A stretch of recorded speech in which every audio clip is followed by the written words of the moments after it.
ನಮಸ್ತೆ ವೀಕ್ಷಕರೇ, ಶುಭೋದಯ ಎಲ್ಲರಿಗೂ ಕೂಡ. ನಾಡಿನ ಸಮಸ್ತ ವೀಕ್ಷಕರಿಗೂ ಕೂಡ ಹೊಸ ವಿಶೇಷ ಕಾರ್ಯಕ್ರಮಕ್ಕೆ ಸ್ವಾಗತ. ಜೊತೆಗೆ ಈಗಾಗಲೇ ನಮ್ಮ ಸಮಸ್ತ ತುಳುನಾಡಿನ ಜನರು ಕಾಯ್ತಾ ಇದ್ದಾರೆ, ಜೊತೆಗೆ ಕರಾವಳಿ ಭಾಗದ ಜನರು ಕಾಯ್ತಾ ಇದ್ದಾರೆ, ನಾಡಿನ ಜನರು ಕಾಯ್ತಾ ಇದ್ದಾರೆ, ದೇಶದ ಜನರು ಕಾಯ್ತಾ ಇದ್ದಾರೆ. ಕಾರಣ ಏನಿಲ್ಲ, ನಮ್ಮ ದೇಶದ ಜನನಾಯಕ, ನಮ್ಮ ದೇಶದ ಪ್ರಧಾನಿ ಸನ್ಮಾನ್ಯ ನರೇಂದ್ರ ಮೋದಿ ಅವರು ಮಂಗಳೂರಿಗೆ ಅಂದ್ರೆ ತುಳುನಾಡಿಗೆ ಆಗಮಿಸ್ತಾ ಇದ್ದಾರೆ.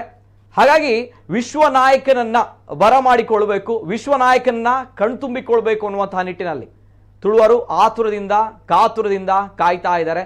ನಮ್ಮ ಮಂಗಳೂರಿನ ಹೊರವಲಯದಲ್ಲಿರುವಂತಹ ಬಂಗ್ರಕೂಳೂರಿನ ಗೋಲ್ಡ್ ಫಿನ್ ಸಿಟಿಯಲ್ಲಿ ಶ್ರೀಯುತ ನಮ್ಮ ದೇಶದ ಪ್ರಜಾಪ್ರಭುತ್ವ ವ್ಯವಸ್ಥೆಯಲ್ಲಿ ಬರುವಂತಹ ಅತ್ಯದ್ಭುತವಾಗಿರುವಂತಹ ನಮ್ಮ ದೇಶದ ಪ್ರಧಾನಿ ನರೇಂದ್ರ ಮೋದಿ ಅವರು ಮಂಗಳೂರಿಗೆ ಆಗಮಿಸ್ತಾ ಇದ್ದಾರೆ. ಇನ್ನೇನು ಒಂದು ಗಂಟೆಗಳಿಗೆ ಮಧ್ಯಾಹ್ನ 1 ಗಂಟೆಯ ಹೊತ್ತಿನಲ್ಲಿ ನರೇಂದ್ರ ಮೋದಿ ಅವರು ಮಂಗಳೂರಿಗೆ ಆಗಮಿಸ್ತಾ ಇದ್ದಾರೆ. ಹಾಗಾಗಿ ಇವತ್ತಿನ ನಮ್ಮ ವಿಶೇಷ ಕಾರ್ಯಕ್ರಮ ಪರಶುರಾಮನ ನಾಡಲ್ಲಿ ನಮೋ ಕಾರ್ಯಕ್ರಮ ಏನಿದೆ, ನಿರಂತರವಾಗಿರುವಂತಹ ಸಂಕ್ಷಿಪ್ತವಾಗಿರುವಂತಹ ಅಪ್ಡೇಟ್ಸ್ ಗಳನ್ನ ಕೊಡ್ತಾ ಹೋಗ್ತೀವಿ. ನನ್ನ ಜೊತೆ ಇವತ್ತಿನ ಕಾರ್ಯಕ್ರಮದಲ್ಲಿ ನಮ್ಮ ಕರಾವಳಿ ಭಾಗ ಕಂಡಂತಹ ಹೆಮ್ಮೆಯ ಪತ್ರಕರ್ತರು, ನಮ್ಮ ನಾಡು ಕಂಡಂತಹ ಹೆಮ್ಮೆಯ ಪತ್ರಕರ್ತರು ಇವತ್ತಿನ ಕಾರ್ಯಕ್ರಮದಲ್ಲಿ ನಮ್ಮ ಜೊತೆ ಇದ್ದಾರೆ. ಹಿರಿಯ ಪತ್ರಕರ್ತರು. ಹೇಳಿ ಕೇಳಿ, ಸನ್ಮಾನ್ಯ ನರೇಂದ್ರ ಮೋದಿ ಅವರು ಪ್ರಧಾನಮಂತ್ರಿಯವರು ನಮ್ಮ ಮಂಗಳೂರಿಗೆ ಆಗಮಿಸ್ತಾ ಇದ್ದಾರೆ ಅಂತ ಬಂದಾಗ ಪ್ರಧಾನಮಂತ್ರಿಯವರನ್ನ ಸತತ 5 ಬಾರಿ ವರದಿ ಮಾಡಿರುವಂತಹ ಹಿರಿಯ ಪತ್ರಕರ್ತರು, ಜೊತೆಗೆ 9 ಪ್ರಧಾನಿಗಳನ್ನ ಅವರ ಕಾರ್ಯಕ್ರಮಗಳನ್ನ ವರದಿ ಮಾಡಿರುವಂತಹ ಹಿರಿಯ ಪತ್ರಕರ್ತರು, ಜೊತೆಗೆ ರಾಷ್ಟ್ರಪತಿಗಳು, ಪ್ರಧಾನಮಂತ್ರಿಗಳು, ಹೀಗೆ ನಮ್ಮ ದೇಶದ ಘಟಾನುಘಟಿ ರಾಜಕಾರಣಿಗಳನ್ನ ವರದಿ ಮಾಡಿ ಅವರ ಸಭಾ ಕಾರ್ಯಕ್ರಮಗಳನ್ನ ನಿರೂಪಣೆ ಮಾಡಿದಂತಹ ನಮ್ಮ ನಾಡು ಕಂಡಂತಹ ಹೆಮ್ಮೆಯ ಪತ್ರಕರ್ತರು, ಹಿರಿಯ ಪತ್ರಕರ್ತರು ನಮ್ಮ ಜೊತೆ ಇವತ್ತಿನ ಕಾರ್ಯಕ್ರಮದಲ್ಲಿದ್ದಾರೆ. ಶ್ರೀಯುತ ಮನೋಹರ್ ಪ್ರಸಾದ್ ಅವರು ಆತ್ಮೀಯವಾಗಿರುವಂತಹ ಸ್ವಾಗತವನ್ನ ಮಾಡ್ತಾ ಇದ್ದೇನೆ. ಮನೋಹರ್ ಪ್ರಸಾದ್ ಅವರಿಗೆ ನಮಸ್ತೆ ಸರ್. ನಮಸ್ತೆ.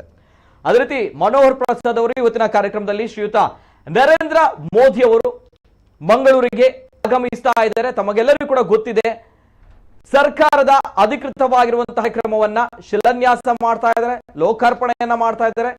3,000 ರೂಪಾಯಿಗಳ ಯೋಜನೆ ಏನಿದೆ, ಈ ಯೋಜನೆಯನ್ನ ಉದ್ಘಾಟನೆ ಮಾಡ್ತಾ ಇದ್ದಾರೆ ಶ್ರೀಯುತ ನರೇಂದ್ರ ಮೋದಿ ಅವರು. ಹಾಗಾಗಿ ಈ ಕಾರ್ಯಕ್ರಮದಲ್ಲಿ ಸಂಕ್ಷಿಪ್ತವಾಗಿರುವಂತಹ ಅಪ್ಡೇಟ್ಸ್ ಗಳನ್ನ, ಚಿತ್ರಣಗಳನ್ನ ಕೊಡ್ತಾ ಹೋಗ್ತೀವಿ.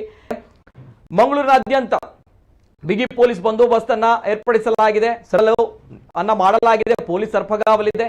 ಎಲ್ಲಾ ವಿಚಾರದ ಬಗ್ಗೆ ಮಾತನಾಡಿದಾಗ ಮೊದಲನೇದಾಗಿ ನೇರವಾಗಿ ಪ್ರಸಾದ್ ಅವರ ಜೊತೆ ಹೋಗ್ತಾ ಇದ್ದೀನಿ ಸರ್. ಈ ಒಂದು ನರೇಂದ್ರ ಮೋದಿ ಅವರ ಪ್ರಧಾನಮಂತ್ರಿಯವರ ಭೇಟಿ ಮಂಗಳೂರಿಗೆ ಈ ಸಂದರ್ಭ ಎಷ್ಟು ಸೂಕ್ತ, ಜೊತೆಗೆ ಏನ್ ಹೇಳ್ತೀರಾ ಸರ್ ಈ ಭೇಟಿಯ ಬಗ್ಗೆ? First reaction sir. ಮೊದಲಾಗಿ ಪ್ರಿಯ ಗೆಳೆಯ ಪ್ರತಿಭಾವಂತನಿಗೆ ನನ್ನ ಪ್ರೀತಿಯ ಅಭಿನಂದನೆಗಳು, ಮತ್ತು ವಿಶೇಷವಾಗಿ ಜಗತ್ತಿನಾದ್ಯಂತ ಈ ಕಾರ್ಯಕ್ರಮ ವೀಕ್ಷಣೆ ಮಾಡುತ್ತಿರುವಂತಹ ನಮ್ಮ ಎಲ್ಲ ಬಂಧುಗಳಿಗೆ ಕೂಡ ಅಭಿನಂದನೆಗಳನ್ನು ನೀಡ್ತಾ, ನಮ್ಮ ಕುಡ್ಲ ಈಗ ಮೊದಲ ಬಾರಿ ಮಂಗಳೂರಿನ ಈ ಕಾರ್ಯಕ್ರಮ ನಡೆಸಿದ ಹೆಮ್ಮೆ ನಮ್ಮ ತಂಡಕ್ಕೆ ಬರ್ತದೆ ಅಂತ ಹೇಳಿ ನಮ್ಮ ಅಧ್ಯಕ್ಷರಾಗಿರುವಂತಹ ಸ್ಥಾಪಕ ನಿರ್ದೇಶಕರಾಗಿರುವಂತಹ ಲೀಲಾಕ್ಷ ಕರ್ಕೆರೆ ಮತ್ತೆಲ್ಲ ಅವರ ಸಹೋದರರು, ಸಮಗ್ರ ತಂಡ ಇಡೀ ಇವತ್ತು ನಮ್ಮ ಕುಡ್ಲ ಬಳಗವೇ ಈ ಕಾರ್ಯಕ್ರಮದಲ್ಲಿ ಸನ್ನದ್ಧವಾಗಿದೆ ಅಂತ ಮೊದಲು ಎಲ್ಲರಿಗೂ ಅಭಿನಂದನೆಗಳು ನೀಡಿ, ನಾವೆಲ್ಲ ಈಗ ಮಹತ್ವದ ಕ್ಷಣಗಣನೆಯಲ್ಲಿ ನಾವಿದ್ದೇವೆ. ನರೇಂದ್ರ ಮೋದಿ ಅವರು ಬಹಳ ಬಹಳ ಪ್ರಾಯೋಗಿಕವಾದಂತಹ ನಾಯಕ. ಅವರು ಯಾವುದೇ ಒಂದು ಆಶ್ವಾಸನೆಗಳನ್ನು ಕೊಡ್ಲಿ, ಭರವಸೆಗಳನ್ನು ಕೊಡ್ಲಿ, ಅದು ಕಾರ್ಯರೂಪ, ಅದು ನಾನು ಅವರಲ್ಲಿ ಕಂಡಂತಹ ವಿಶೇಷ. ಆದ್ರಿಂದ ತಾವು ಎಷ್ಟು ಹೇಳಿದ್ರಿ, ನೀವೇ ಹೇಳಿದಂತೆ 38,000 ಕೋಟಿ ರೂಪಾಯಿಗಳ ಯೋಜನೆಯನ್ನು ನಮ್ಮ ಮಾನ್ಯ ಪ್ರಧಾನಮಂತ್ರಿ ನರೇಂದ್ರ ಮೋದಿಜಿ ಅವರಿಗೆ ಉದ್ಘಾಟನೆ ಮಾಡಲಿಕ್ಕಿದ್ದಾರೆ ಮತ್ತು ಶಿಲಾನ್ಯಾಸ ಮಾಡಲಿಕ್ಕಿದ್ದಾರೆ. 2 ಕಾರ್ಯಕ್ರಮಗಳು ನಡೀತವೆ. ಅನೇಕ ಯೋಜನೆಗಳ ಉದ್ಘಾಟನೆ, ಅನೇಕ ಯೋಜನೆಗಳ ಶಿಲಾಬಳಿಕೆ, ಅದರ ಬಗ್ಗೆ ಪೂರ್ತಿ ವಿವರ ಕೊಡ್ತೇವೆ ನಾವು. ಅದರಲ್ಲಿ ಪ್ರಮುಖವಾಗಿ ಅವರು ಮಾಡುವಗಳು ನಮ್ಮ ನವಮಂಗಳೂರು ಬಂದರು ಪ್ರಾಧಿಕಾರಕ್ಕೆ ಸಲ್ತದೆ.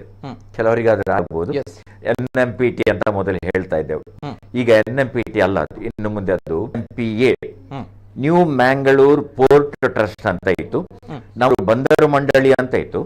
ಈಗ ಮಂಡಳಿಯ ಬದಲಕ್ಕೆ ಪ್ರಾಧಿಕಾರದ ಸ್ವರೂಪ, ಈ ಪ್ರಾಧಿಕಾರದ ಸ್ವರೂಪವನ್ನು ಕೊಟ್ಟಾಗ ಹೆಚ್ಚು ಸ್ವಾಯತ್ತೆ ದೊರೆಯುತ್ತದೆ. ನಮಗೆ ಪತ್ರಿಕೋದ್ಯಮದ ಸ್ನಾತಕೋತ್ತರ ವಿದ್ಯಾರ್ಥಿನಿ.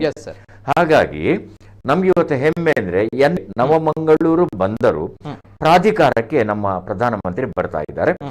ಅವರು ಮಂಗಳೂರಿನ MRP ಅಲ್ಲಿಗೆ ಬರ್ತಾರೆ. ಅದರ ಕೆಲವು ಯೋಜನೆಗಳನ್ನು ಕೂಡ ಅವರು ಉದ್ಘಾಟನೆ 2 ಜೊತೆಯಾಗಿ ನಡೀತದೆ. ಎರಡು ನಮ್ಮ ಅತ್ಯಂತ ಪ್ರಮುಖ ಯೋಜನೆಗಳು ನಮ್ಮ ಕರಾವಳಿಗೆ ಮಂಗಳೂರು ಕೇಂದ್ರವಾಗಿ ನವಮಂಗಳೂರು ಬಂದರು ಮತ್ತು ಎಂಆರ್ಪಿಎಲ್ ಅಂದ್ರೆ Mangaluru refinery and petroleum limited, Mangaluru ತೈಲ ಸ್ನಾಗಾರ ಅಂತ ನಾವು ಅದನ್ನು ಹೇಳ್ತೇವೆ. ಅಲ್ಲಿಯ ಅನೇಕ ಯೋಜನೆಗಳನ್ನು ಕೂಡ ಅವರು ಮಾಡ್ತಾರೆ, ಶಿಲಾನ್ಯಾಸ ಮಾಡ್ತಾರೆ.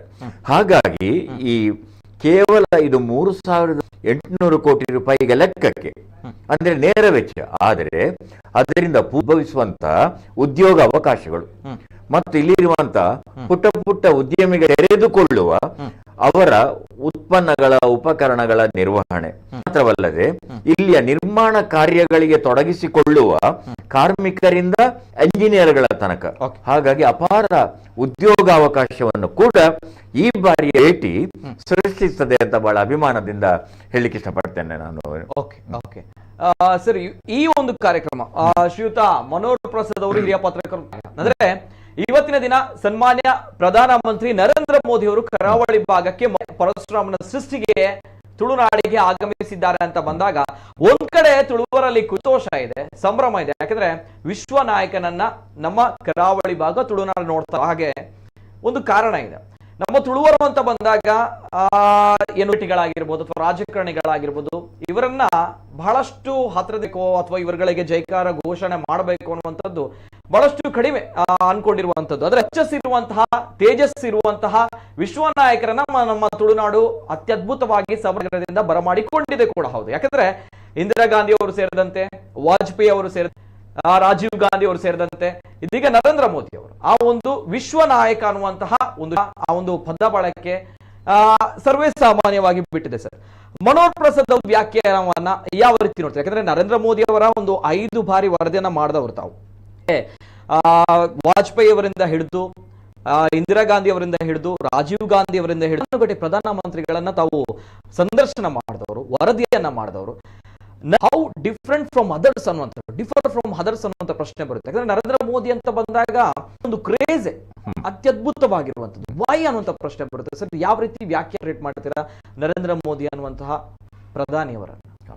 ನಾನು ಪುಟ್ಟ ಟಿಪ್ಪಣಿಗಳನ್ನು ಕೂಡ ತಮ್ಮ ಸಮಯದ ಮಿತಿಯ ನಡುವೆ ಅದು ಹೆಚ್ಚುವರಿ ಅಂತ ಅನಿಸಿದ್ರೆ ದಾಕ್ಷಿಣ್ಯ ಇಲ್ಲದೆ ತಾವು ಹೇಳಿ ಮುಂದುವರಿಸಬಹುದು, ನಾವು ಮತ್ತೆ ನಾವು ಮುಂದುವರಿಸಬಹುದು.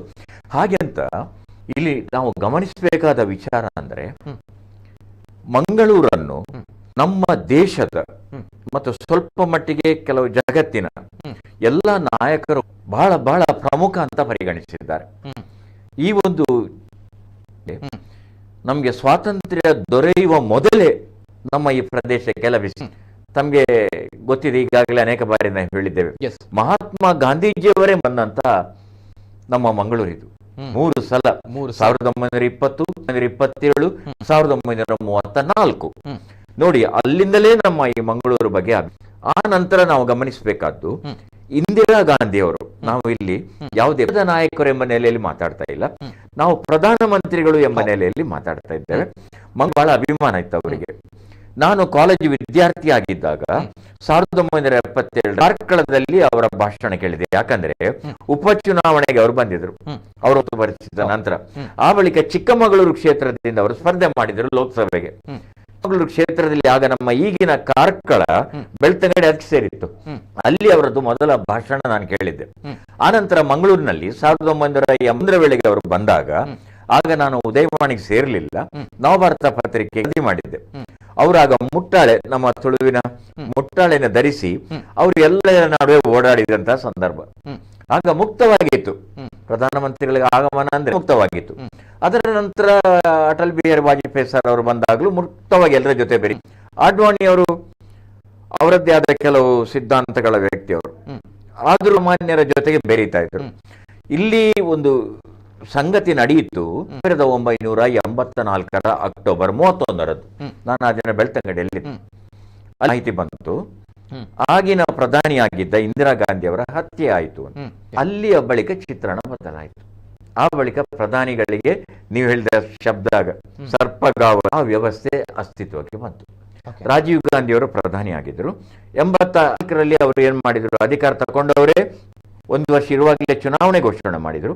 ಇಲ್ಲಿ ನಮ್ಮ ಕಾಲದ ದಾಖಲೆ ಬಹುಮತ ಬಂತವರಿಗೆ 356 ಸ್ಥಾನಗಳು ಅಲ್ಲಿಂದಲೂ ಮುಂದುವರಿಯಿತು 2ನೇ ಹಂತದಲ್ಲಿ. ಆಗ ಈ ಭದ್ರತೆಯ ಅಂಶ ಆರಂಭವಾಯಿತು. ನಮ್ಮ ನೆಹರು ಮೈದಾನಲ್ಲಿ, ಅದಕ್ಕೆ ಸಂಘ ಪರಿವಾರದವರು ಕೇಂದ್ರ ಮೈದಾನ ಅಂತ ಕರೀತಾರೆ, ಅದಕ್ಕೊಂದು ಕಥೆ. ಇಲ್ಲಿ ಕೇಂದ್ರ ಮೈದಾನಿಗೆ ಅಥವಾ ನೆಹರು ಮೈದಾನಿಗೆ ಅವರು ಬಂದಾಗ ಈಗಿನ ನಮ್ಮ ಅಮೃತ ಅಲ್ಲ, ಅಲ್ಲಿಯ ಹೊರಗಿನ ಮನೆಗಳ ಜನವನ್ನು ಸ್ಥಳಾಂತರ ಮಾಡಿದ್ರು ಪೊಲೀಸರು. ಸಂಬಂಧಿಗಳ ಮನೆಗೆ, ಹೋಟೆಲ್ಗೆ ಹೋಗ್ಬೇಕು. ಇದು ಭದ್ರತೆ ಬೆಳೆದುಕೊಂಡು ಬಂದಂತ ರೀತಿ. ಮುಂದಿನ ದಿನಗಳಲ್ಲಿ ಈ ಪರಿಕಲ್ಪನೆ ಬದಲಾಯಿತು. ಆದರೂ ವಾಜಪೇಯಿ ಅಂತ ನಾಯಕ ಮನೆಯರ ನಡುವೆ ಬೆರೀಲಿಕ್ಕೆ ತುಂಬಾ ಇಷ್ಟಪಡ್ತಾ ಇದ್ರು. ಇದು ಬದಲಾವಣೆಗಳು ಬಂದಾಗ ನರೇಂದ್ರ ಹೊಸ ಸಂಚಲನವನ್ನು ಮೂಡಿಸಿದ್ರು. ನನಗೆ ಎಷ್ಟೋ ಬಾರಿ ಅನಿಸ್ತದೆ, ನಾನು ಲಾಲ್ ಕೃಷ್ಣ ಅವರ ಜೊತೆಗೆ ಕೂಡ ಒಂದು 10-12 ಬಾರಿ ಅವರನ್ನು ಭೇಟಿಯಾಗಿದ್ದೇನೆ. ಅವರ ರಥಯಾತ್ರೆ ನಾನು ಬೈಂದುಪ್ಪಿಯವರೆಗೆ ಅವರ ವಾಹನದಲ್ಲೇ ಬಂದು ವರದಿ ಮಾಡುವ ಅವಕಾಶ ನನಗೆ ಸಿಕ್ಕಿತು. ರಥಯಾತ್ರೆ ಅವರು ಇಲ್ಲಿಂದ ಉಡುಪಿಯಿಂದ ಆರಂಭ ಮಾಡಿದ್ರಲ್ಲ, ಉಡುಪಿ ಬಂದು ಪೇಜಾವರ ಸ್ವಾಮೀಜಿಯವರು ಉದ್ಘಾಟನೆ ಮಾಡಿದ್ರು. ಬೈಂದೂರಿನ ಅಲ್ಲಿಂದ ಬಂದಾಗ ಅಲ್ಲಿ ನನ್ನನ್ನು ಅವರ ವಾಹನದಲ್ಲಿ ಜೊತೆಯಲ್ಲಿ ಇರಿಸಿ ಮಾತನಾಡೋಣ, ನಡುವೆ ಸಭೆಗಳನ್ನು, ಸಮಗ್ರ ವರದಿಯನ್ನು ನಾನು ಉದಯವಾಣಿಗೆ ಆಗ ಮಾಡಿದ್ದೆ. ಅದರ ಚಿತ್ರ ಇದೆ. ಆಮೇಲೆ ರಾತ್ರಿ ನಾವು ರೈಲಲ್ಲಿ ಕಾಸರಗೋಡುವರೆಗೆ ಹೋದ ಚಿತ್ರ ಅವರು ಆಮೇಲೆ ಉಪಪ್ರಧಾನಿ ಆದ್ರ ಅವರ ಹೆಸರು ಯಾಕೆ ಇಲ್ಲಿ ಉಲ್ಲೇಖ ಮಾಡಿದೆ ಅಂದ್ರೆ, ನರೇಂದ್ರ ಮೋದಿ ನನ್ನ ಇಷ್ಟು ವರದಿಗಾರಿಕೆಯಲ್ಲಿ ನಾನು ಗಮನಿಸಿದ್ದು, ಅವರು ವಾಜಪೇಯಿ ಮತ್ತು ಆಡ್ವಾಣಿಯವರ ಸಂಗಮದಂತಹ ಒಂದು ಚೈತನ್ಯ. ವಾಜಪೇಯಿಯವರ ಹಾಸ್ಯ ಪ್ರಜ್ಞೆ, ನಯ ವಿನಯ, ಆಡ್ವಾಣಿಯವರ ಗಾಂಭೀರ್ಯ, ಖಂಡಿತವಾಗಿ ಮಾತನಾಡುವಂತಹ ಛಾಪು, ಇದು ಎರಡನ್ನು ಕೂಡ ನಾನು ನರೇಂದ್ರ ಮೋದಿಜಿಯವರಲ್ಲಿ ಇನ್ನೂ ಅಷ್ಟೇ ಎತ್ತರದಲ್ಲಿ ನಾನು ಅದನ್ನು ಗಮನಿಸಿದ್ದೇನೆ. ಇದು ನಾನು ಇವರಿಗೆ 10 ಪ್ರಧಾನಮಂತ್ರಿಗಳನ್ನು ನೋಡಿದ್ದೇನೆ, ಅದರಲ್ಲಿ 9 ಮಂದಿಯ ವರದಿ ಮಾಡಿದ್ದೇನೆ. ಆದರೆ ನನಗೆ ಅನಿಸಿದ್ದು ನರೇಂದ್ರ ಮೋದಿಜಿಯವರ ಆ ಒಂದು ಸಿಂಹ ಸದೃಶ ವ್ಯಕ್ತಿತ್ವ ಇದೆಯಲ್ಲ, ಆಮೇಲೆ ಮಾತು, ಕಡಾಖಂಡಿತವಾದ ಮಾತು, ಇದೆಲ್ಲವೂ ಕೂಡ ಅವರನ್ನು ಅದ್ಭುತ ಜನನಾಯಕ, ನಿಮ್ಮ ಶೀರ್ಷಿಕೆಯಲ್ಲಿ ಕೊಟ್ಟ ಹಾಗೆ ಅಂತ ಜನನಾಯಕನನ್ನಾಗೆ ಇರೋದು ಜಗತ್ತಿನ ನಾಯಕ ಆದ್ರೀಗ ಈಗ ಅವರು ಹಾಗೆ ರೂಪಿಸಿದಂತ ನನ್ನ ವೈಯಕ್ತಿಕವಾದಂತ ಭಾವನೆಯನ್ನು. Okay, why differ from Narendra Modi from others ಅನ್ನುವಂತಹ ಪ್ರಶ್ನೆ ಅಂತ ಬಂದಾಗ ಈಗಾಗಲೇ ಮನೋಹರ್ ಪ್ರಸಾದ್ ಅವರು ಹೇಳಿದ್ರು, ಮತ್ತಷ್ಟು ಮಾತುಕತೆ ಮುಂದೆ. ಸದ್ಯದ ಪರಿಸ್ಥಿತಿ ಯಾವ ರೀತಿ ಇದೆ ನಮ್ಮ ತುಳುನಾಡಿನಲ್ಲಿ, ಕರಾವಳಿ ಭಾಗ? ಈಗಾಗಲೇ ನಮ್ಮ ಕರಾವಳಿ ಭಾಗದ ಮಂಗಳೂರಿನ ಹಲವು ಕಡೆಗಳಿಂದ, ನಾಟ್ ಓನ್ಲಿ ಮಂಗಳೂರು, ಆ ಕಡೆ ಪಿವಾಳ, ಬೆಳ್ತಂಗಡಿ, ಆ ಕಡೆ ಸುಳ್ಯ, ಈ ಕಡೆ ಕಾರ್ಕಳ, ಆ ಕಡೆ ಜನರೆಲ್ಲ ಬರ್ತಾ ಇದ್ದಾರೆ. ಹಾಗಾದ್ರೆ ಪೊಲೀಸ್ ಸರ್ಪಗಾವಲಿದೆ ಕರಾವಳಿ ಭಾಗದಾದ್ಯಂತ. ಜೊತೆಗೆ ನಿನ್ನೆ ತಾನೆ ಗೃಹ ಸಚಿವರು ಅರಗ ಜ್ಞಾನೇಂದ್ರ ಅವರು ಹೇಳಿದ್ರು, ಬರೋಬ್ಬರಿ 3,000 ಒಂದು ಬಂಧನವನ್ನ ಇರಿಸಲಾಗಿದೆ, ಸರ್ಪಗಾವಲನ್ನ ಮಾಡಲಾಗಿದೆ ಅನ್ನುವಂಥದ್ದು. ಜೊತೆಗೆ ಇವೆಲ್ಲದರ ಜೊತೆಗೆ ಈಗ ಪರಿಸ್ಥಿತಿ ಯಾವ ರೀತಿ ಇದೆ, ನಮ್ಮ ಕರಾವಳಿ ಭಾಗದ ರಸ್ತೆ, ಮಂಗಳೂರಿನ ರಸ್ತೆ ಯಾವ ರೀತಿ ಇದೆ, ಜೊತೆಗೆ ಯಾವ ರೀತಿ ಜನರು ಬರ್ತಾರೆ, ಯಾವ ರೀತಿ ಪೊಲೀಸರು ಬಿಗಿ ಪೊಲೀಸ್ ಬಂದೋಬಸ್ತ್ ಮಾಡ್ಕೊಂಡಿದ್ದಾರೆ ನೋಡ್ಕೊ.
ಓಕೆ, ಈಗಾಗಲೇ ಪರಶುರಾಮನ ನಾಡಲ್ಲಿ ನಮೋ ಬರುವಂತಹ ಒಂದು ವಿಚಾರಕ್ಕೆ ವಿಶ್ವ ನಾಯಕನನ್ನ ಕಣ್ತುಂಬಿಕೊಳ್ಬೇಕು ಅನ್ನುವಂತಹ ಕಾತುರದಲ್ಲಿ ತುಳುವರು ಕಾಯ್ತಾ ಇದ್ದಾರೆ. ಹಾಗಾಗಿ ತಾವು ನೋಡ್ತಾ ಇದ್ದೀರಾ ದೃಶ್ಯಾವಳಿಗಳು. ಇದು ನಮ್ಮ ಕರಾವಳಿ ಭಾಗ, ಅಂದ್ರೆ ಮಂಗಳೂರಿನ ಕೂಳೂರಿನ ಸ್ಥಳದಲ್ಲಿ ಕೂಳೂರಿನಲ್ಲಿ ಆಗ್ತಾ ಇರುವಂತಹ ಈ ಒಂದು ದೃಶ್ಯಾವಳಿಗಳು. ಸರದಿ ಸಾಲಿನಲ್ಲಿ ಬರ್ತಾ ಇರುವಂತಹ ಬಸ್ಗಳು, ಆ ಬಸ್ನಲ್ಲಿ ಕಾರ್ಯಕರ್ತರು, ಆ ಕಾರ್ಯಕರ್ತರ ಜೈಕಾರಗಳು, ಜೊತೆಗೆ ಭಾರತ ಜನತಾ ಪಾರ್ಟಿಯ ಫ್ಲಾಗ್ಗಳು, ಬಾವುಟಗಳು, ಭಾಗಧ್ವಜಗಳು ಕಾಣ್ತಾ ಇದೆ. ಇದೆಲ್ಲವೂ ಕೂಡ ವಿಶ್ವ ನಾಯಕನನ್ನ ಕಣ್ತುಂಬಿಕೊಳ್ಬೇಕು ಅನ್ನುವಂತಹ ಕಾತುರದಲ್ಲಿ ಬರ್ತಾ ಇರುವಂತಹ ಸಾವಿರಾರು ಜನ ಕಾರ್ಯಕರ್ತರು. ನಾಟ್ ಓನ್ಲಿ ಸಾವಿರಾರು, ಮನೋಹರ್ ಪ್ರಸಾದ್ ಅವರು, ಈಗ ಸಾವಿರಾರು ಜನರು ಬರ್ತಾ ಇದ್ದಾರೆ. ಅಂದ್ರೆ ಅಲ್ಲಿ ಮೈದಾನಕ್ಕೆ ಹೋದಾಗ ಈ ಬಾರಿ ಒಂದು 2 ಲಕ್ಷ ಜನ ಸೇರುವಂತ ನಿರೀಕ್ಷೆ ಇದೆ ಅನ್ನುವಂತಹ ಮಾತುಗಳು. ಯಾಕಂದ್ರೆ ಮೊದಲನ್ನು ನೋಡಿದಾಗ 1.5 ಲಕ್ಷ ಜನ, ಈಗ ನೋಡಿದಾಗ 2 ಲಕ್ಷ ಜನ ನಿನ್ನೆಯ ತನಕ, ಅಂದ್ರೆ ಕೊನೆಯ ಹಂತಕ್ಕೆ ಪ್ರತಿ ಬಾರಿಯೂ ಕೂಡ ನಮ್ಮ ಕರಾವಳಿ ಭಾಗದಲ್ಲಿ ಜನ ಸೇರುವಂತದ್ದು. ಹಾಗಾಗಿ ಈಗಲೇ ನಾವು ನೋಡ್ತಾ ಇದ್ದೇವೆ ಸಾವಿರಾರು ಜನರು ರಸ್ತೆಯಲ್ಲಿ ನಡೆದುಕೊಂಡು ಬರ್ತಾ ಇದೆ. ಯಾಕಂದ್ರೆ ಈಗಾಗಲೇ ಬಿಗಿ ಪೊಲೀಸ್ ಬಂದೋಬಸ್ತ್ ಇದೆ. ವಾಹನಗಳನ್ನ, ಖಾಸಗಿ ವಾಹನಗಳನ್ನ ತೆಗೆದುಕೊಂಡು ಹೋಗುವಂತಿಲ್ಲ, ಬಸ್ಗಳಿದ್ರೆ ಮಾತ್ರ ಅಲ್ಲಿ ತನಕ ಹೋಗುವಂತದ್ದು. ಏನ್ ಹೇಳ್ತೀರಾ ಸರ್ ಈ ಒಂದು ಜನ ಸಾಗರದ ಬಗ್ಗೆ? ಈ ವ್ಯತ್ಯಾಸ ಅಂದ್ರೆ ಮೊದಲು ನಮ್ಮ ಕೇಂದ್ರ ಮೈದಾನ ಬಂದು ಹೋಗೋರಿಗೆಲ್ಲ ಒಂದಿಷ್ಟು ಸುಲಭ ಅಂತ ಒಂದು ಭಾವನೆ ಇತ್ತು. ಯಾಕಂದ್ರೆ ಕೇಂದ್ರ ಪ್ರದೇಶ ಅದು, ಎಲ್ಲಿ ಬೇಕಾದ್ರೂ ವಾಹನ ನಿಲ್ಲಿಸಬಹುದು, ಎಲ್ಲಿ ಬೇಕಾದರೂ ನಿಲುಗಡೆಗೆ ಅವಕಾಶಗಳು. ಈ ಬಾರಿ ಒಂದು ಬದಲಾವಣೆಯನ್ನು ಮಾಡಿದರು. ನಮ್ಮ ಬಂಗ್ರ ಕೂಳೂರು ಅಂತ, ಅಥವಾ ಕೂಳೂರು, ಒಂದು ಕಾಲಕ್ಕೆ ಇದು ಗದ್ದೆ ಪ್ರದೇಶ, ಇದು ಕೃಷಿ ಸಂಬಂಧಪಟ್ಟಂತಹ ಪ್ರದೇಶ. ಇದು ಈ ಕೃಷಿ ಸಂಬಂಧಪಟ್ಟ ಪ್ರದೇಶ ಆದದ್ರಿಂದ ಅಲ್ಲಿ ಕೂಳು ಬೆಳೆಯುತ್ತಿದ್ದಂಥ ಜಾಗ, ಎಲ್ಲ ಗದ್ದೆಗಳಿತ್ತು, 2 ಬೆಳೆ ಕೂಡ ಅಲ್ಲಿ ಮಾಡ್ತಾ ಇದ್ದಾರಂತೆ. ಹಾಗಾಗಿ ಕುಳೂರು ಎಂಬುದಾಗಿ, ಕೂಳು ಇರುವ ಊರು ಅಂತ ಆ ಪ್ರದೇಶ. ಅಲ್ಲಿ ಈಗ ಬಹಳ ವಿಶೇಷವಾದಂಥ ಒಂದು ಪ್ರದೇಶವನ್ನು ಅವರು ಖಾಸಗಿ ಉದ್ಯಮಿಯವರು, ಖಾಸಗಿಯವರು ಗೋಲ್ಡ್ ಫಿಂಚ್ ಸಿಟಿ ಎಂಬುದಾಗಿ ಅದನ್ನು ನಿರ್ಮಾಣ ಮಾಡಿದರು. ಇಂತಹ ಕಾರ್ಯಕ್ರಮಗಳಿಗೆಲ್ಲ ಅದು ಲಭ್ಯ ಇದೆ. ಮತ್ತು ಪಕ್ಕದಲ್ಲೇ ಇರುವಂತಹ ನವಮಂಗಳೂರು ಬಂದರು ಮತ್ತು MRPL ಸಂಬಂಧಿತ ಯೋಜನೆಗಳಾದ್ದರಿಂದ ಈ ಪ್ರದೇಶವನ್ನು ಆಯ್ಕೆ ಮಾಡಿಕೊಂಡರು. ಆದರೆ ಬಹಳ ವಾಹನ ನಿಲುಗಡೆಗೆ ಪರಿಪೂರ್ಣವಾದಂಥ ವ್ಯವಸ್ಥೆ, ಹಾಗೆ ಬಂದು ಹೋಗುವವರಿಗೆ ಕುಡಿಯುವ ನೀರಿನ ವ್ಯವಸ್ಥೆ, ಆಮೇಲೆ ಮಾಹಿತಿ ಕೊಡುವಂತಹ ಒಂದು ಕಾರ್ಯಕರ್ತ, ಇದೆಲ್ಲವೂ ಕೂಡ ಬಹಳ ಅಚ್ಚುಕಟ್ಟಾಗಿ ನಡೆದಿದೆ. ಪೊಲೀಸರು ತಾವು ಹೇಳಿದಂತೆ ಇದೆಲ್ಲವೂ ಪ್ರೋಟೋಕಾಲ್ ಅಂತ ನಾವು ಕರಿತೇವೆ, ಆ ಮೂಲಕವೇ ನಡೀತದೆ. ಪ್ರಧಾನಿಯವರು ಬರ್ತಾರಂದ್ರೆ ಪ್ರತಿ ಮಿನಿಟ್ ಕೂಡ ಅವರ ಕಾರ್ಯಕ್ರಮವು ಹೀಗೇ ಅಂತ ನಡೀತು. ಅದಕ್ಕೆ ಸರಿಯಾಗಿಯೇ ವ್ಯವಸ್ಥೆಗಳನ್ನು ಮಾಡ್ತಾರೆ. ಆದ್ದರಿಂದ ಜನ ಬರ್ತಾ ಇದ್ದಾರೆ ನೋಡಿ, ಬಹಳ ಉತ್ಸಾಹದಿಂದ. ತಾವು ಹೇಳಿದಂತೆ ನಾವು ನೋಡ್ತಾ ಇದ್ರೆ ಆಂಗ್ಲ ಭಾಷೆಯಲ್ಲಿ ಫ್ಲೋ ಅಂತ ಕರೀತಾರೆ. ಅದು ಇನ್ನಷ್ಟು ಮತ್ತಷ್ಟು ಆ ಫ್ಲೋ ಇದೆಲ್ಲ, ಅಂದ್ರೆ ಜನ ಬರುವಂತ ಆ ಪ್ರಮಾಣ, ಆ ಫ್ಲೋ ಅದು ನೋಡಿ ಪ್ರತಿ ಕ್ಷಣಕ್ಕೂ ಹೆಚ್ಚುತ್ತಲೇ ಇದೆ. ಹಾಗಾಗಿ ನಿರೀಕ್ಷೆಗಿಂತಲೂ ಮೀರಿದ ಅಲ್ಲಿ ಮೋದಿ ಅಭಿಮಾನಿಗಳು ಸೇರಬಹುದು ಅಂತ ನಾನು ಭಾವಿಸ್ತೇನೆ. ಮತ್ತೆ ನೀವು ಆಗಲೇ ಹೇಳಿದಂತೆ, ಇನ್ನೊಮ್ಮೆ ಹೊಸ ವೀಕ್ಷಕರಿದ್ರೆ ಅವರಿಗೆ ನೆನಪು ಮಾಡೋದು, ಇದು ರಾಜಕೀಯ ಸಭೆ ಅಲ್ಲ, ಇದು ಸಂಪೂರ್ಣವಾಗಿ ಕೇಂದ್ರ ಸರ್ಕಾರದ 2 ಇಲಾಖೆಗಳ ಅಭಿವೃದ್ಧಿ ಕಾರ್ಯಕ್ರಮ. Purely it is the program of government of India. ಅಂದ್ರೆ ಪೊಲಿಟಿಕಲ್ ಪಾರ್ಟಿ ಅವರ ಪಕ್ಷದ ಕಾರ್ಯಕ್ರಮ ಅಲ್ಲ, ಆದರೆ ಕಾರ್ಯಕರ್ತರು ಸೇರುವುದು ಅವರ ಪಕ್ಷದವರೇ ಮತ್ತು ಅವರ ಅಭಿಮಾನಿಗಳು. ಅನೇಕ ಪಕ್ಷಗಳಲ್ಲಿ ಅವರ ಅಭಿಮಾನಿಗಳಿರ್ಬೋದು, ಅವರ ವ್ಯಕ್ತಿತ್ವ ಆಗಿದೆ. ಹಾಗಾಗಿ ನಿರೀಕ್ಷೆಗೂ ಮೀರಿದ ಜನಸಂದಣಿ ಅಲ್ಲಿ ಸೇರ್ತದೆ. ಬಂದು ಹೋಗಲು ಒಂದೇ ಒಂದು ಸಮಸ್ಯೆ ಅಂದ್ರೆ, ತಾಣದವರೆಗೆ ನೀವು ವಾಹನ ತರುವಾಗಿಲ್ಲ. ಅದು ಯಾವುದೇ ಕಾರಣಕ್ಕೆ, ಯಾವ ಪ್ರಧಾನಿಗಳಾದ್ರೂ ನೀವು ತರುವಾಗಿಲ್ಲ. ಅದು ಈಗಿನ ನಮ್ಮ ಸುರಕ್ಷತಾ ವ್ಯವಸ್ಥೆ ಆಗಿದೆ. ಅದರ ನಡುವೆ, ಆ ಇತಿಮಿತಿಗಳ ನಡುವೆ ಕೂಡ ಒಂದು ಒಳ್ಳೆಯ ವ್ಯವಸ್ಥೆ ಮಾಡಿದ್ದಾರೆ ಅಂತ ಅನಿಸ್ತದೆ. ರಸ್ತೆಗಳ ಸ್ಥಿತಿ ಚೆನ್ನಾಗಿ ಮಾಡಿದರು. ಅಲ್ಲಿ ವಾಹನ ನಿಲುಗಡೆಗೆ, ಆಮೇಲೆ ಅಲ್ಲಿಯ ಮಾರ್ಗದರ್ಶನ ನೀಡುವವರು ಎಲ್ಲವೂ ಕೂಡ ಪ್ರಾಯಶಃ ಇವತ್ತು ಎಲ್ಲ ರಸ್ತೆಗಳು ಒಂದೇ ರಸ್ತೆಯನ್ನು ಸೇರ್ತವೆ, ಅದು ಕೂಳೂರು ರಸ್ತೆ. All the roads of Mangalore reaches Kulur today ಅಂತ ಆಂಗ್ಲ ಭಾಷೆಯಲ್ಲಿ ಒಂದು ಉಲ್ಲೇಖ ಹಾಗೆ ನಡೀತಾ ಇದೆ. ಅಲ್ಲಿ ನೋಡಿ, ಅವರು ಬರ್ತಾ ಇರುವಂಥ ಸಂಭ್ರಮ, ಮೋದಿಯವರ ಮಾತುಗಳನ್ನು ಕೇಳಬೇಕು ಎಂಬ ಒಂದು ಆಸಕ್ತಿ. ನಾವು ಮುಂದಿನ ಹಂತದಲ್ಲಿ ಈ ಪ್ರಧಾನಿಗಳ ಅವ್ರು ಬಳಸುವ ಭಾಷೆ ಮತ್ತು ಅನುವಾದದ ಬಗ್ಗೆ ಕೆಲವು ಬಹಳ ಸ್ವಾರಸ್ಯ ಸಂಗತಿಗಳಿವೆ, ಅದನ್ನು ಮತ್ತೆ ಮಾತಾಡೋಣ. ಜೊತೆಗೆ ಮತ್ತಷ್ಟು ದೃಶ್ಯಾವಳಿಗಳು ಬರ್ತಾ ಇದೆ. ಸದ್ಯ ಮಂಗಳೂರು ಯಾವ ರೀತಿ ಇದೆ, ವಿಶ್ವ ನಾಯಕನನ್ನ ಬರಮಾಡಿಕೊಳ್ಳಬೇಕು, ಜೊತೆಗೆ ಕಾತುರದಿಂದ ವಿಶ್ವ ನಾಯಕನ ಮಾತುಗಳನ್ನ ಕೇಳಬೇಕು ಅನ್ನುವಂತಹ ನಿಟ್ಟಿನಲ್ಲಿ ಕಾಯ್ತಾ ಇರುವಂತಹ ನಮ್ಮ ತುಳುವರು. ಮತ್ತಷ್ಟು ದೃಶ್ಯಾವಳಿಗಳು ಇದು ತಾವು ಈಗಾಗಲೇ ಗಮನಿಸ್ತಾ ಇದ್ದೀರಾ. ಕೂಳೂರಿನಲ್ಲಿ ಅಂದ್ರೆ ಕೊಟ್ಟಾರ ಚೌಕಿಯಿಂದ ಕೂಳೂರು ಭಾಗಕ್ಕೆ, ಕೂಳೂರಿನ ಬಂಗ್ರ ಕೂಳೂರಿನ ಗೋಲ್ಡ್ ಫಿನ್ ಸಿಟಿಗೆ ಹೋಗ್ತಾ ಇರುವಂತಹ ಬಿಜೆಪಿಯ ಕಾರ್ಯಕರ್ತರು, ಭಾರತ ಜನತಾ ಪಾರ್ಟಿಯ ಅಭಿಮಾನಿಗಳು, ಅವೆಲ್ಲದಕ್ಕಿಂತ ಜಾಸ್ತಿಯಾಗಿ ನಮ್ಮ ದೇಶದ ಪ್ರಜ್ಞಾವಂತ ನಾಗರಿಕರು. ಯಾಕೆ ಅಂತ ಬಂದಾಗ ಪ್ರಜಾಪ್ರಭುತ್ವ ವ್ಯವಸ್ಥೆಯಲ್ಲಿ ಪ್ರಧಾನಿ ಅನ್ನುವಂತಹ ಅತ್ಯದ್ಭುತವಾಗಿರುವಂತಹ ಹುದ್ದೆ, ಆ ಹುದ್ದೆಯನ್ನ ಅಲಂಕರಿಸಿರುವವರು ನಮ್ಮ ದೇಶದ ಪ್ರಧಾನಿ ನರೇಂದ್ರ ಮೋದಿ ಅವರು.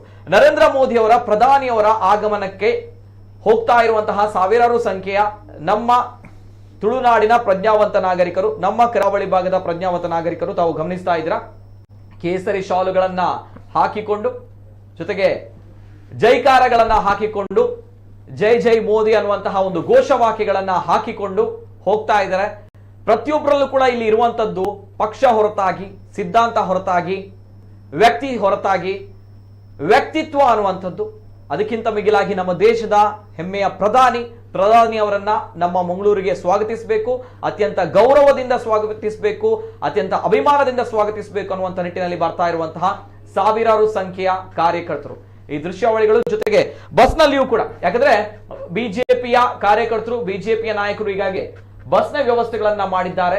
ಬಸ್ನಲ್ಲಿಯೂ ಕೂಡ ನೂರಾರು ಸಂಖ್ಯೆಯಲ್ಲಿ ಕಾರ್ಯಕರ್ತರು ಆಗಮಿಸ್ತಾ ಇದ್ದಾರೆ. ತಾವು ನೋಡ್ತಾ ಇದ್ದೀರಾ, ನಾಟ್ ಓನ್ಲಿ ಪುರುಷ ಕಾರ್ಯಕರ್ತರು, ಮಹಿಳೆಯರು ಕೂಡ ಆಗಮಿಸ್ತಾ ಇದ್ದಾರೆ. ಇದು ಬಸ್ಗಳಲ್ಲಿ ಬರುವಂತಹ ಕಾರ್ಯಕರ್ತರು. ಇದು ನಾವು ಪ್ರಥಮ ಹಂತ, ಯಾಕಂದ್ರೆ ಇಲ್ಲಿಂದ ಇನ್ನು ಸಮಾವೇಶಕ್ಕೆ ಹೋಗುವಂತದ್ದು ಸರ್. ಈ ಕಾರ್ಯಕರ್ತರು, ಈ ಅಭಿಮಾನಿಗಳು ಎಲ್ಲರೂ ಕೂಡ ಸಮಾವೇಶಕ್ಕೆ ಹೋಗುವಂತದ್ದು ಅಂದ್ರೆ ಬಂಗರಕೂಳೂರಿನ ಗೋಲ್ಡ್ ಫಿನ್ ಸಿಟಿಗೆ ಹೋಗ್ತಾ ಇರುವಂತದ್ದು. ಈ ಸಂದರ್ಭ, ಈ ದೃಶ್ಯಾವಳಿಗಳು ಕೂಡ ಅನೇಕ ಜನರು ಜನಜಂಗುಳಿ ಇದೆ ಅನ್ನುವಂತಹ ನಿಟ್ಟಿನಲ್ಲಿ ಮನೆಯಲ್ಲಿ ಕೂತ್ಕೊಂಡು ನೋಡುವಂತವರು ಕೂಡ ಇದ್ದಾರೆ. ಸೊ ಹೀಗಾಗಿ ನಾವು ಬಸ್ಸಿನಲ್ಲಿ ನೋಡಿದಾಗ, ಅಂದ್ರೆ ಈ ಬಸ್ಗಳನ್ನ ಕೆಲವರು ಮುನ್ನೆ ತಾನೇ ಬಿಜೆಪಿಯ ವಕ್ತಾರರು ಬಂದಾಗ ಚರ್ಚೆಯಲ್ಲಿ ಪಾಲ್ಗೊಂಡಾಗ ಹೇಳಿದ್ರು, ಕೆಲವರು ಬಸ್ ಅನ್ನ ಉಚಿತವಾಗಿ ನೀಡಿದ್ದಾರೆ, ಇನ್ನು ಕೆಲವರು ಸೇವೆಯನ್ನ ಸಲ್ಲಿಸ್ತಾ ಇದ್ದಾರೆ, ಇನ್ನು ಕೆಲವು ಕಡೆಗಳಲ್ಲಿ ಬಸ್ನಲ್ಲಿ ಬರುವಂತಹ ದೂರದ ಸುಳ್ಯ, ಕಾರ್ಕಳ, ಪುತ್ತೂರು ಆ ಭಾಗದ ಜನರಿಗೆ ಊಟದ ವ್ಯವಸ್ಥೆಯನ್ನು ಕೂಡ ಮಾಡಿದ್ದಾರೆ. ಒಟ್ಟಿನಲ್ಲಿ ಈ ಇಷ್ಟು ಸಂಖ್ಯೆಯಲ್ಲಿ, ಸಹಸ್ರಾರು ಸಂಖ್ಯೆಯಲ್ಲಿ ಜನರು ಈಗಾಗಲೇ ಆಗಮಿಸ್ತಾ ಇದ್ದಾರೆ ನಮ್ಮ ಕರಾವಳಿ ಭಾಗದಲ್ಲಿ. ಮೋದಿ ಅಂತ ಬಂದಾಗ ಒಂದು ವರ್ಚಸ್ ಇದೆಯಲ್ಲ ಸರ್ ಕರಾವಳಿ ಭಾಗದಲ್ಲಿ, ತುಳುನಾಡಿನಲ್ಲಿ ತಾವು ಅನೇಕ ಜನರನ್ನ ನೋಡಿದಿರ, ನಾಯಕರನ್ನ. ತುಳುನಾಡಿನಲ್ಲಿ ಬಹುಶಃ ಮೋದಿಯವರಿಗಿದ್ದಂತಹ ಈ ಒಂದು ವರ್ಚಸ್ಸು ಬೇರೆ ಇತರ ನಾಯಕರಿಗೆ, ವಾಜಪೇಯಿ, ಇಂದಿರಾ ಗಾಂಧಿ ಹೇಗೆ ಸರ್, ಯಾವ ರೀತಿ ಇತ್ತು ತಾವು ಗಮನಿಸಿದಾಗೆ? ಇಂದಿರಾ ಗಾಂಧಿ ಅವರು ಬಹಳ ಜನಪ್ರಿಯರಾಗಿದ್ದರು. ಇಲ್ಲಿ ಬಹಳಷ್ಟು ಜನಪ್ರಿಯತೆ ಇಂದಿರಾ ಗಾಂಧಿ ಅವರಿಗಿತ್ತು. ಅವರ ಭಾಷಣ ಕೂಡ ಹಾಗೆ, ಅವರ ಮಾತು ಪ್ರಖರವಾದ ಮಾತು, ಮತ್ತು ಬಹಳಷ್ಟು ಮಹಿಳೆಯರನ್ನು ಅವರು ಆಕರ್ಷಣೆ ಮಾಡ್ತಾ ಇದ್ರು. ಹಾಗಾಗಿ ಅವರ ಪಕ್ಷ ಇಲ್ಲಿ ಎಲ್ಲಾ ಸ್ಥಾನಗಳನ್ನು ಆ ಕಾಲದಲ್ಲಿ ಗೆಲ್ತಾ ಇತ್ತು. ಆ ನಂತರ ಆ ಕಾಲಕ್ಕೆಯೇ ಅಷ್ಟೇ ಜನಪ್ರಿಯದವರು ವಾಜಪೇಯಿ ಅವರು ಪ್ರಧಾನಿ ಆಗಿರದಿದ್ದರು, ಅಷ್ಟೇ ಜನಪ್ರಿಯತೆಯನ್ನು ಹೊಂದಿದವರು. ಮುಂದೆ ಪ್ರಧಾನಿ ಆಗಿದ್ದಾಗ ಅಂತೂ ಅವರು ಅಪಾರ ಜನಪ್ರಿಯತೆಯನ್ನು ಪಡೆದವರು. ಅವರ ಇಬ್ಬರ ವೈಶಿಷ್ಟ್ಯ ಏನು ಅಂದ್ರೆ, ಇಂದಿರಾ ಗಾಂಧಿ ಅವರಿಗೆ ಮಂಗಳೂರಿನ ಗೋಡಂಬಿ ಬಹಳ ಇಷ್ಟ. ಅವರಿಗೆ ಗೋಡಂಬಿ ಮತ್ತು ಹಲ್ವಾ ಅವರಿಗೆ ಬಹಳ ಇಷ್ಟ. ಅವರಿಗೆ ತಾಜ್ ಮಹಲ್ ಮತ್ತು ನಮ್ಮ ಕೋಮಲ್ಸಿನ ಮಸಾಲೆ ಗೋಡಂಬಿ ಮತ್ತು ಹಲ್ವಾ ಬಹಳ ಇಷ್ಟಪಡ್ತಾ ಇದ್ದವರು ಅವರು. ವಾಜಪೇಯಿ ಅವರು ನಮ್ಮ ಮಂಗಳೂರಿಗೆ ಬಂದರೆ ಅವರಿಗೆ ಉಪ್ಪಿಟ್ಟು ಮತ್ತು ನಾವಿಲ್ಲಿ ಶೀರಾ ಅಂತ ಕರಿತೇವೆ, ಕೇಸರಿ ಬಾತ್, ಅದರ ಒಂದು 2 ಮುಂಜಾನೆಗೆ ಬಹಳ ಇಷ್ಟಪಡ್ತಾ ಇದ್ದಾರೆ. ಆಮೇಲೆ ರಾತ್ರಿ ಅವರಿಗೆ ಬಿಸಿಯಾದಂತಹ ಹಾಲು ಬೇಕು, ಸಕ್ಕರೆ ಸಹಿತವಾದಂಥದ್ದು ಅಂತ. ಅವರ ಒಬ್ಬೊಬ್ಬರ ಖಾದ್ಯ ವೈವಿಧ್ಯಗಳದ್ದು ಕೂಡ ಬಹಳ ವಿಶೇಷವಾಗಿದೆ. ನರೇಂದ್ರ ಮೋದಿಜಿ ಅವರು ಇಲ್ಲಿ ಹೇಗೆ ಅವರ ಆರಂಭಿಕವಾಗಿ ಇಲ್ಲಿ ಬಹುಮಂದಿಗೆ ನೆನಪಿರಲಿಕ್ಕಿಲ್ಲ, ಅವರು ಮಂಗಳೂರಿಗೆ ಮೊದಲ ಭೇಟಿಯನ್ನು ನೀಡಿದ್ದು ಅವರಾಗ ಗುಜರಾತಿನ ಮುಖ್ಯಮಂತ್ರಿಗಳಾಗಿದ್ದರು. ಮುಖ್ಯಮಂತ್ರಿಗಳಾಗಿ ಮಂಗಳೂರಿಗೆ ಬಂದವರು ಇಲ್ಲಿನ ಗುಜರಾತಿ ಶಾಲೆ, ಆಂಗ್ಲ ಮಾಧ್ಯಮ ಶಾಲೆ ಅವರು ನಡೆಸುವಂತದ್ದು, ಅಲ್ಲಿ ಅವ್ರ ಜೊತೆ ಮಾತುಕತೆ ನಡೆಸಿದ್ರು. ಮೋದಿ ಅವರು ಪ್ರಥಮವಾಗಿ ಮಂಗಳೂರಿಗೆ ಬಂದು ಅವರು ಮುಖ್ಯಮಂತ್ರಿ ಆಗಿದ್ರು ಆಗ ಗುಜರಾತಿನ. ಹೌದು, ಇಲ್ಲಿ ಬಂದು ಆ ಶಾಲೆಯ ತಂಡ, ಅವರ ಬಹಳ ದೊಡ್ಡ ಸ್ಕೂಲ್ ಆಗ ಆರಂಭ ಆಗಿತ್ತು, ಅಲ್ಲಿ ಅವರನ್ನು ಮಾತಾಡಿಸಿದ್ರು. ಮತ್ತೆ ಇಲ್ಲಿ ಅವರ ಪಕ್ಷದ ಕಾರ್ಯಕರ್ತರನ್ನು ಕೂಡ ಮಾತಾಡಿಸಿದ್ರು. ಆ ಸಂದರ್ಭದಲ್ಲಿ ಅವರು ಮುಖ್ಯಮಂತ್ರಿಗಳಾಗಿ ಬಹಳ ದೊಡ್ಡ ಸತತ ಮುಖ್ಯಮಂತ್ರಿಯಾಗಿ ದಾಖಲೆಯನ್ನು ಹೊಂದಿದವರು ಮೋದಿಜಿಯವರು. ಹಾಗೆ ಇಲ್ಲಿ ಅವರ ಆಪ್ತ ವಲಯ ಬೆಳೆಯಿತು. ಆ ನಂತರ ಮುಂದೆ ಅವರು ಬಂದದ್ದು ಪ್ರಧಾನಿ ಆದ ನಂತರ. ಹೀಗೆ ಆ ಮೊದಲ ಭೇಟಿಯನ್ನು ನಾವು ವರದಿ ಮಾಡಿದ್ವಿ, ಯಾಕಂದ್ರೆ ಅದು ಸಾರ್ವಜನಿಕ ಸಭೆ ಆಗಿರಲಿಲ್ಲ. ಆಯ್ದ ಪತ್ರಕರ್ತರಿಗೆ ಮಾತ್ರ ಅಲ್ಲಿ ಅವಕಾಶ ನೀಡಿದ್ರು ಮತ್ತು ವರದಿಗಳನ್ನು ನಾವು ಮಾಡಿದ್ದೆ. ಆಗ ಅವರು ಹೆಚ್ಚು ರಾಜಕೀಯಕ್ಕಿಂತ ಶೈಕ್ಷಣಿಕವಾಗಿ ಮತ್ತು ಇಲ್ಲಿಯ ಜನ ಹೇಗೆ ಬಹಳ ದೊಡ್ಡ ಕೊಡುಗೆಯನ್ನು ಸಮಾಜಕ್ಕೆ ಕೊಡ್ತಾ ಇದ್ದಾರೆ. ಮಂಗಳೂರಿಗೂ ಗುಜರಾತಿಗೂ ಬಹಳ ದೊಡ್ಡ ನಂಟಿದೆ. ಏನ್ ಗೊತ್ತಾ ಮಂಗಳೂರಿನ ಆರಂಭಿಕ ಜವಳಿ ಮಳಿಗೆಗಳನ್ನೆಲ್ಲ ನಡೆಸಿದವರು ಮೂಲತಃ ಗುಜರಾತಿಂದ ಬಂದವರು. ಲಿಬರ್ಟಿ ಸ್ಟೋರ್, ಜಯಂತಿಲಾಲ್ ಟೆಕ್ಸ್ಟೈಲ್ಸ್, ಇವರೆಲ್ಲ ಗುಜರಾತ್. ಆಮೇಲೆ ಇಲ್ಲಿ ಚಿನ್ನಾಭರಣಗಳ ಮೊದಲ ವ್ಯವಹಾರವನ್ನು ಸ್ಥಾಪನೆ ಮಾಡಿದವರು ಕೂಡ ಗುಜರಾತಿಯವರು. ಇಲ್ಲಿ ಗುಜರಾತಿ ಹೋಟೆಲ್ ಅಂತ ಇತ್ತು ರೂಪವಾಣಿ ಪಕ್ಕದಲ್ಲಿ, ಬಹಳ ಪ್ರಸಿದ್ಧ ಆಯ್ತು, ಈಗಲೂ ಒಂದೇ. ಅಂದ್ರೆ ನಮಗೂ ಅವರಿಗೂ ದೊಡ್ಡ ನಂಟು. ಈ ಎಲ್ಲ ಕಾರಣಕ್ಕಾಗಿ ಅವರು ಬಂದಿದ್ರು. ಮಂಗಳೂರಿನ ಸೂಕ್ಷ್ಮಗಳನ್ನು ಅವರು ಗುರುತಿಸಿದರು. ಇಲ್ಲಿ ಅವರ ಪಕ್ಷ ಬೆಳೆಯಲು ಅವಕಾಶ ಇದೆ ಅಂತ ಅವರು ಗುರುತಿಸಿದರು. ಹಾಗಾಗಿ ಅವರು ಮಂಗಳೂರನ್ನು ತನ್ನ ಆದ್ಯತೆಯ ಒಂದು ನಗರವನ್ನಾಗಿ ಮುಂದಿನ ದಿನಗಳಲ್ಲಿ ಅವರು ರೂಪಿಸಿದ್ರು ಅಂತ ನಾನು ಯೋಚಿಸ್ತೇನೆ. ಸರ್, ಜೊತೆಗೆ ಇದು ಈಗಾಗಲೇ ಕರಾವಳಿ ಭಾಗದಲ್ಲಿ ಜನರು, ಬೇರೆ ಬೇರೆ ಭಾಗಗಳಿಂದ ಜನರು ಆಗಮಿಸ್ತಾ ಇದ್ದಾರೆ ಕೂಳೂರಿನ ಗೋಲ್ಡ್ ಫಿನ್ ಸಿಟಿಗೆ. ಜೊತೆಗೆ ಅಲ್ಲಿ ಈಗಾಗಲೇ ಕಾರ್ಯಕ್ರಮಗಳು ಕೂಡ ಪ್ರಾರಂಭ ಆಗಿದೆ. ದೇಶಭಕ್ತಿ ಗೀತೆಯ ಕಾರ್ಯಕ್ರಮಗಳು ಈಗಾಗಲೇ ಪ್ರಾರಂಭವಾಗಿದೆ. ಆ ಒಂದು ದೃಶ್ಯಾವಳಿಗಳನ್ನು ಕೂಡ ನೋಡ್ಕೊಂಡು ಬನ್ನಿ. ಎಸ್, ಇದು ಕೂಳೂರಿನ ಗೋಲ್ಡ್ ಫಿನ್ ಸಿಟಿಯಲ್ಲಿ, ಅಂದ್ರೆ ಬಂಗ್ರ ಕೂಳೂರಿನ ಗೋಲ್ಡ್ ಫಿನ್ ಸಿಟಿಯಲ್ಲಿ ಸನ್ಮಾನ್ಯ ನರೇಂದ್ರ ಮೋದಿ ಅವರು ಈ ಭವ್ಯ ವೇದಿಕೆಯಲ್ಲಿ ಲಕ್ಷಾಂತರ ಜನರನ್ನ ಉದ್ದೇಶಿಸಿ ಭಾಷಣವನ್ನ, ಮಾತುಗಳನ್ನ ಆಡಲಿಕ್ಕಿದ್ದಾರೆ. ಜೊತೆಗೆ ಅಧಿಕೃತ ಸರ್ಕಾರಿ ಕಾರ್ಯಕ್ರಮ 3800 ಕೋಟಿ ರೂಪಾಯಿಗಳ ಯೋಜನೆಗಳ ಶಿಲಾನ್ಯಾಸ, ಜೊತೆಗೆ ಕೆಲವು ಯೋಜನೆಗಳ ಉದ್ಘಾಟನೆಯನ್ನ ನೆರವೇರಿಸಲಿಕ್ಕಿದ್ದಾರೆ. ಹಾಗಾಗಿ ಇದು ಗೋಲ್ಡ್ ಫಿನ್ ಸಿಟಿಯಿಂದ ನೇರ ಪ್ರಸಾರದ ಕಾರ್ಯಕ್ರಮ ತಾವು ನೋಡ್ತಾ ಇದ್ದೀರಾ. ಇಲ್ಲಿ ದೇಶಭಕ್ತಿ ಗೀತೆಗಳು ಅನುಭವಿ ಕಲಾವಿದರಿಂದ, ಪ್ರಸಿದ್ಧ ಪ್ರತಿಭಾನ್ವಿತ ಕಲಾವಿದರಿಂದ ನಡೀತಾ ಇದೆ. ದೃಶ್ಯಾವಳಿ ದೃಶ್ಯಾವಳಿ ದೃಶ್ಯಾವಳಿ ಗಳಿಗೊಳಲ್ಲ, ದೃಶ್ಯಾವಳಿ.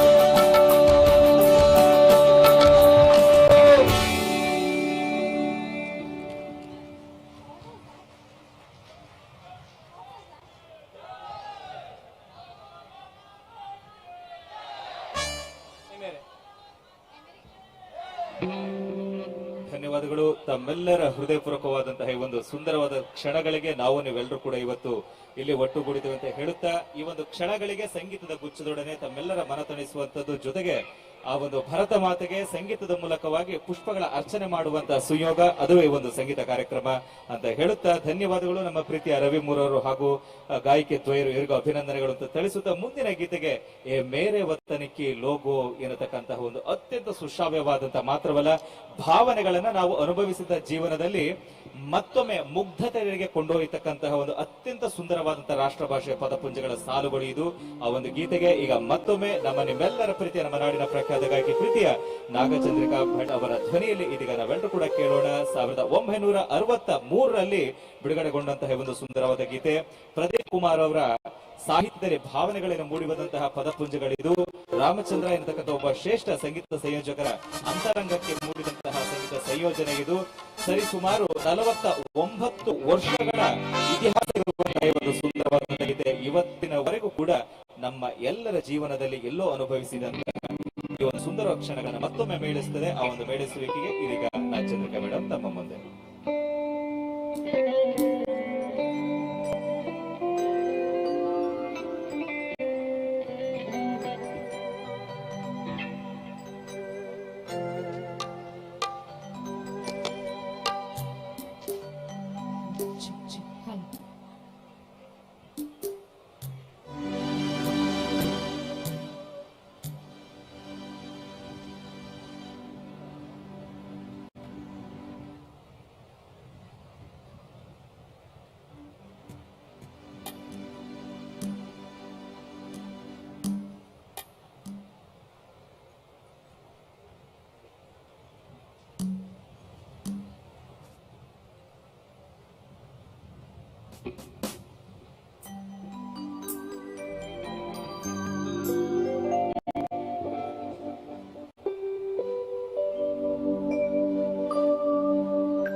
ये शुभ दिन है,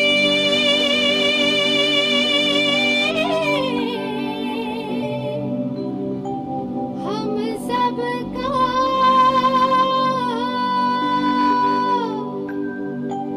लहरा लो तिरंगा प्यारा, पर मत भूलो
ಎಸ್, ಧನ್ಯವಾದಗಳು ಮತ್ತೊಮ್ಮೆ ನಮ್ಮ ಪ್ರೀತಿಯ ನಾಗಚಂದ್ರಿಕಾ ಮೇಡಮ್ ಅವರಿಗೆ. ಜಗತ್ತು ಕಂಡಂತ ಶ್ರೇಷ್ಠ ಧ್ವನಿ ಲತಾ ಮಂಗೇಶ್ಕರ್ ಅವರ ಧ್ವನಿಯನ್ನ ಮೇಳೈಸಿ ತನ್ನ ಕಂಠಸಿರಿಯ ಮೂಲಕವೇ ಆ ಭಾವನೆಗಳನ್ನ ಮತ್ತೊಮ್ಮೆ ಈ ಒಂದು ವೇದಿಕೆಗೆ ಮರುಕಳಿಸಿದಂತಹ ನಮ್ಮ ಶ್ರೇಷ್ಠ ಗಾಯಕಿಗೆ ಮತ್ತೊಮ್ಮೆ ಮಗದೊಮ್ಮೆ ಅಭಿನಂದನೆ ಸಲ್ಲಿಸುತ್ತಾ ಮುಂದಿನ ಗೀತೆಗೆ ನಾವೆಲ್ಲರೂ ಕೂಡ ಹೋಗೋಣ. ನಾವಾಗ್ಲೇ ಹೇಳಿದಾಗೆ ಗುರುವಿಗೆ ಗುರುವಾಗಿ, ಕಲಿಯುವವರಿಗೆ ಸದ್ಗುರುಗಳಾಗಿ, ಸಂಗೀತದ ತಾಪಸಿಗನಾಗಿ, ಸರಸ್ವತಿಯ ಪುತ್ರನಾಗಿ ಹೃದಯದಲ್ಲಿಟ್ಟು ಒಂದೊಂದು ಸ್ವರಗಳನ್ನು ಕೂಡ ಆಸ್ವಾದಿಸಿ ಅದನ್ನ ಪೂಜಿಸುವಂತ ಮನೋಭಾವನೆ ಏಕೈಕ ವ್ಯಕ್ತಿ ಇದ್ರೆ ಅದುವೇ ನಮ್ಮ ಶಂಕರ್ ಶಾನ್ಭೋಗ್ ಅವರು. ಹಾಗಾಗಿ ಅವರ ಅತ್ಯಂತ ಶ್ರೇಷ್ಠತರವಾದಂತಹ ಭಾವನೆಗಳಿಗೆ ಮತ್ತೊಮ್ಮೆ ಹೂ ಹರೆಯದ ಎನ್ನತಕ್ಕಂತ ಹೂವಿನ ಸ್ವರೂಪವಾದಂತಹ ಹೃದಯ ಮನಸ್ಸುಗಳಿಗೆ ಮತ್ತೊಮ್ಮೆ ಕುಸುಮದ ಲಾಲಿತ್ಯಕ್ಕೆ ಇದೀಗ ಆ ಒಂದು ಸುಂದರವಾದ ಗೀತೆ ತಮ್ಮ ಮುಂದೆ.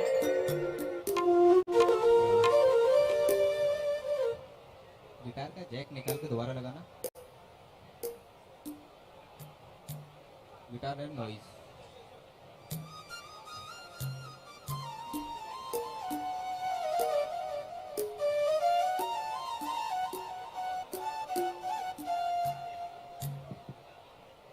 हल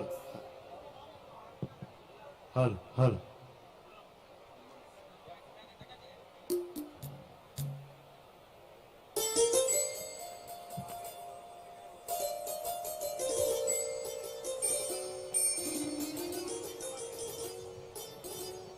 ಜಾಸ್ತಿ ಮಾಡು. हल हल आ रहा है अभी भी आ रहा है.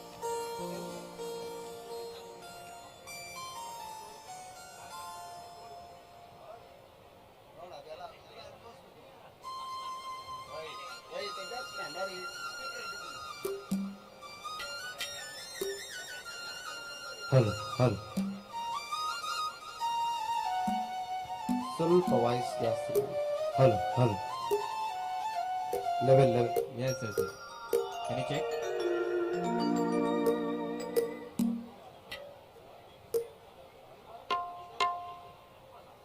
Okay, sure.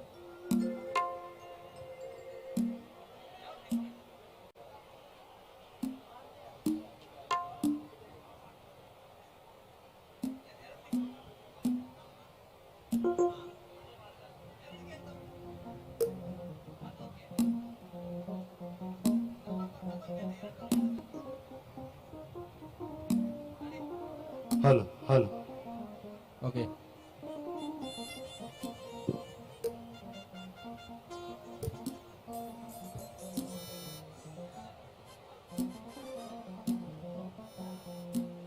Dev, Dev.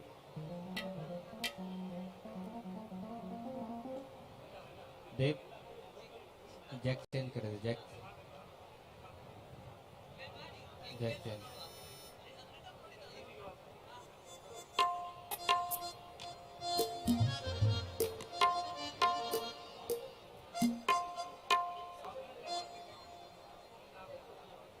हल हल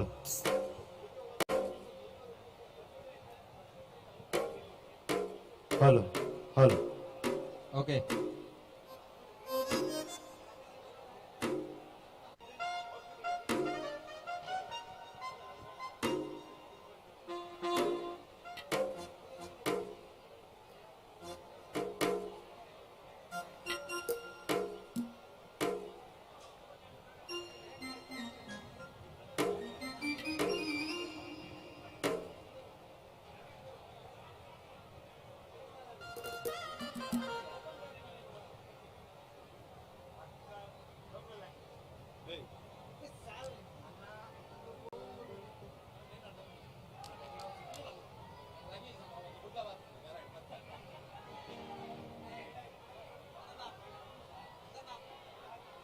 हल हल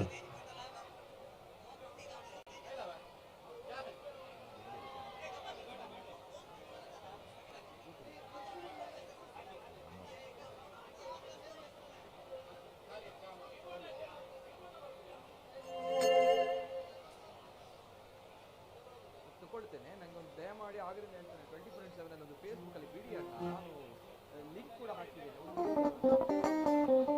ಈ ಸಲ ಮಾಡ್ತೀನಿ ಮಾರೆ ಗಡಿ ಗಡಿ ನೆತ್ತವಟ ಅಂತ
ಎಸ್, ತಾವು ನೋಡ್ತಾ ಇದ್ದೀರಾ ಮಂಗಳೂರಿನ ಹೊರವಲಯದ ಬಂಗ್ರಾ ಕೂಳೂರಿನ ಗೋಲ್ಡ್ ಪಿನ್ ಸಿಟಿಯಲ್ಲಿ ಈಗಾಗಲೇ ಕ್ಷಣಗಣನೆ ಆರಂಭವಾಗಿದೆ. ಎಕ್ಸಾಕ್ಟ್ಲಿ ಕ್ಷಣಗಣನೆ ಇನ್ನೇನಿದ್ರು ಕೂಡ 40 ನಿಮಿಷಗಳು, ಅಂದ್ರೆ ಈ ಒಂದು ಅಧಿಕೃತವಾಗಿ ಪ್ರಧಾನಿ ನರೇಂದ್ರ ಮೋದಿ ಅವರು ಮಂಗಳೂರಿಗೆ ಆಗಮಿಸ್ತಾ ಇದ್ದಾರೆ ಅಂತ ಬಂದಾಗ 40 ನಿಮಿಷಗಳು ಇನ್ನೇನು ಕ್ಷಣಗಣನೆ ಬಾಕಿಯಾಗಿರುವಂತದ್ದು. ಹಾಗಾಗಿ ಗೋಲ್ಡ್ ಪಿಂಚ್ ಮೈದಾನಕ್ಕೆ ಜನಸಾಗರ ಹರಿದು ಬರ್ತಾ ಇದೆ. ಖಾಸಗಿ ಬಸ್ಗಳಲ್ಲಿ, ವಾಹನಗಳಲ್ಲಿ, ಜೊತೆಗೆ ಪಾರ್ಟಿಯವರು, ಕಾರ್ಯಕರ್ತರು ತಯಾರು ಮಾಡಿರುವಂತಹ ಬಸ್ಗಳಲ್ಲಿ ಈಗಾಗಲೇ ನೂರಾರು ಸಂಖ್ಯೆಯಲ್ಲಿ ಕಾರ್ಯಕರ್ತರು ಮೋದಿ ಮೋದಿ ಜೈ ಜೈ ಮೋದಿ ಅನ್ನುವಂತಹ ಘೋಷಣೆಗಳ ಮೂಲಕ ಘೋಷಣೆಗಳನ್ನ ಕೂಗಿಕೊಂಡು ಬಂಗ್ರಾ ಕೂಳೂರಿನ ಗೋಲ್ಡ್ ಪಿನ್ ಸಿಟಿಯತ್ತ ಆಗಮಿಸ್ತಾ ಇದ್ದಾರೆ. ಮಂಗಳೂರಿನಲ್ಲಿ ನರೇಂದ್ರ ಮೋದಿ ಅವರ ಹವಾ ಜೋರಾಗಿದೆ. ತುಳುನಾಡಿನಲ್ಲಿ, ಪರಶುರಾಮನ ನಾಡಿನಲ್ಲಿ ನಮೋ ಅವರಿಗೆ ಜೋರಾಗಿರುವಂತಹ ಘೋಷವಾಕ್ಯಗಳು, ಜೈಕಾರಗಳು ಈಗಾಗಲೇ ಕೇಳಿ ಬರ್ತಾ ಇದೆ. ಈಗಾಗಲೇ ಅರ್ಧ ಮೈದಾನ ತುಂಬಿರುವಂತದ್ದು. ಮೈದಾನದ ಒಳಗೆ ಮೋದಿ ಮೋದಿ ಅನ್ನುವಂತಹ ಘೋಷವಾಕ್ಯ ಈಗಾಗಲೇ ಕೇಳಿ ಬರ್ತಾ ಇದೆ. ಮಂಗಳೂರಿನಲ್ಲಿ ಮೋದಿ ಸಮಾವೇಶಕ್ಕೆ ಈಗಾಗಲೇ ಜನಸಾಗರ ಹರಿದು ಬರ್ತಾ ಇದೆ. ಖಾಸಗಿ ಬಸ್, ವಾಹನಗಳ ಜೊತೆಗೆ ಬರ್ತಾ ಇದ್ದಾರೆ.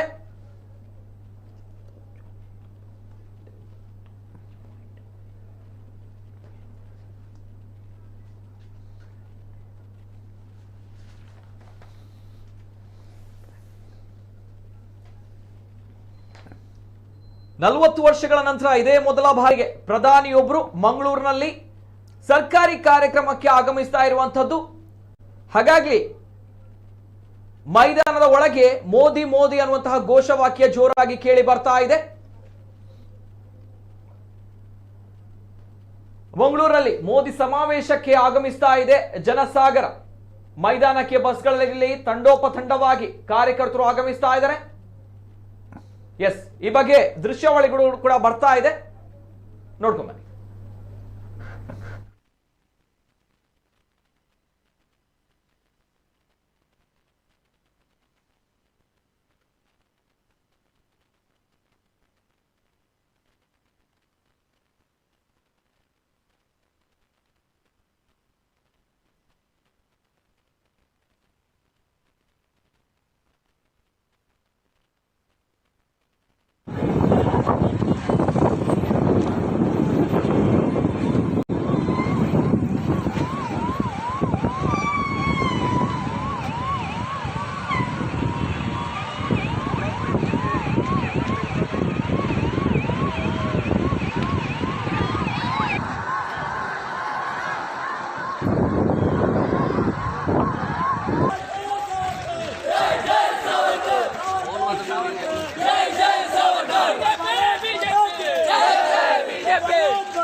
Yes sir.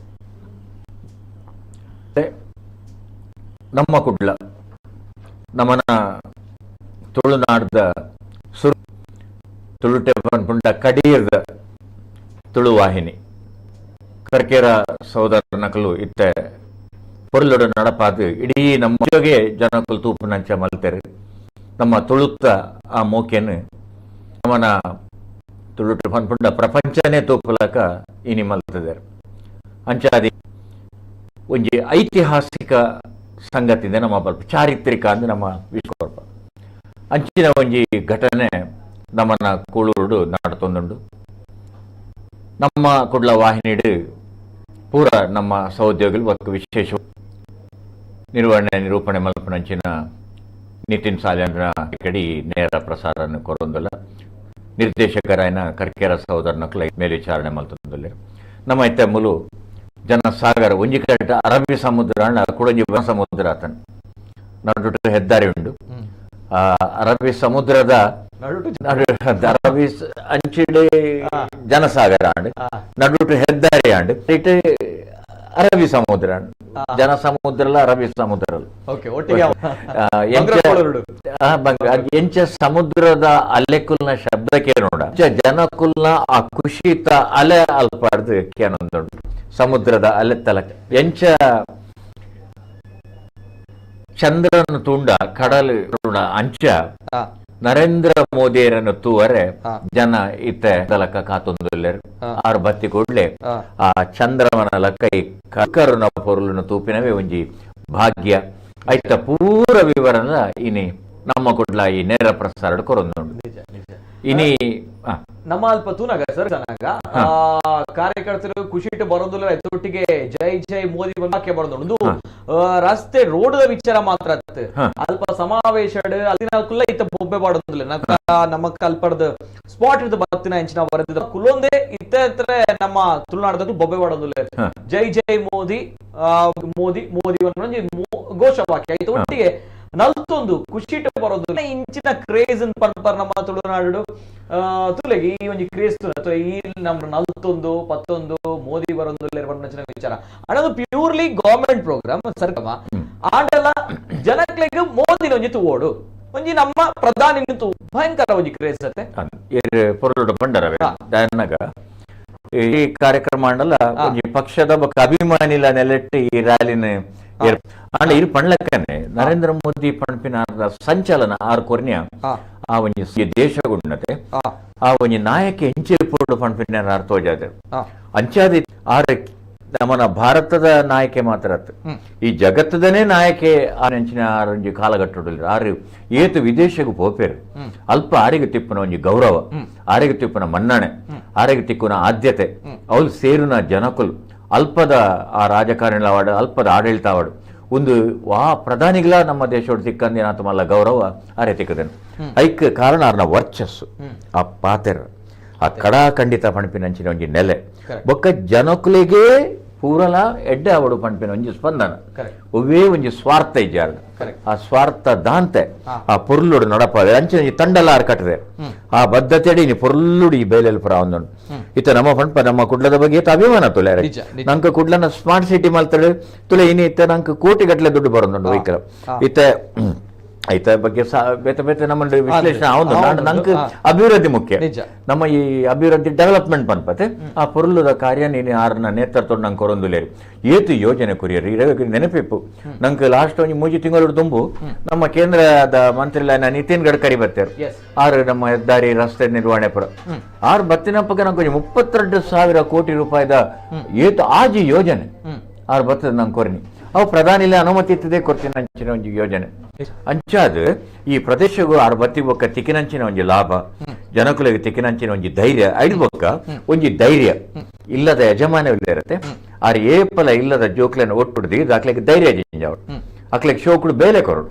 ಅಕ್ಲೆಗೆ ಶೋಕುಡು ಅಕ್ಲೆಗೆ ಗುಣಸ್ಥಿಕ್ಕಲ ಮಲ್ಪೋಡು ಅಂಚಿನ ಒಂಜಿ ಕುಟುಂಬ ನೀನು ಭಾರತ ಪಣಪಿನ ಕುಟುಂಬನ ಮೋಡಿ ಪಣಪಿನ ಒಂಜಿ ಯಜಮಾನರು ನಡಪುಡ ಒಂದು ಪಣಪಿನ ಕಾರಣಗೋಸ್ಕರ ಈ ಜವನೇರು ಎಲ್ಲಿ ಜೋಕ್ಲಿ ಅಂತ ಜೋಕ್ಲಿ ಬರತ್ತು ನಿಜ ನಿಜ ಅವರೇ ಕ್ರೇಜ್ ಮಾಡಲಿ ಜೋಕ್ಲೆಗಳ ಮೋದಿ ಬಂದ್ಬಿಟ್ಟು ಜೋಕ್ಲೆಗೆ ಕ್ರೇಜ್ ಬಾಯ್ದು ನಾವು ಕೋಡ ನಿಂಚು ಜೋಕ್ಲಿ ಮಸ್ತ್ ಜೋಕ್ಲಿ ಅಂಕನ ಎಂಕಲ್ ಸುತ್ತ ಜೋಕ್ಲಿ ಮಾತ ಕೇಳೋದಿಲ್ಲ ಅಮ್ಮ ಎಲ್ಲ ಮೋದಿ ಅಂಕಲ್ ಜೋಕ್ಲಿ ಅಂಕಲ್ ಇಪ್ಪಡು ಅಂಚ ನಿಕಲ್ ನಾವು ನೇರ ಪ್ರಸಾರ ಉಂಡು ಎಂಕ್ಲಿಗೆ ರಜೆ ಉಂಟು ಮಾತ ಆ ಪ್ರದೇಶದ ಜೋಕ್ಲಿಗೆ ರಜೆ ಉಂಟು ನಿಜ ಅತ್ತಲ್ಲ ಸರ್ ಅವಳೊಂದು ಎಲ್ಲಿಯ ಜೋಕುಲು ಬಾಲೆ ಬರು ದಯವಂತ ಒಂದೊಂಜಿ ಪಿರವ್ ಕೊನಾರ ಅಪ್ಪನ ತುಲೆ ನಮ್ಮ ಅಂತುಲಿತ್ತಲೆ ಅವನ್ ಯಾವನ್ ತಲೆ ದಯಮಲ್ತ ಎಸ್ ಎಲ್ಲಿಯ ಜೋಕುಲು ಎಲ್ಲಿಯ ಬಾಲೆ ಆ ಬಾಲೆಲ್ಲ ಮತ್ತೊಂದು ಅಲ್ಪ ಲಕ್ಷಾಂತರ ಜನ ಸೇರುವೇರು ಅಂತ ಗೊತ್ತು ಐಡ್ಲ ನಿತಿನ್ ಲಕ್ಷಾಂತರ ಜನ ಸೇರು ಐತ ನೋಡ್ಬಿಟ್ಟು ಅವನಿ ಬಾಲೆನ್ ಪತ್ತೊಂದು ಬರ್ಪೇರೆ ಪಂಜೋರ್ ಬರೊಂದುಲ್ಲೇರು ನಮ್ಮ ತುಳುನಾಡದಕ್ಕೂ ಯಾನು ಪಂಡಿನೇ ಕೊಂಚ ಸಾಕ್ಷಿ ಕೊರಿಯಾರತ್ತೀರಿ ಎಂಕ ಅವಗೋಡ ನಿಜ ನಿಜ ದಯಮನಾಗ ಅವು ಅಂಚಿನ ಕ್ರೇಜ್ ಉಂಟು ಸರ್ ಸ್ವಲ್ಪ ಅನ್ನ ಜೋಕ್ಲಿ ನಾನು ತೋಂದಿಲ್ಲ ಸುತ್ತಮುತ್ತ ಪೂರ ತೋಂದಿಲ್ಲ ಆ ನಮೂನಿ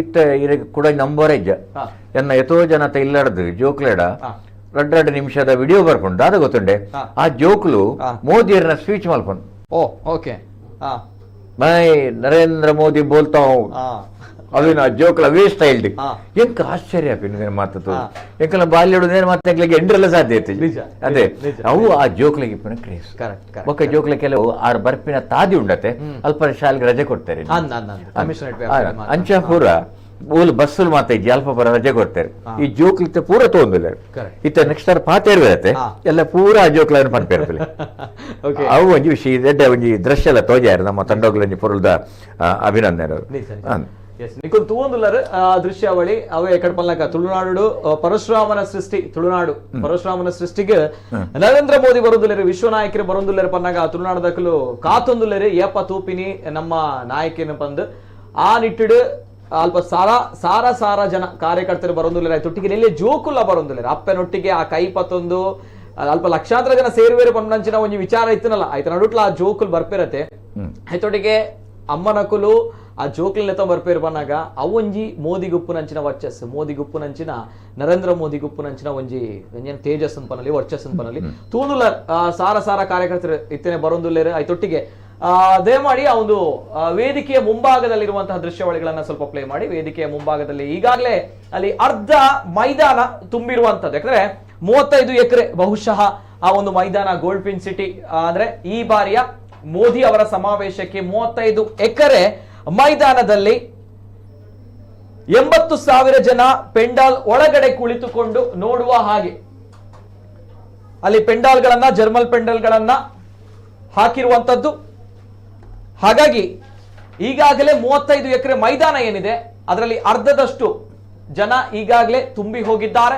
ಆ ಒಂದು ದೃಶ್ಯಾವಳಿಗಳನ್ನು ಕೂಡ ಪ್ಲೇ ಮಾಡಿ ಸರ್. ತಾವು 35 ಎಕರೆ ಜಾಗೇಡ್ ಈ ಪೆಂಡಾಲ್ ಪಾಡ್ದೇರು 80,000 ಜನ ಉಲ ಇಡ್ಕೊಳ್ಳಿ ಪೆಂಡಾಲ್ ದೌಲ ಆಂಡ್ಲ 2 ಲಕ್ಷ ಜನ ಬರ್ಪುನಂಚಿನ ನಿರೀಕ್ಷೆ ಉಂಟು ಆಯ್ತಾ. ನಡುಟ್ಟು ಇತ್ತೆ ಅರ್ಧ ಮೈದಾನ ಆಲ್ರೆಡಿ ಫುಲ್ ಆತನು. ನಾನೊಂದು ಅರ್ಧ ಗಂಟೆ ಬಾಕಿ ಮೋದಿನ್ ಓಡ್ ಬಂದ್ನಂಚಿನ ವಿಚಾರ ಬಂದ್ಪಡ್ ಸರ್. ಈ ಪೆಂಡಾಲ್ನ ನಿರ್ಮಾಣಕ್ಕೆ 2 ಉದ್ದೇಶ ಇತ್ತು. ಒಂದು ಬಿಸಿಲಿನ ಜಳ ಇರಬಹುದು ಅಂತ, ಒಂದು ಮಳೆ ಬಂದರೂ ಬರಬಹುದು ಎಂಬ ಒಂದು ಆತಂಕ ಸಹ.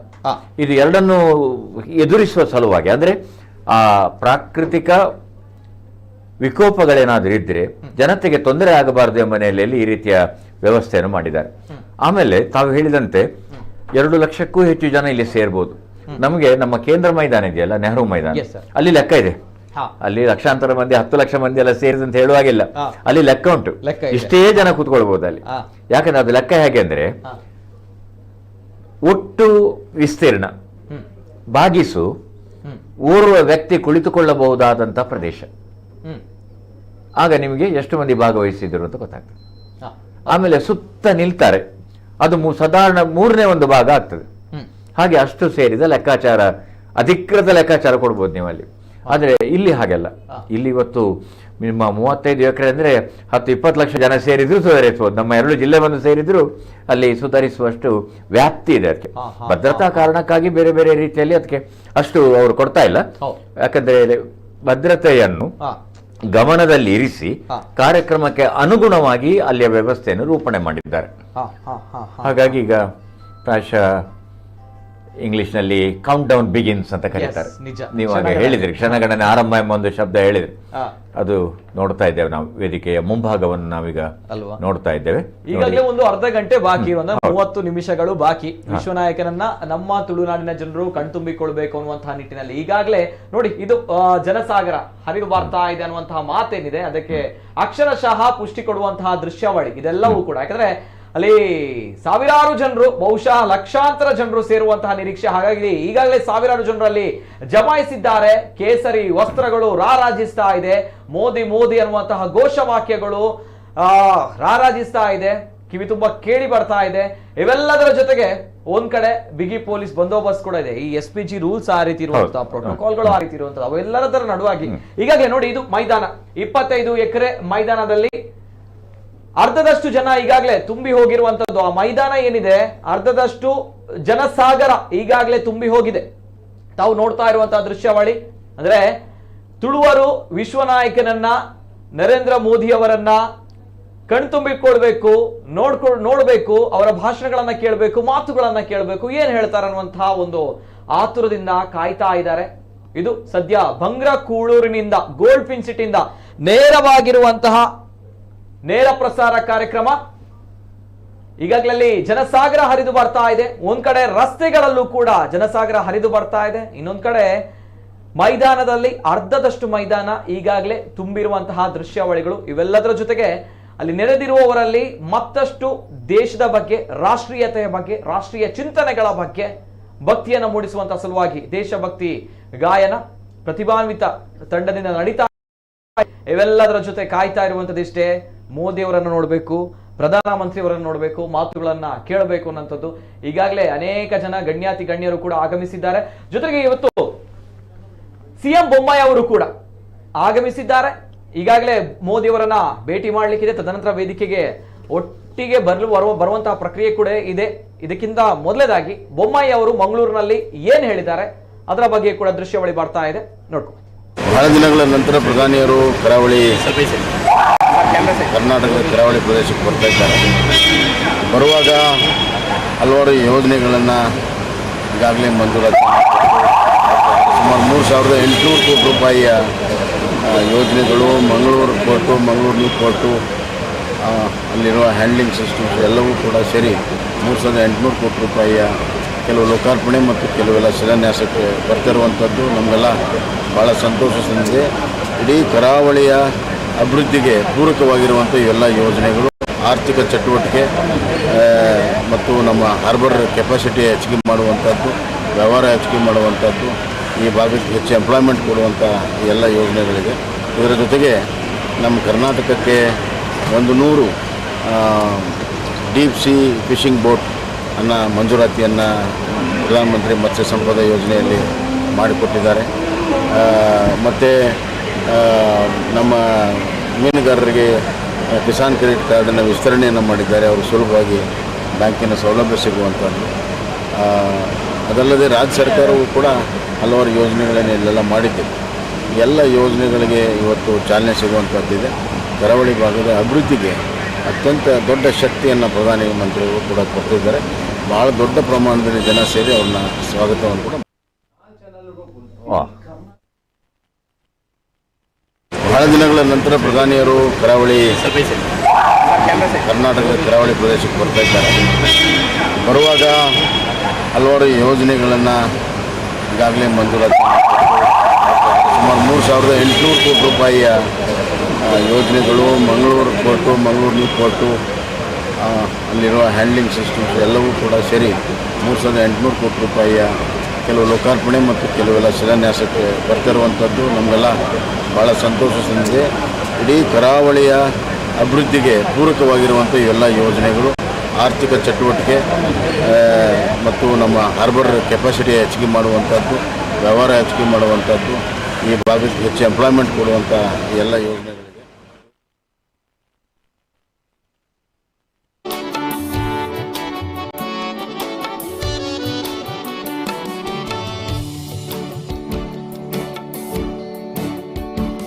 तू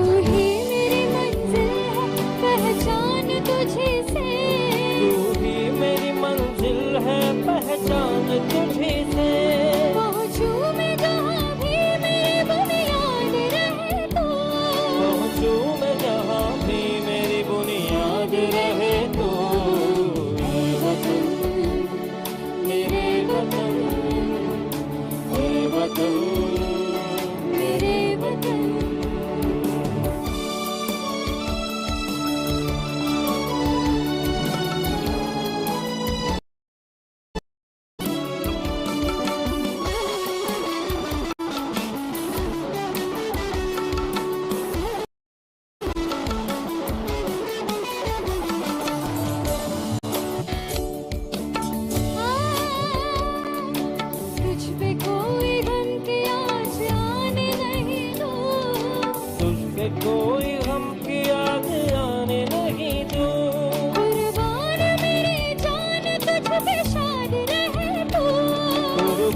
मेरे वतन, है वतन, मेरे वतन, है वतन, मेरे वतन, है वतन, मेरे, है वतन, मेरे वतन, जिंदगी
ಧನ್ಯವಾದಗಳು ಮತ್ತೊಮ್ಮೆ ಅಂಕಿತಾ ಕುಂಡು ಅವರಿಗೆ, ಮತ್ತೊಮ್ಮೆ ನಮ್ಮ ಪ್ರೀತಿಯ ರವಿ ಮೂರು ಸರ್ಗ ಅಭಿನಯ ಸಲ್ಲಿಸುತ್ತಾ ಬಂಧುಗಳೇ, ಇದೀಗ ಮುಂದಿನ ಒಂದು ಗೀತೆ ಯಾವಾಗಲೂ ಒಂದು ಮೃಷ್ಟಾನ್ನ ಭೋಜನಕ್ಕೆ ತುಪ್ಪವು ಎಷ್ಟು ಪವಿತ್ರವಾಗಿರ್ತದೋ ಅಷ್ಟೇ ಪವಿತ್ರವಾದಂತಹ ಸಂಗೀತ ಸಂಯೋಜನೆಯನ್ನು ತನ್ನ ಹೃದಯ ಅಂತರಾಳದಲ್ಲಿ ಅದನ್ನು ಅನುಭವಿಸಿ ಅದಕ್ಕೆ ಜೀವವನ್ನು ತುಂಬಿಸಿ ಇಡೀ ಹೊರ ಜಗತ್ತಿಗೆ ಅದನ್ನು ತೋರ್ಪಡಿಸಿದಂಥವರು ಅದ್ಭುತ ಗಾಯನ ಮೂಲಕವಾಗಿ ಅದ್ಭುತವಾದಂತಹ ಸ್ವರ ಸಂಯೋಜನೆ ಮೂಲಕವಾಗಿ ಗೀತೆ ನಾವೆಲ್ಲರೂ ಕೂಡ ಕೇಳಿದ್ದೇವೆ. ಈ ಒಂದು ಗೀತೆ ಇಲ್ಲದಿದ್ರೆ ಆ ಒಂದು ಕಾರ್ಯಕ್ರಮ ಅಲ್ಲ ಎನ್ನತಕ್ಕಂತಹ ಮನೋಭಾವನೆ ಇಡೀ ನಮ್ಮ ಕನ್ನಡಿಗದಾಗಿದೆ. ಅದು ಬೇರೆ ಯಾರು ಅಲ್ಲ, ಇವರು ಹಾಡಿದ ಗೀತೆಯನ್ನ ಸಾವಿರಾರು ವೇದಿಕೆಗಳಲ್ಲಿ ಹಾಡ್ತೇವೆ, ಆದ್ರೆ ಮೂಲ ಗಾಯನದ ಸ್ವರೂಪ ಅದು ಬೇರೆ ಯಾರಲ್ಲ, ಸಂಗೀತ ಸಂಯೋಜನೆ ಬೇರೆ ಯಾರಲ್ಲ, ಅದುವೇ ನಮ್ಮ ಪ್ರೀತಿಯ ಶಂಕರಣ್ಣನವರು. ಜೈ ಜೈ. ಇದೀಗ ಕಾರ್ಯಕ್ರಮಕ್ಕೆ ನುಡಿದರ ಮೂಲಕವಾಗಿ ಮಾತ್ರವಲ್ಲ, ಕೇಶವದಾಸರು ಎನ್ನತಕ್ಕಂಥ ಒಬ್ಬ ಶ್ರೇಷ್ಠ ಸಂತರು ನಮ್ಮ ಕರ್ನಾಟಕದಲ್ಲಿ ಹುಟ್ಟುತ್ತಾರೆ. ಮಾತ್ರವಲ್ಲ, ದಾಸ ಪರಂಪರೆಗೆ ತನ್ನ ಮುನ್ನುಡಿಯನ್ನು ಬರೆಯುವುದರ ಮೂಲಕವಾಗಿ ತನ್ನ ಭಾವನೆಗಳನ್ನ ಅನೇಕ ಭಾಷೆಗಳಲ್ಲಿ ಪರರಾಷ್ಟ್ರಕ್ಕೂ ಹೋಗಿ ಆ ಒಂದು ಭಕ್ತಿಯ ಸ್ವರೂಪವನ್ನ ಪ್ರಚುರಪಡಿಸಿದಂತಹ ಶ್ರೇಷ್ಠರು ಕೇಶವದಾಸ್ಜಿ ಅವರು. ಅವರ ಭಾವನೆಗಳ ಅಂತರಂಗ ಸಾಹಿತ್ಯದ ಮೂಲಕ ಮೂಡಿದೆ ಈ ಒಂದು ಗೀತೆ. ಇದೀಗ ನಮ್ಮ ಮೂಲ ಗಾಯಕರು ನಮ್ಮ ಪ್ರೀತಿಯ ಶಂಕರಣ್ಣನವರ ಧ್ವನಿಯಲ್ಲಿ.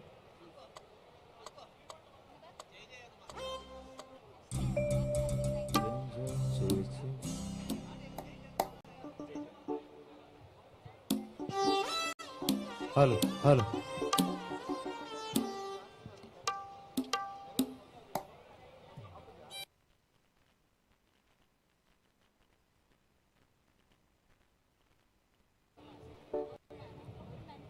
बोलो भारत माता की, बोलो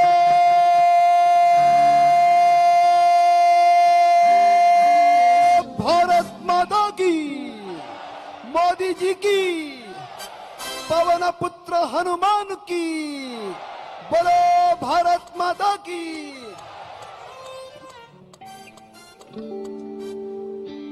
ಈ ಹಾಡಿಗೆ ನಿಮ್ಮೆಲ್ಲರ ಸಹಕಾರ ಬೇಕು ನನಗೆ. ಮೋದಿಜಿಯವರಿಗೆ ನಿಜವಾದ ಶಕ್ತಿಯನ್ನು ಕೊಟ್ಟಿದ್ದು ನಮ್ಮ ಪವನ ಪುತ್ರ ಹನುಮಾನ್. ಹನುಮಾನನ ರೂಪವೇ ಮೋದಿಜಿಯವರು. ಈಗ ನೀವೆಲ್ಲರೂ ನಮ್ಮೊಂದಿಗೆ ಆ ಹಾಡಿಗೆ ಧ್ವನಿಯನ್ನು ಸೇರಿಸಬೇಕು ಅಂತ ಕೇಳ್ಕೊಳ್ತೇನೆ.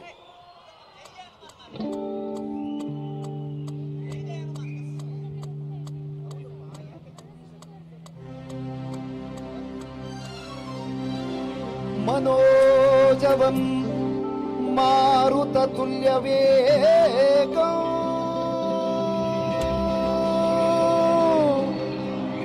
जितेन्द्रियं बुद्धिमतां वरिष्ठम्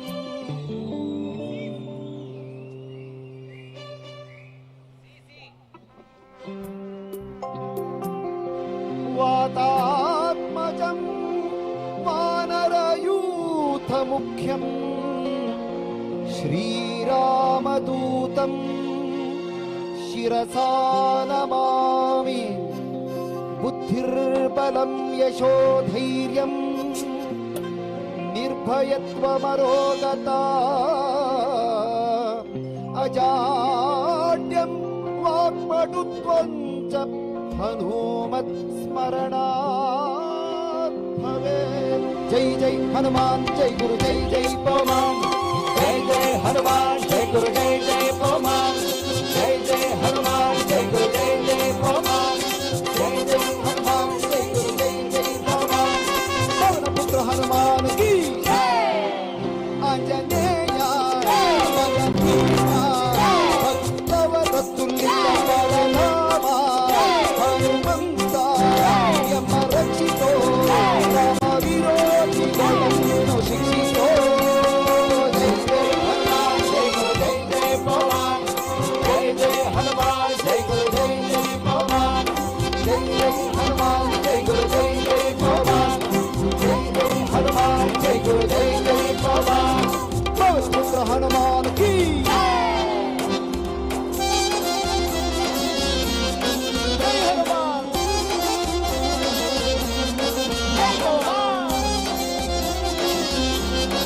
ಜೈ ಹನುಮಾನ್.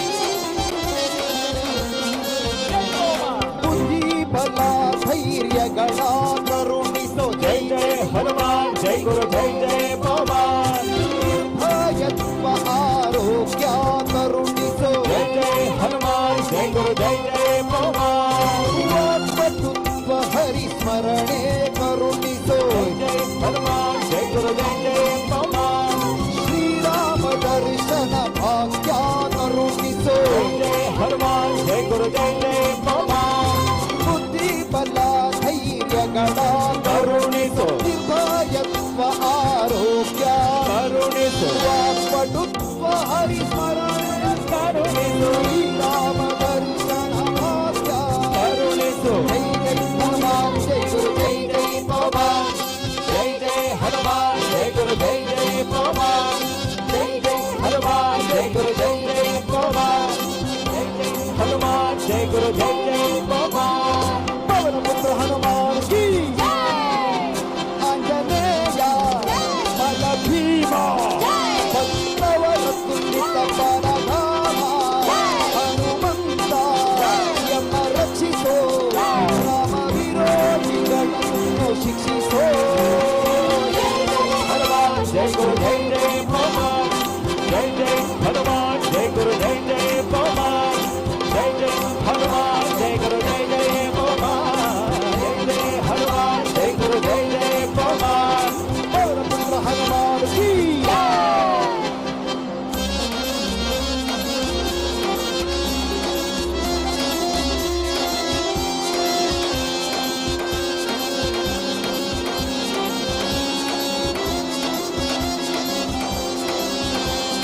ರಾಮ ಸ್ಮರಣೆ ಕೊಡು. ಶ್ರೀರಾಮ್ ಜೈ ರಾಮ್ ಜೈ ಜೈ ರಾಮ್. ರಾಮ ಸೇವೆಯ ಕೊಡು. ಶ್ರೀರಾಮ್ ಜೈ ರಾಮ್ ಜೈ ಜೈ ರಾಮ್. ರಾಮಾಯಣದ ಕಥೆಯೊಳು ಬಂದು ಕೂಡು.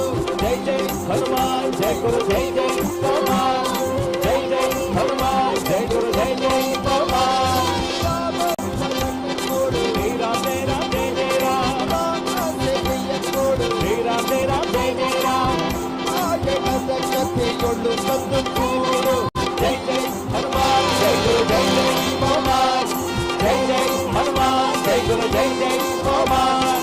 ರಾಮ ರಾಮ ರಾಮ ರಾಮ ಜೈ ಜೈ ರಾಮ್. ರಾಮ ರಾಮ ರಾಮ ರಾಮ ಸೀತಾರಾಮ್.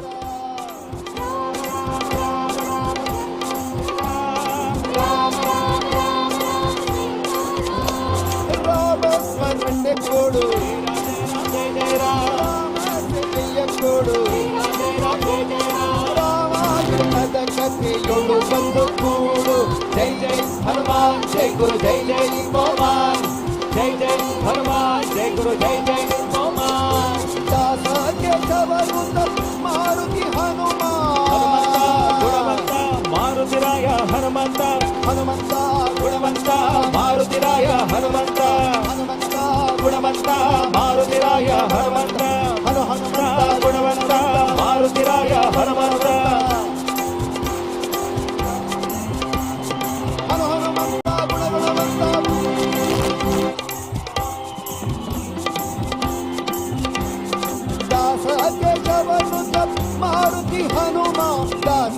ಕೇಸರ ಜೈ ಬಲ ಭೀಮ जय बल भीमा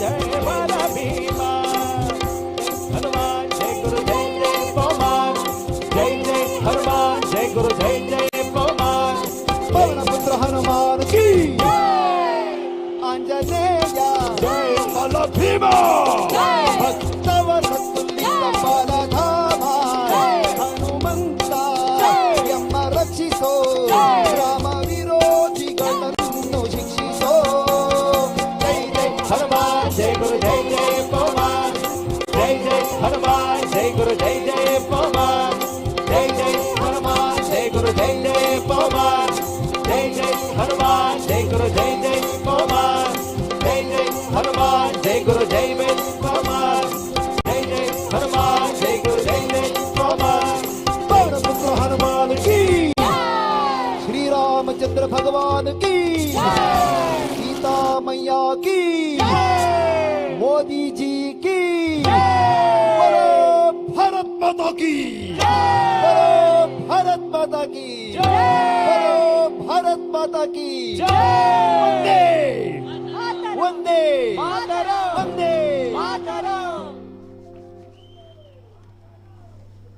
ಇದು ಘೋಷವಾಕ್ಯಗಳು ಮತ್ತೆ ಮತ್ತೆ ಜೋರಾಗ್ತಾ ಇದೆ, ಶಬ್ದಗಳು ಮತ್ತೆ ಮತ್ತೆ ಹೆಚ್ಚಾಗ್ತಾ ಇದೆ.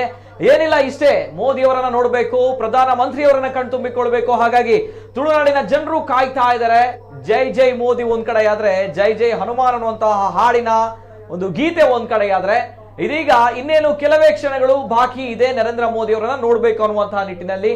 ಅದೇ ರೀತಿ ಈ ಒಂದು ಕಾರ್ಯಕ್ರಮ ಏನಿದೆ, ಈಗಾಗಲೇ ಮನೋಹರ್ ಸರ್ ಮೈದಾನವನ್ನ ನೋಡ್ತಾ ಇದ್ದೇವೆ, ಅರ್ಧದಷ್ಟಲ್ಲ, ಈಗ ಮುಕ್ಕಾಲು ಭಾಗ ತುಂಬಿದೆ, ಬಹುಶಃ ತುಂಬಿದೆ ಅಂತಾನೆ ಕಾಣುತ್ತೆ. ಏನ್ ಹೇಳ್ತೀರಾ ಸರ್? ಸರಿ, ಜನ ಆ ನಿಧಾನಗತಿಯಲ್ಲಿ ಬರ್ತಿದ್ದಂಥ ಜನಪ್ರವಾಹ ಅದು ಮತ್ತೆ ಮತ್ತೆ ವೇಗ ಪಡೆದುಕೊಂಡು ವಸ್ತುಶಃ ಅಲ್ಲಿ ಈಗ ಸಂಪೂರ್ಣ ಕ್ರೀಡಾಂಗಣದಲ್ಲಿಯ ಅಂಗಣ ತುಂಬಿಕೊಳ್ಳುವಂಥ ಸಂದರ್ಭ ಈಗ ಬಂದಿದೆ. ಅಂದರೆ ಜನ ಅಷ್ಟೊಂದು ಪ್ರೀತಿಯಿಂದ ಈ ಕಾರ್ಯಕ್ರಮಕ್ಕೆ ಬರ್ತಾ ಇದ್ದಾರೆ, ಇನ್ನೂ ಬರ್ತಾ ಇದ್ದಾರೆ.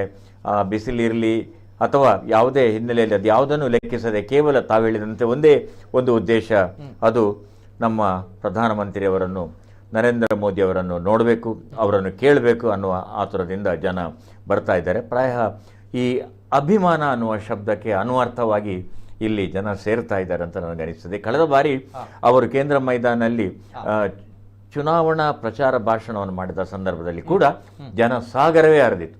ಅದನ್ನೇ ಅವರು ಬಹಳ ತಮ್ಮ ಮಾತಲ್ಲಿ ಹೇಳಿದರು. ಇಂಥ ಒಂದು ಅಭಿಮಾನವನ್ನು ನೋಡಿ ನನಗೆ ಬಹಳ ಸಂತೋಷ ಆಗಿದೆ ಅಂತಲೇ ಅವರು ಆರಂಭ ಮಾಡಿದರು.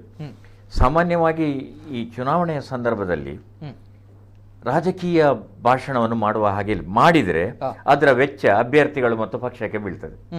ಹಾಗಾಗಿ ಅನೇಕ ಬಾರಿ ಅವರು ಅಭಿವೃದ್ಧಿ ಕಾರ್ಯಗಳ ಬಗ್ಗೆ ಮಾತ್ರ ಮಾತಾಡ್ತಾರೆ. ಇದು ಚುನಾವಣಾ ನೀತಿ ಸಂಹಿತೆಗೆ ಅನುಗುಣವಾಗಿ ಅಂತ ಕಾರ್ಯಗಳು ಇರ್ತವೆ. ಆನಂತರ ಅಭಿವೃದ್ಧಿ ಕಾರ್ಯಕ್ರಮಗಳ ಬಗ್ಗೆ ಮಾತಾಡುವಾಗ ಅದು ಚುನಾವಣಾ ಪ್ರಚಾರ ಭಾಷಣ ಆಗೋದಿಲ್ಲ. ಆ ರೀತಿಯ ಒಂದು ಹೊಂದಾಣಿಕೆಯನ್ನು ನಮ್ಮ ವ್ಯವಸ್ಥೆ ಈಗ ಮಾಡ್ಕೊಂಡು ಬಂದಿದೆ. ಅದು ಚುನಾವಣಾ ಆಯೋಗದ ಕ್ರಮಗಳಂತೆ. ಇದು ಈ ಬಾರಿ ನಡೆಯುವಂಥದ್ದು ಕೇಂದ್ರ ಸರ್ಕಾರದೇ ಕಾರ್ಯಕ್ರಮ. ಹಾಗಾಗಿ ಜನ ಇಲ್ಲಿ ಸೇರಿದ್ದು ಮಾತ್ರ ಒಂದು ಬಹಳ ಅದ್ಭುತವಾದ್ದು. ಆದ್ದರಿಂದ ಮೋದಿ ದಿನದಿಂದ ದಿನಕ್ಕೆ ಅವರು ಹೇಗೆ ಜನಪ್ರಿಯತೆಯನ್ನು ವೃದ್ಧಿಸಿಕೊಳ್ತಾ ಇದ್ದಾರೆ ಅನ್ನೋದಕ್ಕೊಂದು ಸಂಕೇತ ಮಂಗಳೂರು ಅನ್ನೋದು ಪ್ರಾಯಶಃ ಇಲ್ಲಿ ಈಗ ದೃಢೀಕರಣ ಮತ್ತೊಮ್ಮೆಗೊಂಡಿತು ಅಂತ. ಮನೋಹರ್ ಪ್ರಸಾದ್ ಅವರೇ, ತಾವು ಹೇಳಿದಂತದ್ದು ಕೂಡ ಅಕ್ಷರಶಃ ಸತ್ಯವಾದ ಮಾತು. ಯಾಕಂದ್ರೆ ಕಳೆದ ಬಾರಿ 2018ರಲ್ಲಿ ನರೇಂದ್ರ ಮೋದಿ ಅವರು ಮಂಗಳೂರಿಗೆ ಆಗಮಿಸಿದ್ದಾಗ ಅದು ಚುನಾವಣೆಯ ಸಂದರ್ಭ ಮಾಡಿರುವಂತಹ ರ್ಯಾಲಿ, 2 ಲಕ್ಷ ಜನರು ಸೇರಿದ್ರು. ಆ ಸಂದರ್ಭ ನರೇಂದ್ರ ಮೋದಿ ಅವರು ಯಾವ ರೀತಿ ಖುಷಿ ಪಟ್ಟಿದ್ರು ಅಂತ ಬಂದಾಗ, ಕಾರಿನಿಂದ ಹೋಗುವಂತಹ ಸಂದರ್ಭ, ಅಂದ್ರೆ ಈ ಒಂದು ಸಮಾವೇಶ ಮುಗಿಸಿ ಹಿಂದಕ್ಕೆ ಹೋದಾಗ ಅಲ್ಲಿ ಕಾರಿನಿಂದ ಹೊರಗಡೆ ಎದ್ದು ಬಂದು ಕೈಯನ್ನ ಈ ರೀತಿ ಒಂದು ಕೈಯನ್ನ ಮಾಡಿ ಎಲ್ಲರನ್ನು ಕೂಡ ಒಂದು ಖುಷಿ ಪಡಿಸಿದ್ರು. ಅಂದ್ರೆ ಯಾಕೆ ಖುಷಿ ಪಡಿಸಿದ್ರು ಅಂತ ಬಂದಾಗ, ದಾರಿಯುದ್ದಕ್ಕೂ ಕೂಡ ಜಯಘೋಷ, ಮೋದಿ ಅನ್ನುವಂತ ಜಯಘೋಷ, ದಾರಿಯುದ್ದಕ್ಕೂ ಕೂಡ ಆ ನಮ್ಮ ನಾಗರಿಕರು ನರೇಂದ್ರ ಮೋದಿ ಅವರು ನೋಡ್ಬೇಕು ಅನ್ನುವಂತ ಆಸೆಯಿಂದ ನಿಂತಿದ್ದದ್ದು. ಇದನ್ನ ನೋಡಿ ಸ್ವತಃ ನರೇಂದ್ರ ಮೋದಿ ಅವರು ಖುಷಿಯಾಗಿದ್ರು. ಯಾಕಂದ್ರೆ ಭದ್ರತೆ, ಆ ಭದ್ರತೆಯನ್ನ ಕೂಡ ಅವರು ಸ್ವಲ್ಪ ಮಟ್ಟಿಗೆ ಸ್ವಲ್ಪ ಸಡಿಲು ಮಾಡಿ ಗಾಡಿಯಿಂದ, ಅಂದ್ರೆ ಅವರ ಕಾರಿನಿಂದ ಸ್ವಲ್ಪ ಹೊರಕ್ಕೆ ಕೈಯನ್ನ ಒಂದು ಹಾರೈಕೆ ಮಾಡುವಂತಹ ರೀತಿಯಲ್ಲಿ ಕೈಯನ್ನ ಹಾರಿಸಿ ಎಲ್ಲರಿಗೂ ಕೂಡ ಒಂದು ಶುಭಾಶಯ ಸಂದೇಶವನ್ನ ಅವರು ಹೇಳಿದ್ರು. ಜೊತೆಗೆ ಅದನ್ನ ಒಂದು ರಾಷ್ಟ್ರೀಯ ಮಾಧ್ಯಮದಲ್ಲಿ ಒಂದು ಸಂದರ್ಶನದಲ್ಲೂ ಕೂಡ ಉಲ್ಲೇಖ ಮಾಡಿದ್ರು. ಇದನ್ನೇ ಮನೋಹರ್ ಪ್ರಸಾದ್ ಸರ್ ಈಗ ಹೇಳಿರುವಂತದ್ದು. ರಾಷ್ಟ್ರೀಯ ಮಾಧ್ಯಮದ ಸಂದರ್ಶನದಲ್ಲಿ ಹೇಳಿದ್ರು, ಮಂಗಳೂರಿಗೆ ಹೋಗಿದ್ದೆ, ಆ ಸಂದರ್ಭ ಅಷ್ಟು ಮಂಗಳೂರಿನ ಜನತೆ ಪ್ರೀತಿಯನ್ನ ಅಭಿಮಾನವನ್ನ ತೋರಿದ್ದಾರೆ ಅನ್ನುವಂಥದ್ದು. Exactly correct. ನಾನು ಬರ್ತೀನಿ ಮತ್ತೊಮ್ಮೆ ಈ ಒಂದು ವಿಚಾರಕ್ಕೆ. ಇವತ್ತಿನ ಕಾರ್ಯಕ್ರಮ ಏನಿದೆ ಇದು ರಾಜಕೀಯ ರಹಿತವಾಗಿರುವಂತಹ ಕಾರ್ಯಕ್ರಮ. ಅಂದ್ರೆ ರಾಜಕೀಯ ಒಂದು ಪ್ರೊಪಗಾಂಡ ಇದರಲ್ಲಿ ಇರಲ್ಲ. ಇದು ನೇರವಾಗಿ ಅಧಿಕೃತ ಸರ್ಕಾರಿ ಪ್ರಾಯೋಜಿತ ಕಾರ್ಯಕ್ರಮ. ಯಾಕಂದ್ರೆ 47 ವರ್ಷಗಳ ಬಳಿಕ, ಅಂದ್ರೆ ಇಂದಿರಾ ಗಾಂಧಿ ಪ್ರಧಾನಿಯಾಗಿದ್ರು, ಆದ ಬಳಿಕ ಇದೀಗ ಒಬ್ಬ ಪ್ರಧಾನಿ, ನಮ್ಮ ದೇಶದ ಪ್ರಧಾನಿ ಅಧಿಕೃತ ಸರ್ಕಾರಿ ಕಾರ್ಯಕ್ರಮವನ್ನ ಲೋಕಾರ್ಪಣೆಗೊಳಿಸಲು ಮಂಗಳೂರಿಗೆ ಆಗಮಿಸಿರುವಂತದ್ದು. ಹಾಗಾಗಿ ಬಹುತೇಕ ಪ್ರೋಟೋಕಾಲ್ಗಳು, ಸರ್ಕಾರಿಯ ಒಂದು ಆಡಳಿತ ನಿರ್ಧಾರಗಳು ಏನಿದೆ ಅದರ ಪರವಾಗಿ ಅದರ ರೀತಿಯಲ್ಲಿ ನಡೀತಾ ಇರುವಂತದ್ದು. ಇವೆಲ್ಲದರ ಜೊತೆಗೆ ಬಹುಶಃ 3800 ಕೋಟಿ ರೂಪಾಯಿಗಳ ಯೋಜನೆ ಇವತ್ತು ಲೋಕಾರ್ಪಣೆ ಆಗ್ಲಿಕ್ಕಿದೆ. ಈ ಬಗ್ಗೆ ಸಂಕ್ಷಿಪ್ತವಾಗಿರುವಂತಹ ಸಮಗ್ರವಾಗಿರುವಂತಹ ಮಾಹಿತಿಯನ್ನ ಹಿರಿಯ ಪತ್ರಕರ್ತರು ಮನೋಹರ್ ಪ್ರಸಾದ್ ಅವರು ನೀಡ್ತಾ ಇದ್ದಾರೆ. ಒಟ್ನಲ್ಲಿ 3800 ಕೋಟಿ ರೂಪಾಯಿಗಳ ಯೋಜನೆ. ಈ ಯೋಜನೆಯ ಬಗ್ಗೆ ಸಂಕ್ಷಿಪ್ತವಾಗಿರುವ ವಿವರಣೆಯನ್ನ. ಎಸ್ ಸರ್, ಮೊದಲನೇದಾಗಿ ಇಲ್ಲಿ ಪ್ರಮುಖವಾಗಿ ಈ ಯೋಜನೆಗಳಲ್ಲಿ ನಂಗೆ ಬಹಳ ಗಮನಕ್ಕೆ ಬಂದಿರುವಂತ, ಜೊತೆಗೆ ಏನೋ ಒಂದ್ ಕಡೆ ಕುತೂಹಲಕ್ಕೆ ಕಾರಣವಾಗಿರುವಂತದ್ದು ಸಮುದ್ರದ ಲವಣ ನೀರು ಶುದ್ಧೀಕರಣ ಘಟಕ. ಯಾಕಂದ್ರೆ ಈ ಒಂದು ಯೋಜನೆ ನಮ್ಮ ಕರಾವಳಿ ಭಾಗಕ್ಕೆ ಅತಿ ಅವಶ್ಯಕವಾಗಿ ಬೇಕಾಗಿದೆ. ಯಾಕಂದ್ರೆ ಅನೇಕ ಸಮುದ್ರಗಳು, ಸಾಗರಗಳು ಇದೆ. ಅಂದ್ರೆ ಇದನ್ನ ಯಾವ ರೀತಿ ಶುದ್ಧೀಕರಣಗೊಳಿಸುವಂತದ್ದು ಇದು ಬಹು ಬೇಡಿಕೆಯ ಒಂದು ಯೋಜನೆ. ಎಷ್ಟು ಕೋಟಿ ಅದಕ್ಕೆ ಅವರು ಮೀಸಲಿಟ್ಟಿದ್ದಾರೆ ತಿಳಿದ್ರೆ?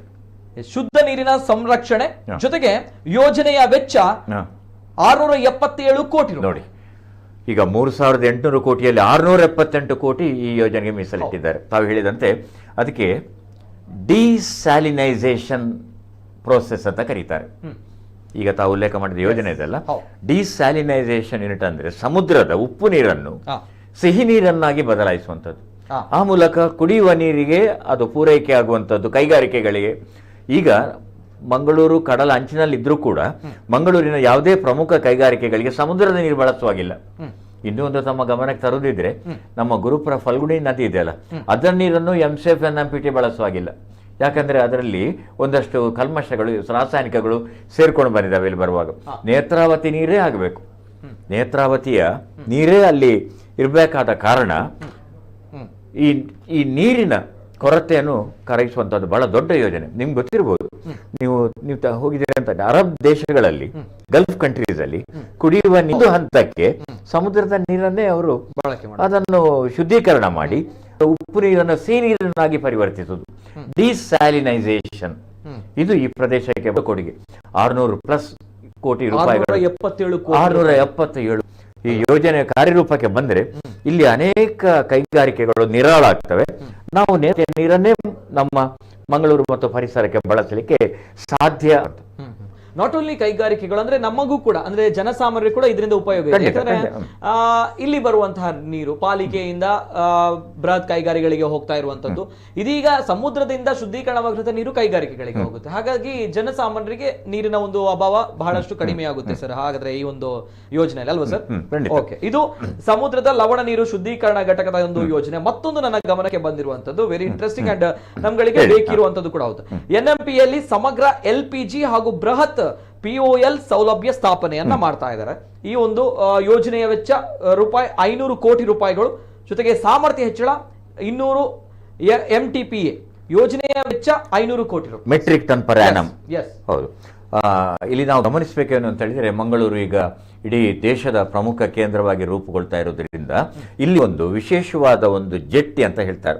ನಾವು ಮೀನುಗಾರಿಕೆಯ ಪರಿಭಾಷೆಯಲ್ಲಿ ಈ ನಮ್ಮ ಬಂದರ್ನ ಒಳಗಡೆ ಬೇರೆ ಬೇರೆ ಜೆಟ್ಟಿಗಳು, ತೈಲ ಜೆಟ್ಟಿ ಇರ್ತದೆ, ಮೀನುಗಾರಿಕೆ ಜೆಟ್ಟಿ ಇರ್ತದೆ, ಅಥವಾ ಒಂದು ರಫ್ತು ಘಟಕದ ಜೆಟ್ಟಿಗಳು, ಅದು ಬಂದು ನಿಲ್ಲುವಂತಹ ಸ್ಥಳ.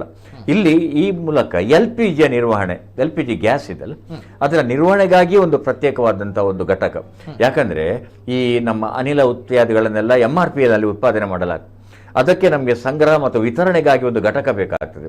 ಮತ್ತು ಬೇರೆ ಕಡೆಯಿಂದ ಆಮದುಗೊಂಡಂತಹ ವಸ್ತುಗಳನ್ನು ಇರಲಿಕ್ಕೋಸ್ಕರ ಪ್ರತ್ಯೇಕವಾದ ಘಟಕ, ಅದು LPG ಆದ್ರಿಂದ ಅಲ್ಲಿ ಸುರಕ್ಷತೆ ಇರಬೇಕಾಗ್ತದೆ. LPG ಗ್ಯಾಸ್, ಆನಂತರ POL petrol and oil products, ಅದು ಪೆಟ್ರೋಲಿಯಂ ಮತ್ತು ತೈಲ ಉತ್ಪನ್ನಗಳಿದೆಯಲ್ಲ, ಅದರ ನಿರ್ವಹಣೆಗಾಗಿಯೇ ಒಂದು ಘಟಕ ಬೇಕಾಗ್ತದೆ. ಇದು ಬಹುಕಾಲದ ಬೇಡಿಕೆ. ಅದು ಕೂಡ ಈ ಬಾರಿ ಮೋದಿ ಸರ್ ಅವರ ನೇತೃತ್ವದಲ್ಲಿ ಅದು ಸಾಕಾರಗೊಳ್ತದೆ ಅಂತ ಅನಿಸ್ತದೆ. Yes sir.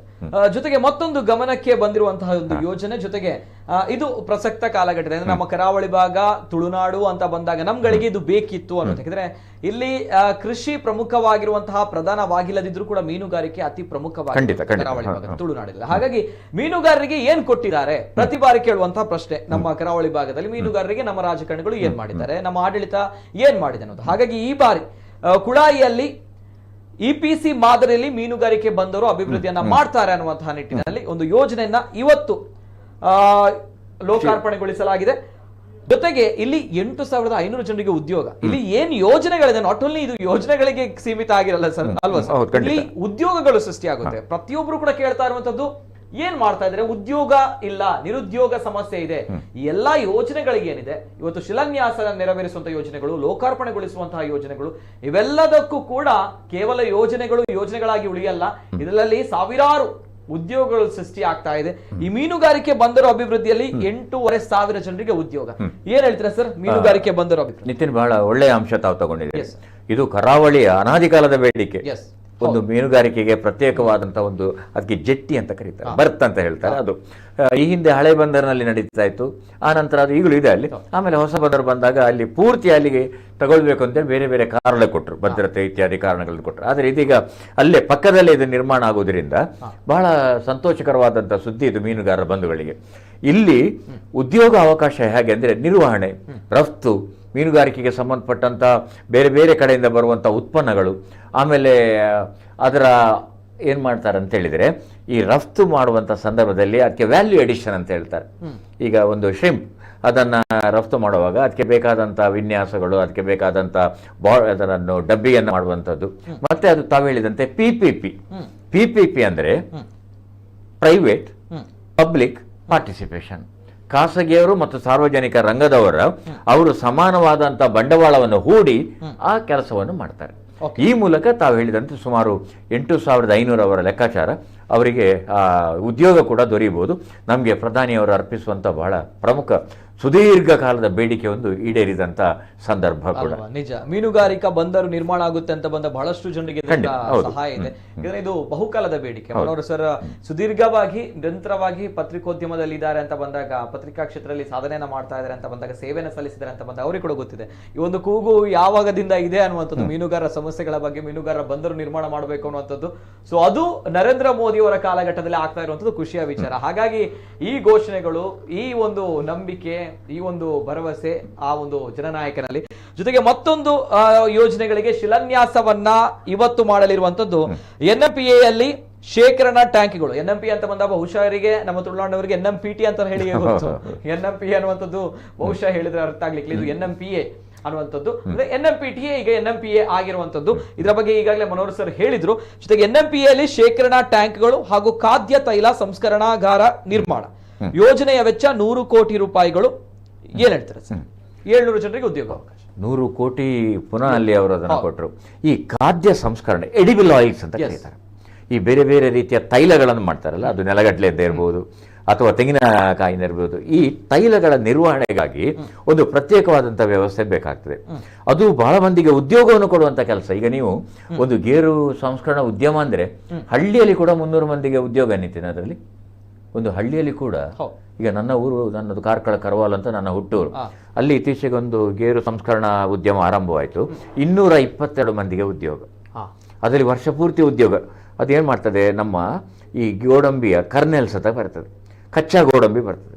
ಅದನ್ನು ಅದರ ಸಿಪ್ಪೆ ಸಹಿತ ಬೇರ್ಪಡಿಸಿ ಗುಣಮಟ್ಟಕ್ಕೆ ಸರಿಯಾಗಿ ಮತ್ತು ಅದಕ್ಕೆ ಬೇರೆ ಬೇರೆ ಮಸಾಲೆ ಅಥವಾ ಉಪ್ಪು ಅಥವಾ ಸರಳ ಇದನ್ನೆಲ್ಲ ಮಾಡುವಂಥ ಒಂದು ಉದ್ಯಮ. ಪ್ರಾವಿಡೆಂಟ್ ಫಂಡ್ ಐತೆ, ESI, ಈ ರೀತಿಯ ಕೆಲಸಗಳು ಅಲ್ಲಿ ನಡೀತವೆ. ಇದನ್ನು ಈಗ ಇಲ್ಲಿ ಖಾದ್ಯ ತೈಲಗಳ ಎಡಿಬಲ್ ಆಯಿಲ್ಸ್ ಆ ಒಂದು ಘಟಕಕ್ಕೋಸ್ಕರ ಪ್ರತ್ಯೇಕವಾಗಿ ಮಾಡಬೇಕು ಅನ್ನೋ ಬೇಡಿಕೆ ಇತ್ತು. ಅದಕ್ಕೂ ಕೂಡ ಇವತ್ತು ಕಾಲ ಕೂಡಿ ಬಂತು. 100 ಕೋಟಿ ರೂಪಾಯಿಗಳನ್ನು ಅದರಲ್ಲಿ ಮೀಸಲಿದೆ. ಇದು ಖಾದ್ಯ ತೈಲಗಳು NMPA ಅಲ್ಲಿ ಈ ಒಂದು ಯೋಜನೆಗೆ ಶಿಲಾನ್ಯಾಸ ಇವತ್ತು ನೆರವೇರಿಸಲಿಕ್ಕಿದ್ದಾರೆ ನರೇಂದ್ರ ಮೋದಿ ಅವರು. ಒಟ್ಟು 4 ಯೋಜನೆಗಳ ಬಗ್ಗೆ ನಾವು ಈಗ ಮಾತನಾಡಿದ್ವಿ. ಇನ್ನೂ 4 ಯೋಜನೆಗಳಿವೆ. ಈ ಎಲ್ಲಾ ಯೋಜನೆಗಳು ಏನಿದೆ ಸಾವಿರಾರು ಕೋಟಿಗಳ ಹೂಡಿಕೆ ಬಂಡವಾಳ ಇದೆ, ಜೊತೆಗೆ ಸಾವಿರಾರು ಜನರಿಗೆ ಉದ್ಯೋಗ ಸೃಷ್ಟಿ ಕೂಡ ಆಗ್ತಾ ಇದೆ ನಮ್ಮ ಕರಾವಳಿ ನಿತಿನ್, ಭಾಗದಲ್ಲೂ ಒಂದು ನಿಮಿಷ ಕೂಡ. ಕ್ಷಮಿಸಿ. Yes. ಇವತ್ತು ಕೆಲವು ಮೀನುಗಾರ ಫಲಾನುಭವಿಗಳಿಗೆ ಸಲಕರಣೆ ಸವಲತ್ತುಗಳನ್ನು ವಿತರಣೆ ಮಾಡ್ತಾರೆ. ಇವತ್ತು ಒಂದು 10 ಮಂದಿಯನ್ನು ಆಯ್ಕೆ ಮಾಡಲಾಗಿದೆ. ಅದರಲ್ಲಿ 2 ಯೋಜನೆಗಳನ್ನು, ಒಂದು ಮೀನುಗಾರಿಗೆ ದೋಣಿ ಅಥವಾ ಮೀನುಗಾರಿಕಾ ದೋಣಿ ಖರೀದಿ ಮಾಡುವಂತ ಅವಕಾಶಕ್ಕೆ, ಮತ್ತೆ ಮನೆ ಕಟ್ಟಲು ಇತ್ಯಾದಿ ಸೌಲಭ್ಯಗಳಿಗೆ. ಹಾಗೆ 2 ರೀತಿಯಲ್ಲಿ ತಲಾ 10 ಮಂದಿ ಫಲಾನುಭವಿಗಳನ್ನು ಆಯ್ಕೆ ಮಾಡಿದ್ದಾರೆ, ಅವರಿಗೆ ವಿತರಣೆ ಮಾಡ್ತಾರೆ ಇವತ್ತಿನ ಕಾರ್ಯಕ್ರಮದಲ್ಲಿ. ಇವತ್ತಿನ ಕಾರ್ಯಕ್ರಮಗಳಲ್ಲಿ ಬಹುಶಃ 50,000 ಫಲಾನುಭವಿಗಳು ಇದ್ದಾರೆ ಬರ್ತಾರೆ ಅಂತ ಬಂದಾಗ ಆ ಫಲಾನುಭವಿಗಳು ಏನು, ಯಾವ ಆಧಾರದ ಮೇಲೆ, ಈಗಾಗಲೇ ಮೀನುಗಾರಿಕೆ ಸಂಬಂಧಪಟ್ಟಂತ ವಿಚಾರವನ್ನ ಹೇಳಿದ್ರು, ಸಂಕ್ಷಿಪ್ತವಾಗಿ ವಿವರಣೆಯನ್ನ ಕೊಡಬೇಕು. ಜೊತೆಗೆ ಚರ್ಚೆಯನ್ನ ಮುಂದುವರಿಸ್ತೀನಿ. ಇನ್ನು 4 ಪ್ರಮುಖ ಯೋಜನೆಗಳ ಬಗ್ಗೆ ನಾವು ಮಾತನಾಡ್ತೀವಿ. ಬಿಫೋರ್ ದಟ್ ಈಗಾಗಲೇ ಕ್ಷಣಗಣನೆ ಆರಂಭವಾಗಿದೆ. ತಾವೆಲ್ಲರೂ ಕೂಡ ಕಾಯ್ತಾ ಇರುವಂತದ್ದು ವಿಶ್ವನಾಯಕನನ್ನ, ಜನನಾಯಕನನ್ನ ನೋಡಬೇಕು ಅನ್ನುವಂಥದ್ದು. ಹಾಗಾಗಿ ಸಿದ್ಧತೆಗಳು ಎಲ್ಲ ಮುಗ್ದು ಇದೀಗ ಏನಿಲ್ಲ, ಜೈಘೋಷಗಳು ಮಾತ್ರ, ಅಲ್ಲಿ ಘೋಷವಾಕ್ಯಗಳು ಮಾತ್ರ, ಜೈ ಜೈ ಮೋದಿ, ನಮೋ ಮೋದಿ ಅನ್ನುವಂತಹ ಘೋಷವಾಕ್ಯಗಳು ಮಾತ್ರ ಕೇಳಿ ಬರ್ತಾ ಇದೆ. ಹಾಗಾಗಿ ನೇರವಾಗಿ ಮತ್ತೊಮ್ಮೆ ಆ ಗೋಲ್ಡ್ ಪಿನ್ ಸಿಟಿ ಮೈದಾನದಿಂದ ತಾವು ದೃಶ್ಯಾವಳಿ ನೋಡ್ತಾ ಇದ್ದೀರಾ. ಹಿಂದೂಸ್ತಾನಿ ಹಿಂದೂಸ್ತಾನಿ ಹಿಂದೂಸ್ತಾನಿ ಹಿಂದೂಸ್ತಾನಿ ಹಿಂದೂಸ್ತಾನಿ ಹಿಂದೂಸ್ತಾನಿ.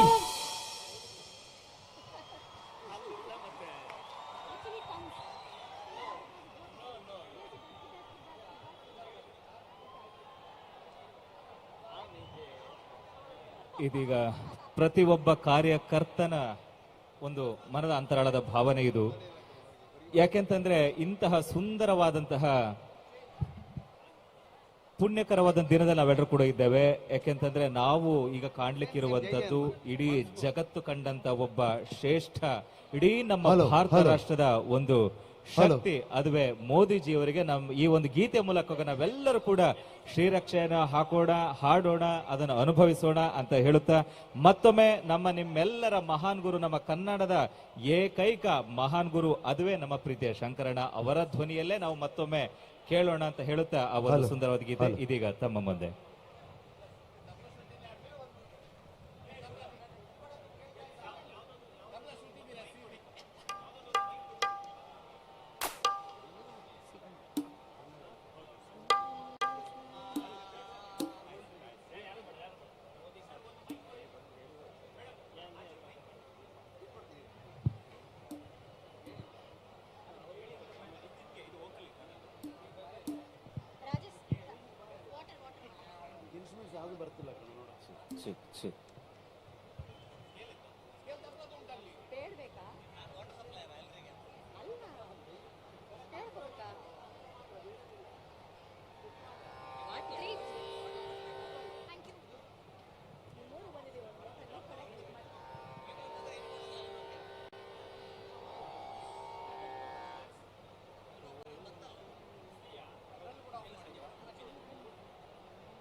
वॉल्यूम दे दो इस माइक का थोड़ा.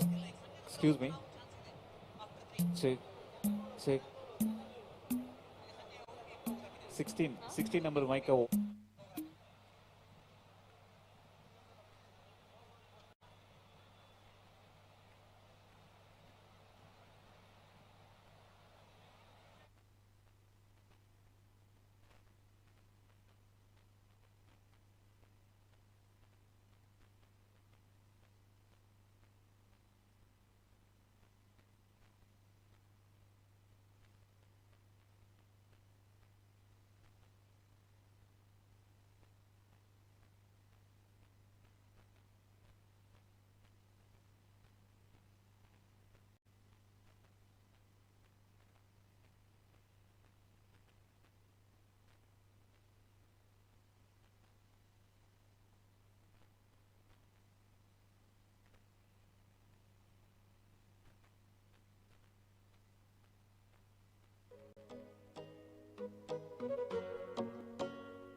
Hello hello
Ultra beats on the track. ठीक हे भैया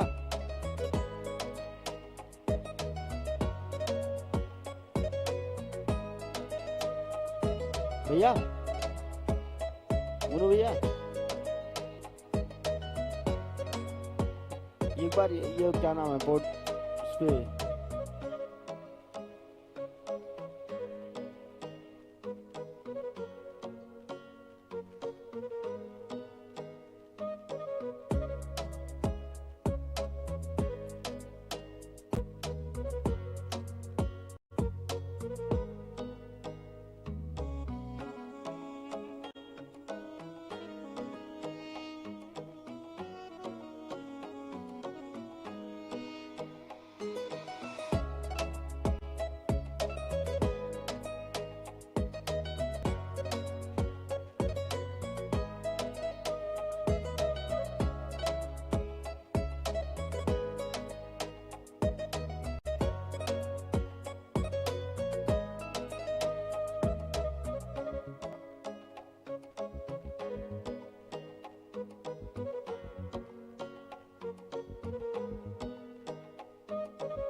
Ultra beats on the track.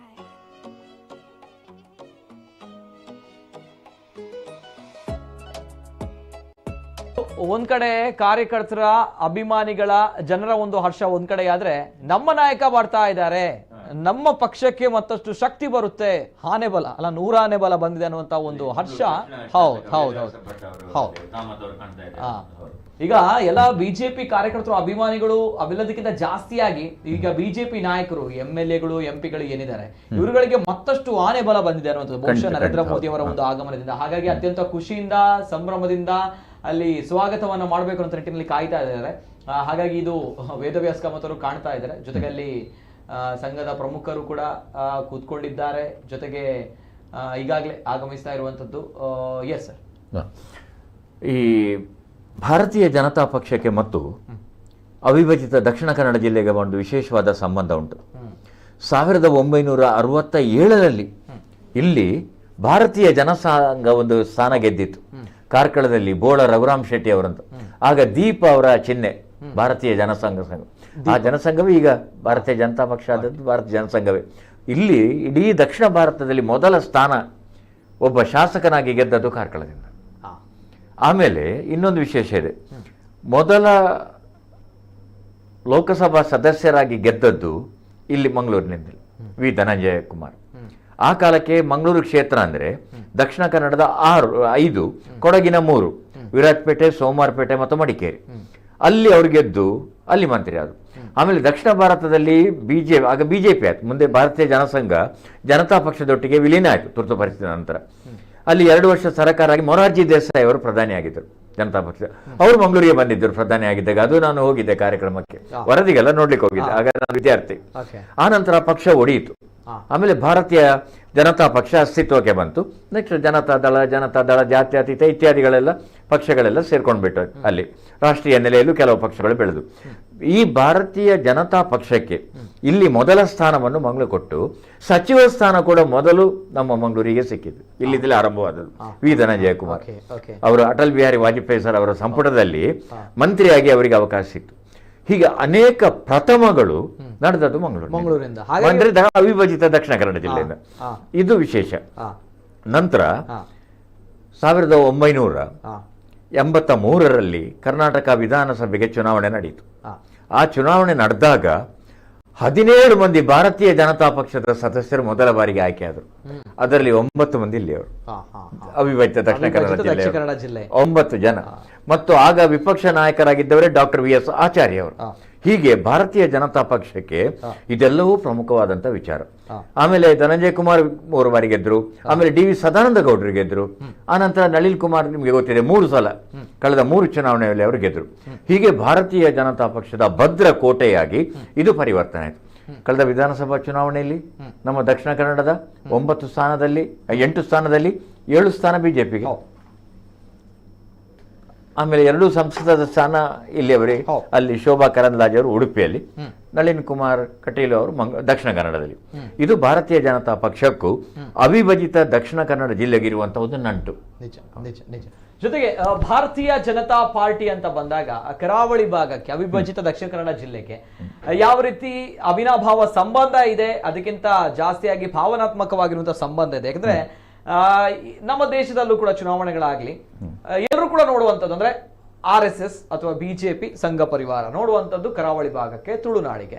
ಕರಾವಳಿ ಭಾಗ ಅನ್ನುವಂಥದ್ದು, ಅವಿಭಜಿತ ದಕ್ಷಿಣ ಕನ್ನಡ ಜಿಲ್ಲೆ ಅನ್ನುವಂಥದ್ದು ಬಿಜೆಪಿಯ ಭದ್ರಕೋಟೆ. ಒಂದು ನಿಮಿಷ ಪ್ರಯೋಗಶಾಲೆ. ಒಂದು ನಿಮಿಷ, ನಿಮ್ಮನ್ನು ಕೆಲವು ಬಾರಿ ನಿಮ್ಗೆ ನಾನು ಮಧ್ಯಪ್ರವೇಶ ಮಾಡಿದೆ, ಅದು ಮರೆತು ಹೋಗುವ ಮೊನ್ನೆ ಆಗಸ್ಟ್ 25ರಂದು ಉಡುಪಿ ಜಿಲ್ಲೆ ಅಸ್ತಿತ್ವಕ್ಕೆ ಬಂದು 25 ವರ್ಷ. ದಕ್ಷಿಣ ಕನ್ನಡ ಜಿಲ್ಲೆ ಇದ್ದದ್ದು ದಕ್ಷಿಣ ಕನ್ನಡ ಮತ್ತು ಉಡುಪಿಯಾಗಿ ಮೊನ್ನೆ ಆಗಸ್ಟ್ 25 ವರ್ಷ ಆಯ್ತು.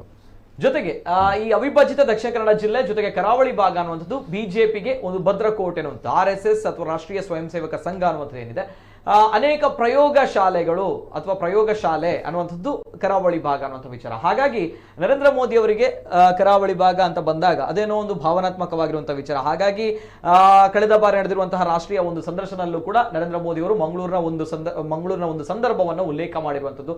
ಜೊತೆಗೆ ಹೇಗೆ ಭಾರತೀಯ ಜನತಾ ಪಾರ್ಟಿಗೆ ಕರಾವಳಿ ಭಾಗ ಅನ್ನೋದು ಅತಿ ಪ್ರಮುಖವಾಗಿ ಪಾತ್ರವನ್ನು ವಹಿಸುತ್ತೋ ಅದೇ ರೀತಿ ಕರಾವಳಿ ಭಾಗದ ಜನರಿಗೂ ಕೂಡ ನರೇಂದ್ರ ಮೋದಿ ಅನ್ನುವಂಥದ್ದು ಮತ್ತಷ್ಟು ಪ್ರೀತಿ, ಮತ್ತಷ್ಟು ಅಭಿಮಾನ, ಮತ್ತಷ್ಟು ಗೌರವವನ್ನ ಇಮ್ಮಡಿಗೊಳಿಸುತ್ತೆ. ಜೊತೆಗೆ ಈಗಾಗಲೇ ಅನೇಕ ಭದ್ರತೆಗಳನ್ನು ಕೂಡ ಒಂದು ಪ್ರಧಾನಮಂತ್ರಿಯವರ ಆಗಮನ ಹಿನ್ನೆಲೆ ದಕ್ಷಿಣ ಕನ್ನಡ ಜಿಲ್ಲೆಯಲ್ಲಿ ಕರಾವಳಿ ಭಾಗದಲ್ಲಿ ಭದ್ರತೆಯನ್ನ ಕಟ್ಟುನಿಟ್ಟಾಗಿ ಪಾಲಿಸಲಾಗಿದೆ. ಆ ಬಗ್ಗೆ ಈಗಾಗಲೇ ತಮ್ಗಳಿಗೆ ಗೊತ್ತಿದೆ, ಕೆಲವು ಮಾಹಿತಿಗಳನ್ನು ಕೂಡ ಅಲೋಕ್ ಕುಮಾರ್ ಅವರು ADGP ಅವರು ನೀಡಿದ್ದಾರೆ. ಇವತ್ತಿನ ಕಾರ್ಯಕ್ರಮದಲ್ಲಿ ಬರುವಂತಹ ಲಕ್ಷಾಂತರ ಜನರು ಕಾರ್ಯಕರ್ತರು ಆಗಮಿಸ್ತಾರೆ. ಹಾಗಾಗಿ ಯಾರೊಬ್ರು ಕೂಡ ಅಲ್ಲಿ ಕಪ್ಪು ಬಟ್ಟೆಯನ್ನ ಧರಿಸಲಿಕ್ಕಿಲ್ಲ, ಜೊತೆಗೆ ಅಲ್ಲಿ ಕಪ್ಪು ವಸ್ತ್ರವನ್ನು ಕೂಡ ಧರಿಸಿಕೊಂಡು ಬರಲಿಕ್ಕಿಲ್ಲ, ಜೊತೆಗೆ ಬಾವುಟ ಹಿಡಿಲಿಕ್ಕಿಲ್ಲ, ಜೊತೆಗೆ ಬೆಂಕಿ ಪೊಟ್ಟಣಗಳು ಅಥವಾ ಬಾಟಲಿಗಳು ಇದ್ಯಾವುದನ್ನು ಕೂಡ ತರುವಂತಿಲ್ಲ. ಜೊತೆಗೆ ಭದ್ರತೆ ಅನ್ನುವಂಥದ್ದು ವೆರಿ ಸ್ಟ್ರಿಕ್ಟ್ ಆಗಿರುವಂಥದ್ದು, SPG ಅವರ ಒಂದು ಪ್ರೋಟೋಕಾಲ್ಗಳು ಇರುವಂಥದ್ದು. ಅದೇ ರೀತಿ ಅವೆಲ್ಲದರ ಜೊತೆಗೆ ಬರುವಂತವರಿಗೂ ಕೂಡ ಇಲ್ಲಿ ಇವತ್ತಿನ ದಿನ ಸಹಸ್ರಾರು ಜನರು, ಲಕ್ಷಾಂತರ ಜನರು ಆಗಮಿಸ್ತಾ ಇದ್ದಾರೆ ಅಂತ ಬಂದಾಗ ಅವರಿಗೆ ಊಟದ ವ್ಯವಸ್ಥೆಯನ್ನು ಕೂಡ ಮಾಡಿದ್ದಾರೆ. ಜೊತೆಗೆ ಸಾವಿರಾರು ಕಾರ್ಯಕರ್ತರು ಬಸ್ಸಿನಲ್ಲಿ, ಖಾಸಗಿ ವಾಹನಗಳಲ್ಲಿ ಆಗಮಿಸಿರುವಂತದ್ದು. ಜೊತೆಗೆ ಇನ್ನೇನು ಸರ್ 1 ಗಂಟೆಗಳು 1 ಗಂಟೆಗೆ ಮಧ್ಯಾಹ್ನದ 1 ಗಂಟೆಯ ಹೊತ್ತಿಗೆ ನರೇಂದ್ರ ಮೋದಿ ಅವರು ಮಂಗಳೂರಿಗೆ ಆಗಮಿಸ್ತಾರೆ ಅನ್ನುವಂತಹ ಮಾಹಿತಿ ಈಗಾಗಲೇ 1:20 ಕ್ಷಣಗಳನ್ನೇ ಕೊಚ್ಚಿನ್ನಲ್ಲಿದ್ದಾರೆ ಅವರು, ಕೊಚ್ಚಿನ್ ಯೋಜನೆಯಲ್ಲಿದ್ದಾರೆ. ಎಸ್, ಈಗ ಕೊಚ್ಚಿನ್ನಿಂದ ನೇರವಾಗಿ ಮಂಗಳೂರಿಗೆ ಆಗಮಿಸ್ತಿರುವಂತದ್ದು. ಮಂಗಳೂರಿಗೆ ಏರ್ಪೋರ್ಟ್ ನಿಂದ ಹೆಲಿಕಾಪ್ಟರ್ ಮುಖಾಂತರ NMPA ಇಂದ ಬೈ ರೋಡ್ ಮುಖಾಂತರ ಮಂಗಳೂರಿನ ಗೋಲ್ಡ್ ಪಿನ್ ಸಿಟಿಗೆ ಬರ್ತಾ ಇರುವಂತದ್ದು. ಇಲ್ಲಿ ಅಧಿಕೃತವಾಗಿ ಇದು ಸರ್ಕಾರಿ ಕಾರ್ಯಕ್ರಮ ಆದ್ರೂ ಕೂಡ ಸಾರ್ವಜನಿಕ ಸಭೆಯನ್ನ ಉದ್ದೇಶಿಸಿ ನರೇಂದ್ರ ಮೋದಿ ಅವರು ಮಾತನಾಡ್ತಾರೆ ಅಂತ ಬಂದಾಗ ಮತ್ತಷ್ಟು ಕುತೂಹಲ. ಒಂದ್ ಕಡೆ ಇದು ಸರ್ಕಾರಿ ಕಾರ್ಯಕ್ರಮ ಗೊತ್ತಿದೆ, ಆದ್ರೂ ಕೂಡ ಸರ್ಕಾರಿ ಕಾರ್ಯಕ್ರಮ ಅಂತ ಬಂದಾಗ NMPA ಅಲ್ಲಿ ಹೋಗಿ ಇನಾಗ್ರೇಷನ್ ಗಳನ್ನ ಮಾಡಬಹುದಿತ್ತು. ಆದ್ರೆ ಸಾರ್ವಜನಿಕ ಸಭೆ ಅನ್ನೋದು ಮತ್ತಷ್ಟು ಮಹತ್ವಪೂರ್ಣವನ್ನ ವಹಿಸಿಕೊಂಡಿದೆ. ಯಾಕಂದ್ರೆ ಮೋದಿ ಅವರು ಏನ್ ಮಾತಾಡ್ತಾರೆ ಅನ್ನುವಂಥದ್ದು ಕೂಡ ಅವರ ಭಾಷಣಗಳು ತಾವು ಹೇಳಿದಾಗೆ ಅತ್ಯದ್ಭುತವಾಗಿರುವಂತಹ ಭಾಷಣ. ಎಸ್ ಸರ್, ಏನೆಲ್ಲ ನಿರೀಕ್ಷೆಗಳನ್ನ ಇಟ್ಕೊಳ್ಬಹುದು ಈ ಸಂದರ್ಭ? ಮಂಗಳೂರು ಅವರ ಬಹಳ ಅಭಿಮಾನದ ಒಂದು ಕೇಂದ್ರ ಕೂಡ. ಹಾಗಾಗಿ ಈಗ 3,800 ಕೋಟಿ ರೂಪಾಯಿಗಳ ಯೋಜನೆಯ ಶಿಲಾನ್ಯಾಸ ಮತ್ತು ಉದ್ಘಾಟನೆಯ ಜೊತೆಗೆ ಅವರು ಹೊಸ ಯೋಜನೆಗಳನ್ನು ಅವರು ಖಂಡಿತ ಘೋಷಣೆ ಮಾಡಬಹುದು ಅಂತ ನಮ್ಮ ನಿರೀಕ್ಷೆ ಇದೆ. ಯಾಕಂದರೆ ಈಗಾಗಲೇ ಮಂಗಳೂರನ್ನು ಸ್ಮಾರ್ಟ್ ಸಿಟಿಯನ್ನಾಗಿ ಮಾಡಿ ಮೊದಲ ಹಂತದಲ್ಲಿ 100 ಕೋಟಿ, ಆಮೇಲೆ 100 ಕೋಟಿ, ಹೀಗೆ ಇಲ್ಲಿಯ ಯೋಜನೆಗೆ ಅನುಗುಣವಾಗಿ ಅವರು ಮೊತ್ತವನ್ನು ನೀಡುತ್ತಲೇ ಬಂದಿದ್ದಾರೆ. ಅದರಿಂದ ಬಹಳ ದೊಡ್ಡ ನಿರೀಕ್ಷೆ ಅವರ ಮಾತುಗಳಲ್ಲಿದೆ. ಆಮೇಲೆ ಅವರು ಸಾಮಾನ್ಯವಾಗಿ ಹಿಂದಿಯಲ್ಲಿ ಮಾತಾಡ್ತಾರೆ. ಅವರು ಇಂಗ್ಲಿಷ್ ಅಥವಾ ಹಿಂದಿ ಆಯ್ಕೆ ಬಂದಾಗ ಈ ಪ್ರದೇಶದಲ್ಲಿ ಹೆಚ್ಚಿನ ಜನ ಹಿಂದಿ ಅರ್ಥ ಮಾಡಿಕೊಳ್ಳುವವರಾದ್ದರಿಂದ ಹಿಂದಿಯಲ್ಲಿ ಮಾತಾಡ್ತಾರೆ. ಅವರ ಹಿಂದಿಯನ್ನು ಕೇಳುವುದೇ ಒಂದು ಸೊಗಸು. ಕಾರ್ಯಕ್ರಮ ಅವರು ಯಾವಾಗಲೂ ತುಳುವಿನಲ್ಲಿ ಆರಂಭ ಮಾಡ್ಬೋದು ಅಥವಾ ಕನ್ನಡದಲ್ಲಿ 1-2 ಸಾಲ ಆರಂಭ ಮಾಡ್ಬೋದು. ಇದು ಇವರಿಗೆ ಎಲ್ಲ ಪ್ರಧಾನಿಗಳು ಆ ಒಂದು ಕೆಲಸ ಮಾಡಿದೆ. ಇವರು ಬಹಳ ಚೆನ್ನಾಗಿ ಹೇಳ್ತಾರೆ ಅದನ್ನು. ಆಮೇಲೆ ಕಾರ್ಯಕ್ರಮದ ಕೊನೆಯಲ್ಲಿ ಅವರು ಜೈ ಹಿಂದ್ ಘೋಷಣೆ ಮಾಡಿಸ್ತಾರೆ. ಜನರ ಹತ್ರ ಜೈ ಹಿಂದ್ ಎಂಬ ಘೋಷಣೆಯನ್ನು ಅವರು 3 ಬಾರಿ ಮಾಡಿಸಿದ ಕ್ರಮ ಇದೆ. ಆಮೇಲೆ ಅವ್ರದ್ದೊಂದು ವಿಶೇಷ ಅಂದರೆ ಅವರು ಅನೇಕ ಬಾರಿ ಅನುವಾದಕ್ಕೆ ಅವರು ಬೇಡ ಅಂತಾರೆ. ಈ ಅನುವಾದ ಬೇಡ ಅಂತ ಹೇಳ್ತಾರೆ. ಬಹುಶಃ ಕಳೆದ ಬಾರಿ ನೆನಪಿದೆ ಸರ್, 2018ರಲ್ಲಿ ಮೋದಿ ಅವರು ಕೇಳಿದ್ರು ಅನುವಾದ ಬೇಕಾ ಅನ್ನುವಂಥದ್ದು. ಯಾಕಂದ್ರೆ ಹಿಂದಿಯಲ್ಲಿ ಅವರು ಮಾತಾಡ್ತಾರೆ, ಅನುವಾದ ಬೇಕಾ ಅಂತ ಕೇಳಿದಾಗ ಇಲ್ಲಿಯ ಜನರು ಹೇಳಿದ್ರು ಬೇಡ. ವರದಿ ಮಾಡ್ತಾ ಇದ್ದೆ. ಇನ್ನೊಂದು ವಿಶೇಷ ನೋಡಿ, ಅಟಲ್ ಬಿಹಾರಿ ವಾಜಪೇಯಿ ಸರ್ ಅವರು ಭಾಷಣದ ಮೊದಲು ಕೇಳೋದು, ಕ್ಯಾ ಮೈ ಅಂಗ್ರೇಜಿ ಮೇ ಬೋಲು, ಕ್ಯಾ ಮೈ ಹಿಂದಿ ಮೇ ಬೋಲು. ಆಗ ಕೆಲವರು ವಾಜಪೇಯಿ ಸರ್ ಆಗ ಕೆಲವರು ಹಿಂದಿ ಅಂತಿದ್ರು, ಕೆಲವರು ಇಂಗ್ಲಿಷ್ ಅಂತಿದ್ರು. ಅಚ್ಚಾ ಹೈ ಮೈ ಬೋತ್ ಲ್ಯಾಂಗ್ವೇಜ್ ಮೇ ಬೋಲ್ತಾ. ಅವರು ಅದ್ಭುತ, ಅವರು ಸ್ಟಾರ್ಟ್ ಆ ಥರ ಇರ್ತಿತ್ತು ಅವರು. ಆಮೇಲೆ 2 ಭಾಷೆಯನ್ನು ಅವರು ಬೆರೆಸಿ ಅವರ ಶಾಯರಿಗಳನ್ನು ಕೇಳಿದ್ರು. ಅವರು ಆ ಉರ್ದು ಶಾಯರಿಗಳನ್ನು ಉಚ್ಚಾರ ಮಾಡಿದರೆ ಅದ್ಭುತ. ಕಾರ್ಯಕ್ರಮ ಮಾಡಿದಿರಿ ಸರ್ ಅಟಲ್ ಬಿಹಾರಿ ವಾಜಪೇಯಿ ಅವರು ಪ್ರಧಾನಿ ಆಗಿದ್ದಾಗ 3 ಬಾರಿ, ಒಟ್ಟು ಅವರನ್ನು 12 ಬಾರಿ ಭೇಟಿಯಾಗಿದ್ದೇನೆ. ನನ್ನ ಚಿತ್ರಗಳು ನಿಮಗೆ ಕೊಟ್ಟಿದ್ದೇನೆ. 12 ಬಾರಿ ಭೇಟಿಯಾಗಿದ್ದೇನೆ. ಅದರಲ್ಲಿ 3 ಬಾರಿ ಅವರು ಪ್ರಧಾನಿ ಆಗಿದ್ದಾಗ, ಅದರಲ್ಲಿ ಒಮ್ಮೆ ಅವರು ಉಡುಪಿಯಲ್ಲಿ ಪ್ರಧಾನಿ ಆಗಿದ್ದಾಗ ಪತ್ರಿಕಾಗೋಷ್ಠಿ ನಡೆಸಿದ್ರು. ನನ್ನನ್ನು ನಮ್ಮ ಸಂಸ್ಥೆ ಅಲ್ಲಿಗೆ ಕಳಿಸಿ ವರದಿ ಮಾಡಿಸಿತ್ತು. ಅವರ ಮಾತುಕತೆ ಎಲ್ಲ ಬಹಳ ಸೊಗಸು. ಸರ್ಕಿಟ್ ಹೌಸಲ್ಲಿ ಬೆಳಿಗ್ಗೆ ನಾವು ಉಪಹಾರಕ್ಕೆ ಅವ್ರ ಜೊತೆ ಸೇರ್ತಾ ಇದ್ವಿ. ಅವ್ರು ಕರೆಸ್ತಾ ಇದ್ರು.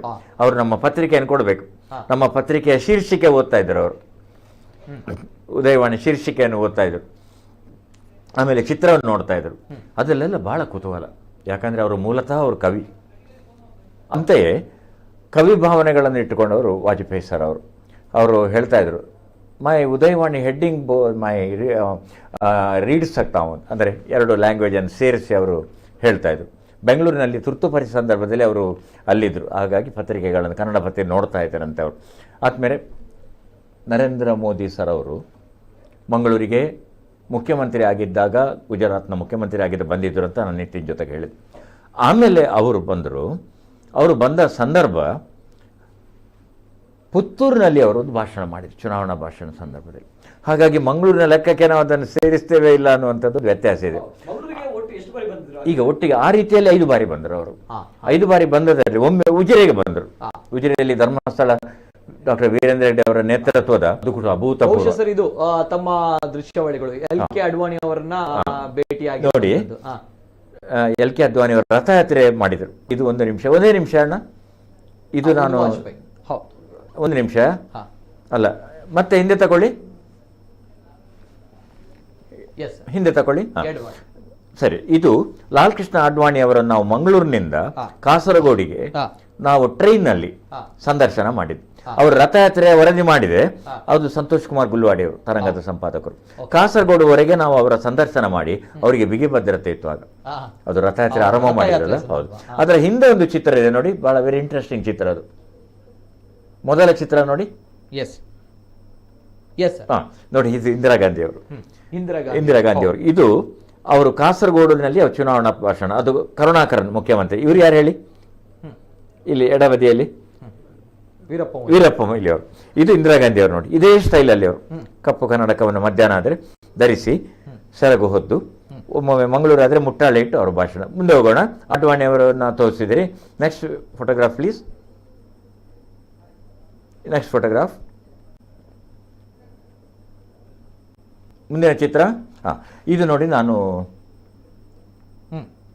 ನರೇಂದ್ರ ಮೋದಿ ಅವರ ಧರ್ಮಸ್ಥಳ ಕಾರ್ಯಕ್ರಮದ ನನ್ನ ವರದಿ. ಇದು ಉಜಿರೆಗೆ ಬಂದವರು ಧರ್ಮಸ್ಥಳಕ್ಕೆ ಹೋಗಿದ್ರು, ಅಲ್ಲಿ ದೇವರ ದರ್ಶನವನ್ನು ಮಾಡಿ ಬಂದಿದ್ರು. ನೋಡಿ ಆ ಚಿತ್ರ ನೋಡಿ, ಅದರ ವರದಿಯನ್ನು ನನಗೆ ಮಾಡುವಂಥ ಅವಕಾಶ. ಉಜಿರೆಯಲ್ಲಿ ಕೂಡ ಅದು ಧರ್ಮಸ್ಥಳ ಗ್ರಾಮಾಭಿವೃದ್ಧಿ ಯೋಜನೆಯ ಸೆಲ್ಫ್ ಹೆಲ್ಪ್ ಗ್ರೂಪ್ ಸ್ವಸಹಾಯ ಸಂಘದ ವರದಿ. ನೋಡಿ ಇಲ್ಲಿ ವಾಜಪೇಯಿ ಅವರು. ನೋಡಿ ಜನರ ನಡುವೆ ಅಲ್ಲಿ ಧನಂಜಯ ಕುಮಾರ್ ಅನೇಕ ಮಂದಿಗೆ ಇಲ್ಲಿ ಈಗ ನೆನಪಾಗ್ಬೋದು. ನೋಡಿ ವಾಜಪೇಯಿ ಅವರು ಜನರ ಮಧ್ಯೆ, ಇದು ಕೇಂದ್ರ ಮೈದಾನದಲ್ಲಿ ಅವರು ಚುನಾವಣಾ ಪ್ರಚಾರ ಭಾಷಣಕ್ಕೆ ಬಂದಂಥ ಸಂದರ್ಭ. ಇದೆಲ್ಲವೂ ಆ ಭದ್ರತಾ ದಿನಗಳ ಮೊದಲೇ ಅಲ್ಲ. ಮುಂದೆ 2 ಚಿತ್ರಗಳಿರಬೇಕು.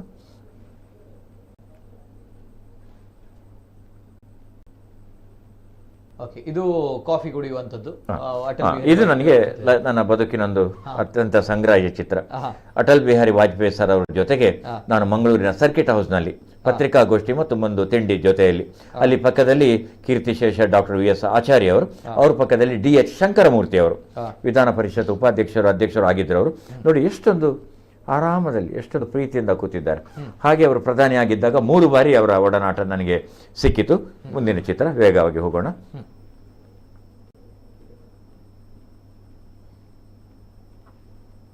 ಇದು ಅಟಲ್ ಬಿಹಾರಿ ವಾಜಪೇಯಿ ಸರ್ ಅವರು ಮತ್ತು ಡಾಕ್ಟರ್ VS ಆಚಾರ್ಯ ಅವರು. ಆ ದಿನಗಳಲ್ಲಿ ಅವರ ಭಾಷಣವನ್ನು, ವಾಜಪೇಯಿ ಸರ್ ಭಾಷಣವನ್ನು VS ಆಚಾರ್ಯ ಅವರು ಅನುವಾದ ಮಾಡ್ತಿದ್ರು ಕನ್ನಡಕ್ಕೆ. ಆಮೇಲೆ ಧನಂಜಯ ಕುಮಾರ್ ಮಾಡ್ತಾ ಇದ್ರು ಕನ್ನಡಕ್ಕೆ ಅನುವಾದ ಕೂಡ. ಅದು ಬಹಳ ಒಂದು ದೊಡ್ಡ ಕಲೆ ಅದು. Okay, yes sir. ಹೀಗೆ ತಾವು 10 ಪ್ರಧಾನಿಗಳನ್ನ ನೋಡಿದ್ದೀರಾ, ನಮ್ಮ ದೇಶ ಕಂಡಂತ 10 ಪ್ರಧಾನಿಗಳನ್ನ ನೋಡಿದ್ದೀರಾ. ಜೊತೆಗೆ 9 ಪ್ರಧಾನ ಮಂತ್ರಿಗಳನ್ನ ವರದಿ ಮಾಡಿದ್ದವರು, ಜೊತೆಗೆ ಅನೇಕ ರಾಷ್ಟ್ರಪತಿಗಳು, ಪ್ರಧಾನಮಂತ್ರಿಗಳು, ಘಟಾನುಘಟಿ ನಾಯಕರು ಅಂತ ಬಂದಾಗ ಅವರನ್ನ ವರದಿ ಮಾಡಿ ಅವರನ್ನ ಸಂದರ್ಶನ ಮಾಡಿದಂತಹ ವ್ಯಕ್ತಿ ನಮ್ಮ ಹಿರಿಯ ಪತ್ರಕರ್ತರು ಮನೋಹರ್ ಪ್ರಸಾದ್ ಅವರು. ಇವತ್ತಿನ ಕಾರ್ಯಕ್ರಮದಲ್ಲಿ ನೇರವಾಗಿ ಸನ್ಮಾನ್ಯ ಪ್ರಧಾನಮಂತ್ರಿ ನರೇಂದ್ರ ಮೋದಿ ಅವರ ಸಾರ್ವಜನಿಕ ಸಭೆಯನ್ನ ಉದ್ದೇಶಿಸಿ ಮಾಡುವಂತಹ ಭಾಷಣಗಳೇನಿದೆ, ಬಹುಶಃ ಈಗಾಗಲೇ ಹೇಳಿದಾಗೆ ಅದು ಬಹುಶಃ ಹಿಂದಿಯಲ್ಲಿ ಹೇಳ್ತಾರೆ. ಸೊ ಹಾಗೆ ಯಥಾವತ್ತಾಗಿ ಅದನ್ನ ಕನ್ನಡಕ್ಕೆ ತರ್ಜುಮೆ ಮಾಡಿ, ಅಂದ್ರೆ ಟ್ರಾನ್ಸ್ಲೇಟ್ ಮಾಡಿ ತಮ್ಮ ಮುಂದೆ ಎಲ್ಲಾ ಮಾಹಿತಿಯನ್ನ, ಎಲ್ಲಾ ಭಾಷಣಗಳ ವಿವರವನ್ನ ನಿಮ್ಮ ಮುಂದೆ ಮನೋಹರ್ ಪ್ರಸಾದ್ ಅವರು ಇಡ್ಲಿಕ್ಕಿದ್ದಾರೆ. ಇವೆಲ್ಲದರ ಜೊತೆಗೆ ನಾವೆಲ್ಲರೂ ಕೂಡ ಕಾಯ್ತಾ ಇರುವಂತದ್ದು, ನಮ್ಮ ದೇಶದ ಹೆಮ್ಮೆಯ ಪ್ರಧಾನಮಂತ್ರಿ ನರೇಂದ್ರ ಮೋದಿ ಅವರನ್ನ ನೋಡಬೇಕು, ವಿಶ್ವ ನಾಯಕನನ್ನ ಕಣ್ತುಂಬಿಕೊಳ್ಬೇಕು ಅನ್ನುವಂಥದ್ದು. ಇವೆಲ್ಲದರ ಜೊತೆಗೆ ಎಲ್ಲರಿಗೂ ಕೂಡ ಗೊತ್ತಿದೆ, ಇದು ಅಧಿಕೃತವಾಗಿ ಸರ್ಕಾರಿ ಕಾರ್ಯಕ್ರಮ ಆದರೂ ಕೂಡ ಅಲ್ಲಿ ಸಾವಿರಾರು ಸಂಖ್ಯೆಯಲ್ಲಿ ಜನ ಜಮಾಯಿಸಿದ್ದಾರೆ. ಇದೀಗ ಸಾವಿರಾರು ಮಾತುಗಳು ಸಾಕಾಗಲ್ಲ, ಲಕ್ಷಾಂತರ ಸಂಖ್ಯೆಯಲ್ಲಿ ಈಗಾಗಲೇ ಅಲ್ಲಿ ಜನ ಸೇರಿರುವಂತದ್ದು. ಬಹುಶಃ ಈಗ ಮೈದಾನ ಕಂಪ್ಲೀಟ್ ಆಗಿ ಅಲ್ಲಿ ಫುಲ್ ಆಗಿರೋ ಹೌಸ್ಫುಲ್ ಅನ್ನೋಂಥ ಮಾತನ್ನ ನಾವು ಹೇಳ್ತೀವಿ. ಒಂದು ಗ್ರೌಂಡ್ ಫುಲ್, ಇದು ಹೌಸ್ಫುಲ್ ಅಂತ ಮಾತನ್ನ ಹೇಳ್ತೀವಿ. ಒಂದು ಥಿಯೇಟರ್ ಫುಲ್ ಆದ್ರೆ ಇದು ಗ್ರೌಂಡ್ ಫುಲ್ ಅನ್ನೋದು. ಎಸ್, ಬಹುಶಃ ಎಲ್ಲವೂ ಕೂಡ ಇಲ್ಲಿ ಸಂಪೂರ್ಣವಾಗಿ ಜನಜಂಗುಳಿಯಿಂದ ಅಲ್ಲಿ ಕೂಡಿರುವಂಥದ್ದು. ಯಾಕಂದ್ರೆ ಅಲ್ಲಿ ನಾವು ಗಮನಿಸಬೇಕಾಗಿರುವಂಥದ್ದು, ದೇಶಭಕ್ತಿ ಗೀತೆ ಹಾಡುವಂತಹ ಪ್ರತಿಭಾನ್ವಿತ ತಂಡ ಈಗ ಅವರ ಕಾರ್ಯಕ್ರಮವನ್ನು ನಿಲ್ಲಿಸಿದೆ. ಕಾರಣ ಈಗಾಗಲೇ ಬರ್ತಾ ಇದ್ದಾರೆ. ನರೇಂದ್ರ ಮೋದಿ ಅವರು ಈಗಾಗಲೇ ಆಗಮಿಸ್ತಾ ಇದ್ದಾರೆ ವೇದಿಕೆಯತ್ತ. ಯಾಕಂದ್ರೆ ಕ್ಷಣಗಣನೆ ಪ್ರಾರಂಭವಾಗಿದೆ, ಅಲ್ಲಿ ಸಂಗೀತ ಕಾರ್ಯಕ್ರಮಗಳನ್ನ ನಿಲ್ಲಿಸಲಾಗಿದೆ. ಜೊತೆಗೆ ಈಗಾಗಲೇ ನೇರವಾಗಿ ನರೇಂದ್ರ ಮೋದಿ ಅವರು ಕೊಚ್ಚಿನಿಂದ ನೇರವಾಗಿ ಬರುವಂತದ್ದು ಮಂಗಳೂರು ವಿಮಾನ ನಿಲ್ದಾಣಕ್ಕೆ. ಮಂಗಳೂರು ವಿಮಾನ ನಿಲ್ದಾಣದಿಂದ NMPAಗೆ ಅವರು ಹೆಲಿಕಾಪ್ಟರ್ ಮುಖಾಂತರ ಹೋಗ್ತಾರೆ. ತದನಂತರ ಬೈ ರೋಡ್ ರಸ್ತೆಯ ಮುಖಾಂತರ ಅವರು ಗೋಲ್ಡ್ ಫಿನ್ ಸಿಟಿಗೆ ಬರುವಂತದ್ದು. ಈ ಸಂದರ್ಭ ನಾಟ್ ಓನ್ಲಿ ಗೋಲ್ಡ್ ಫಿನ್ ಸಿಟಿಯಲ್ಲಿ ಲಕ್ಷಾಂತರ ಜನರು, ರಸ್ತೆಯ ಮಾರ್ಗವಾಗಿಯೂ ಕೂಡ ಸಾವಿರಾರು ಜನರು ನಿಲ್ತಾರೆ. ಯಾಕಂದ್ರೆ ನಿನ್ನೆ ದಿನ ನಾವು ಕಾರ್ಯಕ್ರಮಗಳನ್ನು ಮಾಡಿದಾಗ ಅನೇಕ ಜನರು ಕರೆ ಮಾಡಿ ಹೇಳ್ತಾ ಇದ್ರು, ನನ್ಗೆ ಹೋಗ್ಬೇಕು ಮೈದಾನಕ್ಕೆ, ಆದ್ರೆ ನರೇಂದ್ರ ಮೋದಿ ಅವರನ್ನು ದೂರದಿಂದ ನೋಡ್ಬೇಕಾಗುತ್ತೆ, ಹತ್ರದಿಂದ ನೋಡುವಂತ ಅವಕಾಶ ಸಿಗಲ್ಲ. ಹಾಗಾಗಿ ನಾನು ರಸ್ತೆಯ ಮಧ್ಯದಲ್ಲಿ ನಿಲ್ತೇನೆ, ರಸ್ತೆಯ ಬದಿಯಲ್ಲಿ ನಿಲ್ತೀನಿ.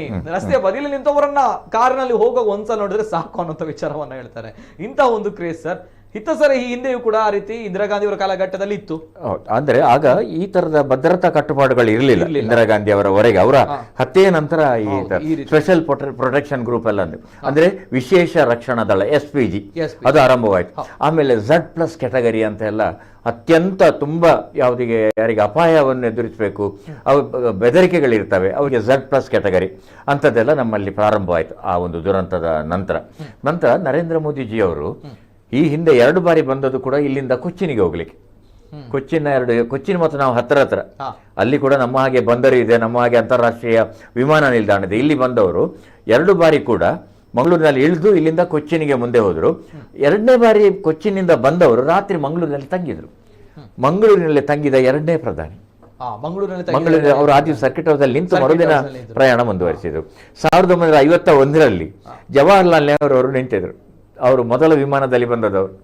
ಬಂದು ರಾತ್ರಿ ಮೂಡುಬಿದಿರೆಯಲ್ಲಿ ನಿಂತು ನಂತರ ಮರುದಿನ ಮಂಗಳೂರಲ್ಲಿ ನಿಂತವರು ಹಿಂತಿರುಗಿದವರು.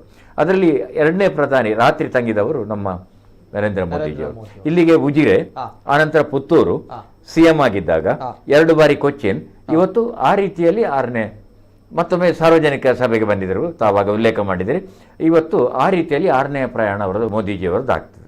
ಈಗಾಗಲೇ ಕ್ಷಣಗಳನ್ನೇ ಪ್ರಾರಂಭವಾಗಿದೆ. ಯಾಕಂದ್ರೆ ಈಗಾಗಲೇ ಅಲ್ಲಿ ವೇದಿಕೆಯಲ್ಲಿ ನಡೀತಾ ಇದ್ದಂತಹ ಸಂಗೀತ ಕಾರ್ಯಕ್ರಮಗಳನ್ನ ಸ್ಥಗಿತಗೊಳಿಸಲಾಗಿದೆ. ಕಾರಣ ಇನ್ನೇನು ವಿಶ್ವನಾಯಕ, ಜಗಮೆಚ್ಚಿದಂತಹ, ದೇಶ ಮೆಚ್ಚಿದಂತಹ ಜನನಾಯಕ ವೇದಿಕೆಗೆ ಆಗಮಿಸ್ತಾರೆ ಅನ್ನುವಂತಹ ನಿಟ್ಟಿನಲ್ಲಿ ಈಗಾಗಲೇ ಸಂಗೀತ ಕಾರ್ಯಕ್ರಮವನ್ನ ಸ್ಥಗಿತಗೊಳಿಸಲಾಗಿದೆ.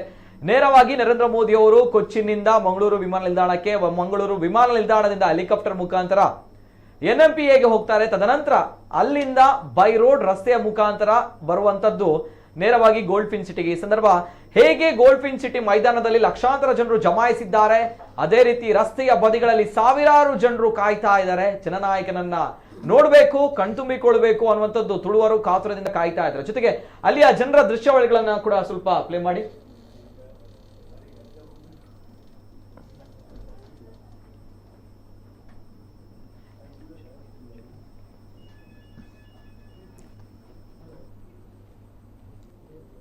ತಾಂತ್ರಿಕವಾಗಿ ಕೂಡ ಅನೇಕ ಅಡಚಣೆಗಳಿದೆ ಇವತ್ತು. ಅಲ್ಲಿ ನಮ್ಮ ಕ್ಯಾಮ್ರಾಮನ್ಗಳಾಗಲಿ ಅಥವಾ ಅಲ್ಲಿರುವಂಥ ನಮ್ಮ ಮಾಧ್ಯಮಗಳ ಸ್ನೇಹಿತರಾಗಲಿ ಇವತ್ತು ಎದುರಿಸಬೇಕಾಗ್ತದೆ. ಯಾಕಂದರೆ ಜಾಮರ್ ಇತ್ಯಾದಿಗಳನ್ನು ಹಾಕಿರ್ತಾರೆ ಮತ್ತು ಅಲ್ಲಿ ಇಡೀ ನಮ್ಮ ದೇಶದ ಮಾಧ್ಯಮಗಳು ಬರ್ತವೆ. ಆದ್ದರಿಂದ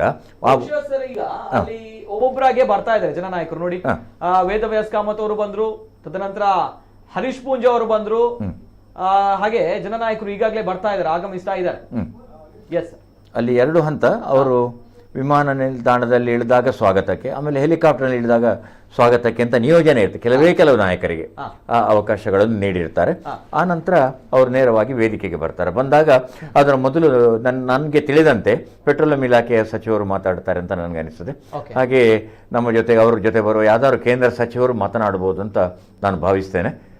ಹಾಗಾಗಿ ಈ ಕಾರ್ಯಕ್ರಮದಲ್ಲಿ ಆ ಬಳಿಕ ಅವರು ಮಾತಾಡ್ತಾರೆ, ಪ್ರಧಾನಿಯವರು ಮಾತಾಡ್ತಾರೆ. ಆರಂಭಿಕವಾಗಿ ಕೆಲವು ಸಚಿವರಿಗೆ ಅವಕಾಶಗಳನ್ನು ಕೊಡಬಹುದು. ಇಲ್ಲೀಗ ಒಂದು ರೀತಿಯ ಒತ್ತಡದ ವಾತಾವರಣ ನೋಡ್ತಾ ಇದ್ದೇವೆ ನಾವು. ಪ್ರಾಯಶಃ ಸನಿಹ ಆದರು ಅಂತ ನಾವು ಭಾವಿಸ್ತೇವೆ. ಯಾಕಂದರೆ ಭದ್ರತಾ ಕಾರಣಗಳಿಂದಾಗಿ ಕೆಲವು ವಿಜುವಲ್ಸ್ ಅಂತ ನಾವು ಕರಿತೇವಲ್ಲ, ಅದನ್ನೆಲ್ಲವನ್ನು ಪಡೀಲಿಕ್ಕೆ ಸಾಧ್ಯ ಆಗ್ತಾ ಇಲ್ಲ. ನಮಗೆ ದೊರೆತೆಲ್ಲ ವಿಜುವಲ್ಸನ್ನು ನಮ್ಮ ಕುಡ್ಲದ ಪ್ರಿಯ ವೀಕ್ಷಕ ಬಂಧುಗಳಿಗೆ ನಾವು ಖಂಡಿತವಾಗಿ ಕೊಡ್ತಾ ಇದ್ದೇವೆ. ಆ ನಂತರ ಅವರ ಪೂರ್ಣ ಭಾಷಣವನ್ನು ತಾವು ಕೇಳುವಂಥ ಅವಕಾಶ ಕೂಡ ಇದೆ. ಎಕ್ಸಾಕ್ಟ್ಲಿ, ಇನ್ನೇನು ಕ್ಷಣಗಳು ಮಾತ್ರ ಬಾಕಿ ಉಳಿದಿದೆ. ಕಾರಣ ಇಷ್ಟೇ, ತಾವು ಗಮನಿಸ್ತಾ ಇದ್ದೀರಾ ದೃಶ್ಯಾವಳಿಗಳು. ವೇದಿಕೆಯಲ್ಲಿ ನಮ್ಮ ಜನಪ್ರತಿನಿಧಿಗಳು, ಕರಾವಳಿ ಭಾಗದ ಜನಪ್ರತಿನಿಧಿಗಳು ವೇದಿಕೆಯನ್ನ ಅಲಂಕರಿಸ್ತಾ ಇದ್ದಾರೆ. ಮಂಗಳೂರು ದಕ್ಷಿಣ ಶಾಸಕರು ವೇದವ್ಯಾಸ್ ಕಾಮತ್ ಸಹಿತ ಬೆಳ್ತಂಗಡಿಯ ಶಾಸಕರು ಹರೀಶ್ ಪೂಂಜಾ ಅವರು, ತದನಂತರ ಉತ್ತರದ ಶಾಸಕರು ಭರತ್ ಶೆಟ್ಟಿ ಅವರು, ಹೀಗೆ ಮಂಗಳೂರಿನ ಜನಪ್ರತಿನಿಧಿಯವರು ವೇದಿಕೆಯ ಮೇಲೆ ಬಂದಿದ್ದಾರೆ ಅಂತ ಬಂದಾಗ ಇನ್ನೇನು ನರೇಂದ್ರ ಮೋದಿ ಅವರು ಆಗಮಿಸ್ತಾ ಇದ್ದಾರೆ. ಯಾಕೆ ಅಂತ ಬಂದಾಗ ಈಗಾಗಲೇ ಬಂದಿರುವಂತಹ ಮಾಹಿತಿ, ನರೇಂದ್ರ ಮೋದಿ ಅವರು ಮಂಗಳೂರು ವಿಮಾನ ನಿಲ್ದಾಣವನ್ನ ತಲುಪಿದ್ದಾರೆ. ಕೊಚ್ಚಿನಿಂದ ನೇರವಾಗಿ ಮಂಗಳೂರು ವಿಮಾನ ನಿಲ್ದಾಣವನ್ನ ತಲುಪಿದ್ದಾರೆ. ಇನ್ನೇನು ಮಂಗಳೂರು ವಿಮಾನ ನಿಲ್ದಾಣದಿಂದ ನೇರವಾಗಿ ಬರುವಂತದ್ದು ಹೆಲಿಕಾಪ್ಟರ್ ಮುಖಾಂತರ NMPAಗೆ. ಈ ಬಗ್ಗೆ ಬ್ರೇಕಿಂಗ್ ನ್ಯೂಸ್ ಬರ್ತಾ ಇದೆ, ನೋಡು.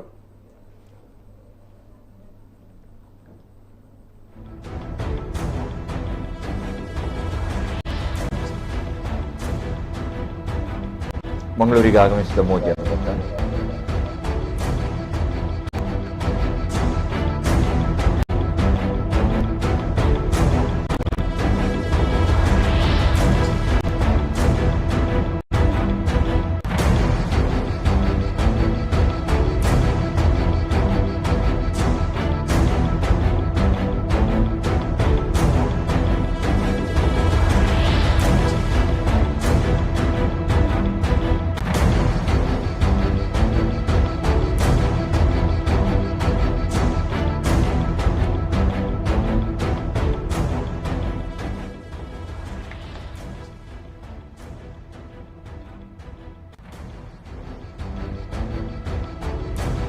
ಎಸ್, ಇದೀಗ ಬ್ರೇಕಿಂಗ್ ನ್ಯೂಸ್ ಬರ್ತಾ ಇದೆ. ನಾವೆಲ್ಲರೂ ಕೂಡ ಏನು ಕಾಯ್ತಾ ಇದ್ದಾರೆ, ತುಳುನಾಡಿನ ಜನರು ವಿಶ್ವ ನಾಯಕನನ್ನ ಪರಶುರಾಮ ಸೃಷ್ಟಿಯ ತುಳುನಾಡಿನಲ್ಲಿ ನೋಡ್ಕೊಳ್ಬೇಕು ಅನ್ನುವಂಥದ್ದು ಕಾತುರದಿಂದ ಕಾಯ್ತಾ ಇದ್ದಾರೆ. ಇನ್ನೇನು ಕೌಂಟ್ ಡೌನ್ ಬಿಗಿನ್ಸ್ ಅಲ್ಲ, ಇನ್ನೇನು ಮುಗಿಯುತ್ತೆ ಅನ್ನುವಂಥದ್ದು ಅಲ್ವಾ ಸರ್? ಯಾಕಂದ್ರೆ ಸೇನೆ ಹೆಲಿಕಾಪ್ಟರ್ ನಲ್ಲಿ ಕೂಳೂರಿಗೆ ಹೊರಟಂತಹ ಪ್ರಧಾನಿ ಅಂದ್ರೆ ಈಗಾಗಲೇ ಮಂಗಳೂರಿಗೆ ತಲುಪಿದ್ದಾರೆ. ಮಂಗಳೂರು ವಿಮಾನ ನಿಲ್ದಾಣಕ್ಕೆ ಪ್ರಧಾನಿ ನರೇಂದ್ರ ಮೋದಿ ಅವರು ಆಗಮಿಸಿದ್ದಾರೆ. ತದನಂತರ ನರೇಂದ್ರ ಮೋದಿ ಅವರು ಹೆಲಿಕಾಪ್ಟರ್ ಮುಖಾಂತರ NMPAಗೆ ಹೋಗುವಂತದ್ದು, ಹೆಲಿಕಾಪ್ಟರ್ ಮುಖಾಂತರ. ತದನಂತರ ಭೈರೋಡ್ ರಸ್ತೆಯ ಮಾರ್ಗವಾಗಿ ಪ್ರಧಾನ ಮಂತ್ರಿ ನರೇಂದ್ರ ಮೋದಿ ಅವರು ನೇರವಾಗಿ ಗೋಲ್ಡ್ ಫಿನ್ ಸಿಟಿಗೆ ಬರ್ತಾ ಇರುವಂತದ್ದು. ಹೀಗಾಗಿ ಬಿಗಿ ಪೊಲೀಸ್ ಬಂದೋಬಸ್ತ್ ಅನ್ನು ಕೂಡ ಅಲ್ಲಿ ನಿರ್ಮಾಣ ಮಾಡಲಾಗಿದೆ. ಮಂಗಳೂರಿಗೆ ಆಗಮಿಸಿದ್ದಾರೆ. ಬಜ್ಪೆ ವಿಮಾನ ನಿಲ್ದಾಣಕ್ಕೆ ಮೋದಿ ಅವರ ಆಗಮನ ಆಗಿದೆ. ಪೊಲೀಸರಿಂದ ಬಿಗಿ ಪೊಲೀಸ್ ಬಂದೋಬಸ್ತ್ ಅನ್ನ ಏರ್ಪಡಿಸಲಾಗಿದೆ.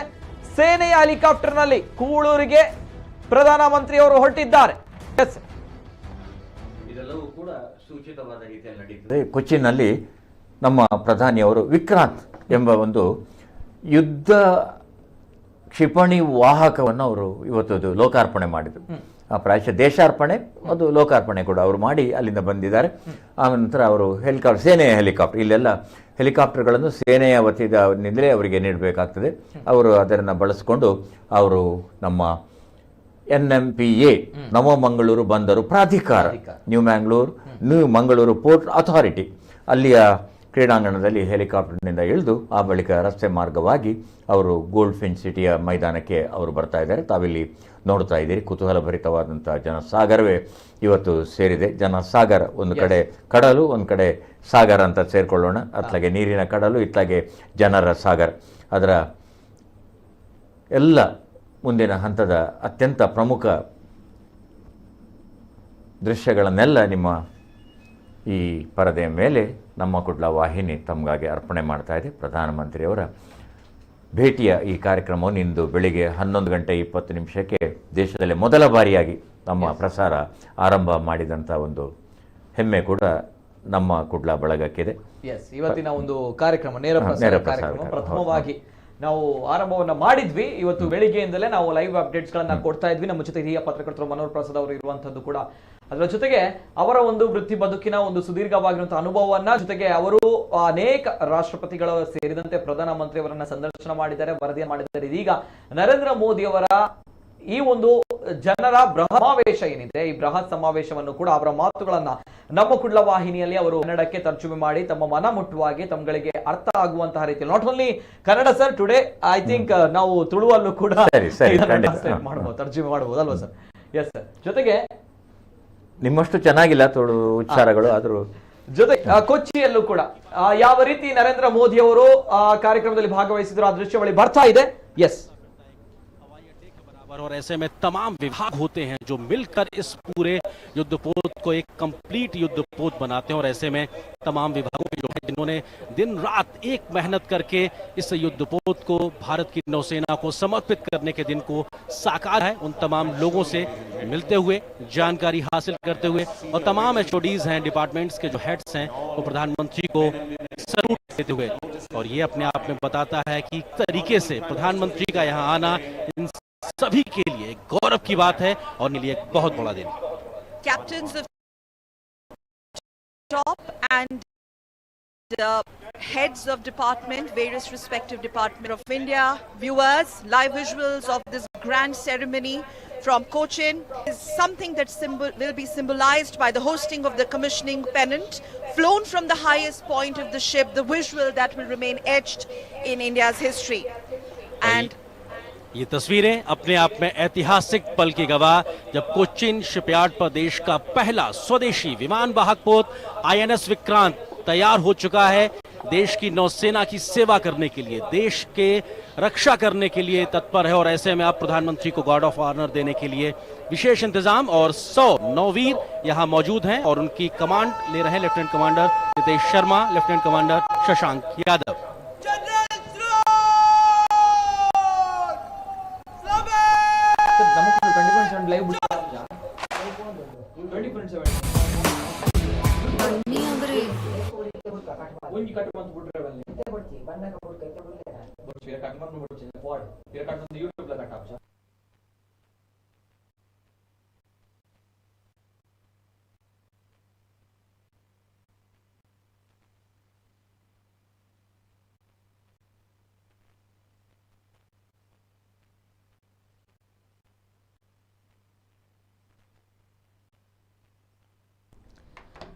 ಸರ್, ಇನ್ನೇನು ಕರಾವಳಿ ಭಾಗಕ್ಕೆ ನರೇಂದ್ರ ಮೋದಿ ಅವರು ಪ್ರಧಾನಮಂತ್ರಿಯವರು ಆಗಮಿಸಿದ್ದಾರೆ. ಹಾಗಾಗಿ ವೇದಿಕೆಯಲ್ಲಿ ಬರಬೇಕು, ಸಾರ್ವಜನಿಕ ಭಾಷಣವನ್ನ ಮಾಡಬೇಕು ಅನ್ನುವಂಥದ್ದು ಕ್ಷಣ ಪ್ರಾರಂಭವಾಗಿದೆ. ಹಾಗಾಗಿ ಈಗಾಗಲೇ ತಾವು ನೋಡ್ತಾ ಇದ್ದೀರಾ, ಕೂಳೂರಿನ ಗೋಲ್ಡ್ ಪಿನ್ ಸಿಟಿಯಲ್ಲಿ ಮೈದಾನದ ಒಳಗಡೆ ಅಂದ್ರೆ 25 ಎಕರೆ ಜಾಗದಲ್ಲಿ ಬೃಹತ್ ಪೆಂಡಾಲ್ ಅನ್ನ ಹಾಕಲಾಗಿದೆ. ಆ ಜರ್ಮನ್ ಪೆಂಡಾಲ್ನ ಒಳಗಡೆ 80,000 ಜನರು ಸೇರುವಂತಹ ನಿರೀಕ್ಷೆ ಇದೆ.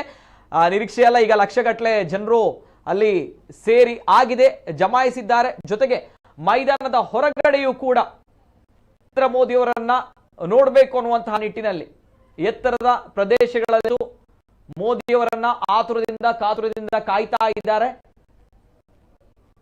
ಕೆಲವೇ ಕ್ಷಣಗಳು ಬಾಕಿ ಇರುವಂತದ್ದು. ಅದೇ ರೀತಿ ಇದು ಅಧಿಕೃತವಾದ ಕಾರ್ಯಕ್ರಮ, ರಾಜಕೀಯವಾಗಿರುವಂತಹ ಕಾರ್ಯಕ್ರಮ ಅಲ್ಲ. ಹಾಗಾಡ್ತಿದ್ವಿ ಶ್ರೀಯುತ ಮನೋಹರ್ ಪ್ರಸಾದ್ ಸರ್, ಈಗಾಗಲೇ ಈ ಶಿಲಾನ್ಯಾಸ ಜೊತೆಗೆ ಲೋಕಾರ್ಪಣೆ ಆಗಲಿರುವಂತಹ ಸರ್ಕಾರಿ ಅಧಿಕೃತ ಕಾರ್ಯಕ್ರಮಗಳ ಬಗ್ಗೆ ವಿವರಣೆಯನ್ನ ಸಮಗ್ರವಾಗಿ ನೀಡ್ತಾ ಇದ್ರು. ಇದೀಗ ಮತ್ತೆ ಪ್ರಮುಖವಾಗಿರುವಂತಹ 4 ಯೋಜನೆಗಳ ಬಗ್ಗೆ ನಾವು ಮಾತಾಡ್ತಿದ್ವಿ, ಮಾಹಿತಿಯನ್ನ ನೀಡ್ತಾ ಇದ್ದಾರೆ ಮನೋಹರ್ ಪ್ರಸಾದ್ ಅವರು. ಮತ್ತೊಂದು ಯೋಜನೆ ಇವತ್ತು ಲೋಕಾರ್ಪಣೆ ಆಗ್ತಾ ಇರುವಂತದ್ದು ಕಂಟೈನರ್ಗಳು ಹಾಗೂ ಇತರೆ ಸರಕು ನಿರ್ವಹಣೆಗಾಗಿ ಬರ್ತ್ ಸಂಖ್ಯೆ 14ರ ಯಾಂತ್ರೀಕರಣ. ಎಸ್, ಹೊರ ದೇಶಗಳಿಂದ ಅಥವಾ ಬಾಹ್ಯ ಬಂದರುಗಳಿಂದ ನಮ್ಮಲ್ಲಿಗೆ ಯಾವ ವಸ್ತುಗಳು ಸಾಗಣೆ ಆಗ್ತವೆ ಅದಕ್ಕೆ ಕಂಟೈನರ್ ಸೇವೆ ಅಂತ ಕರೀತಾರೆ. ನಮ್ಮಲ್ಲಿ ಆ ಕೊರತೆ ಇತ್ತು. ನಮ್ಮ ನವಮಂಗಳೂರು ಬಂದರಿನಲ್ಲಿ ಆ ಕಂಟೈನರ್ ಸೇವೆಯ ವಿಸ್ತರಿತ ಭಾಗದ ಕೊರತೆ ಇತ್ತು. ನಿಮಗೆ ಗೊತ್ತಿದೆ, 1971ರಲ್ಲಿ ಆರಂಭವಾಯಿತು ನವಮಂಗಳೂರು ಬಂದರು. ಆಗಿನ ಪ್ರಧಾನಿ ಲಾಲ್ ಬಹದ್ದೂರ್ ಶಾಸ್ತ್ರಿ ಅವರು ಉದ್ಘಾಟಿಸಿ ಅದಕ್ಕೆ ಶಂಕುಸ್ಥಾಪನೆ ಮಾಡಿ, ಮುಂದೆ ಮತ್ತಿನ ಪ್ರಧಾನಿ ಇಂದಿರಾ ಗಾಂಧಿ ಅವರು ಉದ್ಘಾಟನೆ ಮಾಡಿದ್ದು. ಇವತ್ತು ಅತ್ಯಂತ ದೊಡ್ಡ ಪ್ರಮಾಣದ ವಿಸ್ತರಣೆ ನಮ್ಮ ಈಗಿನ ಪ್ರಧಾನಿ ನರೇಂದ್ರ ಮೋದಿ ಅವರು ಮಾಡ್ತಾ ಇದ್ದಾರೆ. ಈ ಕಂಟೈನರ್ ಸೇವೆ ಅಂದರೆ ಇಲ್ಲಿಂದ ನಮ್ಮ ವಸ್ತುಗಳು ಹೋಗ್ತವೆ, ಇಲ್ಲಿಂದ ಯಾವ ವಸ್ತುಗಳನ್ನು ಕಳಿಸಬೇಕು ಅದರ ತಪಾಸಣೆ ಆಗಿ ಅದರ ಭದ್ರತಾ ಪರಿಶೀಲನೆ ಆದಮೇಲೆ ಈ ಕಂಟೈನರ್, ಅದು ಕಾಫಿ ಇರ್ಬೋದು ಅಥವಾ ಇಲ್ಲಿನ ಟೀ ಉತ್ಪನ್ನಗಳಿರ್ಬೋದು, ಕ್ಯಾಶ್ಯೂ ಉತ್ಪನ್ನಗಳಿರ್ಬೋದು, ಇದೆಲ್ಲವನ್ನು ಕೂಡ ಕಂಟೈನರ್, ಅದಕ್ಕೆ ಸೇವೆಗೆ ಹೆಸರೇ container, the things which contains. ಆ ಕಂಟೈನರ್ ಸೇವೆ ಮೂಲಕ ಕಳಿಸ್ತಾರೆ. ಅದರ ಸಂಪೂರ್ಣ ಯಾಂತ್ರೀಕರಣ ಇವತ್ತು, ಅದರದ್ದು ಮೆಕನೈಸೇಷನ್ ಮತ್ತು ಮಾಡರ್ನೈಸೇಷನ್ ಅದು ಇವತ್ತು ನಡೆಯುವಂತಹ ಒಂದು ಸೌಲಭ್ಯ. ಇದು ಬಹುದಿನಗಳ ಬೇಡಿಕೆಯನ್ನು ನಮ್ಮ ಇವರು ಉದ್ದಿಮೆದಾರರು ಮಾಡ್ತಾ ಇದ್ರು. ಮತ್ತೆ ನಮ್ಮಲ್ಲಿ ಇರುವಂತಹ ರಫ್ತುದಾರರು ಆಮದುದಾರರ ಸಂಘ ಇದೆಯಲ್ಲ, ಅವ್ರು ಮಾಡ್ತಾ ಇದ್ರು. ಹಾಗೆ ಕೆನರಾ ಚೇಂಬರ್ನವ್ರು ಮಾಡ್ತಾ ಇದ್ರು. ಇದೆಲ್ಲ ಬೇಡಿಕೆ ಇವತ್ತು ಆ ಕಂಟೈನರ್ ಸೇವೆಯ ಯಾಂತ್ರೀಕರಣದ ಅಥವಾ ಗಣಕೀಕರಣದ ಅಥವಾ ಆಧುನೀಕರಣದ ಮೂಲಕ ನಡೀತದೆ. ಇವತ್ತು ಕಂಟೈನರ್ಗಳು ಹಾಗೂ ಇತರೆ ಸರಕು ನಿರ್ವಹಣೆಗಾಗಿ ಬರ್ತ್ ಸಂಖ್ಯೆ 14ರ ಯಾಂತ್ರೀಕರಣ ಜೊತೆಗೆ ಇಲ್ಲಿ 2200 ಜನರಿಗೆ ಉದ್ಯೋಗಾವಕಾಶ. ಅದು ವಿಶೇಷ, ನಿಜ ನಿಜ. ಬಂದರು ಕಡಲಿಗೆ ಸಂಬಂಧಿಸಿದ ಹಾಗೂ ಪರಿಸರ ವ್ಯವಸ್ಥೆಗಳಿಗೆ ಪರಿಸರ ಸಂರಕ್ಷಣೆಯ ಲಾಭಗಳು ಈ ಒಂದು ಯೋಜನೆಯಿಂದ ಆಗ್ತಾ ಇರುವಂತದ್ದು. ಜೊತೆಗೆ ಇನ್ನೊಂದು ಪ್ರಮುಖವಾಗಿರುವಂತಹ ಯೋಜನೆ ಅಂತ ಹೇಳಿದ್ರೆ NMPA ಅಲ್ಲಿ ಬಿಟುಮೆನ್ ಶೇಖರಣಾ ಟ್ಯಾಂಕ್ ಘಟಕಗಳ ನಿರ್ಮಾಣ. ಎಸ್ ಸರ್, ಬಿಟುಮೆನ್ ಅಂದ್ರೆ ಡಾಮರು. ಎಸ್, ನಮ್ಮಲ್ಲಿ MRPL ನಲ್ಲಿ ಉತ್ಪಾದನೆ ಆಗ್ತಲ್ಲ, ಅವರಿಗೆ ಸಂಬಂಧಪಟ್ಟ ಯೋಜನೆ ಇದು. ಆ ಡಾಮರುಗಳು ಬೇರೆ ಬೇರೆ ಕಾರಣಕ್ಕೆ ಇವತ್ತು ನಮ್ಮಲ್ಲಿ ರಸ್ತೆ ನಿರ್ಮಾಣಕ್ಕೆ ಬೇಕೇ ಬೇಕು. ಡಾಮರ್ ಎಂಬ ಒಂದು ವಸ್ತು ಬಿಟುಮೆನ್, ಅದು ಈ ತೈಲ ಉತ್ಪನ್ನದ ಕೊನೆಯ ಭಾಗ ಅದು. ಹಾಗೆ ಅದರ ಸಂಗ್ರಹಕ್ಕೆ ಒಂದು ವ್ಯವಸ್ಥೆ ಬೇಕು. ಯಾಕಂದ್ರೆ ಇಲ್ಲಿ MRPL ಇದೆಯಲ್ಲ, ಅದೀಗ ವಿಸ್ತರಣೆ ಆಗ್ತಾ ಇದೆ. ಮತ್ತಷ್ಟು ಅದರ ಕಾರ್ಯವ್ಯಾಪ್ತಿ ವಿಸ್ತರಣೆಯಾಗಿ ಅಲ್ಲಿಯ ಉತ್ಪನ್ನಗಳ ಹೆಚ್ಚಳ ಆಗೋದ್ರಿಂದ ಅದಕ್ಕೆ ಅದರ ಆಮದು ಅಥವಾ ರಫ್ತಿಗೆ ಸಂಬಂಧಪಟ್ಟಾಗ ಒಂದು ವ್ಯವಸ್ಥೆ ಬೇಕು. ಅದಕ್ಕೆ ಕೂಡ ಇವತ್ತು MRPL NMPA ಜೊತೆಗೆ ಪ್ರಧಾನಿಯವರು ಅದನ್ನ ಅರ್ಪಣೆ ಮಾಡಲಿಕ್ಕಿದ್ದಾರೆ. ಓಕೆ. ಜೊತೆಗೆ ಮತ್ತೊಂದು ಪ್ರಮುಖವಾಗಿರುವಂತಹ ಒಂದು ಶಿಲಾನ್ಯಾಸ ಇವತ್ತಿನ ಕಾರ್ಯಕ್ರಮದಲ್ಲಿ NMPA ಅಲ್ಲಿ ಬಿಟುಮೆನ್, ತಾವು ಈಗಾಗಲೇ ಹೇಳಿದಾಗೆ ಖಾದ್ಯ ತೈಲ ಶೇಖರಣಾ ಟ್ಯಾಂಕ್ಗಳು ಹಾಗೂ ಸಂಬಂಧಿತ ಸೌಲಭ್ಯಗಳ ನಿರ್ಮಾಣ. ಇಲ್ಲಿ 275 ಜನರಿಗೆ ಉದ್ಯೋಗಾವಕಾಶಗಳು. ಜೊತೆಗೆ ಖಾದ್ಯ ತೈಲ ಮತ್ತು ಬಿಟುಮೆನ್ನ ಒಟ್ಟಾರೆ ಆಮದು ವೆಚ್ಚದಲ್ಲಿ ಇಳಿಕೆಯಾಗುತ್ತೆ, ದರ ಕಾರ್ಯಕ್ಷಮತೆ ಸುಧಾರಣೆಯಾಗುತ್ತೆ, ಜೊತೆಗೆ ಉದ್ಯೋಗಾವಕಾಶಗಳು ಸಿಗುತ್ತೆ. ಜೊತೆಗೆ ಮತ್ತೊಂದು ಪ್ರಮುಖವಾಗಿರುವಂತಹ ಮತ್ತೊಂದು ಯೋಜನೆ, ಆ ಯೋಜನೆಯನ್ನ ನಾವು ಮಾತನಾಡ್ತೀವಿ ಅದರ ಬಗ್ಗೆ. ಮತ್ತೊಂದು ಈಗ ಬಂದಿರುವಂತಹ ಒಂದು ಮಾಹಿತಿ, ಈಗಾಗಲೇ ಮಂಗಳೂರಿಗೆ ನರೇಂದ್ರ ಮೋದಿ ಅವರು ಆಗಮಿಸಿದ್ದಾರೆ. ಹಾಗಾಗಿ ವೇದಿಕೆಯಲ್ಲಿ ಈಗಾಗಲೇ ನಮ್ಮ ಕರಾವಳಿ ಭಾಗದ ಜನಪ್ರತಿನಿಧಿಗಳನ್ನ ತಾವು ಗಮನಿಸ್ತಾ ಇದ್ದೀರಾ. ಅವರು ಸಮಾಲೋಚನೆಯಲ್ಲಿ ತೊಡಗಿಕೊಂಡಿದ್ದಾರೆ. ಅಂದ್ರೆ ಯಾವ ರೀತಿ ಬರಮಾಡಿಕೊಳ್ಳುವಂಥದ್ದು ಏನು, ಯಾವ ರೀತಿ ಕತೆ ಅನ್ನುವಂಥದ್ದು, ಇವೆಲ್ಲರ ಜೊತೆಗೆ ಈಗಾಗಲೇ ಪ್ರಧಾನ ಮಂತ್ರಿಯವರನ್ನ ಸ್ವಾಗತ ಮಾಡಬೇಕು ಅನ್ನುವಂತಹ ನಿಟ್ಟಿನಲ್ಲಿ ಘನ ಉಪಸ್ಥಿತಿ ಇದೆ. ಜೊತೆಗೆ ಈಗಾಗಲೇ ಮಾನ್ಯ ರಾಜ್ಯಪಾಲರು ಥಾವರ್ ಚಂದ್ ಗೆಹ್ಲೋಟ್ ಅವರು, ಅದರ ಜೊತೆಗೆ ಶ್ರೀಯುತ ಬಸವರಾಜ್ ಎಸ್ ಬೊಮ್ಮಾಯಿ ಅವರು, ಮಾನ್ಯ ಮುಖ್ಯಮಂತ್ರಿಗಳು ಶ್ರೀ ಪ್ರಹ್ಲಾದ್ ಜೋಶಿ ಅವರು, ಮಾನ್ಯ ಕೇಂದ್ರ ಸಂಸದೀಯ ವ್ಯವಹಾರಗಳು ಮತ್ತು ಕಲ್ಲಿದ್ದಲು ಸಚಿವರು, ಜೊತೆಗೆ ಸರ್ಬಾನಂದ್ ಸೋನೆವಾಲ್ ಮಾನ್ಯ ಕೇಂದ್ರ ಬಂದರು, ಹಡಗು ಮತ್ತು ಜಲ ಸಾರಿಗೆ ಹಾಗೂ ಆಯುಷ್ ಸಚಿವರು, ಜೊತೆಗೆ ಹರ್ದೀಪ್ ಸಿಂಗ್ ಪುರಿ ಕೇಂದ್ರ ಇಂಧನ ಮತ್ತು ನೈಸರ್ಗಿಕ ಅನಿಲ ಸಚಿವರು, ಜೊತೆಗೆ ಶ್ರೀಪಾದ್ ಯೆಸ್ಸೋ ನಾಯಕ್ ಮಾನ್ಯ ಕೇಂದ್ರ ಬಂದರು, ಹಡಗು ಮತ್ತು ಜಲ ಸಾರಿಗೆ ಪ್ರವಾಸೋದ್ಯಮ ರಾಜ್ಯ ಸಚಿವರು, ಜೊತೆಗೆ ಶ್ರೀ ಶಾಂತನು ಠಾಕೂರ್ ಮಾನ್ಯ ಕೇಂದ್ರ ಬಂದರು ಮತ್ತು ಜಲ ಸಾರಿಗೆ ರಾಜ್ಯ ಸಚಿವರು, ಇವರೆಲ್ಲರೂ ಕೂಡ ನರೇಂದ್ರ ಮೋದಿ ಅವರನ್ನ ಮಂಗಳೂರು ವಿಮಾನ ನಿಲ್ದಾಣದಲ್ಲಿ ಸ್ವಾಗತಿಸಿದ್ದಾರೆ. ಇದೀಗ ಮಂಗಳೂರು ವಿಮಾನ ನಿಲ್ದಾಣದಿಂದ ಹೆಲಿಕಾಪ್ಟರ್ ಟೇಕ್ ಆಫ್ ಆಗಿದೆ, NMPAಗೆ ಹೋಗ್ತಾ ಇದೆ. ಹೆಲಿಕಾಪ್ಟರ್ ಟೇಕ್ ಆಫ್ ಆಗಿ NMPAಗೆ ಹೋಗ್ತಾ ಇದೆ. ತದನಂತರ ಗೋಲ್ಡ್ ಫಿನ್ ಸಿಟಿಗೆ ಬರ್ತಾ ಇರುವಂತದ್ದು. ಈ NMPಯಲ್ಲಿ ಏನಾದರೂ ಇವತ್ತು ಕಾರ್ಯಕ್ರಮ ಇದೆಯಾ ಸರ್? ಹೇಗೆ? ಸೂಚಿತವಾಗಿ ಇಲ್ಲ, ಅವರು ನೇರವಾಗಿ ಬರ್ತಾರೆ. ಅಲ್ಲೇ ಇವತ್ತು ಉದ್ಘಾಟನೆಯ ಬೇರೆ ಬೇರೆ ಹಂತಗಳು ಅವರು ರಿಮೋಟ್ ಮೂಲಕ ಅಥವಾ ಆ ಯೋಜನೆಯ ಫಲಾನುಭವಿಗಳಿಗೆ ಹಸ್ತಾಂತರದ ಮೂಲಕ ಈ ತರ ಅಂತ ನಮಗೆ ಸದ್ಯದ ಮಾಹಿತಿ ಇದೆ. ಆದ್ರಿಂದ ಅಲ್ಲಿಗೆ ಅವರು ತೆರಳುದಾದ್ರೆ ಅಲ್ಲಿ ಬಂದೋಬಸ್ತಿನ ವ್ಯವಸ್ಥೆ ಮಾಡಬೇಕಾಗಿತ್ತು. ಆದ್ರಿಂದ ಹೆಲಿಕಾಪ್ಟರ್ ನಲ್ಲಿ ಇಳಿದ ಬಳಿಕ, ಅದು ಸೇನೆ ಹೆಲಿಕಾಪ್ಟರ್ ಅಲ್ಲ, ಅಲ್ಲಿಂದ ನಂತರ ಅವರು ಕಾರಿನ ಮೂಲಕ ತಾವು ತಿಳಿಸಿದಂತೆ ಅಲ್ಲಿಯ ನಮ್ಮ ಕಾರ್ಯಕ್ರಮ ನಡೆಯುವ ಪ್ರದೇಶಕ್ಕೆ ಬರ್ತಾರೆ ಅಂತ ನಾನು ಭಾವಿಸ್ತೇನೆ. ಯಾಕಂದ್ರೆ ನನಗೆ ವೈಯಕ್ತಿಕವಾಗಿ ದೊರೆತ ಮಾಹಿತಿಯಂತೆ ಅಲ್ಲಿ ಎಲ್ಲ ಉದ್ಘಾಟನೆಗಳನ್ನು ಕೂಡ ಅಲ್ಲೇ ಸಾಂಕೇತಿಸಿದ್ದಾರೆ. ಅವರು ಕೊಟ್ಟ ನಿಗದಿತ ಸೂಚಿತ ಪಟ್ಟಿಯಲ್ಲಿ ಆ ರೀತಿಯಾಗಿದೆ. ಫಲಾನುಭವಿಗಳಿಗೆ ವಿತರಣೆ, ಆನಂತರ ಬಟನ್ ಮೂಲಕ ವಿಸ್ತರಣೆ, ಆಮೇಲೆ ಹೊಸ ಯೋಜನೆಗಳಿಗೆ ಅಲ್ಲೇ ಫಲಕದ ಅನಾವರಣ, ಹೀಗೆ ಯೋಚನೆಗಳು. ಆ ಕಾರಣಕ್ಕಾಗಿ ಅವರಲ್ಲಿಗೆ ಪ್ರಾಯಶಃ ನೇರ ಬರ್ಬೋದು ಅಂತ ಅನಿಸ್ತದೆ. ಯಾಕಂದ್ರೆ ಇದು ಎರಡು ಸಂಸ್ಥೆಯ ಯೋಜನೆ, ಹಾಗಾಗಿ ಅಲ್ಲಿಗೆ ಬರ್ಬೋದು ಅಂತ ಕಾರಣ. ಆದರೆ ಕೊನೆಗೆ ಭದ್ರತಾ ವ್ಯವಸ್ಥೆಗಳು ಕೊನೆಯ ಕ್ಷಣದಲ್ಲಿ ಬದಲಾವಣೆ ಅವರ ಸಂಪೂರ್ಣ ಸ್ವಾಮ್ಯ. ಅದು ಪ್ರಧಾನಿಗಳ ರಕ್ಷಣೆಗಾಗಿ ಅವರು ಯಾವ ಭದ್ರತೆಗಳನ್ನು ಮಾಡ್ತಾರೆ ಹಾಗೆ ಕೊನೆಯ ಕ್ಷಣದಲ್ಲಿ ಬದಲಾವಣೆ ಆಗ್ಬೋದು. ಆದರೆ ಈ ಪ್ರೋಟೋಕಾಲ್ಗಳಲ್ಲಿ ಬದಲಾವಣೆ ಇಲ್ಲ. ಈಗ ಮತ್ತೊಂದು ಬ್ರೇಕಿಂಗ್ ಪ್ಲೇಟ್ಸ್ ಬರ್ತಾ ಇದೆ. ಎಸ್, ನೋಡೋಣ.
ಇದೀಗ ಬ್ರೇಕಿಂಗ್ ಅಪ್ಡೇಟ್ ಬರ್ತಾ ಇರುವಂತದ್ದು.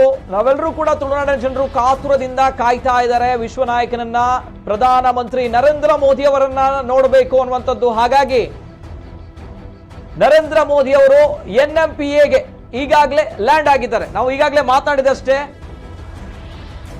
ಮಂಗಳೂರು ವಿಮಾನ ನಿಲ್ದಾಣದಿಂದ ಟೇಕ್ ಆಫ್ ಆಯ್ತು ಅನ್ನುವಂಥದ್ದು ಹೆಲಿಕಾಪ್ಟರ್. ಇದೀಗ ಹೆಲಿಕಾಪ್ಟರ್ NMPAಯಲ್ಲಿ ಲ್ಯಾಂಡ್ ಆಗಿದೆ. NMPAಯಲ್ಲಿ ಹೆಲಿಕಾಪ್ಟರ್ ಲ್ಯಾಂಡ್ ಆಗಿದೆ. ತದನಂತರ ಕೆಲವೇ ಕ್ಷಣಗಳಲ್ಲಿ ನೇರವಾಗಿ ಗೋಲ್ಡ್ ಫಿನ್ ಸಿಟಿ ಮೈದಾನಕ್ಕೆ ಪ್ರಧಾನಮಂತ್ರಿ ನರೇಂದ್ರ ಮೋದಿ ಅವರು ಆಗಮಿಸ್ತಾ ಇದ್ದಾರೆ.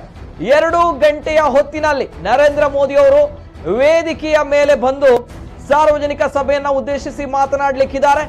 ಈಗಾಗಲೇ ಬಿಗಿ ಪೊಲೀಸ್ ಬಂದೋಬಸ್ತ್ ಅನ್ನ ಏರ್ಪಡಿಸಲಾಗಿದೆ. 2 ಗಂಟೆಗೆ ಸಮಾವೇಶದ ವೇದಿಕೆಗೆ ನರೇಂದ್ರ ಮೋದಿ ಅವರು ಆಗಮಿಸ್ತಾರೆ.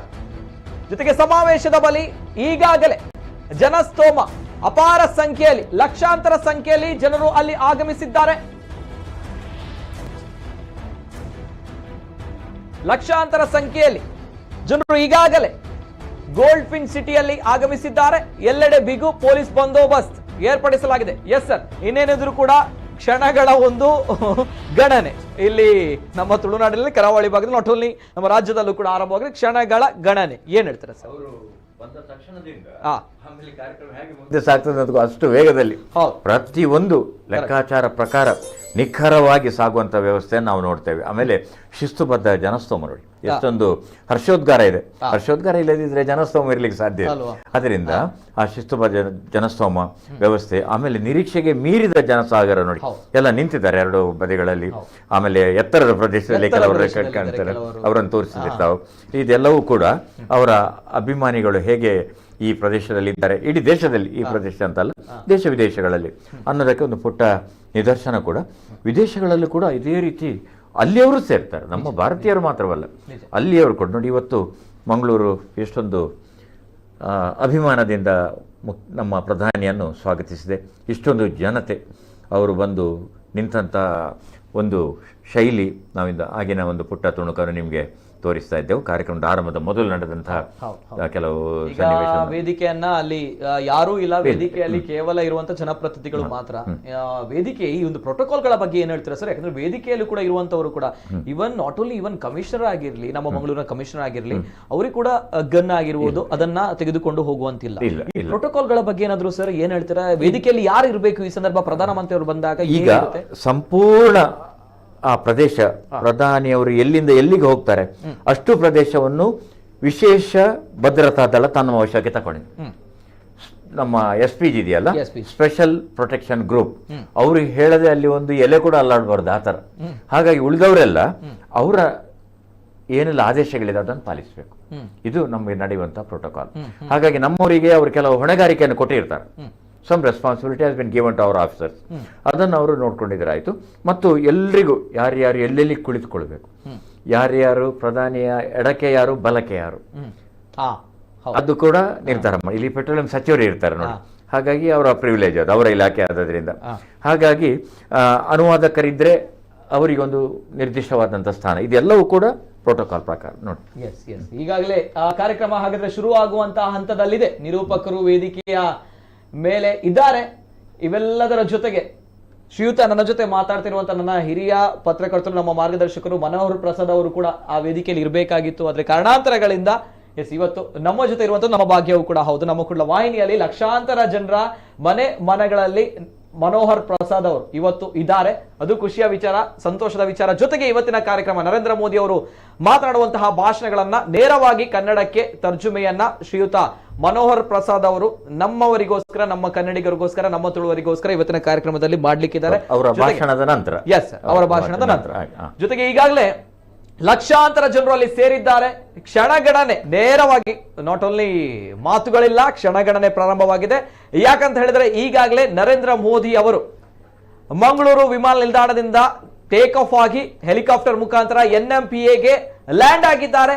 NMPA ಇಂದ ನೇರವಾಗಿ ಬೈ ರೋಡ್ ರಸ್ತೆಯ ಮುಖಾಂತರ ಬರ್ತಾ ಇದ್ದಾರೆ. ರಸ್ತೆಯಲ್ಲಿ ಸಾವಿರಾರು ಜನರು ರಸ್ತೆಯ ಬದಿಯಲ್ಲಿ ನಿಂತಿದ್ದಾರೆ. ನರೇಂದ್ರ ಮೋದಿ ಅವರನ್ನ ಒಮ್ಮೆ ಸ್ವಲ್ಪವಾದ್ರೂ ಅವರು ಕಾರಿನಲ್ಲಿ ಹೋದಾಗಾದ್ರೂ ನೋಡಬೇಕು, ಅವರ ಮುಖವನ್ನ ನೋಡಬೇಕು. ಇದು ಸಾಕಪ್ಪ ನಮ್ಗೆ ಅನ್ನುವಂತ ಹೇಳುವವರು ಕೂಡ ಅನೇಕ ಜನರು ಇದ್ದಾರೆ. ಒಂದ್ ಕಡೆ ವೇದಿಕೆಯ ಮುಂಭಾಗದಲ್ಲಿ ಆ ಗೋಲ್ಡ್ ಪಿನ್ ಸಿಟಿಯಲ್ಲಿ ಲಕ್ಷಾಂತರ ಜನರು ಜಮಾಯಿಸಿದ್ದಾರೆ. ಇನ್ನೊಂದ್ ಕಡೆ ರಸ್ತೆಯ ಬದಿಯಲ್ಲಿ ಸಾವಿರಾರು ಜನರು ಅಲ್ಲಿ ನಿಂತಿದ್ದಾರೆ. ಜನನಾಯಕನನ್ನು ನೋಡಬೇಕು, ವಿಶ್ವ ನಾಯಕನನ್ನು ನೋಡಬೇಕು. ಈ ಪಕ್ಷ, ವ್ಯಕ್ತಿ, ಸಿದ್ಧಾಂತಗಳು ಇದೆಲ್ಲವನ್ನು ಕೂಡ ಬದಿಗಿಟ್ಟು ನಮ್ಮ ದೇಶಕ್ಕೆ ಸಿಕ್ಕಿದಂತಹ ವರ್ಚಸ್ಸಿರುವಂತಹ ನಾಯಕನನ್ನ ನೋಡಬೇಕು, ಕಣ್ತುಂಬಿಕೊಳ್ಬೇಕು ಅನ್ನೋ ನಿಟ್ಟಿನಲ್ಲಿ ತುಳುವರು ಆತುರದಿಂದ ಕಾತುರದಿಂದ ಕಾಯ್ತಾ ಇದ್ದಾರೆ. ಇದೇನಿದ್ರು ಕೂಡ ಮಂಗಳೂರಿನಲ್ಲಿ, ತುಳುನಾಡಿನಲ್ಲಿ, ಪರಶುರಾಮ ಸೃಷ್ಟಿಯ ತುಳುನಾಡಿನಲ್ಲಿ ಮೋದಿ ಹವಾ ಆಗ್ತಾ ಇರುವಂತದ್ದು ಅಕ್ಷರಶಃ ಸತ್ಯ. ಕಾರಣ ಆ ದೃಶ್ಯಾವಳಿಗಳನ್ನ ನೋಡ್ಕೊಂಡಾಗ ಗೊತ್ತಾಗುತ್ತೆ. ಯಾವುದು ದೃಶ್ಯಾವಳಿ ನೋಡ್ತಾ ಇದ್ದೀರಾ, ಎಲ್ಲೆಡೆಯೂ ಕೂಡ ಜೈ ಜೈ ಮೋದಿ ಅನ್ನುವಂತಹ ಒಂದು ಘೋಷವಾಕ್ಯಗಳು. ಮೋದಿ ಅನ್ನುವಂತಹ ಒಂದು ನಾಯಕನಿಗೆ ಇರುವಂತಹ ಕ್ರೇಜ್ ಅಷ್ಟಿಷ್ಟಲ್ಲ. ತಾವು ದೃಶ್ಯಾವಳಿಗಳಲ್ಲಿ ನೋಡ್ತಾ ಇದ್ರೆ ಇನ್ನೇನು ಕ್ಷಣ ಗಣನೆ ಇರುವಂತಹ. ಬಹಳ ಸಂತೋಷ. ಇದು ಮೊದಲ ಬಾರಿಯಾಗಿ ನಮ್ಮ ಮಂಗಳೂರಿನ ಕೇಂದ್ರವಾಗಿರಿಸುವಂಥ ನಮ್ಮ ತುಳುನಾಡಿನ ಮೊದಲ ವಾರ್ತಾವಾಹಿನಿ ನಮ್ಮ ಕುಡ್ಲದ ಮೂಲಕ ನಮ್ಮ ನಿರ್ದೇಶಕರಾದ ಮತ್ತು ಅಧ್ಯಕ್ಷರಾದ ಹರೀಶ್ ಕರ್ಕೇರ ಮತ್ತು ವ್ಯವಸ್ಥಾಪಕ ನಿರ್ದೇಶಕ ನಮ್ಮ ಲೀಲಾಕ್ಷ ಕರ್ಕೇರ ಮತ್ತು ಸಹೋದರರು ಮತ್ತು ಇಡೀ ತಂಡ, ಇಡೀ ಸಮಗ್ರ ನಮ್ಮ ಕುಡ್ಲ ಬಳಗ ಮತ್ತು ವಿಶೇಷವಾಗಿ ನಮ್ಮ ಗೆಳೆಯ ನಿತಿನ್, ಭಾಳ ಒಳ್ಳೆಯ ಹೆಸರನ್ನು ಅವರು ಈಗ ಮಾಡ್ತಾ ಇದ್ದಾರೆ ಮಾಧ್ಯಮದಲ್ಲಿ ನಮ್ಮ ಕುಡ್ಲದ ಮೂಲಕ. ಅವರ ನೇತೃತ್ವದಲ್ಲಿ ಈ ಕಾರ್ಯಕ್ರಮ ನೇರ ಪ್ರಸಾರವನ್ನು ತಮಗಾಗಿ ಕಾಣ್ತಾ ಇದೆ. ಇದು ನಮಗೆಲ್ಲರ ಪಾಲಿಗೆ ಹೆಮ್ಮೆಯ ಕ್ಷಣ. ನಾವೀಗ ನಿರೀಕ್ಷಿಸುವ ಕ್ಷಣ ಈಗ ಸಂಪನ್ನ ಆಗ್ತಾ ಇದೆ. ತಾವೆಲ್ಲ ನಮ್ಮ ಗೌರವಾನ್ವಿತ ಪ್ರಧಾನಮಂತ್ರಿ ನರೇಂದ್ರ ಮೋದಿಜಿ ಅವರ ನರೇಂದ್ರನಾಥ ಮೋದಿಜಿ ಬಹಳ ಪ್ರೀತಿಯಿಂದ ಜನ ಕಾಯ್ತಾ ಇದ್ದಾರೆ. ಅದರ ಆರಂಭಿಕ ಕಾರ್ಯಗಳು ಈಗ ಆರಂಭವಾಗಿ ಪ್ರಕಟಣೆಗಳನ್ನು ಉದ್ಘೋಷಕರು ನೀಡ್ತಾ ಇದ್ದಾರೆ. ಜನಸಾಗರ ಎಂಬ ಶಬ್ದ ನಾವು ಪದೇ ಪದೇ ಬಳಸ್ತಾ ಇದ್ದೇವೆ, ಯಾಕಂದರೆ ಅಲ್ಲಿ ಜನಸಾಗರವಿದೆ, ಆ ಕಾರಣಕ್ಕಾಗಿ ಬಳಸ್ತಾ ಇದ್ದೇವೆ. ಪ್ರಧಾನಿಯವರು ಯಾವ ಸಂದೇಶಗಳು ನೀಡ್ತಾರೆ, ಯಾವ ಕೊಡುಗೆಗಳು ನೀಡ್ತಾರೆ ಅಂತ ಇಡೀ ದೇಶವೇ ಕಾಯ್ತಾ ಇದೆ. ಯಾಕಂದರೆ ಮಂಗಳೂರು ಇವತ್ತು ನಮ್ಮ ದೇಶದ ಮಾತ್ರವಲ್ಲ, ಜಗತ್ತಿನ ಪ್ರಮುಖ ಕೇಂದ್ರಗಳಲ್ಲಿ ಒಂದಾಗಿ ರೂಪುಗೊಂಡಿರುವಂಥದ್ದು ನಮ್ಮೆಲ್ಲರಿಗೂ ಹೆಮ್ಮೆ. ಮತ್ತೊಮ್ಮೆ ನನಗೆ ಬಹಳ ಸಂತೋಷ. ನಮ್ಮ ಈ ತಂಡಕ್ಕೆ ನಾನು ವೈಯಕ್ತಿಕವಾಗಿ ಅಭಿನಂದನೆಗಳನ್ನು, ನಮ್ಮ ತಂಡಕ್ಕೆ, ನಮ್ಮ ಕುಡ್ಲ ಬಳಗಕ್ಕೆ ವೈಯಕ್ತಿಕವಾಗಿ ಈ ಸಂದರ್ಭದಲ್ಲಿ ನಾನು ಹೇಳಲಿಕ್ಕೆ ಬಯಸ್ತೇನೆ. ಈಗಾಗಲೇ ಕಾರ್ಯಕ್ರಮ ಶುರುವಾಗಿದೆ. ಅಲ್ಲಿ ಮೋದಿಗೆ ಜೈಘೋಷ, ಮೋದಿಗೆ ಜೈಕಾರ ಕೂಗು ದೊಡ್ಡ ಮಟ್ಟದಲ್ಲಿ ಮುಗಿಲು ಮುಟ್ಟಿದೆ ನಮ್ಮ ಕರಾವಳಿ ಭಾಗದಲ್ಲಿ. ನೇರವಾಗಿ ಇನ್ನು ಮುಂದಕ್ಕೆ ನೇರ ಪ್ರಸಾರ ಗೋಲ್ಡ್ ಫಿನ್ ಸಿಟಿಯ ಬಂಗ್ರಾ ಕೂಳೂರಿನ ಮೈದಾನದಿಂದ. छोटी छोटी रिक्वेस्ट है. रिक्वेस्ट ये है कि प्लीज ध्यान रखें अपनी सेफ्टी का, क्योंकि साइड में जो पोल्स हैं, जहां इलेक्ट्रिक वायर्स हैं या जो कनेक्शंस हैं, प्लीज इंश्योर कि आप उसके नजदीक ना रहें, उसके ऊपर न चढ़ें. आपकी सेफ्टी के लिए बहुत जरूरी है. और इस कार्यक्रम में आप पूरी गरिमा को अनुशासन के साथ, अपने जोश और उल्लास के साथ अपनी उपस्थिति से आज इस ऐतिहासिक कार्यक्रम को यादगार कार्यक्रम बनाने में अपनी भूमिका जरूर निभाएं. कर्नाटक का ये युवा उत्साह, ये जोश, ये उमंग न सिर्फ कर्नाटक के विकास की नई गाथा लिखेगा, बल्कि इस देश को विकास के पथ पर आगे लेकर जाने में अपनी भूमिका भी निभाएगा. और इसीलिए आज इसी धरा पर आप सबकी गरिमामयी उपस्थिति में इस देश के यशस्वी प्रधानमंत्री श्री नरेंद्र मोदी 3800 रुपए की परियोजनाओं का, 3800 करोड़ रुपए की परियोजनाओं का शिलान्यास और राष्ट्र को समर्पण करेंगे, उसे डेडिकेट करेंगे इस नेशन को. ये देश भर में इस तरह की गतिविधियों से आर्थिक प्रगति के जो मार्ग प्रशस्त होता है, उससे देश के लोगों की समृद्धि और उनकी खुशहाली का मार्ग प्रशस्त होता है. देश आज आत्मनिर्भरता के क्षेत्र में जिस तरह से नए कीर्तिमान स्थापित कर रहा है, चाहे वो चिकित्सा का क्षेत्र हो, चाहे वो विज्ञान का क्षेत्र हो, चाहे वो रक्षा का क्षेत्र हो, हर क्षेत्र में इस देश ने जिस तरह से इतने कम समय में नए नए इतिहास में अपने कर्तव्यों को और अपने उपलब्धियों को दर्ज किया है, वो अपने आप में बहुत उल्लेखनीय है, बहुत खास है, बहुत विशेष है. और आज पूरी दुनिया भारत की तरफ इसीलिए आतुरता से देख रही है कि भारत किस तरह से रोज दिन प्रतिदिन नई नई इबारत लिख रहा है इस देश की प्रगति के लिए, इस देश की गौरव और इसकी गाथा को नए शिखर तक पहुंचाने के लिए. और वो भी किसके नेतृत्व में? श्री नरेंद्र मोदी, यशस्वी प्रधानमंत्री इस देश के. ಹಾಗೇನೆ ಎಲ್ಲ ಬಂಧುಗಳು ದಯವಿಟ್ಟು ಗಮನಿಸಬೇಕು, ಇಲ್ಲಿ ಇರತಕ್ಕಂತ LED ಸ್ಕ್ರೀನ್ಸ್ ಇದೆಯಲ್ಲ, ಆ LED ಸ್ಕ್ರೀನ್ಸ್ ಮೇಲೆ ಭಾರವನ್ನು ಹಾಕಬೇಡಿ. ಅದು ಒಂದು ರೀತಿ ಯಾವುದೇ ರೀತಿಯಾದಂತಹ ತೊಂದರೆ ಮಾಡದ ರೀತಿಯಲ್ಲಿ ಪೊಲೀಸ್ ಹಾಗೂ ಸುರಕ್ಷತಾ ಸಿಬ್ಬಂದಿ ಹೇಳುವಂತಹ ಸಲಹೆ ಸೂಚನೆಗಳನ್ನು ಕೇಳಿ ದಯವಿಟ್ಟು. ಇದುವರೆಗೆ ಎಲ್ಲರೂ ಸಹ ಅತ್ಯಂತ ಸಂಯಮದಿಂದ ಸಹಕಾರವನ್ನು ನೀಡಿದ್ದೀರಿ. So I would request all of you to kindly cooperate till the end of the event and at the same time please watch out for safety measures. ಸುರಕ್ಷತಾ ಕ್ರಮಗಳನ್ನು ಅನುಸರಿಸಿ LEDಗಳ ಹತ್ತಿರ ಜೋಪಾನವಾಗಿರಿ. ಅಲ್ಲಿ ಜಾಗ ಇದೆ ಅಂತ ದಯವಿಟ್ಟು ಕುಳಿತುಕೊಳ್ಳಬೇಡಿ. ತಾವು ಹೇಳಿದಾಗೆ ಸುರಕ್ಷತೆಯ ಕ್ರಮಗಳನ್ನು ಅನುಸರಿಸೋಣ. ಯಾಕೆಂತಂದ್ರೆ ಈ ಕಾರ್ಯಕ್ರಮವನ್ನ ಇಡೀ ವಿಶ್ವ ನೋಡ್ತಾ ಇದೆ. ಇಡೀ the entire world is watching the happenings here. ನಿಮ್ಗೆಲ್ಲ ಗೊತ್ತಿರೋ ಹಾಗೆ ಅತ್ಯಂತ ಅಲ್ಪ ಸಮಯದಲ್ಲಿ ಎಲ್ಲಾ ಕ್ಷೇತ್ರಗಳಲ್ಲೂ ಅಭೂತಪೂರ್ವವಾಗಿರತಕ್ಕಂಥ ದಾಖಲೆಯನ್ನ ನಿರ್ಮಿಸಿ ಪ್ರಧಾನಮಂತ್ರಿಗಳಾದ ಶ್ರೀ ನರೇಂದ್ರ ಮೋದಿ ಅವರು ಇಡೀ ವಿಶ್ವಕ್ಕೆ ಮಾದರಿಯಾಗಿದ್ದಾರೆ. A true leader of the world. He has led the entire world, Shri Narendra Modi ji. और एक निवेदन आपसे ये भी हम करेंगे, आपको अगर आपकी हेल्थ को लेकर कोई इश्यू हो, कोई दिक्कत महसूस हो, कोई अनइजीनेस हो, आप प्लीज अपने जो भी इंक्लोजन है उसके इंचार्ज है, मजिस्ट्रेट्स हैं, हमारे पुलिस के साथी हैं, उनको तुरंत इन्फॉर्म करें. क्योंकि यहाँ बाहर इसके बिल्कुल साथ जो है आपके लेफ्ट और राइट साइड में जिस पांडाल के बाहर एम्बुलेंसेज और फर्स्ट एड की व्यवस्था है, इसलिए किसी भी तरह की कोई मेडिकल हेल्प की जरूरत हो, फर्स्ट एड की जरूरत हो, आप तुरंत इन्फॉर्म करें. अपनी सुरक्षा, अपने स्वास्थ्य को सुनिश्चित करें और इस कार्यक्रम को एक यादगार कार्यक्रम बनाएं. कर्नाटक में इस क्षेत्र में इस धरा पर यह आयोजन पूरे देश के लिए एक मिसाल बनेगा, क्योंकि ये उत्साह, हमारे युवाओं की इतनी बड़ी संख्या और ये उमंग और उस यशस्वी प्रधानमंत्री श्री नरेंद्र मोदी के लिए उनके प्रति ये सम्मान, ये श्रद्धा, ये भक्ति और समर्पण और उनके पीछे इस देश को आगे लेकर चलने का संकल्प ये साफ नजर आता है आप सबके चेहरों पर, आप सबके व्यक्तित्व पर। इसलिए आप जैसे इस देश के प्रति समर्पित सभी युवाओं को, वरिष्ठ नागरिकों को, हमारे वरिष्ठ अधिकारियों को, विशिष्ट अतिथियों को, आप सबका हम वंदन करते हैं, आप सबका अभिनंदन करते हैं, आप सबको नमन करते हैं और आप सभी का स्वागत करते हैं हम इस कार्यक्रम में आपका। ಇನ್ನೇನು ಕೆಲವೇ ಕ್ಷಣಗಳಲ್ಲಿ ಪ್ರಧಾನಮಂತ್ರಿಗಳು ಇಲ್ಲಿಗೆ ಆಗಮಿಸುವಂತಹ ಕಾರ್ಯಕ್ರಮ ಇದೆ. ದಯಮಾಡಿ ತಾವೆಲ್ಲರೂ ಸಹ ತಮ್ಮ ಆಸನಗಳಲ್ಲಿ ಆಸೀನರಾಗಿರಬೇಕಾಗಿ ವಿನಂತಿ. Let's have some music please.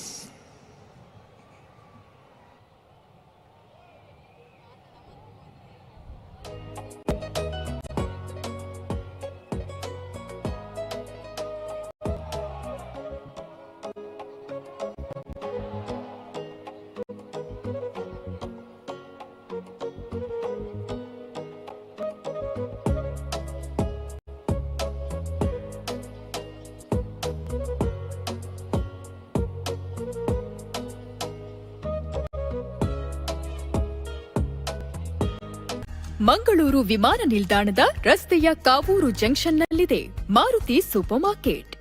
1999ರಿಂದ Kavoor ಪರಿಸರದಲ್ಲಿ ಗ್ರಾಹಕರ ಮನೆ ಮಾತಾಗಿದೆ ಸೂಪರ್ ಮಾರ್ಕೆಟ್. ಕೈಗೆಟುಕುವ ದರದಲ್ಲಿ ಉತ್ತಮ ಗುಣಮಟ್ಟದ ದಿನಸಿ ಸಾಮಗ್ರಿಗಳು, ಕಾಸ್ಮೆಟಿಕ್ಸ್ ಹಾಗೂ ಆಹಾರ ಪದಾರ್ಥಗಳು ಲಭ್ಯ. ಎಲ್ಲ ಬಗೆಯ ಸೊತ್ತುಗಳಿಗೆ ಜನತೆಯ ವಿಶ್ವಾಸಾರ್ಹ ಏಕೈಕ ಮಳಿಗೆ. ಉಚಿತವಾಗಿ ಮನೆ ಬಾಗಿಲಿಗೆ ತಲುಪಿಸುವ ಸೇವೆಯೂ ಲಭ್ಯ.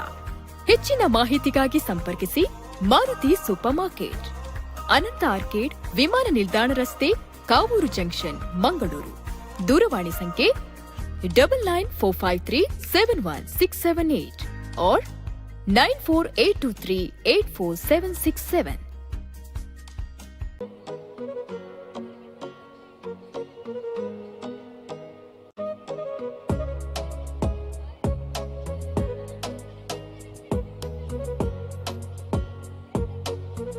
Ultra beats on the track.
Ultra beats on the track.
ಬಂಧುಗಳೇ, ಇದೀಗ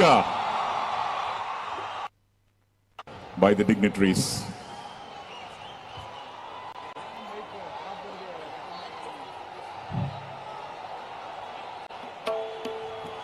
Please provide the voice in the monitor, please. Earlier it was good. Why you guys are playing here?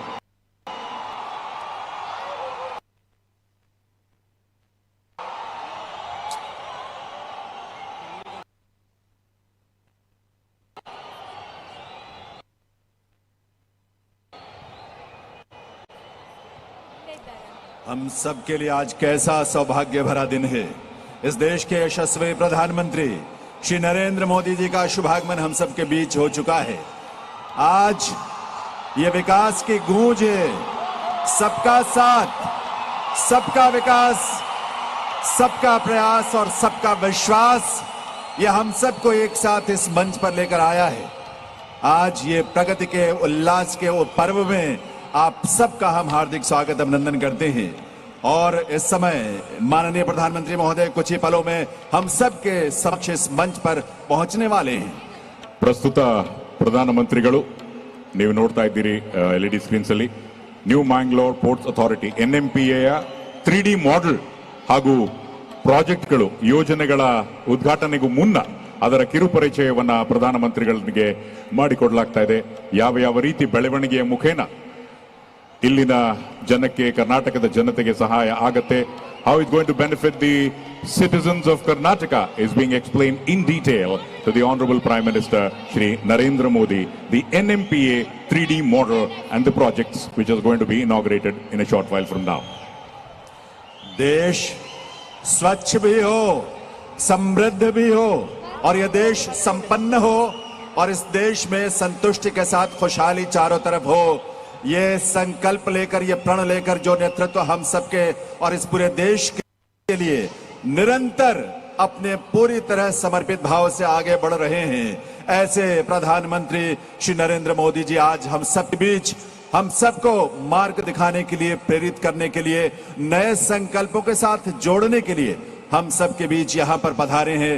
Karnataka प्रदेश के लिए यह खुशी और सौभाग्य की बात है, लेकिन आज जिस तरह की परियोजनाओं का लोकार्पण और शिलान्यास यहाँ होने जा रहा है, 3800 करोड़ की परियोजनाओं का शिलान्यास और लोकार्पण होगा। वो परियोजनाएं ऐसी हैं जो हमारे स्थानीय नागरिकों के भाइयों बहनों के लिए, कर्नाटक के प्रदेश के लिए और पूरे देश के लिए प्रगति के विकास के नए अध्याय की उससे शुरुआत होगी और उसमें रंग भरने का काम जो हमारी जिंदगी में उसके माध्यम से होगा वो आर्थिक समृद्धि के रूप में होगा और हमारी खुशी और उल्लास के और हमारे जीवन को बेहतर बनाने के लिए ऐसी विभूति जिन्होंने देश के जन जन के कल्याण के लिए, उनकी खुशी के लिए, उनके उल्लास के लिए, उनको बराबरी का दर्जा देने के लिए और देश भर के किसानों के समृद्धि के लिए दिन रात अपने आप को समर्पित किया है और हम सबको जिन्होंने प्रेरित भी किया है, हम सबका जिन्होंने नेतृत्व किया है। अब वो समय निकट है देवियों सज्जनों, जब ऐसे यशस्वी प्रधानमंत्री श्री नरेंद्र मोदी जी का शुभागमन हम सबके बीच होगा और एक बार पुनः संकल्प हम अमृत काल में लेंगे, क्योंकि जब पिछले वर्ष 2021 में आजादी के अमृत महोत्सव की शुरुआत साबरमती से हुई थी, अहमदाबाद से, इस देश ने अपने इतिहास के अपने पुरातन पन्नों को टटोला। अनेक ऐसे देशवासियों को, बलिदानियों के बारे में हमने जाना जिनके बारे में पहले कभी शायद चर्चा भी ना होती रही हो, जिन्होंने देश के कोने कोने में इस राष्ट्र के लिए, इस देश की आजादी के लिए अपना सर्वस्व न्यौछावर किया और 15 अगस्त 1947 को इसी वजह से ये देश आजाद हुआ। 75 वर्षों की यात्रा के बाद देश एक बार फिर से जाग उठा है, एक नई चेतना के साथ, एक नए उत्साह के साथ, एक नई उमंग के साथ। और वो उमंग, वो उत्साह, वो खुशी, वो उल्लास, वो जोश व्यक्तिगत नहीं है, सामूहिक है, राष्ट्र के लिए है, राष्ट्र के प्रति है। ये राष्ट्र के प्रति गौरव का भाव और उसकी चेतना को जागृत करने वाले, हम सब के मन में पैदा करने वाले और उसके लिए प्रेरित करने वाली विभूति माननीय श्री नरेंद्र मोदी जी, इस देश के यशस्वी प्रधानमंत्री और दुनिया के सबसे लोकप्रिय जननेता आज हम सब के बीच में हैं, क्योंकि अंतिम जन के कल्याण की कामना के साथ देश को प्रगति और विकास के शिखर तक लेकर जाने का संकल्प लेकर पूरे देश का नेतृत्व कर रहे हैं। और आज उसमें कुछ नए महत्वपूर्ण अध्याय जुड़ने हैं, लोकार्पण के माध्यम से और शिलान्यास के माध्यम से। ಪ್ರಧಾನಮಂತ್ರಿಗಳಾದ ಶ್ರೀ ನರೇಂದ್ರ ಮೋದಿ ಅವರು ಇನ್ನೇನು ಕೆಲವೇ ಕ್ಷಣಗಳಲ್ಲಿ ಇಲ್ಲಿ ಗಮನಿಸುತ್ತಿದ್ದಾರೆ. ಹಿಂದೆಂದೂ ಕಂಡಿರದಂತಹ ಅಭೂತಪೂರ್ವ ಅಭಿವೃದ್ಧಿಯನ್ನ ಪ್ರಧಾನಮಂತ್ರಿಗಳ ನೇತೃತ್ವದಲ್ಲಿ ಭಾರತ ದೇಶ ಕಂಡಿದೆ. ಹಾಗೇನೆ ಯಾವುದೇ ರೀತಿಯಾದಂತಹ ಸಂಕೋಚವಿಲ್ಲದೆ ಭಾರತದ ಪ್ರತಿಯೊಬ್ಬ ಪ್ರಜೆಯೂ ಸಹ ವಿಶ್ವಾಸದಿಂದ ಅತ್ಯಂತ ಸಮೃದ್ಧವಾಗಿ ಕಾರ್ಯನಿರ್ವಹಿಸುವಂತಹ ನಿಟ್ಟಿನಲ್ಲಿ ಪ್ರತಿಯೊಬ್ಬ ಭಾರತೀಯನೂ ಸಹ ಆಜಾದಿ ಕಾ ಅಮೃತ್ ಮಹೋತ್ಸವ ಅಮೃತ ವರ್ಷದ ಹಿನ್ನೆಲೆಯಲ್ಲಿ ಭಾರತ ದೇಶ ಒಂದು ಸದೃಢ ರಾಷ್ಟ್ರವಾಗಿ ಹೊರಹೊಮ್ಮುವಂತಹ ನಿಟ್ಟಿನಲ್ಲಿ ಪ್ರಧಾನಮಂತ್ರಿಗಳ ನೇತೃತ್ವ ಇಡೀ ಭಾರತಕ್ಕಷ್ಟೇ ಅಲ್ಲ, ಇಡೀ ವಿಶ್ವಕ್ಕೆ ವಿಶ್ವ ನಾಯಕರಾಗಿ ಇಡೀ ವಿಶ್ವ ಗಮನವನ್ನು ಸೆಳೆದಿದ್ದಾರೆ ಪ್ರಧಾನಮಂತ್ರಿ ಶ್ರೀ ನರೇಂದ್ರ ಮೋದಿ ಅವರು. ಇನ್ನೇನು ಕೆಲವೇ ಕ್ಷಣದಲ್ಲಿ ಅವರು ವೇದಿಕೆಗೆ ಆಗಮಿಸಲಿದ್ದಾರೆ. ವೇದಿಕೆಯ ಕಾರ್ಯಕ್ರಮ ಆರಂಭವಾಗಲಿದೆ. ನಿಮ್ಮೆಲ್ಲರ ಕರತಾಡನದೊಂದಿಗೆ ಬರಳೆ ಪ್ರಧಾನಮಂತ್ರಿಗಳು ಇಲ್ಲಿ ಆಗಮಿಸಿದಾಗ ನಾವೆಲ್ಲರೂ ಅವರನ್ನ ಕೆಲವೇ ಕ್ಷಣಗಳಲ್ಲಿ ಸ್ವಾಗತಿಸೋಣ.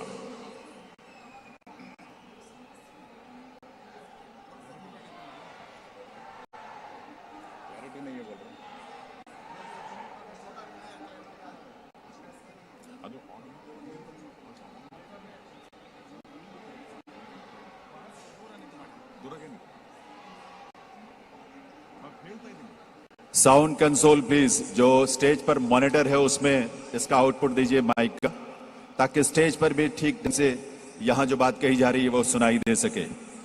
और आज तो एक एक शब्द सुनने का, गुनने का और उस मार्ग पर चलने का की प्रेरणा हम सबको मिलेगी, क्योंकि इस देश के लिए, इस राष्ट्र के लिए, इस राष्ट्र के गौरव के लिए जिस विभूति ने अपने आप को समर्पित किया है और इस देश का नेतृत्व करते हुए जिन्होंने इस देश में एक नई चेतना का संचार किया है, इस देश में नव जागरण के स्वरूप का बीजारोपण ही नहीं बल्कि उसको सींचा है जिन्होंने अपने समर्पण, ऐसे यशस्वी प्रधानमंत्री श्री नरेंद्र मोदी जी का आगमन कर्नाटक के इस पावन धरा पर, इस क्षेत्र में हम सब के लिए और पूरे देश के लिए एक नए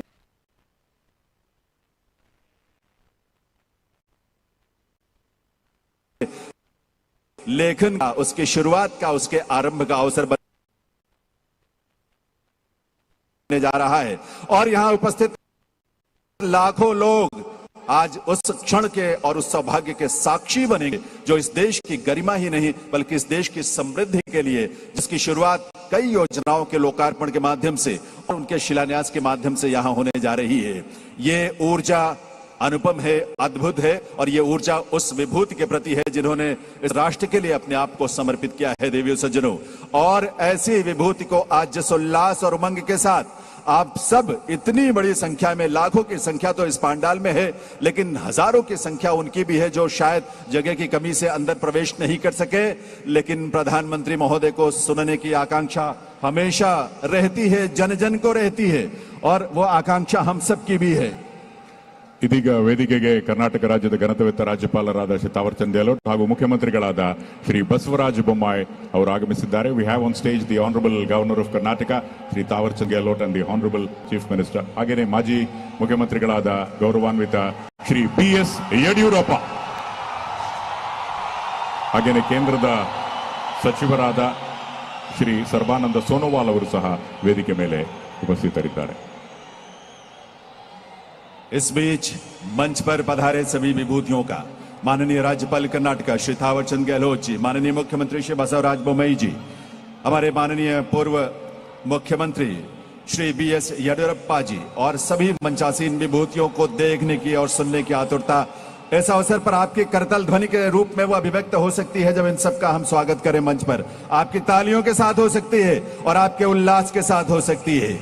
आइए मिलकर इस मंच की गरिमा और इस आयोजन की शोभा को अपनी तालियों की गूंज से भर दें। पूरा देश सुने आज कर्नाटका के लोग किस तरह से विकास की नई इबारत को लिखने के लिए आतुर हैं, उत्कंठा से भरे हुए हैं, जोश के साथ भरे हुए हैं, क्योंकि आज इस देश का नेतृत्व करने वाली वो विभूति जो दुनिया के सबसे लोकप्रिय जननेता हैं, ऐसे माननीय श्री नरेंद्र मोदी जी हम सबके बीच यहाँ मंच पर पधार रहे हैं। देवियों सज्जनों, ಈಗಾಗಲೇ ವೇದಿಕೆ ಮೇಲೆ ಗೌರವಾನ್ವಿತ ಕೇಂದ್ರ ಸಚಿವರುಗಳಾದ ಶ್ರೀ ಪ್ರಹ್ಲಾದ್ ಜೋಶಿ ಅವರು ಉಪಸ್ಥಿತರಿದ್ದಾರೆ. ಹಾಗೆಯೇ ಕೇಂದ್ರದ ರಾಜ್ಯ ಸಚಿವರುಗಳಾದ ಕುಮಾರಿ ಶೋಭಾ ಕರಂದ್ಲಾಜೆ ಅವರಿದ್ದಾರೆ, ಶ್ರೀ ಶಾಂತನು ಠಾಕೂರ್ ಅವರಿದ್ದಾರೆ, ಈಗಾಗಲೇ ಶ್ರೀಪಾದ್ ಅವರಿದ್ದಾರೆ. ಹಾಗೆಯೇ ಕರ್ನಾಟಕ ಮುಖ್ಯಮಂತ್ರಿಗಳ ಹಾಗೂ ಸಚಿವ ಸಂಪುಟದ ಸಹೋದ್ಯೋಗಿಗಳಾದ ಶ್ರೀ ಕೋಟಾ ಶ್ರೀನಿವಾಸ್ ಪೂಜಾರಿ ಅವರಿದ್ದಾರೆ, ಶ್ರೀ ಸುನಿಲ್ ಕುಮಾರ್ ಅವರಿದ್ದಾರೆ. ಹಾಗೆಯೇ ವಿಶೇಷವಾಗಿ ವೇದಿಕೆ ಬಲಭಾಗದಲ್ಲಿ ನೀವು ಶ್ರೀ ಅಂಗಾರ ಹಾಗೂ ಸಂಸತ್ ಸದಸ್ಯರಾದ ಶ್ರೀ ನಳಿನ್ ಕುಮಾರ್ ಕಟೀಲ್ ಅವರನ್ನು ನೋಡಬಹುದು. ಹಿಂದಿನ ಸಾಲಿನಲ್ಲಿ ಶಾಸಕರುಗಳಾದ ಶ್ರೀ ಉಮಾನಾಥ್ ಕೊಲ್ಲನ್, ಶ್ರೀ ಸಂಜೀವ ಮಳಂದೂರ್, ಶ್ರೀ ವೇದವ್ಯ ಕಾಮತ್, ಡಾಕ್ಟರ್ ಭರತ್ ಶೆಟ್ಟಿ, ಶ್ರೀ ರಾಜೇಶ್ ನಾಯಕ್, ಶ್ರೀ ಹರೀಶ್ ಪುಂಜಾ, ಶ್ರೀ ಪ್ರೇಮಾನಂದ ಶೆಟ್ಟಿ ಗೌರವ ಪೂಜ್ಯ ಮಹಾಪೌರ, ನಿಮ್ಮ ಎಲ್ಲ ಕರ್ತಾಡನದೊಂದಿಗೆ ವೇದಿಕೆ ಮೇಲಿರ್ತಕ್ಕಂಥ ಗಣ್ಯರಿಗೆ please put your hands together ladies and gentlemen and welcome the dignitaries on the stage.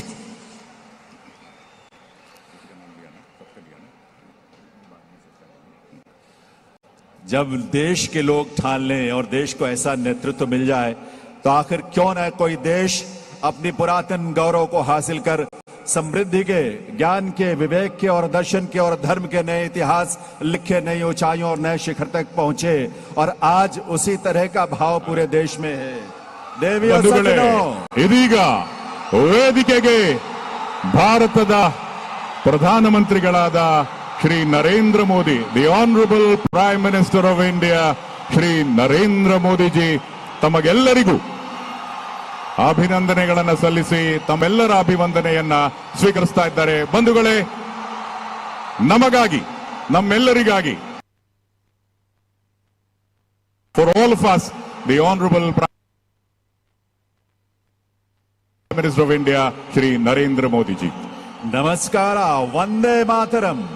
Karnataka के इस पावन धरा पर देश के यशस्वी प्रधानमंत्री श्री नरेंद्र मोदी जी का हार्दिक स्वागत, अभिनंदन है। आज यहां माननीय प्रधानमंत्री जी के कर कमलों से 3800 करोड़ रुपए के राष्ट्रीय महत्व की अनेक परियोजनाओं का शिलान्यास और लोकार्पण होने जा रहा है। यह हम सब के लिए सौभाग्य की बात है।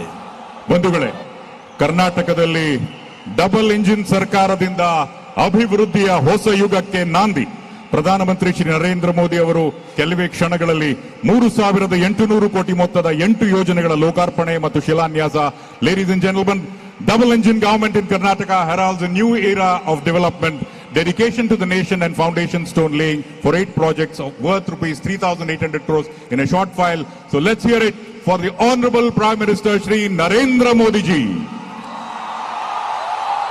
आज के इस ऐतिहासिक अवसर पर मंच पर गरिमामय उपस्थिति है माननीय राज्यपाल कर्नाटक श्री थावरचंद गहलोत जी, माननीय मुख्यमंत्री श्री बसवराज बोम्मई जी, माननीय केंद्रीय संसदीय कार्य, कोयला और खान मंत्री श्री प्रहलाद जोशी जी, केंद्रीय पत्तन पोत परिवहन, जलमार्ग और आयुष मंत्री श्री सर्बानंद सोनोवाल जी, ऑनलाइन हमसे जुड़े केंद्रीय पेट्रोलियम और प्राकृतिक गैस तथा आवास और शहरी कार्य मंत्री श्री हरदीप पुरी जी, श्रीयुत श्रीपाद यसो नायक केंद्रीय पर्यटन राज्य मंत्री जी, केंद्रीय कृषि और किसान कल्याण राज्य मंत्री सुश्री शोभा करंदलाजे जी, केंद्रीय पत्तन पोत परिवहन और जलमार्ग राज्य मंत्री श्री शांतनु ठाकुर जी, कर्नाटका के पूर्व मुख्यमंत्री श्री BS येडियुरप्पा जी, कर्नाटक सरकार में माननीय मंत्री श्री S अंगारा, श्री V सुनील कुमार और श्री कोटा श्रीनिवास पुजारी जी, कर्नाटक विधानसभा, कर्नाटक के हमारे माननीय स्थानीय सांसद श्री नलिन कुमार कटेल जी, कर्नाटक विधानसभा के माननीय सदस्यगण, केंद्र सरकार और राज्य सरकार के सभी वरिष्ठ अधिकारीगण और आप सभी का एक बार आपकी करतल ध्वनि के साथ स्वागत है, अभिनंदन है। देवियों सज्जनों, ಕುಡ್ಲದ ಮಾತೆರೆಗ್ಲ ನಮಸ್ಕಾರ. ಬಂಧುಗಳೇ, ಗಣ್ಯರಿಗೆ ಸ್ವಾಗತವನ್ನು ಕೋರುತ್ತಾ ವಿಶೇಷವಾಗಿ ಅಪಾರ ಸಂಖ್ಯೆಯಲ್ಲಿ ಆಗಮಿಸಿರುವಂತಹ ನಿಮಗೆಲ್ಲರಿಗೂ, ಕೋಟ್ಯಾಂತರ ಜನ ಟೆಲಿವಿಷನ್ ಹಾಗೂ ಸೋಷಿಯಲ್ ಮೀಡಿಯಾ ಮುಖಾಂತರ ನೋಡ್ತಾ ಇದ್ದಾರೆ, ರೇಡಿಯೋದಲ್ಲಿ ಕೇಳಿಸ್ತಾ ಇದ್ದಾರೆ, ತಮಗೆಲ್ಲರಿಗೂ ಈ ಐತಿಹಾಸಿಕ ಕಾರ್ಯಕ್ರಮಕ್ಕೆ ಭಾರತ ಸರ್ಕಾರ ಹಾಗೂ ಕರ್ನಾಟಕ ಸರ್ಕಾರದ ಪರವಾಗಿ ನಾನು ಶಂಕರ್ ಪ್ರಕಾಶ್, ನನ್ನ ಜೊತೆ ಜಯನೇಂದ್ರ ಸಿಂಗ್ ಆದರದ ಹೃತ್ಪೂರ್ವಕ ಸ್ವಾಗತವನ್ನು ಕೋರ್ತಾ ಇದ್ದೇನೆ. A very hearty welcome to all of you ladies and gentlemen, boys and girls. ಕಾರ್ಯಕ್ರಮದ ಆರಂಭದಲ್ಲಿ ನಮ್ಮ ರಾಜ್ಯದ ಸತ್ಸಂಪ್ರದಾಯದಂತೆ ನಾಡಗೀತೆಯ ಪ್ರಸ್ತುತಿ ಇರುತ್ತೆ. ದಯಮಾಡಿ ಎಲ್ಲರೂ ಎದ್ದು ನಿಲ್ಲಬೇಕಾಗಿ ವಿನಂತಿ. I would request all of you to kindly rise for the state anthem ನಾಡಗೀತೆ ಜಯ ಭಾರತ ಜನನಿಯ ತನುಜಾತೆ ಜಯ ಹೇ ಕರ್ನಾಟಕ ಮಾತೆ ಬೈ ಆಳ್ವಾಸ್ ಕಾಲೇಜ್ ವಿದ್ಯಾರ್ಥಿಗಳ ತಂಡ. कर्नाटका स्टेट एंथम नाडगीत के सम्मान में आइए हम सब अपने अपने स्थान पर खड़े हों.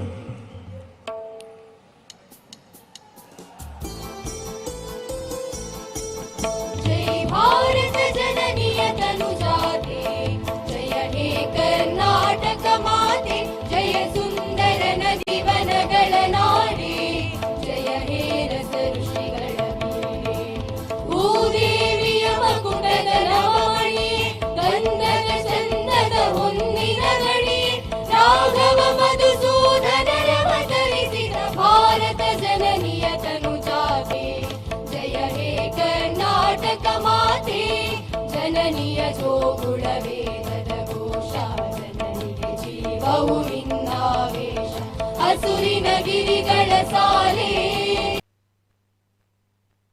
ನಿನ್ನಯ ಕೊರಳಿನ ಮಾಲೆ ಕಪಿಲ ಪತಂಜಲ ಗೌತಮ ಜಿನನುತ ಭಾರತ ಜನನಿಯ ತನುಜಾತೆ ಜಯ ಹೇ ಕರ್ನಾಟಕ ಮಾತೆ ಶಂಕರ ರಮನುಜ ವಿದ್ಯಾರಣ್ಯ ಬಸವೇಶ್ವರರಿ ಹರಿವ್ಯಾರಣ್ಯ ರನ್ನ ಷಡಕ್ಷರಿ ಪೊನ್ನ ಕಂಪಾಲ ಕುಮಿತ ಜನ್ನ ಕುಮಾರ ವ್ಯಾಸರ ಮಂಗಳಧಾಮ ಕವಿ ಕೋಗಿಲೆಗಳ ಪುಣ್ಯಾರಾಮ ನಾಳಕ ರಾಮಾನಂದ ಕಬೀರರ ಭಾರತ ಜನನಿಯ ತನುಜಾತೆ ಜಯ ಹೇ ಕರ್ನಾಟಕ ಮಾತೆ ತೈಲಪ ಹೊಯ್ಸಳರಾಡಿದ ನಾಡೇಡಂಗಳ ಜಗಳರ ನೆಚ್ಚಿನ ಬೀಡೆ ಕೃಷ್ಣ ಶರಾವತಿ ತುಂಗಾ ಕಾವೇರಿಯವರ ರಂಗ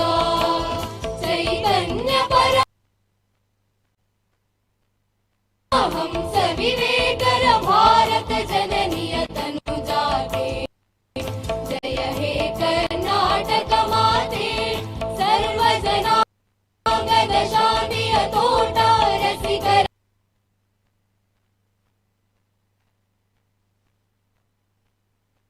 ಕಂಗಳ ಸೆಳೆಯುವ ನೋಟ ಹಿಂದೂ ಕ್ರೈಸ್ತ ಮುಸಲ್ಮಾನ ಪಾರಸಿಕ ಜೈನರು ಉದ್ಯಾನ ಜನಗಣ ಹೋಲುವ ದೊರೆಗಳ ಧಾಮ ಗಾಯಕ ವೈಣಿಕರ ರಾಮ ಕನ್ನಡ ನುಡಿ ಕುಣಿದಾಡುವ ಗೇಹ ಕನ್ನಡ ತಾಯಿಯ ಮಕ್ಕಳ ದೇಹ ಭಾರತ ಜನನಿಯ ತನುಜಾತೆ ಜಯ ಹೇ ಕರ್ನಾಟಕ ಮಾತೆ ಜಯ ಹೇ ಕರ್ನಾಟಕ ಮಾತೆ. बहुत बहुत आभार आप सभी का. मैं निवेदन करूंगा माननीय केंद्रीय पत्तन पोत परिवहन और जलमार्ग मंत्री भारत सरकार श्री सर्बानंद सोनोवाल जी से कि वे माननीय प्रधानमंत्री महोदय का आप सबकी गरिमामयी उपस्थिति में पेठा माला शॉल भेंट करके उनका स्वागत करें, उनका अभिनंदन करें उनके यहाँ पधारने पर. ಇದೀಗ ಮಾನ್ಯ ಕೇಂದ್ರ ಸಚಿವರಾದ ಶ್ರೀ ಸರ್ಬಾನಂದ್ ಸೋನೋವಾಲ್ ಅವರು ಪ್ರಧಾನಮಂತ್ರಿಗಳಿಗೆ ಗೌರವವನ್ನು ಅರ್ಪಿಸಬೇಕಾಗಿ ವಿನಂತಿ. ಬಂಧುಗಳು ಗಮನಿಸಿ, ಶಾಲ್ ಹಾಗೆಯೇ ವಿಶೇಷವಾಗಿ ಶಾಲ್ನ ಮುಖೇನ ಜೊತೆಗೆ ಒಂದು ಹಾರವನ್ನ ಹಾಗೂ ಈ ಪೇಟವನ್ನ ಪ್ರಧಾನಮಂತ್ರಿಗಳಿಗೆ ಸಾಂಪ್ರದಾಯಿಕ ಸ್ವಾಗತವನ್ನ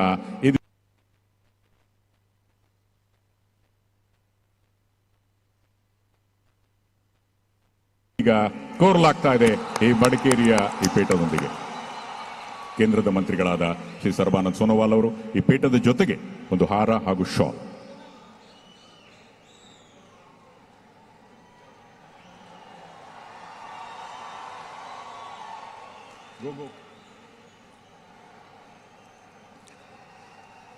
ಅತ್ಯಂತ ಪ್ರೀತಿಪೂರ್ವಕವಾಗಿ ಅವರಿಗೆ ಸ್ವಾಗತವನ್ನು ನೀಡಲಾಗ್ತದೆ. ಹಾಗೆಯೇ ಉಡುಪಿಯ ಶ್ರೀ ಕೃಷ್ಣನ ಈ ಒಂದು ನೋಟ ನಮ್ಮೆಲ್ಲರ ಮೇಲೆ ಸದಾ ಕೃಷ್ಣನ ಆಶೀರ್ವಾದವಿರಲಿ ಅನ್ನುವಂತಹ ನಿಟ್ಟಿನಲ್ಲಿ ಈ ಒಂದು ನೆನಪಿನ ಕಾಣಿಕೆಯನ್ನು ಸಹ ನೀಡಲಾಗ್ತದೆ. ಇನ್ನು ರಾಜ್ಯ ಸರ್ಕಾರದ ಹಾಗೂ ನಾಡಿನ ಜನತೆಯ ಪರವಾಗಿ ಮುಖ್ಯಮಂತ್ರಿಗಳಾದ ಶ್ರೀ ಬಸವರಾಜ ಬೊಮ್ಮಾಯಿ ಅವರು, ಜಿಲ್ಲಾ ಉಸ್ತುವಾರಿ ಸಚಿವರಾದ ಶ್ರೀ ಸುನಿಲ್ ಕುಮಾರ್ ಅವರು, ಸಂಸತ್ ಸದಸ್ಯರಾದ ನಳಿನ್ ಕುಮಾರ್ ಕಟೀಲ್ ಅವರು, ಹಾಗೆಯೇ ಶಾಸಕರಾದ ಡಾಕ್ಟರ್ ಭರತ್ ಶೆಟ್ಟಿ ಅವರು ಇದೀಗ ಗೌರವವನ್ನ ಅರ್ಪಿಸಲಿದ್ದಾರೆ. ಬಂಧುಗಳೇ, ಮತ್ತೊಮ್ಮೆ ಗಮನಿಸಿ, ಈ ಶಾಲಿನ ಜೊತೆಗೆ ಈ ಒಂದು ಮಲ್ಲಿಗೆಯ ಹಾರ, ಇಲ್ಲಿನ ಕಂಪನ್ನು ಸೂಸುವಂತಹ ಮಲ್ಲಿಗೆಯ ಅಭೂತಪೂರ್ವ ಹಾರವನ್ನ ನೀಡಲಾಗ್ತಾ ಇದೆ. ಹಾಗೇನೆ ಪರಶುರಾಮ ಕ್ಷೇತ್ರ, ದುಷ್ಟ ಶಿಕ್ಷಣ ಶಿಷ್ಟ ರಕ್ಷಣಾ ಅನ್ನುವಂತಹ ನಿಟ್ಟಿನಲ್ಲಿ ಈ ಕ್ಷೇತ್ರದಲ್ಲಿ ಪರಶುರಾಮ ಮಾಡಿದಂತಹ ಅಭೂತಪೂರ್ವ ಅದನ್ನ ಪ್ರಧಾನಮಂತ್ರಿಗಳಿಗೆ ಇದೀಗ ನೀಡಲಾಗ್ತಾ ಇದೆ. बहुत बहुत स्वागत है, अभिनंदन है माननीय प्रधानमंत्री महोदय का. मैं निवेदन करूंगा माननीय पत्तन पोत परिवहन और जलमार्ग मंत्री भारत सरकार श्री सोनोवाल जी से कि वे स्वागत संबोधन के लिए पधारें. Welcome speech by Shri Sarbananda Sonowal, union minister.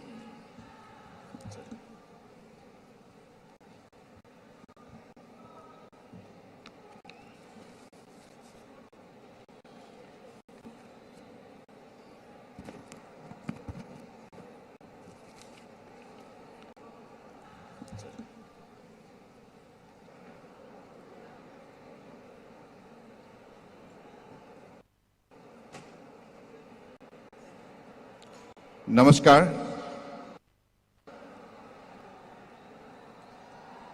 ओम गणपताय नमः.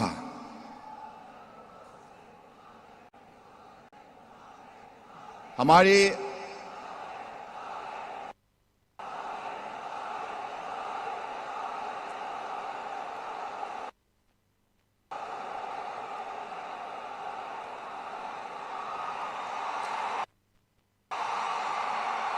हमारे देश की आदर्शवादी नेता, अति प्रिय नेता प्रधानमंत्री श्री नरेंद्र मोदी जी, माननीय कर्नाटका की गवर्नर थरसन गहलोत जी, माननीय मुख्यमंत्री बोम्माई जी,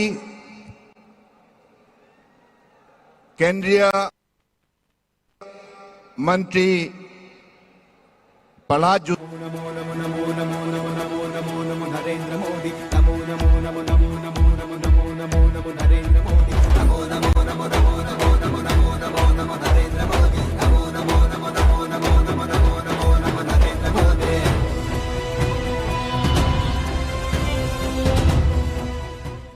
ಮಂಗಳೂರು ವಿಮಾನ ನಿಲ್ದಾಣದ ರಸ್ತೆಯ ಕಾವೂರು ಜಂಕ್ಷನ್ನಲ್ಲಿದೆ Maruti super market.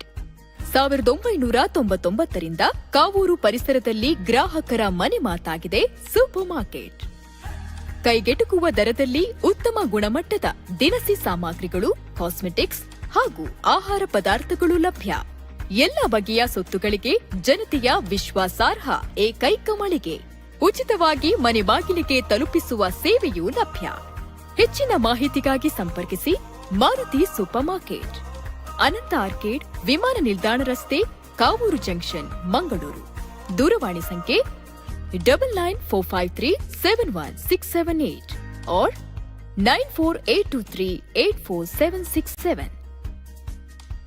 Namo Namo Namo Namo Namo Namo Namo Namo Narendra Modi, Namo Namo Namo Namo Namo Namo Namo Namo Namo Narendra Modi, Namo Namo Namo Namo Namo Namo Namo Namo Namo Narendra Modi, Namo Namo Namo Namo Namo Namo Namo Namo Namo Narendra Modi.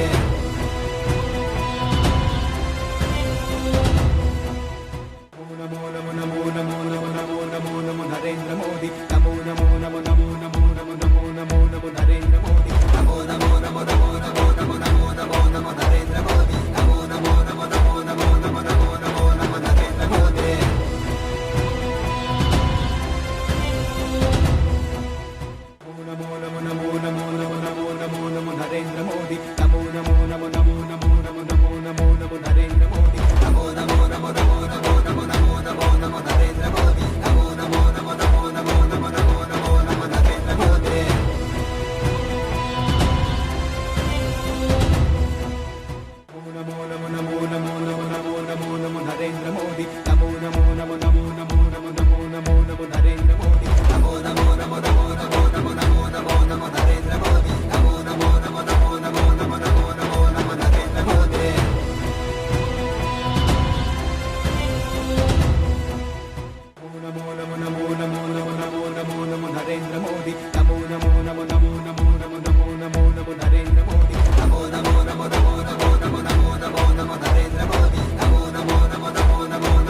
Namo Namo Namo Namo Namo Namo Namo Narendra Modi Namo Namo Namo Namo Namo Namo Namo Namo Namo Narendra Modi Namo Namo Namo Namo Namo Namo Namo Namo Namo Narendra Modi Namo Namo Namo Namo Namo Namo Namo Namo Namo Narendra Modi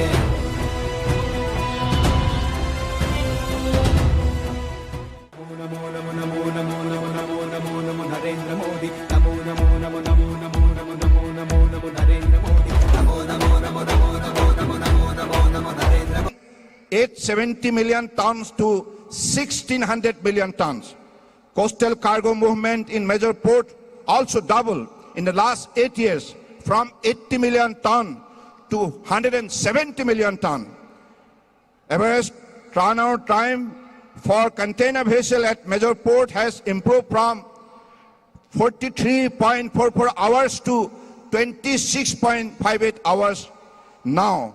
Jalmarg Vikas and Art Ganga program of the inland waterways also rapidly bringing prosperity to the riverine economy as well. During the last 8 years, the inland cargo movement has increased by 300% from 30 million ton to 109 million ton. Under the exemplary leadership of Honorable Prime Minister Shri Narendra Modi, India's first indigenous aircraft carrier built by Cochin Shipyard Limited under the Ministry of Port Shipping and Waterways has been commissioned by the Indian Navy today. Today is a great day. Let us celebrate. Let us express our thankfulness to our Honorable Prime Minister Narendra Modi for this grand success. It is a perfect example of the India's Atmanirbhar Bharat and the Honorable Prime Minister's Make in India initiative. On this occasion, I would like to once again thank Honorable Prime Minister for his blessing and for us continuously inspiring and motivate to serve the nation with commitment, honesty, dedication, and through our hard work.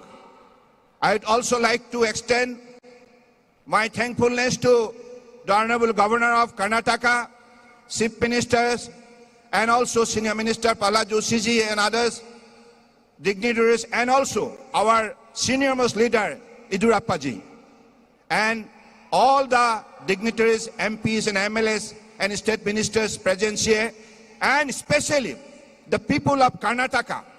Because of your presence and support, this program became a grand success. My heartfelt greetings to all of you, and I always salute you for your courageous initiative. Karnataka is a very, very prosperous state, and in the growth of country's economy, you have been playing a big role in it. Thank you. Jai Hind. बहुत बहुत आभार माननीय श्री सर्बानंद सोनोवाल जी का. ಬಂಧುಗಳೇ, ಇನ್ನು ಸಭೆಯನ್ನು ಉದ್ದೇಶಿಸಿ ಕರ್ನಾಟಕ ರಾಜ್ಯದ ಸನ್ಮಾನ್ಯ ಮುಖ್ಯಮಂತ್ರಿಗಳಾದ ಶ್ರೀ ಬಸವರಾಜ ಬೊಮ್ಮಾಯಿ ಅವರು ಮಾತನಾಡಬೇಕಾಗಿ ವಿನಂತಿ. Ladies and gentlemen, please welcome the honourable chief minister of Karnataka Shri Basavaraj Bommai.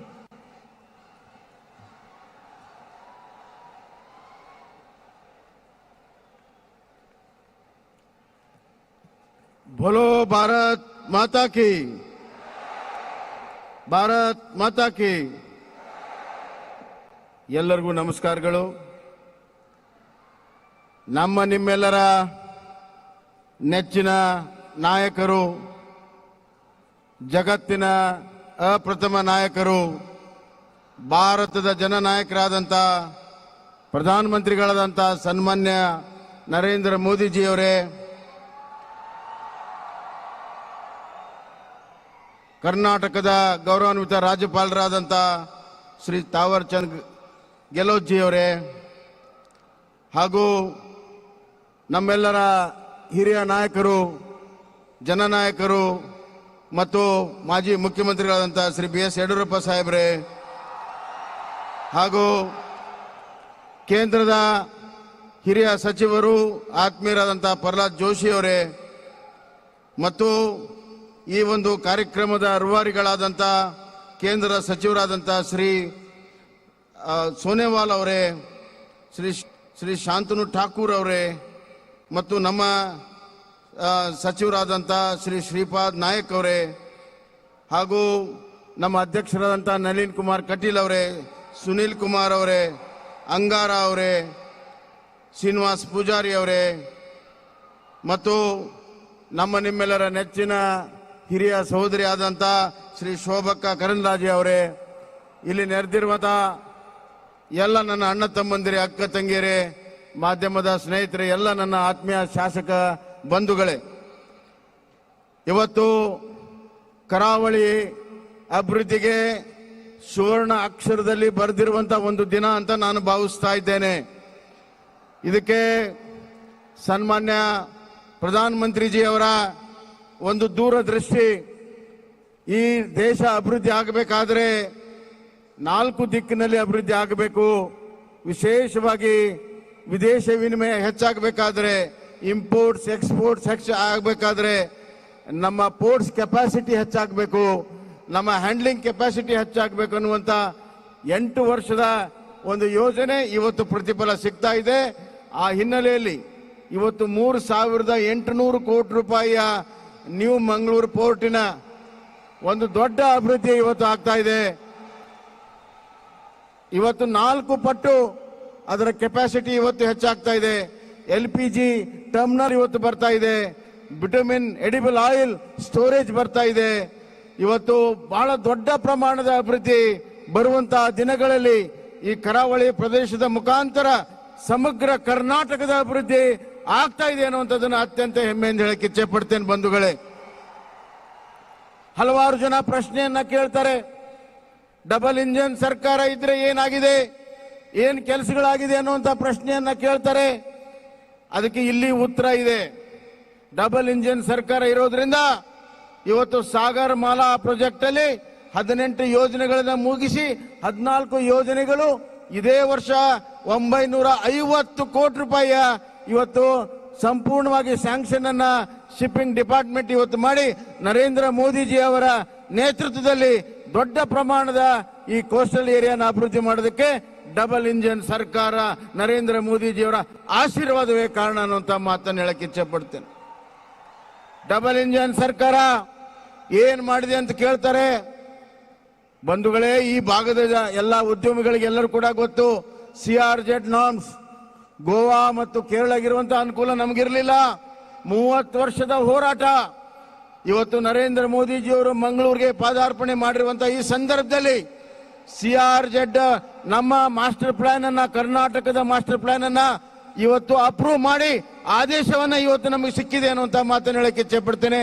ನಾನು ನರೇಂದ್ರ ಮೋದಿಜಿ ಅವರಿಗೆ ನಾನು ಧನ್ಯವಾದಗಳನ್ನು ಹೇಳಕ್ಕೆ ಇಚ್ಛೆ ಪಡ್ತೇನೆ, ಅಭಿನಂದನೆಗಳನ್ನು ಹೇಳಕ್ಕೆ ಇಚ್ಛೆ पड़ते आपके आने से बहुत दिन का हमारा जो ख्वाब था वो CRZ नॉर्म्स को हमको बदलना है, इधर का इकोनॉमिक एक्टिविटी, टूरिज्म एक्टिविटी बढ़ावा देना है. आज उसका शुभ दिन आ गया है. आपको बहुत बहुत अभिनंदन मैं कर रहा हूं, आपका धन्यवाद कर रहा हूं. ಅದೇ ರೀತಿ ಮಜಾಲಿ ಪೋರ್ಟ್, ಕಾರವಾರದ ಮಜಾಲಿ ಪೋರ್ಟ್ 350 ಕೋಟಿ ರೂಪಾಯಿಯ ಈ ಯೋಜನೆಗೆ ಇವತ್ತು ಅನುಮೋದನೆ ಸಿಕ್ಕಿದೆ ಅನ್ನುವಂತ ಮಾತನ್ನು ಹೇಳಕ್ಕೆ ಇಚ್ಛೆ ಪಡ್ತೇನೆ. ಇದು ಡಬಲ್ ಇಂಜಿನ್ ಸರ್ಕಾರದ ಸಾಧನೆ, ಇದು ಡಬಲ್ ಇಂಜಿನ್ ಸರ್ಕಾರದ ಸಾಧನೆ. ಮತ್ತೊಮ್ಮೆ ನಾನು ನರೇಂದ್ರ ಮೋದಿಜಿಯವರಿಗೆ ಅಭಿನಂದನೆ ಹೇಳಕ್ಕೆ ಇಚ್ಛೆ ಪಡ್ತೇನೆ. ಇದಲ್ಲದೆ ಪ್ರಧಾನ ಮಂತ್ರಿ ಮತ್ಸ್ಯ ಸಂಪದ ಯೋಜನೆಯಲ್ಲಿ ಪ್ರಥಮ ಬಾರಿ ನಮ್ಮ ಮೀನುಗಾರರಿಗೆ ಅನುಕೂಲ ಆಗುವಂತ 100 high speed deep sea fishing, ಇವತ್ತು ದೂರದಲ್ಲಿ ಫಿಶಿಂಗ್ ಮಾಡಿದ್ರೆ ದೊಡ್ಡ ಮೀನುಗಳು ಸಿಗ್ತದೆ, ಆದಾಯ ಹೆಚ್ಚಾಗ್ತದೆ ಅಂತ ಒಂದು ಸ್ಯಾಂಕ್ಷನ್ ಅನ್ನ ಗವರ್ಮೆಂಟ್ ಆಫ್ ಇಂಡಿಯಾದವರು ಇವತ್ತು ಫಿಶರಿ ಡಿಪಾರ್ಟ್ಮೆಂಟ್ ನವರು ನಮ್ಗೆ ಕೊಟ್ಟಿದ್ದಾರೆ. ಅದರ ಎಲ್ಲ ಯೋಜನೆ ಪ್ರಧಾನ ಮಂತ್ರಿ ಮತ್ಸ್ಯ ಸಂಪದ ಯೋಜನೆಯ ಕಾರಣೀಭೂತರಾದಂತ ನಮ್ಮ ಪ್ರಧಾನ ಮಂತ್ರಿಗಳಾದಂತ ನರೇಂದ್ರ ಮೋದಿಜಿ ಅವರಿಗೆ ನಾನು ಅಭಿನಂದನೆ करते हैं. सर, पहली बार हमारे सीशोर पे डीप सी फिशिंग के लिए high speed boat 40% subsidy government of India दे रहे हैं. वो 100 बोट्स आपने सैंक्शन करके दिया है. मैं बहुत बहुत अभिनंदन करता हूं. और ಈ ಎಲ್ಲ ಕೆಲಸ ಕಾರ್ಯಗಳು ಇವತ್ತು ಪೂರ್ಣ ಆದಂತಹ ಸಂದರ್ಭದಲ್ಲಿ ಈ ಭಾಗದ ಸಮಗ್ರ ಅಭಿವೃದ್ಧಿ ಆಗ್ತದೆ. ಕಾರವಾರ ಪೋರ್ಟ್ ಇವು ಎಕ್ಸ್ಟೆನ್ಷನ್ ಕೂಡ ನಾವು ಕೈಗೆತ್ತಿಕೊಂಡಿದ್ದೇವೆ. ಮತ್ತು ಮೀನುಗಾರರಿಗೆ ಇವತ್ತು ಡೀಸೆಲ್ ಸಬ್ಸಿಡಿಯಿಂದ ಹಿಡಿದು ಅವರ ಮಕ್ಕಳಿಗೆ ವಿದ್ಯಾನಿಧಿಯನ್ನು ಕೊಡುವಂತ ವಿನೂತನವಾದಂತಹ ಕಾರ್ಯಕ್ರಮವನ್ನ ಸುಮಾರು ಇವತ್ತು 2 ಲಕ್ಷ ಮೀನುಗಾರರಿಗೆ ವಿದ್ಯಾನಿಧಿ ಕೊಡುವಂತ ಕಾರ್ಯಕ್ರಮವನ್ನ ನಾವು ಇವತ್ತು ಹಮ್ಮಿಕೊಂಡಿದ್ದೇವೆ.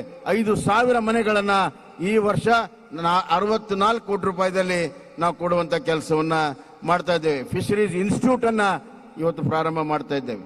ಈ ಎಲ್ಲ ಅಭಿವೃದ್ಧಿಗಳು ಕರ್ನಾಟಕದ ಅಭಿವೃದ್ಧಿ ಜೊತೆಗೆ ಭಾರತ ಅಭಿವೃದ್ಧಿ ಆಗ್ತದೆ. ಆತ್ಮನಿರ್ಭರ ಭಾರತ ಅಂತ ಹೇಳಿ ನಮ್ಮ ಪ್ರಧಾನಮಂತ್ರಿಜಿ ಅವರು ಏನು ಹೇಳಿದ್ದಾರೆ, ಆ ಆತ್ಮನಿರ್ಭರ ಮಾಡೋದಕ್ಕೆ ಈ ಪೋರ್ಟ್ಗಳಿಗೆ ಶಕ್ತಿ ತುಂಬಲು ಇವತ್ತು ನಮ್ಮ ಪ್ರಧಾನಮಂತ್ರಿಗಳು ಬಂದಿದ್ದಾರೆ ಅನ್ನುವಂತ ಮಾತನ್ನ ಈ ಸಂದರ್ಭದಾಗ ಹೇಳಿ, ಡಬಲ್ ಇಂಜಿನ್ ಸರ್ಕಾರ ಇವತ್ತು ಕರ್ನಾಟಕವನ್ನ ಮುನ್ನಡೆಸೋದು ಅಷ್ಟೇ ಅಲ್ಲ, ಭಾರತವನ್ನು ಕೂಡ ಮುನ್ನಡೆಸ್ತಾ ಇದೆ. ಆದ್ರಿಂದ ಇವತ್ತು ನವ ಕರ್ನಾಟಕದ ಅಭಿವೃದ್ಧಿಯಲ್ಲಿ ನವ ಭಾರತದ ಅಭಿವೃದ್ಧಿ ಕೂಡ ಇದೆ ಅನ್ನುವಂತಹ ಮಾತನ್ನ ಈ ಸಂದರ್ಭದಾಗ ಹೇಳಿ, ಮತ್ತೊಮ್ಮೆ ಪ್ರಧಾನಮಂತ್ರಿಗಳಿಗೆ ಈ ಕರಾವಳಿಯ ಪ್ರದೇಶ ಕರ್ನಾಟಕದ ಮಹಾಜನತೆಯ ಪರವಾಗಿ ನನ್ನ ಹೃದಯಪೂರ್ವಕವಾದಂತಹ ಧನ್ಯವಾದಗಳನ್ನ ಅಭಿನಂದನೆಗಳನ್ನ ಹೇಳಿ ನನ್ನ ಮಾತಿಗೆ ವಿರಾಮ ಹೇಳ್ತೇನೆ. ಧನ್ಯವಾದಗಳು.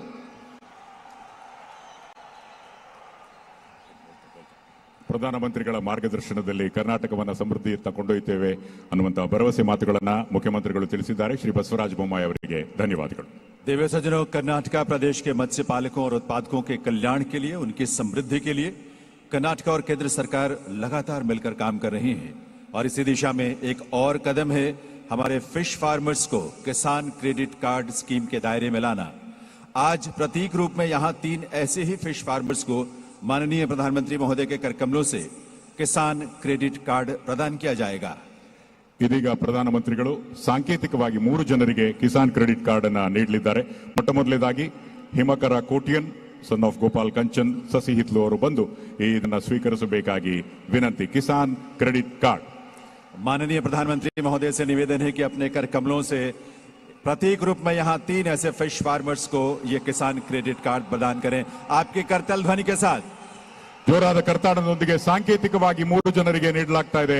ವಿಶೇಷವಾಗಿ ಸಾವಿರಾರು ಜನ ಇದನ್ನ ಪ್ರಧಾನಮಂತ್ರಿಗಳು ಗಮನಿಸಿ 1/1/2020 ತುಮಕೂರಿನಲ್ಲಿ ಆರಂಭವಾದಂತಹ ಈ ಒಂದು ಅಭೂತಪೂರ್ವ ಅಭಿಯಾನಕ್ಕೆ ಧನ್ಯವಾದಗಳು. ಇನ್ನು ಮನೋಜ್ ಸನ್ ಆಫ್ ಲೇಟ್ ಜನಾರ್ದನ್ ಮೆಂಡನ್ ಬೆಂಗ್ರೆ.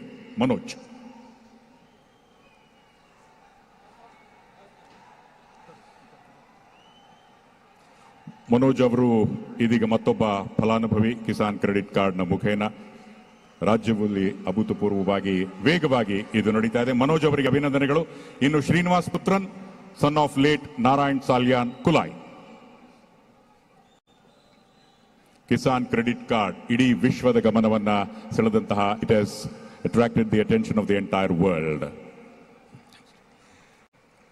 इन सभी हमारे फिश फार्मर्स को और सभी को हार्दिक बधाई देवियों सज्जनों और आभार माननीय प्रधानमंत्री महोदय का।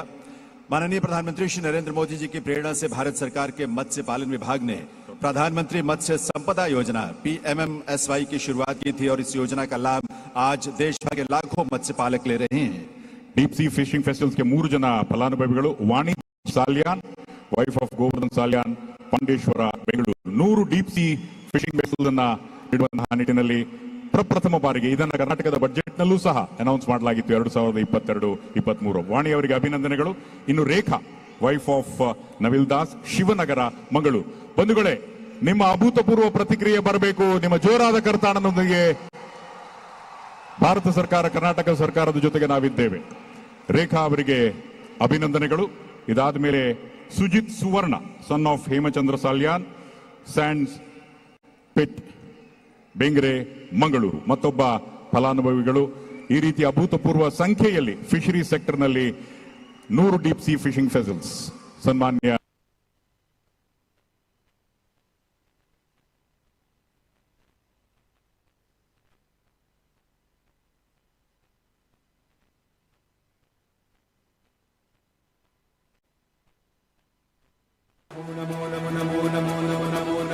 Narendra Modi Namo Namo Namo Namo Namo Namo Namo Namo Namo Narendra Modi Namo Namo Namo Namo Namo Namo Namo Namo Namo Narendra Modi Namo Namo Namo Namo Namo Namo Namo Namo Namo Narendra Modi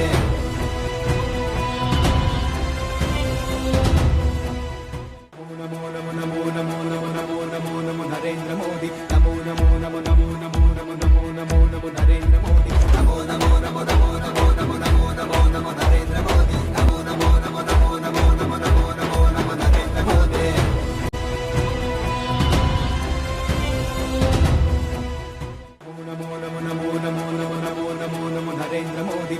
bitumen storage and allied facilities, bitumen edible oil storage allied facilities, ಹಾಗೂ ಫಿಶಿಂಗ್ ಹಾರ್ಬರ್ at Kulai ಇದರ ಭೂಮಿ ಪೂಜೆ.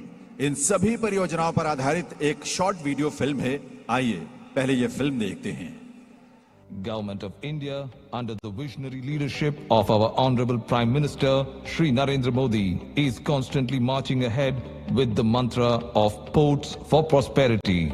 A reflection of government's resolute efforts is Sagarmala program. Government of India's commitment to port-led development can be seen through the Sagarmala scheme. Transformative impact of Sagarmala program is clearly evident. The cargo handling capacity in major ports has doubled in the last 8 years. 217 projects worth rupees 1.12 lakh crores have been completed, whereas 225 projects worth rupees 2.17 lakh crores are under progress. As the nation is steadfast in its efforts to build a self-reliant and developed India during Amrit Kaal of our independence, implementation of several port modernization projects at New Mangalore Port strengthens this resolve. Mechanization of berth number 14 for handling container and other clean cargo is undertaken through PPP mode for rupees 281 crores. The project will enhance the capacity to 4.23 million tons and further to 6.02 million tons by 2025, and providing employment to about 2,200 persons. The integrated LPG and bulk liquid POL facility will be developed in 85,000 square meter area of the port for rupees 500 crores. The LPG storage tank terminal will further bolster Pradhan Mantri Ujjwal Yojana and is expected to add 2 million tons of cargo per annum and provide employment to about 2,200 persons. Storage tanks and state-of-the-art sunflower and palm oil refinery will be developed in 29,500 square meter area of the port for rupees 100 crores. The project will reduce the overall import cost of these oils and provide employment to about 700 persons.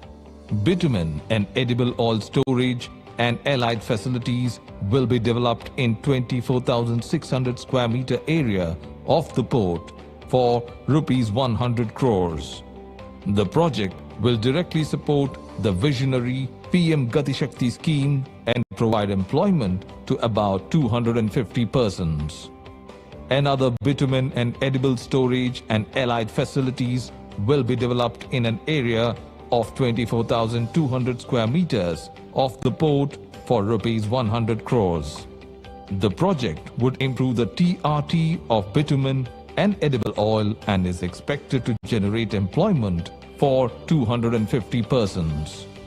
To create state-of-the-art infrastructure for safe handling of marine catch and attract better prices in the global market, the port has taken up the work of development of fisheries harbour at Kulai under the Sagarmala program of Ministry of Ports, Shipping and Waterways at a cost of rupees 197 crores. The project is estimated to generate employment for 2,720 seagoing fishermen and 1,280 individuals in shore-based establishments and allied industries. The project will bestow socio-economic benefit to the society, and the long-pending dream of the fisherman community will become a reality by 2026. The sale of fish and other products will bring in revenue of about rupees 192 crores per year, and fishermen are expected to earn an income in the order rupees 55.3 crores. The region is grateful to our Honorable Prime Minister for imparting a holistic vision for port-based development in the country. Divya सज्जनों, अब मैं निवेदन करूंगा माननीय प्रधानमंत्री श्री नरेंद्र मोदी जी से कि वे remote का बटन दबाकर एनएमपीए की इन परियोजनाओं का लोकार्पण और शिलान्यास करने की कृपा करें। माननीय प्रधानमंत्री महोदय। ಪ್ರಧಾನಮಂತ್ರಿ ನರೇಂದ್ರ ಮೋದಿಗಳು ಅವರು ಇದೀಗ ಲೋಕಾರ್ಪಣೆಯನ್ನ ಮಾಡ್ತಾ ಇದ್ದಾರೆ. ಮಂಗಳೂರು ಹಾಗೂ ಇತರೆ ಸರಕು ನಿರ್ವಹಣೆಗಾಗಿ ಬಸ್ ಸಂಖ್ಯೆ 14ರ ಯಾಂತ್ರೀಕರಣ.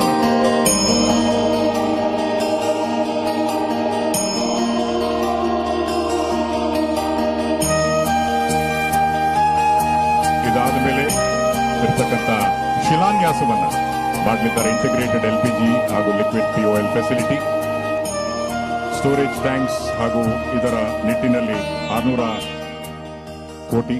ಹಾಗೆಯೇ ವಿಶೇಷವಾಗಿ ಎಲ್ಲಕ್ಕಿಂತ ಪ್ರಮುಖವಾಗಿ ಮತ್ತೊಂದು ಬಿಟುಮಿನ್ ಸ್ಟೋರೇಜ್,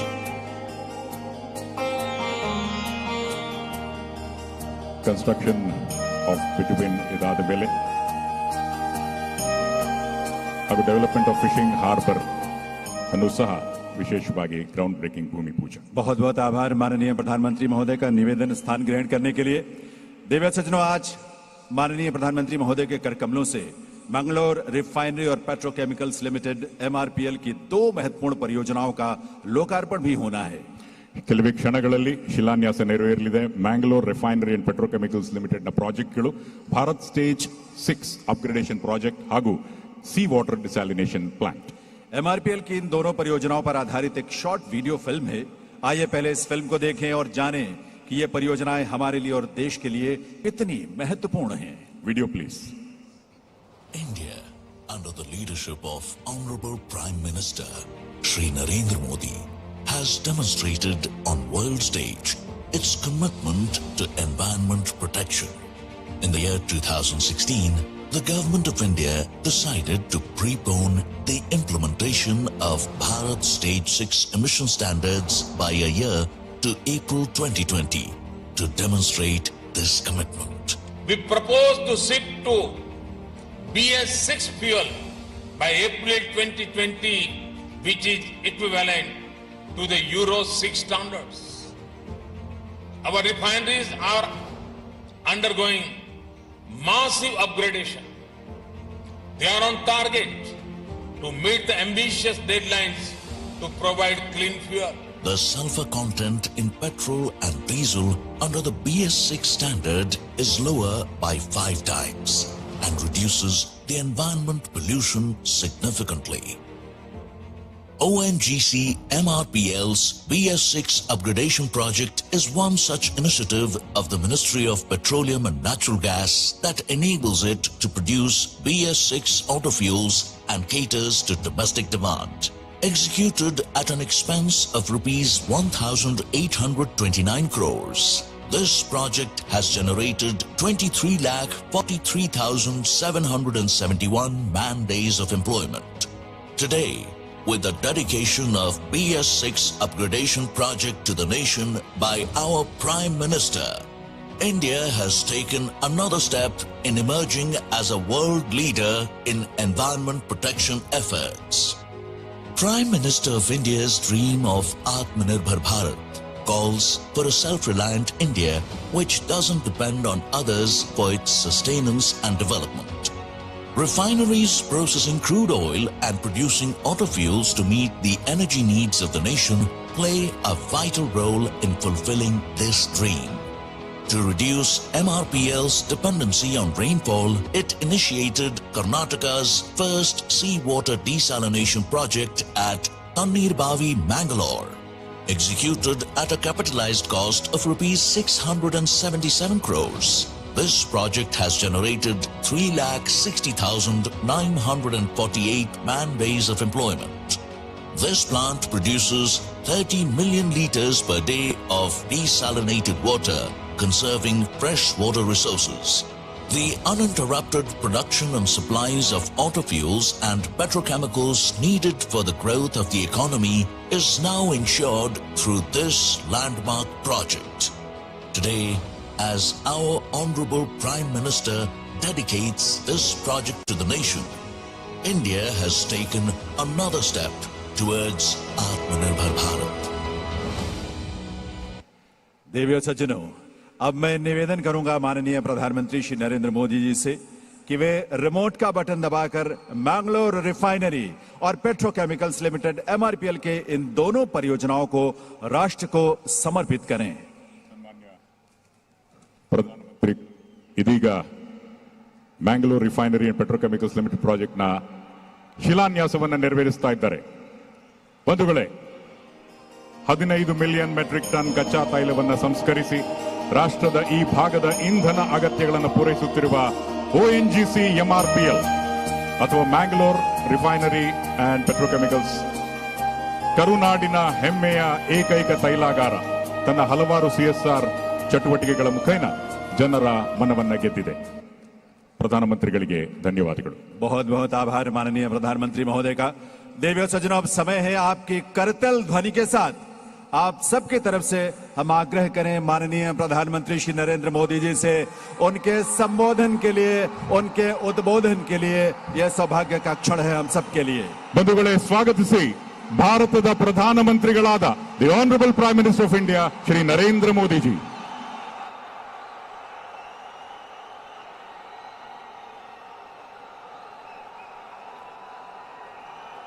कर्नाटका के राज्यपाल श्रीमान थावरचंद जी गहलोत, मुख्यमंत्री श्री बसवराज बोम्मई जी, केंद्रीय मंत्रिमंडल में मेरे सहयोगीगण, कर्नाटका सरकार के मंत्रीगण, सांसद और विधायकगण और विशाल संख्या में पधारे हुए मेरे प्यारे भाइयों और बहनों,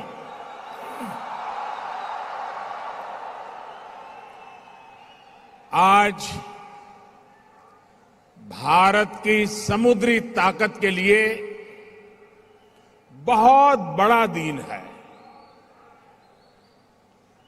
राष्ट्र की सैन्य सुरक्षा हो या फिर राष्ट्र की आर्थिक सुरक्षा, भारत आज बड़े अवसरों का साक्षी बन रहा है। अब से कुछ समय पहले कोची में भारत के पहले स्वदेशी एयरक्राफ्ट कैरियर के लोकार्पण ने हर भारतीय को गर्व से भर दिया है।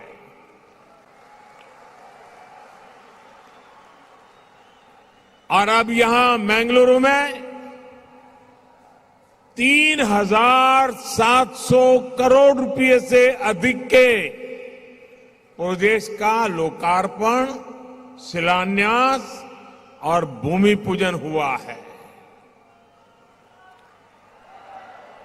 ऐतिहासिक मैंगलोर पोर्ट की क्षमता के विस्तार के साथ साथ यहां रिफाइनरी और हमारे मछुआरे साथियों की आय बढ़ाने के लिए अनेक प्रोजेक्ट का लोकार्पण और शिलान्यास भी हुआ है।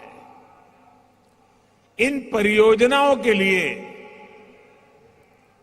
मैं कर्नाटका वासियों को, आप सबको बहुत बहुत बधाई देता हूं।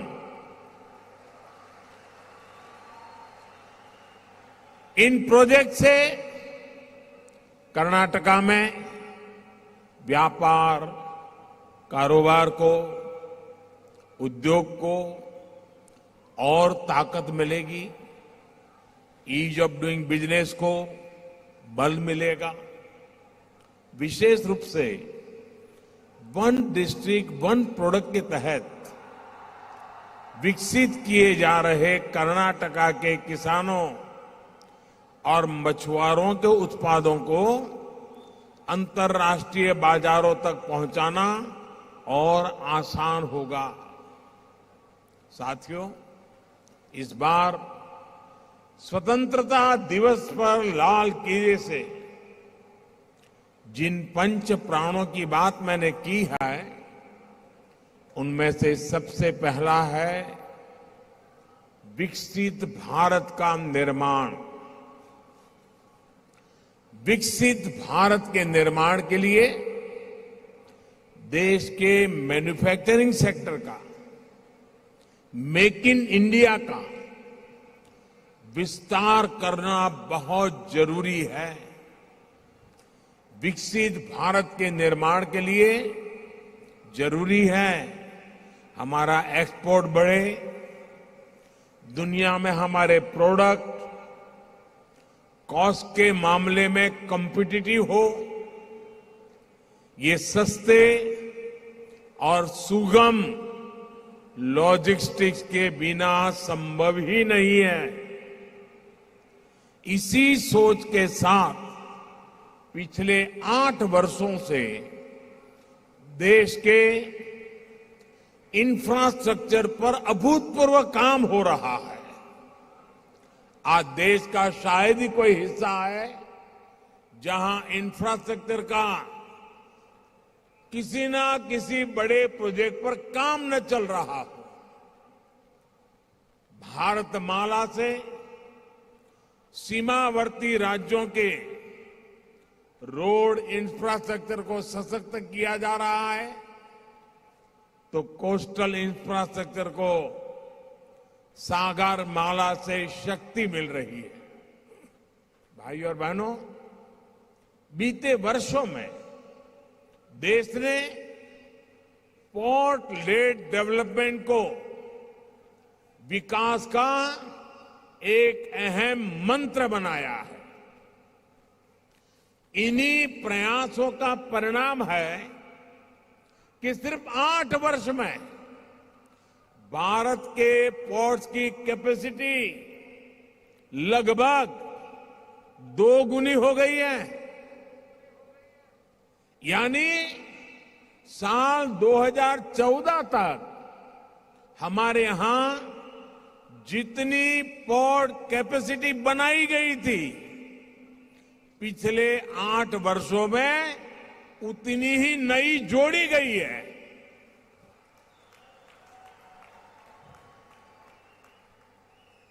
मैंगलोर पोर्ट में जो टेक्नोलॉजी से जुड़ी नई सुविधाएं जोड़ी गई है, इससे इसकी कैपेसिटी और एफिशिएंसी दोनों बढ़ने वाला है।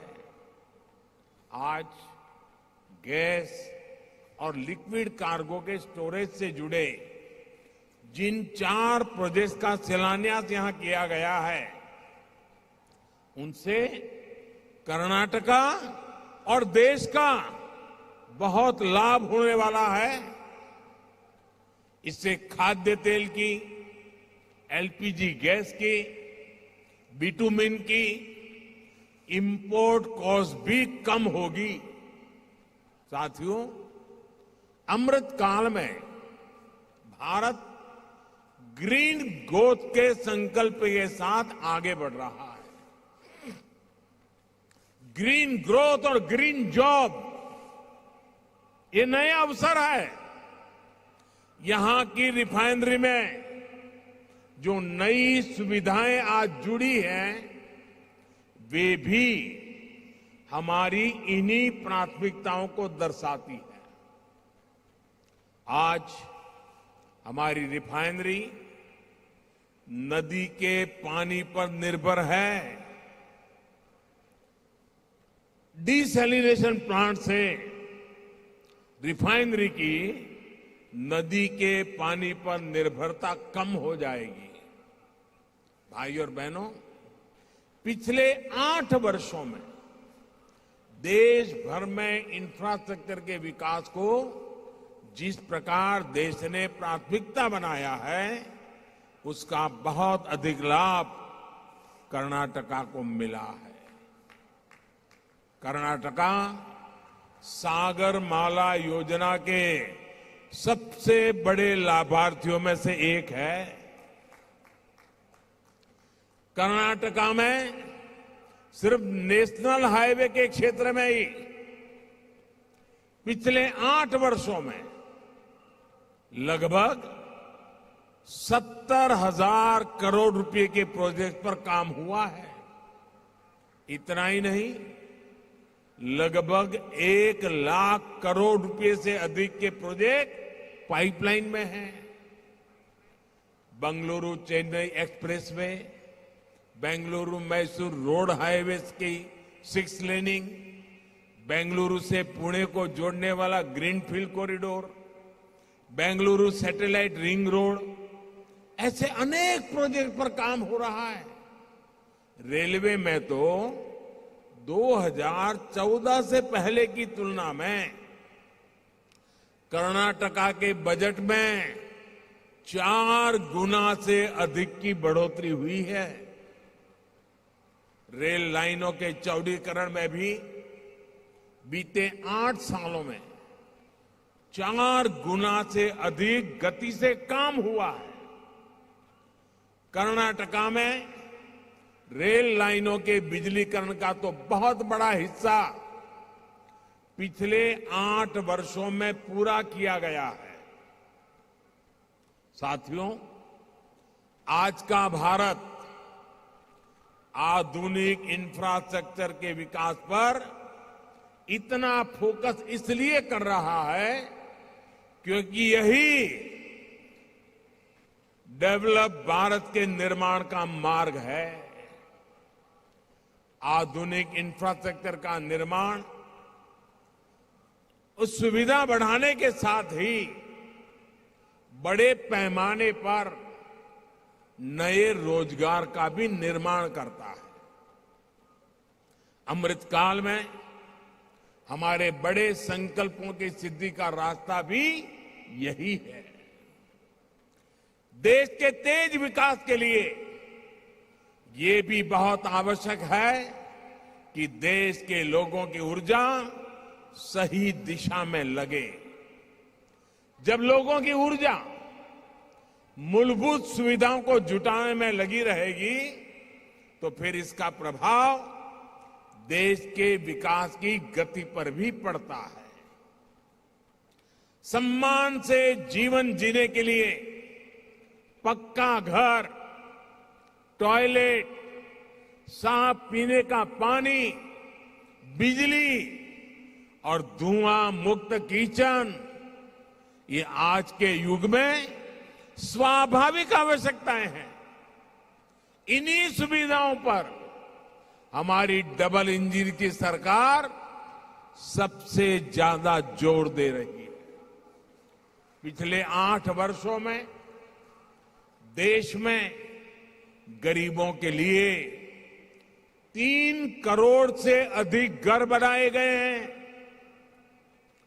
कर्नाटका में भी गरीबों के लिए 8 लाख से ज्यादा पक्के घरों के लिए स्वीकृति दी गई है। मध्यम वर्ग के हजारों परिवारों को भी अपना घर बनाने के लिए करोड़ों रुपयों की मदद दी गई है। जल जीवन मिशन के तहत सिर्फ 3 वर्षों में ही देश में 6 करोड़ से अधिक घरों में पाइप से पानी की सुविधा पहुंचाई गई है। कर्नाटका के भी 30 लाख से ज्यादा ग्रामीण परिवारों तक पहली बार पाइप से पानी पहुंचा है। मुझे खुशी है कि इन सुविधाओं की सबसे अधिक लाभार्थी हमारी बहनें हैं, हमारी बेटियां हैं। साथियों, गरीब की बहुत बड़ी आवश्यकता इलाज की सस्ती सुविधा और सामाजिक सुरक्षा होती है। जब गरीब पर संकट आता है तो पूरा परिवार और कई बार आने वाली पीढ़ियां तक मुश्किल में पड़ जाती है। गरीब को इस चिंता से आयुष्मान भारत योजना ने मुक्ति दिलाई है। आयुष्मान भारत योजना के तहत देश के करीब करीब 4 करोड़ गरीबों को अस्पताल में भर्ती रहते हुए मुफ्त इलाज मिल चुका है। इससे गरीबों के करीब करीब 50,000 करोड़ रुपए खर्च होने से बचे हैं। आयुष्मान भारत का लाभ कर्नाटका के भी 30 लाख से अधिक गरीब मरीजों को मिला है और उन्हें भी 4,000 करोड़ रुपए से अधिक की बचत हुई है। भाइयों और बहनों, आजादी के बाद दशकों तक हमारे यहां ऐसी स्थिति रही कि सिर्फ साधन संपन्न वालों को ही विकास का लाभ मिला। जो आर्थिक दृष्टि से कमजोर थे उन्हें पहली बार विकास के लाभ से जोड़ा गया है। जिनको आर्थिक दृष्टि से छोटा समझकर भुला दिया गया था, हमारी सरकार उनके साथ भी खड़ी है। छोटे किसान हो, छोटे व्यापारी हो, मछुआरे हो, रेहड़ी पटरी ठेले वाले हो, ऐसे करोड़ों लोगों को पहली बार देश के विकास का लाभ मिलना शुरू हुआ है। वो विकास की मुख्य धारा से जुड़ रहे हैं। पीएम किसान सम्मान निधि के तहत देश के 11 करोड़ से अधिक किसानों के बैंक खातों में लगभग 2 लाख करोड़ रुपए ट्रांसफर किए गए हैं। कर्नाटका के भी 55 लाख से ज्यादा छोटे किसानों को लगभग 10,000 करोड़ रुपए मिल चुके हैं। पीएम स्वनिधि के तहत देश के 35 लाख रेहड़ी पटरी ठेले वाले भाई बहनों को आर्थिक मदद मिली है। इसका लाभ कर्नाटक के भी लगभग 2 लाख स्ट्रीट वेंडर्स को हुआ है। मुद्रा योजना के माध्यम से देश भर में छोटे उद्यमियों को लगभग 20 लाख करोड़ रुपए से अधिक का लोन दिया गया है। कर्नाटका के भी लाखों छोटे उद्यमियों को लगभग 2 लाख करोड़ रुपए का बैंक लोन दिया जा चुका है। साथियों, कोस्टल बेल्ट में बसे गांव, पोर्ट्स के इर्द गिर्द बसे साथियों, मछली पालन से जुड़े हमारे भाई बहनों के जीवन को बेहतर बनाने के लिए डबल इंजन की सरकार विशेष प्रयास कर रही है। थोड़ी देर पहले ही यहां मछली पालन से जुड़े साथियों को किसान क्रेडिट कार्ड दिया गया। गहरे समंदर में मछली पकड़ने के लिए जरूरी नावें, आधुनिक वेसल्स भी दिए गए हैं। पीएम मत्स्य संपदा योजना के तहत मिल रही सब्सिडी हो या फिर मछुआरों को किसान क्रेडिट कार्ड की सुविधा, मछुआरों के कल्याण और आजीविका बढ़ाने के लिए पहली बार इस तरह के प्रयास हो रहे हैं। आज कुलई में फिशिंग हार्बर का भूमि पूजन भी हुआ है। बरसों से हमारे फिशरीज सेक्टर से जुड़े भाई बहन इसकी मांग कर रहे थे। ये जब बनकर तैयार हो जाएगा तो मछुआरों की अनेक समस्याओं का समाधान हो जाएगा। इस प्रोजेक्ट से सैकड़ों मछुआरे, हमारे उन परिवारों को मदद मिलेगी, अनेक लोगों को रोजगार भी मिलेगा। साथियों, डबल इंजन की सरकार देश के लोगों की आकांक्षाओं को पूरा करने के लिए दिन रात मेहनत कर रही है। देश की जनता की आकांक्षा हमारी सरकार के लिए जनता के आदेश की तरह है। देश के लोगों की आकांक्षा है कि भारत में वर्ल्ड क्लास इंफ्रास्ट्रक्चर हो। आज देश के कोने कोने में आधुनिक इंफ्रास्ट्रक्चर का निर्माण हो रहा है। देश के लोगों की आकांक्षा है कि हमारे ज्यादा से ज्यादा शहर मेट्रो कनेक्टिविटी से जुड़े हो। हमारी सरकार का प्रयास है, उसी की वजह से पिछले 8 साल में मेट्रो से जुड़े शहरों की संख्या 4 गुना हो चुकी है। देश के लोगों की आकांक्षा है उन्हें आसानी से हवाई उड़ान की सुविधा मिले। उड़ान योजना के तहत अब तक 1 करोड़ से ज्यादा यात्री हवाई जहाज में सफर कर चुके हैं। देश के लोगों की आकांक्षा है कि भारत में क्लीन इकोनॉमी हो। आज डिजिटल पेमेंट ऐतिहासिक स्तर पर है और भीम यूपीआई जैसे हमारे इनोवेशन दुनिया का ध्यान खींच रहे हैं।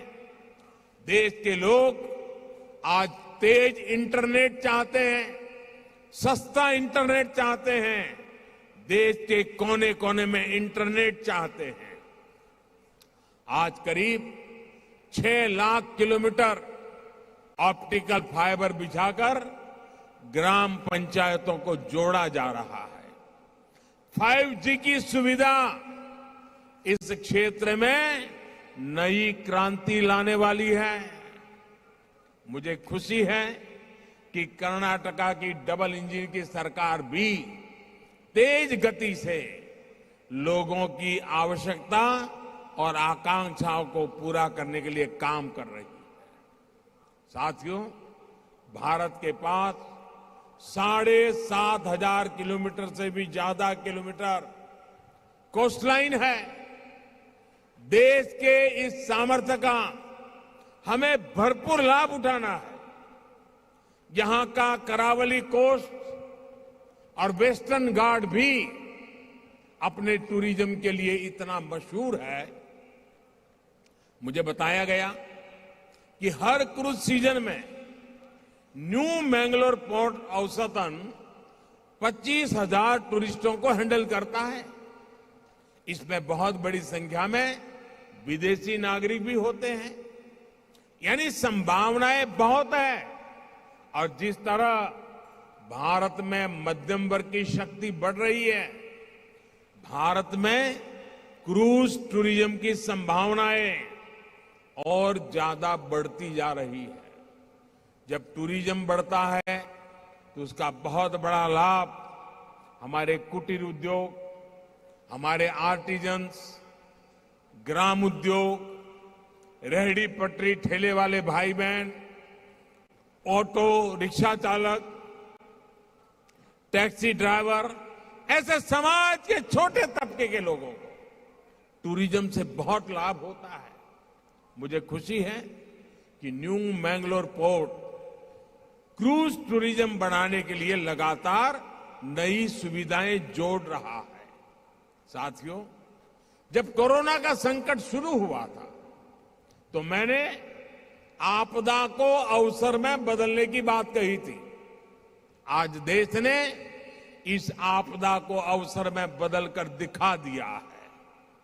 कुछ दिनों पहले जीडीपी के जो आंकड़े आए हैं वो दिखा रहे हैं कि भारत ने कोरोना काल में जो नीतियां बनाई, जो निर्णय लिए, वो कितने महत्वपूर्ण थे। पिछले साल इतने ग्लोबल डिसरप्शन के बावजूद भारत ने $670 बिलियन यानी 50 लाख करोड़ रुपए का टोटल एक्सपोर्ट किया। हर चुनौती से पार पाते हुए भारत ने $418 बिलियन यानी 31 लाख करोड़ रुपए के मर्चेंडाइज एक्सपोर्ट का नया रिकॉर्ड बनाया। आज देश के ग्रोथ इंजन से जुड़ा हर सेक्टर पूरी क्षमता से चल पड़ा है। सर्विस सेक्टर भी तेजी से ग्रोथ की तरफ बढ़ रहा है। पीएलआई स्कीम का असर मैन्युफैक्चरिंग सेक्टर पर दिखने लगा है। मोबाइल फोन सहित पूरे इलेक्ट्रॉनिक मैन्युफैक्चरिंग सेक्टर में कई गुना वृद्धि हुई है। टॉयज का इंपोर्ट 3 साल में जितना घटा है, करीब करीब उतना ही एक्सपोर्ट बढ़ा है। इन सभी का लाभ सीधे सीधे देश के उन कोस्टल एरिया को भी हो रहा है जो भारतीय सामान को एक्सपोर्ट के लिए अपने संसाधन मुहैया कराते हैं, जहां बेंगलुरु जैसे बड़े पोर्ट है। साथियों, सरकार के प्रयासों से देश में बीते वर्षों में कोस्टल ट्रैफिक में भी वृद्धि देखी गई है। देश के अलग अलग पोर्ट्स पर सुविधा और संसाधन बढ़ने की वजह से कोस्टल मूवमेंट अब और ज्यादा आसान हुआ है। सरकार की कोशिश है कि पोर्ट कनेक्टिविटी और बेहतर हो, इसमें और तेजी आए। इसलिए पीएम गति शक्ति नेशनल मास्टर प्लान के तहत रेलवे और रोड के 250 से ज्यादा प्रोजेक्ट की पहचान की गई है, जो सीमलेस पोर्ट कनेक्टिविटी में मदद करेंगे। भाई और बहनों, अपनी वीरता और व्यापार के लिए प्रसिद्ध यह तटीय क्षेत्र विलक्षण प्रतिभाओं से भरा हुआ है। भारत के कई उद्यमी लोग यहीं के रहने वाले हैं। भारत के कई खूबसूरत द्वीप और पहाड़ियां कर्नाटका में ही है। भारत के कई मशहूर मंदिर और तीर्थ क्षेत्र यहीं पर है। आज जब देश आजादी का अमृत महोत्सव मना रहा है, तो मैं रानी अब्बक्का और रानी चैन भैरा देवी, उनको भी याद करना चाहूंगा। भारत की धरती को, भारत के कारोबार को गुलामी से बचाने के लिए उनका संघर्ष अभूतपूर्व था। आज निर्यात के क्षेत्र में आगे बढ़ रहे भारत के लिए ये वीर महिलाएं बहुत बड़ी प्रेरणा स्रोत है। हर घर तिरंगा अभियान को जिस प्रकार कर्नाटका के जन जन ने, हमारे युवा साथियों ने सफल बनाया, वो भी इस समृद्ध परंपरा का ही विस्तार है। कर्नाटका के करावली क्षेत्र में आकर राष्ट्रभक्ति की, राष्ट्रीय संकल्प की इस ऊर्जा से मैं हमेशा प्रेरित महसूस करता हूं। बेंगलुरु में दिख रही ये ऊर्जा ऐसे ही विकास की राह को उज्जवल बनाती रहे, इसी कामना के साथ आप सभी को विकास के इन प्रोजेक्ट के लिए बहुत बहुत बधाई और बहुत बहुत शुभकामनाएं देता हूं। मेरे साथ जोर से बोलिए, भारत माता की, भारत माता की, भारत माता की। बहुत बहुत धन्यवाद।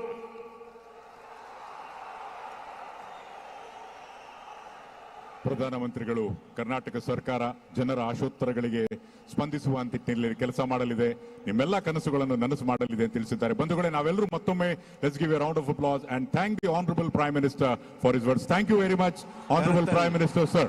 करतल ध्वनि के साथ, सम्मान के साथ, जोश और उमंग के साथ आभार माननीय प्रधानमंत्री श्री नरेंद्र मोदी जी का, उनके शुभागमन के लिए, उनके उस नेतृत्व के लिए जिस पर आज हर देशवासी गर्व की अनुभूति करता है, और उनके उस समर्पण के लिए जो हम सब की प्रेरणा बनती है।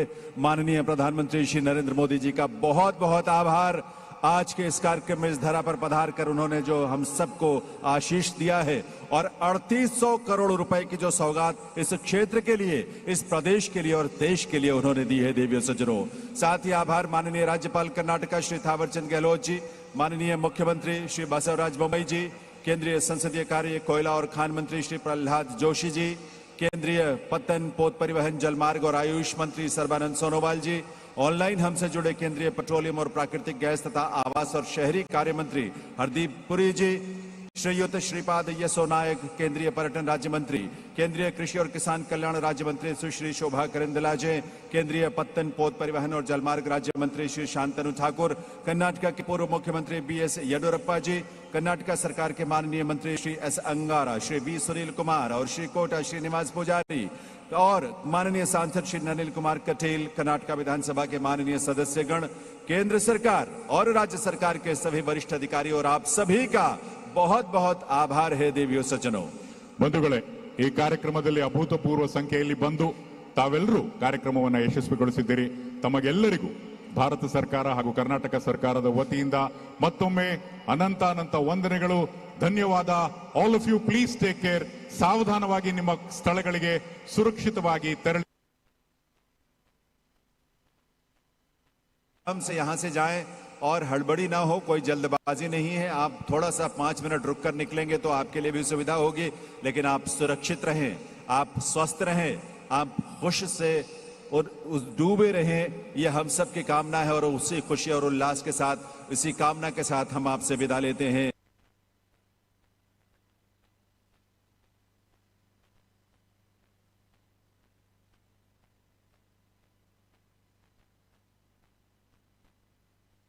नमो नमो नमो नमो नमो नमो नमो नमो नरेंद्र मोदी, नमो नमो नमो नमो नमो नमो नमो नमो नमो नरेंद्र मोदी, नमो नमो नमो नमो नमो नमो नमो नमो नमो नरेंद्र मोदी, नमो नमो नमो नमो नमो नमो नमो नमो नमो नरेंद्र मोदी।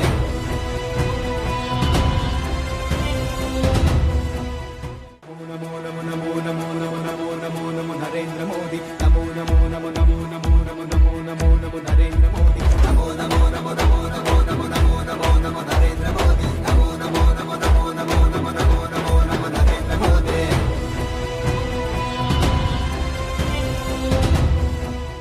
नमो नमो नमो नमो नमो नमो नमो नमो नरेंद्र मोदी, नमो नमो नमो नमो नमो नमो नमो नमो नमो नरेंद्र मोदी, नमो नमो नमो नमो नमो नमो नमो नमो नमो नरेंद्र मोदी, नमो नमो नमो नमो नमो नमो नमो नमो नमो नरेंद्र मोदी।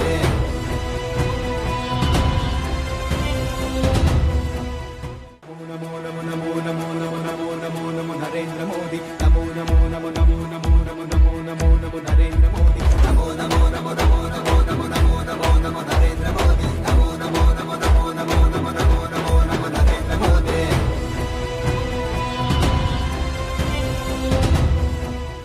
नमो नमो नमो नमो नमो नमो नमो नमो नरेंद्र मोदी, नमो नमो नमो नमो नमो नमो नमो नमो नमो नरेंद्र मोदी, नमो नमो नमो नमो नमो नमो नमो नमो नमो नरेंद्र मोदी, नमो नमो नमो नमो नमो नमो नमो नमो नमो नरेंद्र मोदी।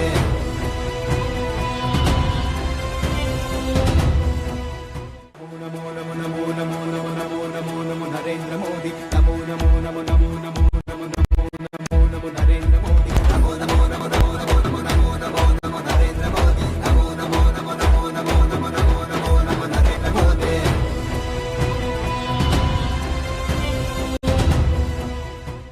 ಸುವರ್ಣ ವರ್ಲ್ಡ್ ಪ್ರೀಮಿಯರ್, ಈ ಅವತಾರ ಪುರುಷನ ಹೊಸ ಅವತಾರ ಪುರುಷ ಇದೇ ಭಾನುವಾರ ಸಂಜೆ 6 ಗಂಟೆಗೆ ನಿಮ್ಮ ಸ್ಟಾರ್ ಸುವರ್ಣದಲ್ಲಿ ಮಾತ್ರ. नमो नमो नमो नमो नमो नमो नमो नमो नरेंद्र मोदी, नमो नमो नमो नमो नमो नमो नमो नमो नमो नरेंद्र मोदी, नमो नमो नमो नमो नमो नमो नमो नमो नमो नरेंद्र मोदी, नमो नमो नमो नमो नमो नमो नमो नमो नमो नरेंद्र मोदी।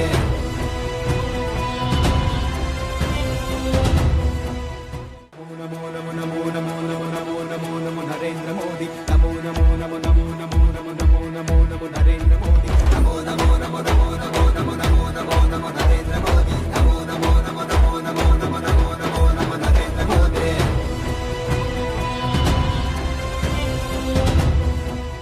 नमो नमो नमो नमो नमो नमो नमो नमो नरेंद्र मोदी, नमो नमो नमो नमो नमो नमो नमो नमो नमो नरेंद्र मोदी, नमो नमो नमो नमो नमो नमो नमो नमो नमो नरेंद्र मोदी, नमो नमो नमो नमो नमो नमो नमो नमो नमो नरेंद्र मोदी।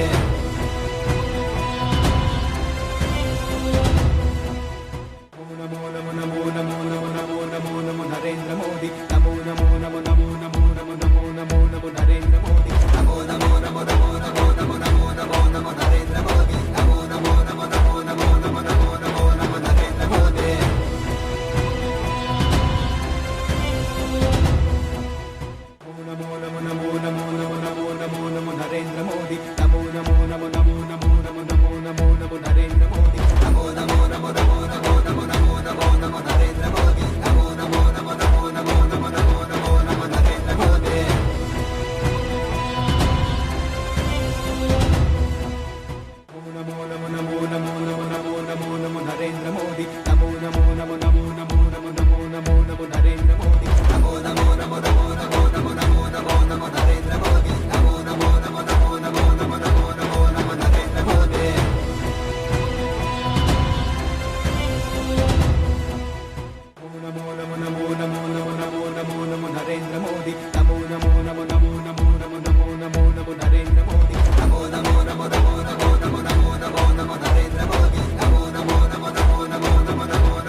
ಮೋದಿ ನಮೋ ನಮೋ ನಮೋ ನಮೋ ನಮೋ ನಮೋ ನಮೋ ನಮೋ ನಮೋ ನರೇಂದ್ರ ಮೋದಿ ನಮೋ ನಮೋ ನಮೋ ನಮೋ ನಮೋ ನಮೋ ನಮೋ ನಮೋ ನಮೋ ನರೇಂದ್ರ ಮೋದಿ ನಮೋ ನಮೋ ನಮೋ ನಮೋ ನಮೋ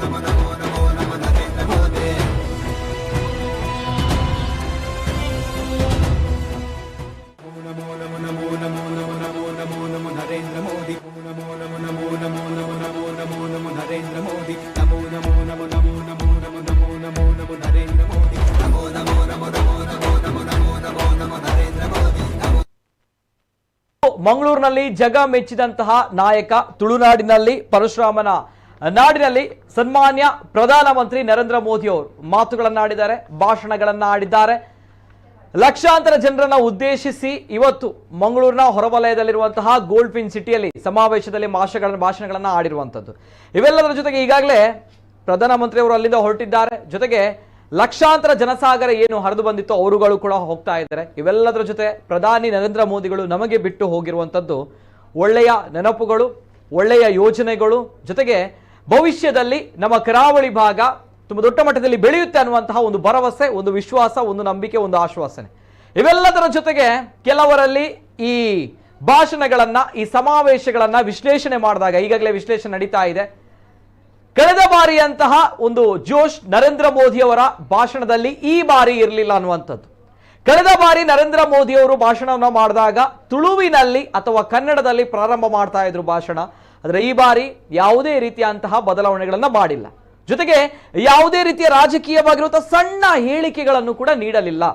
ಹಾಗಾಗಿ ಸ್ವಲ್ಪ ಮಟ್ಟಿಗೆ ಸಪ್ಪೆಯಾಗಿತ್ತು ಅನ್ನುವಂಥದ್ದು ಕೆಲವರು ವಿಮರ್ಶಕರ ವಾದ ಈಗಾಗಲೇ ನಡೀತಾ ಇರುವಂತ ನಾನು ಹೇಳ್ತಾ ಇರೋದು. ಹಾಗಾಗಿ ನಮ್ಮ ಜೊತೆ ಇದನ್ನ ಸಂಕ್ಷಿಪ್ತವಾಗಿ ಆರೋಗ್ಯಕರವಾಗಿರುವಂತಹ ವಿಮರ್ಶೆಯನ್ನ ಮಾಡಲಿಕ್ಕೆ ನಮ್ಮ ಜೊತೆ ಹಿರಿಯ ಪತ್ರಕರ್ತರು ಶ್ರೀಯುತ ಮನೋಹರ್ ಪ್ರಸಾದ್ ಅವರಿದ್ದಾರೆ.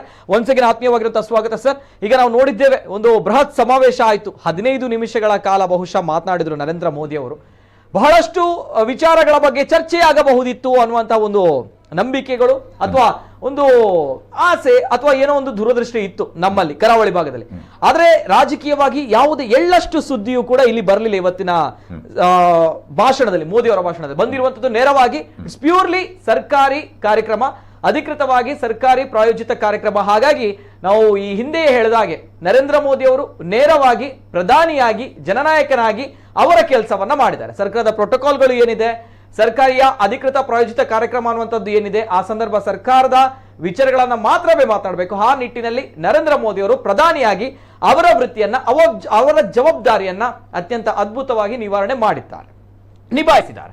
ಇವೆಲ್ಲದರ ಜೊತೆಗೆ ಈ ಹೈಲೈಟ್ಸ್ ಗಳನ್ನ ನಾವು ಇನ್ನು ಮುಂದಕ್ಕೆ ಮಾತನಾಡ್ತೀವಿ. ನಾನು ನೇರವಾಗಿ ನಿಮ್ಮಲ್ಲೇ ಕೇಳ್ತೀನಿ ಸರ್, ಈ ಹೈಲೈಟ್ಸ್ ಗಳನ್ನ ಸ್ವಲ್ಪ ಬದಿಗಿಟ್ಟು ಈ ಯೋಜನೆಗಳನ್ನ, ಶಿಲಾನ್ಯಾಸಗಳನ್ನ, ಇದನ್ನ ಪಿನ್ ಟು ಪಿನ್ ಡೀಟೇಲ್ಸ್ ನಾವು ಮಾತಾಡೋಣ. ಮನೋಹರ್ ಪ್ರಸಾದ್ ಅವರು ಸುದೀರ್ಘವಾಗಿ ಇಂತಹ ಅನೇಕ ಬೃಹತ್ ಸಮಾವೇಶಗಳನ್ನು ನೋಡಿದವರು, ವರದಿ ಮಾಡಿದವರು, ನಿರೂಪಣೆ ಮಾಡಿದವರು. ಪ್ರಧಾನಿ ನರೇಂದ್ರ ಮೋದಿಯವರ ಈ ಒಂದು ಬೃಹತ್ ಸಮಾವೇಶ ತಮ್ಗೆ, ಮನೋಹರ್ ಪ್ರಸಾದ್ ಅವರಿಗೆ ಏನ್ ಅನಿಸಿಕೆ ಏನು ಸರ್? ಮತ್ತೊಮ್ಮೆ ಧನ್ಯವಾದಗಳು ನಿತಿನ್. ನಾನು ಪ್ರಧಾನಿಯವರ ಒಟ್ಟು ಒಂದು ಸುಮಾರು 15ರಿಂದ 18 ನಿಮಿಷ ಸಂದೇಶದ ಒಂದು ಸಾರಾಂಶ ತಮ್ಮ ಮುಂದೆ ಇಡ್ತೇನೆ, ಆ ಬಳಿಕ ನಾವು ಮಾತನಾಡೋಣ.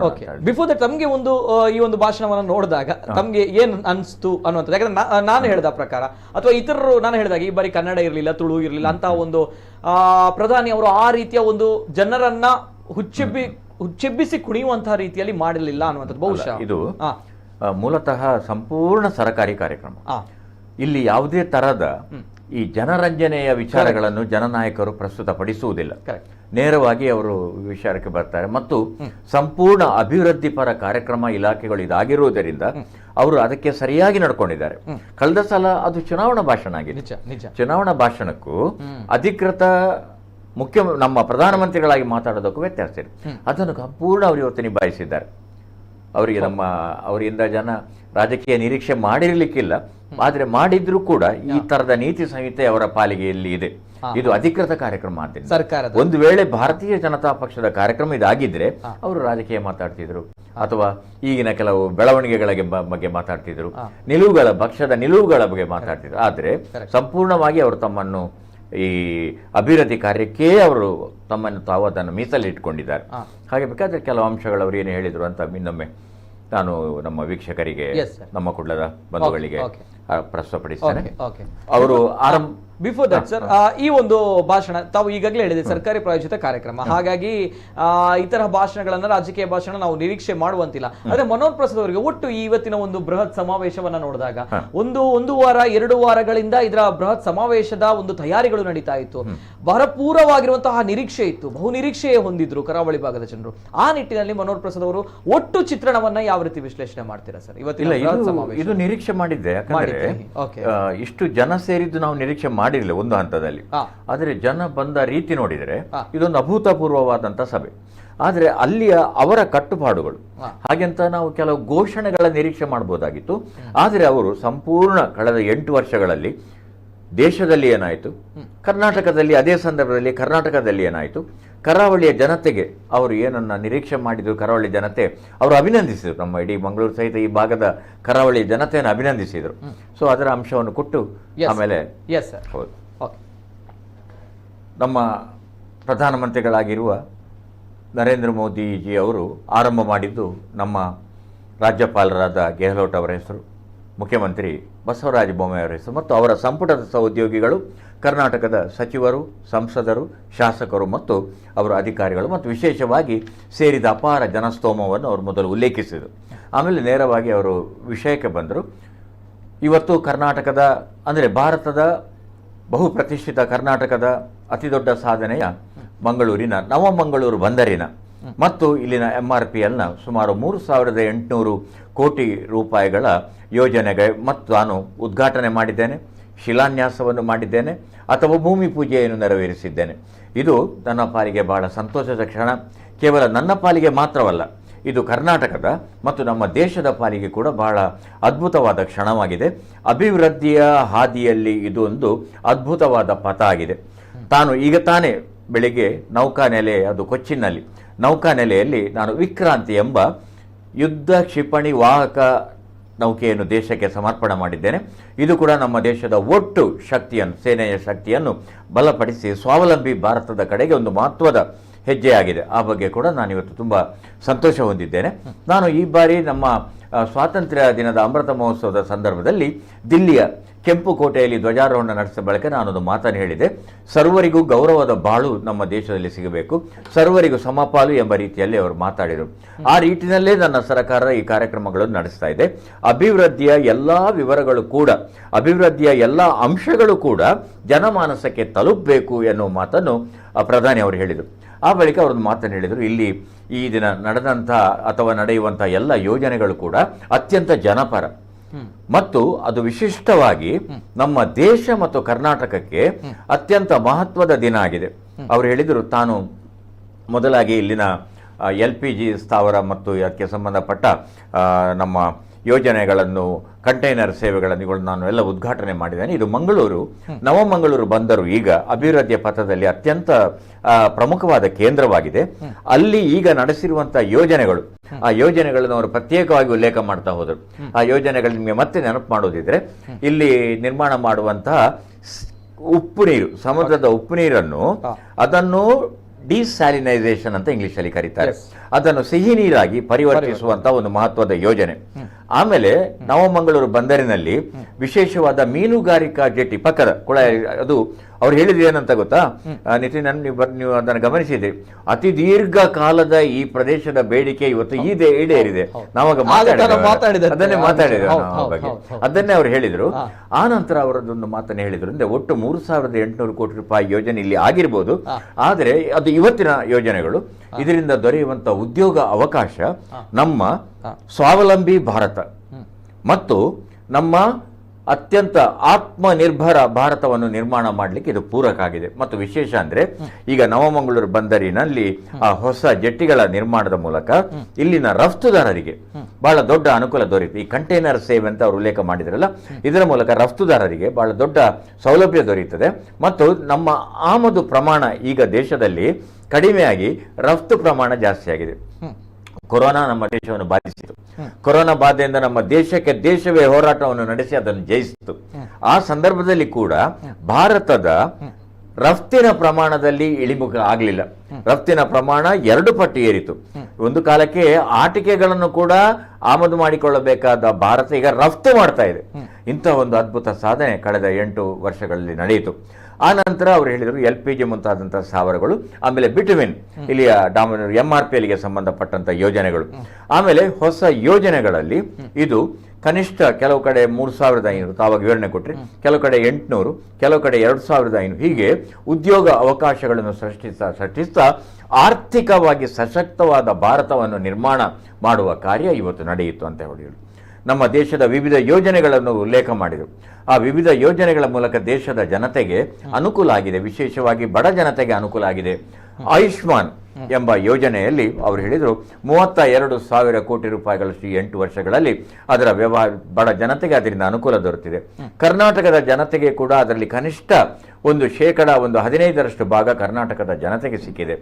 ಆನಂತರ ಮುದ್ರಾ ಯೋಜನೆಯಲ್ಲಿ ನಮ್ಮ ಅನೇಕ ಮಂದಿ ಉದ್ಯಮಿಗಳಿಗೆ ಅದರಿಂದ ನೆರವಾಗಿದೆ. ಕರ್ನಾಟಕ ಕೂಡ ಈ ಯೋಜನೆಯಲ್ಲಿ ಜೊತೆಯಾಗಿದೆ ಅಂತ ಒಂದು ಕಡೆ ದೇಶದ ಪ್ರಗತಿ, ಮತ್ತೊಂದು ಕಡೆ ಕರ್ನಾಟಕದ ಪ್ರಗತಿಯನ್ನು ತುಲನೆ ಮಾಡ್ತಾ ಅವರು ಈ ಅಂಕಿಅಂಶಗಳನ್ನು ನೀಡಿದರು. ಇಷ್ಟು ಮಾತ್ರ ಅಲ್ಲ, ಸಾಗರಮಾಲಾ ಎಂಬ ನವಮಂಗಳೂರು ಬಂದರು ಕೇಂದ್ರೀಕೃತ ಯೋಜನೆಯು ಇದೊಂದು ಅದ್ಭುತವಾದಂಥ ಕನೆಕ್ಟಿವಿಟಿ. ನಮ್ಮ ದೇಶಗಳ ಎಲ್ಲ ಬಂದರುಗಳನ್ನು ಮತ್ತು ಮಹಾನಗರಗಳನ್ನು ಸಂಪರ್ಕ ಮಾಡಬೇಕಂತ ಒಂದು ಕನಸಿದೆ. ಈ ಸಾಗರಮಾಲಾ ಎಂಬ ಯೋಜನೆಯ ಮೂಲಕ ಇಲ್ಲಿ ಅನುಕೂಲ ಆಗ್ತದೆ. ಮತ್ತು ಈ ದಿನ ಮೀನುಗಾರರಿಗೆ ನಾನು 2 ಯೋಜನೆಗಳ ಮೂಲಕ ಅವರಿಗೆ ಹೊಸ ಕೊಡುಗೆಗಳು ನೀಡಿದ್ದೇನೆ. ಅದರಲ್ಲಿ ಮುಖ್ಯವಾಗಿ ಆಳ ಸಮುದ್ರ ಮೀನುಗಾರಿಕೆಯ ದೋಣಿ ಖರೀದಿಗೆ ಮೊತ್ತ ಮತ್ತು ಸಬ್ಸಿಡಿ. ಈ ಮೂಲಕ ಮತ್ಸ್ಯ ಸಂಪತ್ತನ್ನು ಹೆಚ್ಚಿಸಲಾಗ್ತದೆ. ಮತ್ಸ್ಯ ಸಂಪತ್ತನ್ನು ಆಮದು ಕೂಡ ನಾವು ಮಾಡುವಂಥ ಪ್ರಮೇಯ ಇಲ್ಲ. ರಫ್ತು ಮಾಡಲು ಮತ್ತಷ್ಟು ಉತ್ತೇಜನ ದೊರೆತು ದೇಶ ಮತ್ಸ್ಯ ಸಂಪತ್ತಿನಿಂದಲೂ ಕೂಡ ಲಾಭವನ್ನು ಗಳಿಸಲಿಕ್ಕೆ ಸಾಧ್ಯ ಇದೆ. ಮೀನುಗಾರರ ಬದುಕು ಅದು ಅತ್ಯಂತ ಇನ್ನು ಮುಂದೆ ಬಹಳ ಸುಂದರವಾಗಿ ರೂಪುಗೊಳ್ಳಲಿಕ್ಕೆ ಇದು ಪ್ರೇರಕ ಆಗ್ತದೆ ಎಂಬ ಒಂದು ಮಾತನ್ನು ಹೇಳಿದರು. ದೇಶದಲ್ಲಿ ಮನೆಗಳನ್ನು ಕಟ್ಟುವಂಥ ಕೆಲಸ ಕಳೆದ 8 ವರ್ಷಗಳ ಅವಧಿಯಲ್ಲಿ ಸುಮಾರು 1 ಕೋಟಿ ಜನರಿಗೆ ಮನೆಗಳನ್ನು ಕಟ್ಟಿಕೊಡಲಾಗಿದೆ. ಸೊ ಅದು ಒಳ್ಳೆಯ ಮನೆಗಳು. ನಮ್ಮ ಸರ್ಕಾರದ ಆಶಯವೇ ಒಳ್ಳೆಯ ಮನೆ, ಅದು ವಿದ್ ಶೌಚಾಲಯ ಮತ್ತು ಒಳ್ಳೆಯ ಕೊಠಡಿ ಇರುವಂಥ ಭೋಜನ ಕೊಠಡಿ, ಅಡುಗೆ ಕೋಣೆ ಇರುವಂಥ ಸೌಲಭ್ಯಗಳಿರುವಂಥ ಮನೆಗಳು, ಮತ್ತು ಪ್ರತಿಯೊಬ್ಬರಿಗೂ ಕೂಡ ಒಂದು ಉದ್ಯೋಗ. ನಾವೀಗ ಉದ್ಯೋಗ ಅವಕಾಶಗಳ ವಿಸ್ತರಣೆಯಲ್ಲಿ ಕೂಡ ನಮ್ಮ ಸರ್ಕಾರ ಅತ್ಯಂತ ದೊಡ್ಡ ಸಾಧನೆಯನ್ನು ಮಾಡ್ತಾ ಇದೆ. ಕಳೆದ 8 ವರ್ಷಗಳಲ್ಲಿ ಈ ಯೋಜನೆ ಅತ್ಯಂತ ಪ್ರಮುಖವಾದ ಪಾತ್ರಗಳನ್ನು ವಹಿಸ್ತಾ ಅಭಿವೃದ್ಧಿಯ ಸಾಧನೆಯನ್ನು ಬರೆದಿದೆ. ಹಾಗಾಗಿ ಅವರು ಹೇಳ್ತಾರೆ ಈ ಮಂಗಳೂರಿಗೆ ಬಹಳ ಪ್ರಮುಖವಾದಂಥ ಸ್ಥಾನ ಇದೆ. ನವಮಂಗಳೂರು ಬಂದರಿನ ವಿಸ್ತರಣೆ, MRPLನ ವಿಸ್ತರಣೆ, ಆಮೇಲೆ ಸಾಮರ್ಥ್ಯದ ಹೆಚ್ಚಳದಿಂದಾಗಿ ಇಲ್ಲಿ ಉದ್ಯೋಗ ಅವಕಾಶಗಳು ಸೃಷ್ಟಿಯಾಗ್ತದೆ ಮತ್ತು ದೇಶಕ್ಕೆ ಮಹತ್ವದ ವಿದೇಶಿ ವಿನಿಮಯಗಳ ಕೊಡುಗೆ ಕೂಡ ನಮಗೆ ದೊರೆಯಲಿಕ್ಕೆ ಸಾಧ್ಯ ಆಗ್ತದೆ ಅಂತ ಪ್ರಧಾನಿ ನರೇಂದ್ರ ಮೋದಿ ಅವರು ವಿವರಣೆ ನೀಡಿದರು. ಆನಂತರ ಅವರು ಕೊನೆಯ ಭಾಗಕ್ಕೆ ಬರಲ್ಲ ನಾನು? ಎಸ್ ಸರ್, ಸಾಕಲ್ಲ? ಇಲ್ಲ ಸರ್, ನಾನು ಬರ್ತೇನೆ ಈ ಒಂದು ವಿಚಾರದ ಬಗ್ಗೆ. ಯಾಕಂದ್ರೆ ತಾವು ಸಂಕ್ಷಿಪ್ತವಾಗಿ ಪ್ರಧಾನಮಂತ್ರಿ ನರೇಂದ್ರ ಮೋದಿ ಅವರು 15 ನಿಮಿಷಗಳ ಅಂದ್ರೆ ಕಾಲು ಒಂದು ಕೊನೆಯ ಭಾಗ ಬಾಕಿ. ಅವರು ಕೊನೆಯ ಭಾಗದಲ್ಲಿ ಏನು ಹೇಳಿದ್ರು ಅಂದ್ರೆ, ಇಲ್ಲಿಯ ಜನತೆ ದೇಶದ ಅಭಿವೃದ್ಧಿಗೆ ನೀಡುತ್ತಾ ಇರುವ ಕೊಡುಗೆಗೆ ನಾನು ಆಭಾರಿಯಾಗಿದ್ದೇನೆ, ನಿಮ್ಮನ್ನು ಅಭಿನಂದಿಸ್ತೇನೆ ಎಂಬ ಒಂದು ಮಾತನ್ನು ಹೇಳಿದರು.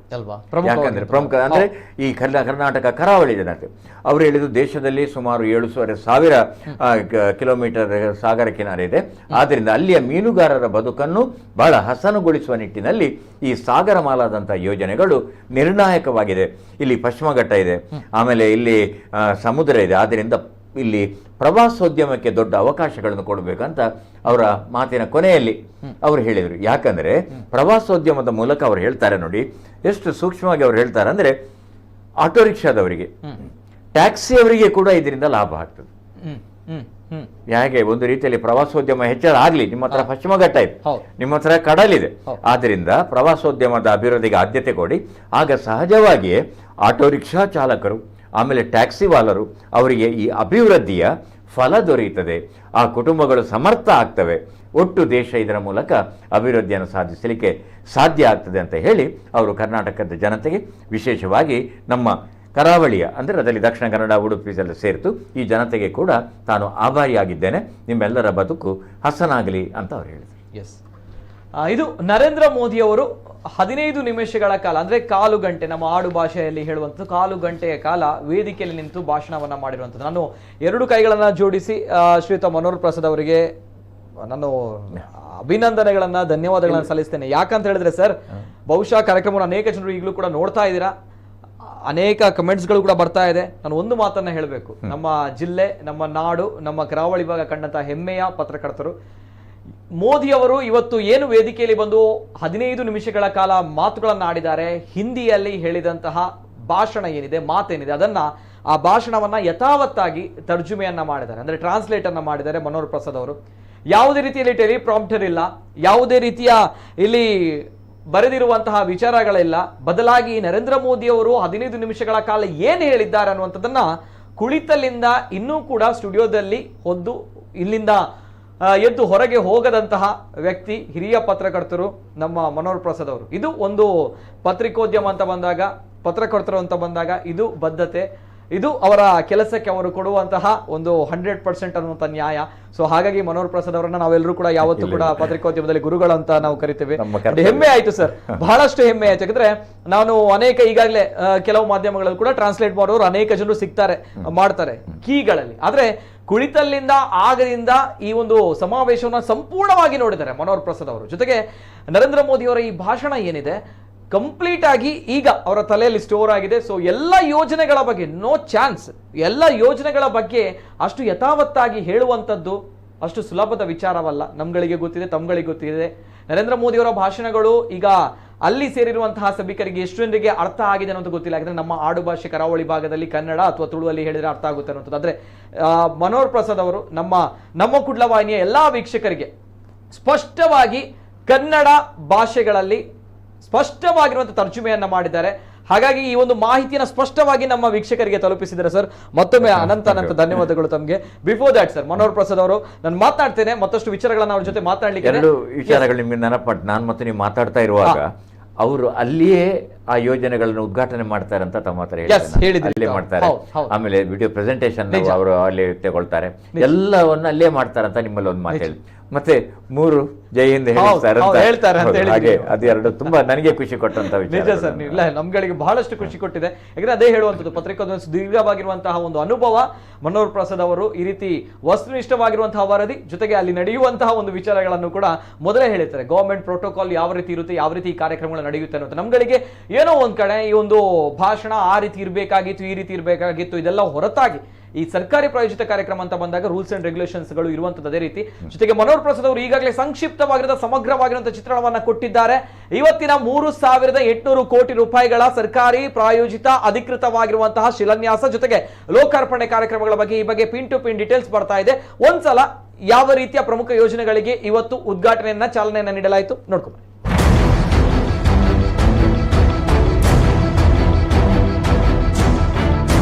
ನೋಡ್ತಾ ಇದ್ದಾರೆ ಸರ್. 2,000 ಜನ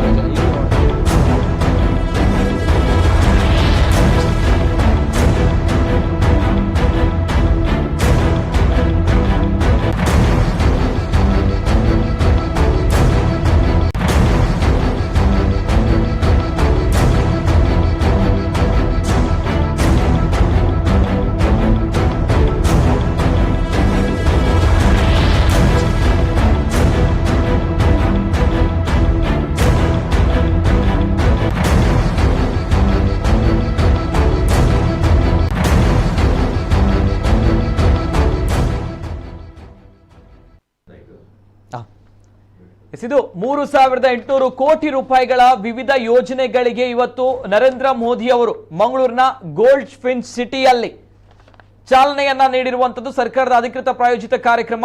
ಭಾರತದ ಸಮುದ್ರ ಶಕ್ತಿಗೆ ಅತಿ ದೊಡ್ಡ ದಿನವಾಗಿದೆ ಅನ್ನುವಂತಹ ಮಾತನ್ನ ನರೇಂದ್ರ ಮೋದಿ ಅವರು ಇವತ್ತಿನ ದಿನ ಉಲ್ಲೇಖವನ್ನ ಮಾಡಿದ್ದಾರೆ. ಭಾರತದ ಸಮುದ್ರ ಶಕ್ತಿಗೆ ಅತಿ ದೊಡ್ಡ ದಿನವಾಗಿದೆ.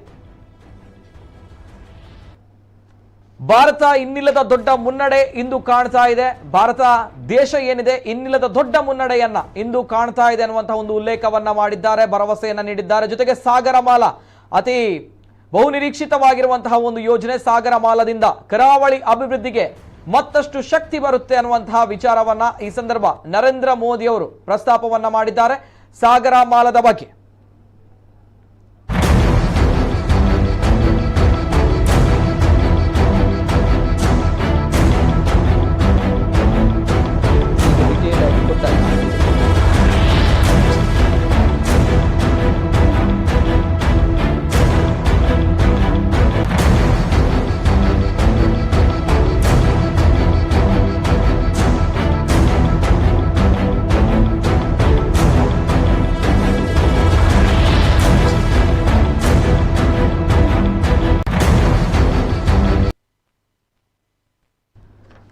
1 ಲಕ್ಷ ಕೋಟಿ ರೂಪಾಯಿ ಪೈಪ್ಲೈನ್ ಕಾಮಗಾರಿ ನಿರ್ವಹಣೆ. ಈಗಾಗಲೇ ಅಭಿವೃದ್ಧಿ ಕಾಮಗಾರಿಗಳ ಬಗ್ಗೆ ಈಗಾಗಲೇ ಮನೋಹರ್ ಪ್ರಸಾದ್ ಅವರು ಹೇಳಿದ್ರು. ಇದೇ ವಿಚಾರವನ್ನ ಇವತ್ತು ನರೇಂದ್ರ ಮೋದಿ ಅವರು ಪ್ರಸ್ತಾಪ ಮಾಡಿರುವಂತದ್ದು.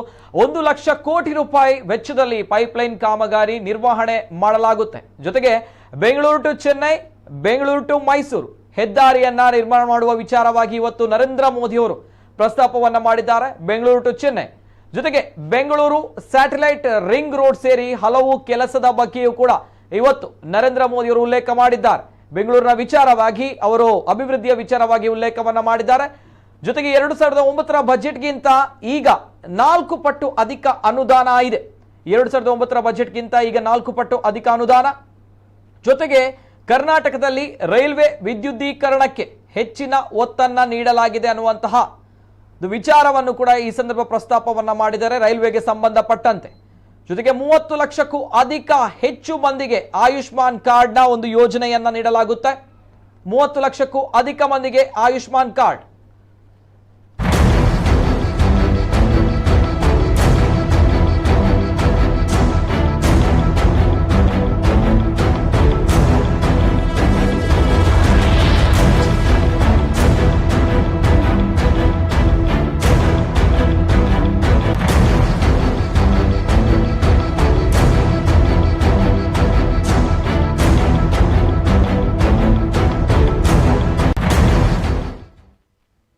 ವೇದಿಕೆಯಲ್ಲಿ ಫಲಾನುಭವಿಗಳನ್ನ ಭೇಟಿ ಮಾಡಿದ್ರು. ಅವರಿಗೆ ಕಿಸಾನ್ ಕ್ರೆಡಿಟ್ ಕಾರ್ಡ್ ಅನ್ನು ಕೂಡ ವಿತರಣೆ ಮಾಡಿದ್ರು, ಆಯುಷ್ಮಾನ್ ಕಾರ್ಡ್ ಅನ್ನು ಕೂಡ ವಿತರಣೆ ಮಾಡಿದ್ರು. ಜೊತೆಗೆ ಇದು ಕಿಸಾನ್ ಕ್ರೆಡಿಟ್ ಕಾರ್ಡ್ ವಿತರಣೆ ಮಾಡಲಾಗ್ತಾ ಇದೆ ಅನ್ನುವಂತಹ ಮಾಹಿತಿಯನ್ನು ಕೂಡ ಕೊಟ್ಟಿದ್ದಾರೆ. ಜೊತೆಗೆ ಫಲಾನುಭವಿಗಳಿಗೆ ಈಗಾಗಲೇ ಕಿಸಾನ್ ಕ್ರೆಡಿಟ್ ಕಾರ್ಡ್ ಅನ್ನು ಕೂಡ ವೇದಿಕೆಯಲ್ಲೇ ವಿತರಣೆ ಮಾಡಿದ್ರು ಪ್ರಧಾನಿ ನರೇಂದ್ರ ಮೋದಿ ಅವರು. ಜೊತೆಗೆ ಮತ್ಸ್ಯ ಸಂಪದ ಕ್ರೆಡಿಟ್ ಕಾರ್ಡ್ ಅನ್ನು ಕೂಡ ವಿತರಣೆಗೆ ಕ್ರಮ ತೆಗೆದುಕೊಳ್ಳಲಾಗುತ್ತೆ ಅನ್ನುವಂತಹ ವಿಚಾರವನ್ನ ಹೇಳಿದ್ದಾರೆ. ಮತ್ಸ್ಯ ಸಂಪದ ಕ್ರೆಡಿಟ್ ಕಾರ್ಡ್ ವಿತರಣೆಗೆ ಕ್ರಮ. ಜೊತೆಗೆ ಡಬಲ್ ಎಂಜಿನ್ ಸರ್ಕಾರ, ಈ ಡಬಲ್ ಎಂಜಿನ್ ಸರ್ಕಾರ ಏನಿದೆ ಇದರಿಂದ ಮೀನುಗಾರರ ಅಭಿವೃದ್ಧಿ ಆಗುತ್ತೆ ಈ ಬಾರಿ ಅನ್ನುವಂತಹ ಮಾಹಿತಿಯನ್ನು ಕೂಡ ನೀಡಿದ್ದಾರೆ. ಯಾಕಂದ್ರೆ ಬಿಜೆಪಿ ಕೇಂದ್ರದಲ್ಲಿ, ಬಿಜೆಪಿ ಕರ್ನಾಟಕದಲ್ಲಿ, ಹಾಗಾಗಿ ಡಬಲ್ ಎಂಜಿನ್ ಸರ್ಕಾರ ಏನ್ ಮಾಡುತ್ತೆ, ಡಬಲ್ ಎಂಜಿನ್ ಸರ್ಕಾರ ಅನ್ನುವಂತಹ ಅನೇಕ ಪ್ರಶ್ನೆಗಳಿಗೆ, ಅನೇಕ ವ್ಯಂಗ್ಯದ ಪ್ರಶ್ನೆಗಳಿಗೆ ಉತ್ತರವನ್ನ ಕೊಟ್ಟಿದ್ದಾರೆ.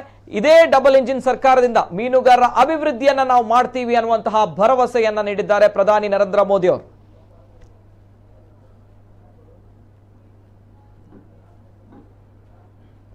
ದೇಶದ ಮೂಲೆ ಮೂಲೆಯಲ್ಲೂ ಕೂಡ ಆಧುನಿಕ ಸೌಕರ್ಯವನ್ನ ನಾವು ನೀಡ್ತೀವಿ. ದೇಶದ ಮೂಲೆ ಮೂಲೆಯಲ್ಲೂ ಕೂಡ ಆಧುನಿಕ ಸೌಕರ್ಯವನ್ನ ಪ್ರತಿಯೊಬ್ಬರಿಗೂ ಕೂಡ ನೀಡ್ತೀವಿ ಅನ್ನುವಂತಹ ಭರವಸೆಯನ್ನು ನರೇಂದ್ರ ಮೋದಿ ಅವರು ಇವತ್ತಿನ ಕಾರ್ಯಕ್ರಮದಲ್ಲಿ ನೀಡಿದ್ದಾರೆ.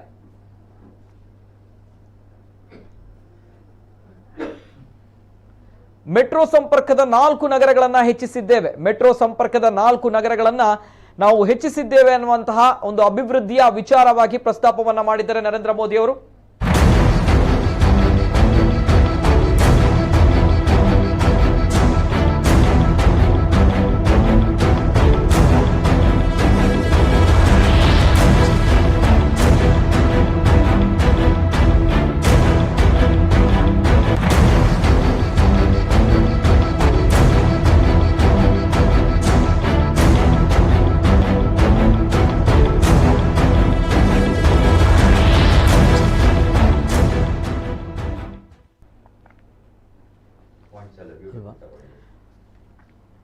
ಇನ್ನು ದೇಶದಾದ್ಯಂತ ಆಪ್ಟಿಕಲ್ ಫೈಬರ್ ಮೂಲಕ ಗ್ರಾಮ ಪಂಚಾಯತ್ ಅನ್ನ ಜೋಡಣೆ ಮಾಡಲಾಗುತ್ತೆ. ಇದು ಕೂಡ ಬಹುನಿರೀಕ್ಷಿತವಾಗಿರುವಂತಹ ಯೋಜನೆ. ದೇಶದಾದ್ಯಂತ ಆಪ್ಟಿಕಲ್ ಫೈಬರ್ ಮೂಲಕ ಗ್ರಾಮ ಪಂಚಾಯತ್ ಅನ್ನ ಜೋಡಣೆ. ಜೊತೆಗೆ ರೈಲ್ವೆ, ರಸ್ತೆ ಸಂಪರ್ಕ ಅಭಿವೃದ್ಧಿಗೆ ನಮ್ಮ ಮೊದಲ ಆದ್ಯತೆಯನ್ನ ನಾವು ಕಲ್ಪಿಸ್ತೇವೆ ಅನ್ನೋದು. ಯಾಕಂದ್ರೆ ಈಗಾಗಲೇ ಪ್ರಸ್ತಾಪವನ್ನ ಮಾಡಿದ್ರು ಮನೋಹರ್ ಪ್ರಸಾದ್ ಅವರು ಕೂಡ. ಪ್ರವಾಸೋದ್ಯಮ ವಿಚಾರವಾಗಿ ರೈಲ್ವೆ, ರಸ್ತೆ ಸಂಪರ್ಕ ಅಭಿವೃದ್ಧಿಗೆ ನಮ್ಮ ಮೊದಲ ಆದ್ಯತೆಯನ್ನ ನೀಡಲಾಗುತ್ತೆ ಅನ್ನುವಂತಹ ಮಾತನ್ನ ಹೇಳಿದ್ದಾರೆ.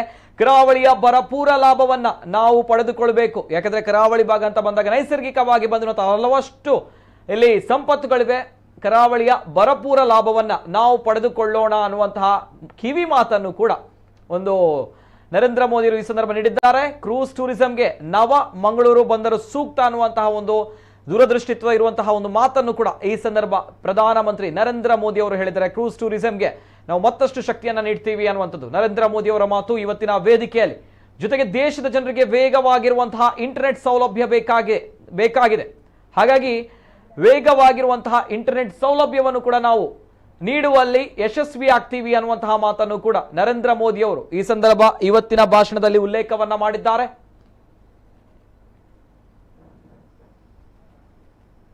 ಇನ್ನು ಕರ್ನಾಟಕದ ಡಬಲ್ ಎಂಜಿನ್ ಸರ್ಕಾರದಿಂದ ಕರ್ನಾಟಕ ಅಭಿವೃದ್ಧಿ ಆಗುತ್ತೆ ಅನ್ನುವಂಥದ್ದು. ಯಾಕಂದ್ರೆ ಇವತ್ತಿನ ಕಾರ್ಯಕ್ರಮದಲ್ಲಿ ಸಿಎಂ ಬೊಮ್ಮಾಯಿ ಅವರು ಮಾತನ್ನ ಹೇಳುವಾಗ ಪದೇ ಪದೇ ಡಬಲ್ ಎಂಜಿನ್ ಸರ್ಕಾರ ನಾವು ಮಾಡ್ತೀವಿ, ಭರವಸೆಯನ್ನ ಕೊಡುವಂಥದ್ದು ಮಾತ್ರ ಅಲ್ಲ, ನಾವು ಕಾರ್ಯರೂಪಕ್ಕೆ ತರ್ತೀವಿ ಅನ್ನುವಂಥ ಮಾತನ್ನ ಹೇಳ್ತಾ ಇದ್ರು.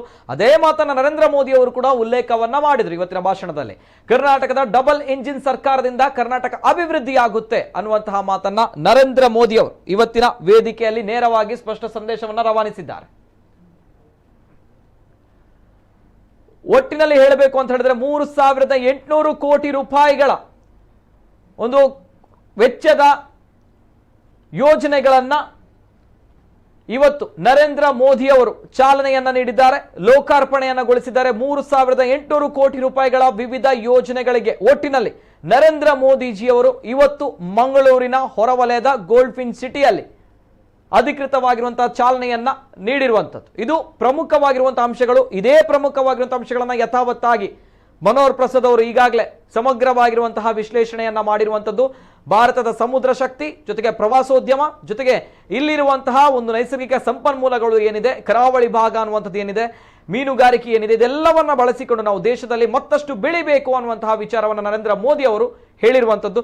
ಜೊತೆಗೆ ನಾನು ಬಿಫೋರ್ ದಟ್ ಸರ್ ಈ ಕಾರ್ಯಕ್ರಮವನ್ನ ಮುಗಿಸುವಂತಹ ಮೊದಲೇದಾಗಿ ಇವತ್ತಿನ ನಮ್ಮ ಕಾರ್ಯಕ್ರಮದಲ್ಲಿ ಇವತ್ತಿನ ಒಂದು ನರೇಂದ್ರ ಮೋದಿ ಅವರ ಭಾಷಣಗಳಲ್ಲಿ ಈ ಸಮಾವೇಶದಲ್ಲಿ ತಮಗೆ ಪ್ರಮುಖವಾಗಿರುವಂತಹ ಅಂಶ, ನಮ್ಮ ಕರಾವಳಿ ಭಾಗಕ್ಕೆ ಇದು ಬೇಕಿತ್ತು, ಅದನ್ನ ಇವತ್ತು ಪ್ರಸ್ತಾಪ ಮಾಡಿದ್ದಾರೆ ಅನ್ನುವಂಥದ್ದು ಅಂದ್ಕೊಂಡಿದ್ರೆ ಯಾವ್ದಾದ್ರು ಪಾಯಿಂಟ್ಸ್ಗಳು ಸರ್ ಏನ್ ಹೇಳ್ತಾರೆ? ಮೊದಲಾಗಿ ತಾವು ಹೈಲೈಟ್ಸ್ ನಮ್ಮ ನೋಡುಗರಿಗೆ ಕೊಟ್ಟಿರುವಂತಹ ವಿಧಾನಕ್ಕೆ ನಿಮಗೆ ನಾನು ಅಭಿನಂದನೆ ಕೊಡಬೇಕು Nitin. It's very professional.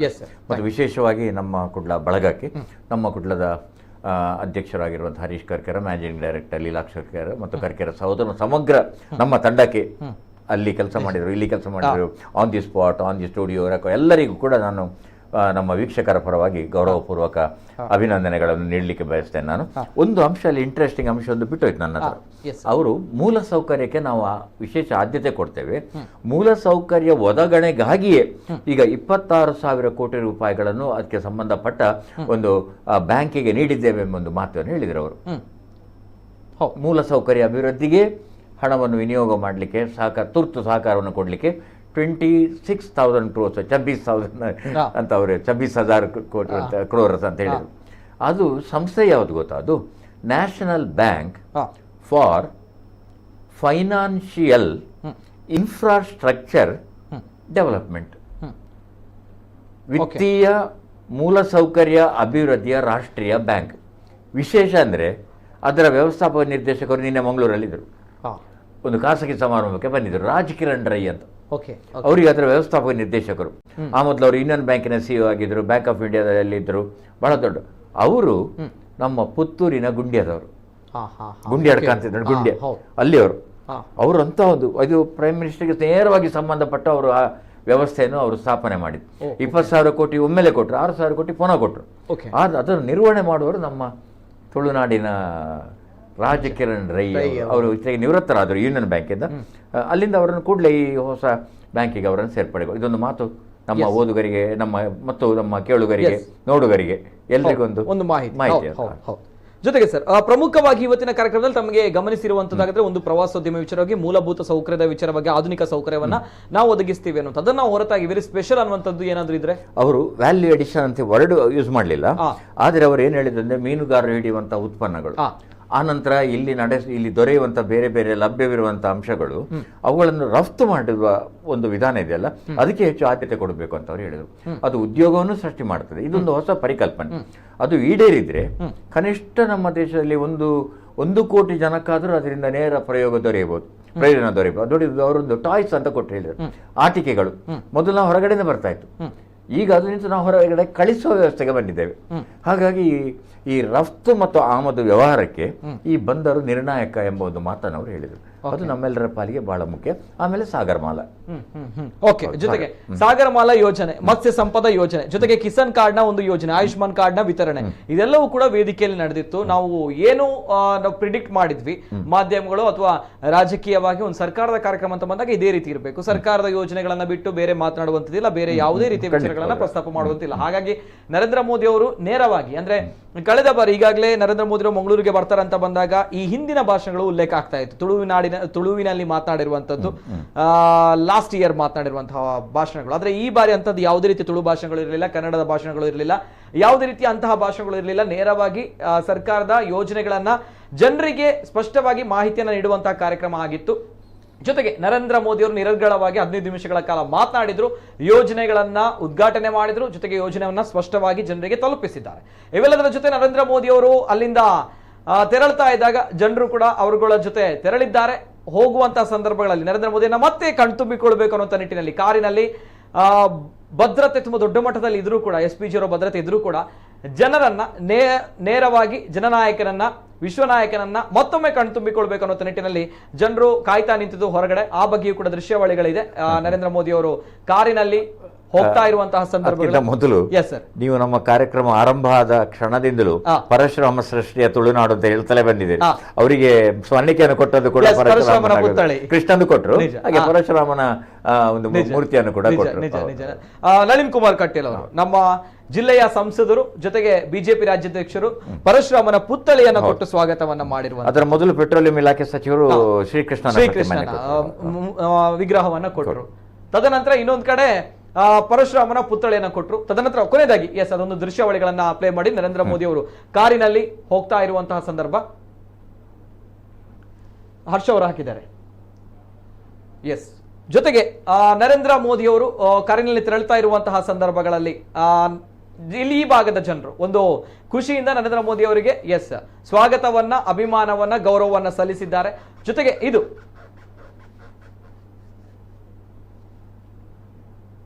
Okay, ಧನ್ಯವಾದಗಳು. ಎನಿವೆ ತಾಂತ್ರಿಕವಾಗಿರುವಂತಹ ಸಮಸ್ಯೆ ಇದೆ, ಪರವಾಗಿಲ್ಲ. Anyway thank you. ಇವತ್ತಿನ ನರೇಂದ್ರ ಮೋದಿ ಅವರು ಮಂಗಳೂರಿಗೆ ಆಗಮಿಸಿದ್ದಾರೆ ಅಂತ ಬಂದಾಗ, ಪರಶುರಾಮನ ನಾಡಲ್ಲಿ ನಮೋ ಇದ್ದಾರೆ ಅಂತ ಬಂದಾಗ ಬಹಳಷ್ಟು ಖುಷಿ, ಸಂತೋಷ. ನಮ್ಮ ತುಳುನಾಡಿನ ತುಳುವರು ಕಾಯ್ತಾ ಇದ್ರು ನರೇಂದ್ರ ಮೋದಿ ಅವರನ್ನ ಕಣ್ತುಂಬಿಕೊಳ್ಬೇಕು, ಕಾತುರದಿಂದ ನೋಡಬೇಕು, ಅವರ ಭಾಷಣಗಳನ್ನ ಕೇಳಬೇಕು ಅನ್ನುವಂಥದ್ದು. ಸೊ ಹಾಗಾಗಿ ಭಾಷಣಗಳನ್ನ ಕೇಳಿದ್ದಾರೆ. ಆದರೆ ರಾಜಕೀಯ ಭಾಷಣ ಅಲ್ಲ ಇದು, ರಾಜಕೀಯ ಸಮಾವೇಶ ಅಲ್ಲ ಇದು, ಸರ್ಕಾರಿ ಪ್ರಾಯೋಜಿತ ಕಾರ್ಯಕ್ರಮ. ಹಾಗಾಗಿ ಸರ್ಕಾರದ ನೀತಿ ನಿಯಮಗಳನ್ನ ಪ್ರಧಾನಿ ಮೋದಿ ಅವರು ಪ್ರಜ್ಞಾವಂತ ನಾಗರಿಕರಾಗಿ, ಜೊತೆಗೆ ಪ್ರಜ್ಞಾವಂತ ಪ್ರಜಾಪ್ರಭುತ್ವ ವ್ಯವಸ್ಥೆಯ ಪ್ರಧಾನಿಯಾಗಿ ಅವರು ನೆರವೇರಿಸಿದ್ದಾರೆ. ಜೊತೆಗೆ ನಮ್ಮ ಮಂಗಳೂರಿನ ಪ್ರಜ್ಞಾವಂತ ನಾಗರಿಕರಿಗೂ ಕೂಡ ಪ್ರಜ್ಞಾವಂತರಾಗಿ ವರ್ತಿಸಿದ್ದಾರೆ ಇವತ್ತಿನ ಕಾರ್ಯಕ್ರಮದಲ್ಲಿ, ಅಲ್ವಾ ಸರ್? ಸರ್. ಕೊನೆಯದಾಗಿ ಈ ಕಾರ್ಯಕ್ರಮವನ್ನು ನಾವು ಮುಗಿಸ್ತಾ ಇದ್ದೇವೆ. ನಮ್ಮ ಜೊತೆ ಇವತ್ತಿನ ಕಾರ್ಯಕ್ರಮದಲ್ಲಿ ಇಷ್ಟು ಹೊತ್ತು ಬೆಳಿಗ್ಗೆಯಿಂದ ನಿರಂತರವಾಗಿ ಮನೋಹರ್ ಪ್ರಸಾದ್ ಅವರು ಕುಳಿತಲ್ಲಿಂದ ಅಲುಗಾಡದೆ, ಕುಳಿತಲ್ಲಿಂದ ಎಲ್ಲೂ ಕೂಡ ಹೋಗದೆ ನಮ್ಮ ಜೊತೆ ಇವತ್ತಿನ ಕಾರ್ಯಕ್ರಮದಲ್ಲಿ ಸಹಕರಿಸಿದ್ದಾರೆ. ಅದಕ್ಕಿಂತ ಜಾಸ್ತಿಯಾಗಿ ನಮ್ಮ ಕುಡ್ಲವಾಹಿನಿಯ ವೀಕ್ಷಕರಿಗೆ ಅತ್ಯದ್ಭುತವಾಗಿರುವಂತಹ ಒಂದು ವಿಚಾರವನ್ನ, ಸ್ಪಷ್ಟವಾಗಿರುವಂತಹ ಮಾಹಿತಿಯನ್ನ ನೀಡಿದ್ದಾರೆ. ಅನೇಕ ಮಾಧ್ಯಮಗಳು ಇವತ್ತಿನ ಕಾರ್ಯಕ್ರಮದಲ್ಲಿ ನೇರ ಪ್ರಸಾರವನ್ನ ಹಾಕಿದ್ರು ಕೂಡ ನಮ್ಮ ಕುಡ್ಲ ವಾಹಿನಿಯ ನೇರ ಪ್ರಸಾರ ವೀಕ್ಷಕರ ಸಂಖ್ಯೆ ಬಹಳಷ್ಟು ಮುಂದಿತ್ತು. ಇದು ತಾವುಗಳು ನಮ್ಗಳಿಗೆ ಕೊಟ್ಟಿರುವಂತಹ ಅಭಿಮಾನ, ಗೌರವ, ಅನಂತನಂತ ಅಭಿನಂದನೆಗಳನ್ನ, ಮತ್ತೊಮ್ಮೆ ಧನ್ಯವಾದಗಳನ್ನು ನಾವು ಸಲ್ಲಿಸ್ತೇವೆ ಈ ಸಂದರ್ಭ. ಯಾಕಂದ್ರೆ ಅನೇಕ ಮಾಧ್ಯಮಗಳಲ್ಲೂ ಕೂಡ ನರೇಂದ್ರ ಮೋದಿ ಅವರು ಬರ್ತಾರೆ, ಪ್ರಧಾನಿಯವರು ಬರ್ತಾರೆ ಅಂತ ಬಂದ ಸಂದರ್ಭಗಳಲ್ಲಿ ಮಾಧ್ಯಮಗಳು ನೇರ ಪ್ರಸಾರ ಕಾರ್ಯಕ್ರಮವನ್ನು ಆಯೋಜಿಸಿದ್ದಾಗ ನಮ್ಮ ಕುಡ್ಲ ವಾಹಿನಿಯ ನೇರ ಪ್ರಸಾರ ಕಾರ್ಯಕ್ರಮಕ್ಕೆ ಅತ್ಯದ್ಭುತವಾಗಿರುವಂತಹ ವೀಕ್ಷಕರು ಇವತ್ತಿನ ಕಾರ್ಯಕ್ರಮದಲ್ಲಿ ನಮ್ಮ ಕರಾವಳಿ ಭಾಗದಲ್ಲಿ ನಂಬರ್ 1 ಸ್ಥಾನದಲ್ಲಿ ಇವತ್ತಿನ ಈ ಕಾರ್ಯಕ್ರಮದಲ್ಲಿ ಅತಿ ಹೆಚ್ಚು ಜನರು ವೀಕ್ಷಿಸಿ 1 ಲಕ್ಷಕ್ಕೂ ಕೂಡ ಅಧಿಕ ಜನರು ನಮ್ಮ ನೇರ ಪ್ರಸಾರ ಕಾರ್ಯಕ್ರಮವನ್ನು ವೀಕ್ಷಿಸಿ ಇವತ್ತಿನ ಈ ಕಾರ್ಯಕ್ರಮ ಏನಿದೆ ಕರಾವಳಿ ಭಾಗದಲ್ಲಿ ನಂಬರ್ 1 ಸ್ಥಾನದಲ್ಲಿ ನಮ್ಮ ಕುಡ್ಲ ವಾಹಿನಿಯನ್ನ ತಂದು ನಿಲ್ಲಿಸಿದ್ದೀರಾ. ಅದು ನಮ್ಮ ವೀಕ್ಷಕರ ಒಂದು ಆಶೀರ್ವಾದದಿಂದ. ಜೊತೆಗೆ ರಾಜ್ಯದಲ್ಲೂ ಕೂಡ ಇತರ ಸ್ಯಾಟಲೈಟ್ ಪ್ರಬಲವಾಗಿರುವಂತಹ ಮಾಧ್ಯಮಗಳ ಮುಂದೆ ಇವತ್ತು ನಮ್ಮ ಕುಡ್ಲ ವಾಹಿನಿ ಬಿತ್ತರ ಮಾಡಿರುವಂತಹ ಈ ಒಂದು ನೇರ ಪ್ರಸಾರ ಕಾರ್ಯಕ್ರಮ ಲಕ್ಷಾಂತರ ವೀಕ್ಷಕರನ್ನ ಹೊಂದಿ ಒಂದು ಅತ್ಯದ್ಭುತವಾಗಿರುವಂತಹ ಸ್ಥಾನದಲ್ಲಿ ಬಂದು ನಿಲ್ಲುತ್ತೆ ಅಂತ ಬಂದಾಗ ನಮ್ಮ ವೀಕ್ಷಕರ ಒಂದು ಅಭಿಮಾನ, ಗೌರವಕ್ಕೆ ಮತ್ತೊಮ್ಮೆ ನಾವು ತಲೆ ತಗ್ಗಿಸಿ ಧನ್ಯವಾದಗಳನ್ನು ಸಲ್ಲಿಸ್ತೀವಿ. ಅಂಡ್ ಮನೋಹರ್ ಪ್ರಸಾದ್ ಅವರ ಅತ್ಯದ್ಭುತವಾಗಿರುವಂತಹ ಒಂದು ನಿರೂಪಣೆ, ಜೊತೆಗೆ ಅವರ ಒಂದು ನಮ್ಮ ಕಾರ್ಯಕ್ರಮಕ್ಕೆ ಬಂದು ಮತ್ತಷ್ಟು ಶಕ್ತಿಯನ್ನ ನೀಡಿದ್ದೀರಿ ಸರ್. ಧನ್ಯವಾದಗಳು ಸರ್. ಧನ್ಯವಾದಗಳು. ಎಸ್ ವೀಕ್ಷಕರೇ, ಇದು ಈ ಹೊತ್ತಿನ ವಿಶೇಷ. ನರೇಂದ್ರ ಮೋದಿ ಅವರು ಬಂದಿದ್ದಾರೆ. ಇನ್ನು ನಮ್ಮ ಕರಾವಳಿ ಭಾಗಕ್ಕೆ ಮತ್ತಷ್ಟು ಯೋಜನೆಗಳನ್ನ, ಮತ್ತಷ್ಟು ಕಾರ್ಯಕ್ರಮಗಳಿಗೆ ಶಿಲಾನ್ಯಾಸವನ್ನ ಮಾಡಿದ್ದಾರೆ. ಹಾಗಾಗಿ ಇನ್ನು ಮುಂದಕ್ಕೆ ನಾಟ್ ಓನ್ಲಿ ಶಿಲಾನ್ಯಾಸ, ಅಭಿವೃದ್ಧಿ ಕಾಮಗಾರಿಗಳು ನಮ್ಮ ತುಳುನಾಡಿನ ಜನರಿಗೆ, ಸಾವಿರಾರು ಜನರಿಗೆ ಉದ್ಯೋಗ ಸಿಗುತ್ತೆ ಅನ್ನುವಂತಹ ನಂಬಿಕೆ, ಭರವಸೆಯೊಂದಿಗೆ ಪರಶುರಾಮನ ನಾಡಲ್ಲಿ ನಮೋ ಬಂದಿದ್ದಾರೆ. ಕಡಲ ನಗರಿಯಲ್ಲಿ ಮೋದಿಯವರ ಹವಾ ತುಂಬಾ ದೊಡ್ಡ ಮಟ್ಟದಲ್ಲಿದೆ. ಅದೇ ರೀತಿ ಇನ್ನು ಮುಂದಕ್ಕೆ ಯಾವ ರೀತಿ ಈ ಯೋಜನೆಗಳು ನಮ್ಮ ಕರಾವಳಿ ಭಾಗದವರಿಗೆ ಸೂಕ್ತವಾಗಿರುತ್ತೆ, ಅವರಿಗೆ ವರದಾನ ಆಗುತ್ತೆ, ಕಾದು ನೋಡಬೇಕಾಗಿದೆ. ನಿರಂತರ ಸುದ್ದಿ ಹಾಗೂ ಮನೋರಂಜನೆಗಾಗಿ ನೋಡ್ತಾ ಇರಿ ನಮ್ಮ ಕುಡ್ಲ ನ್ಯೂಸ್ 24/7.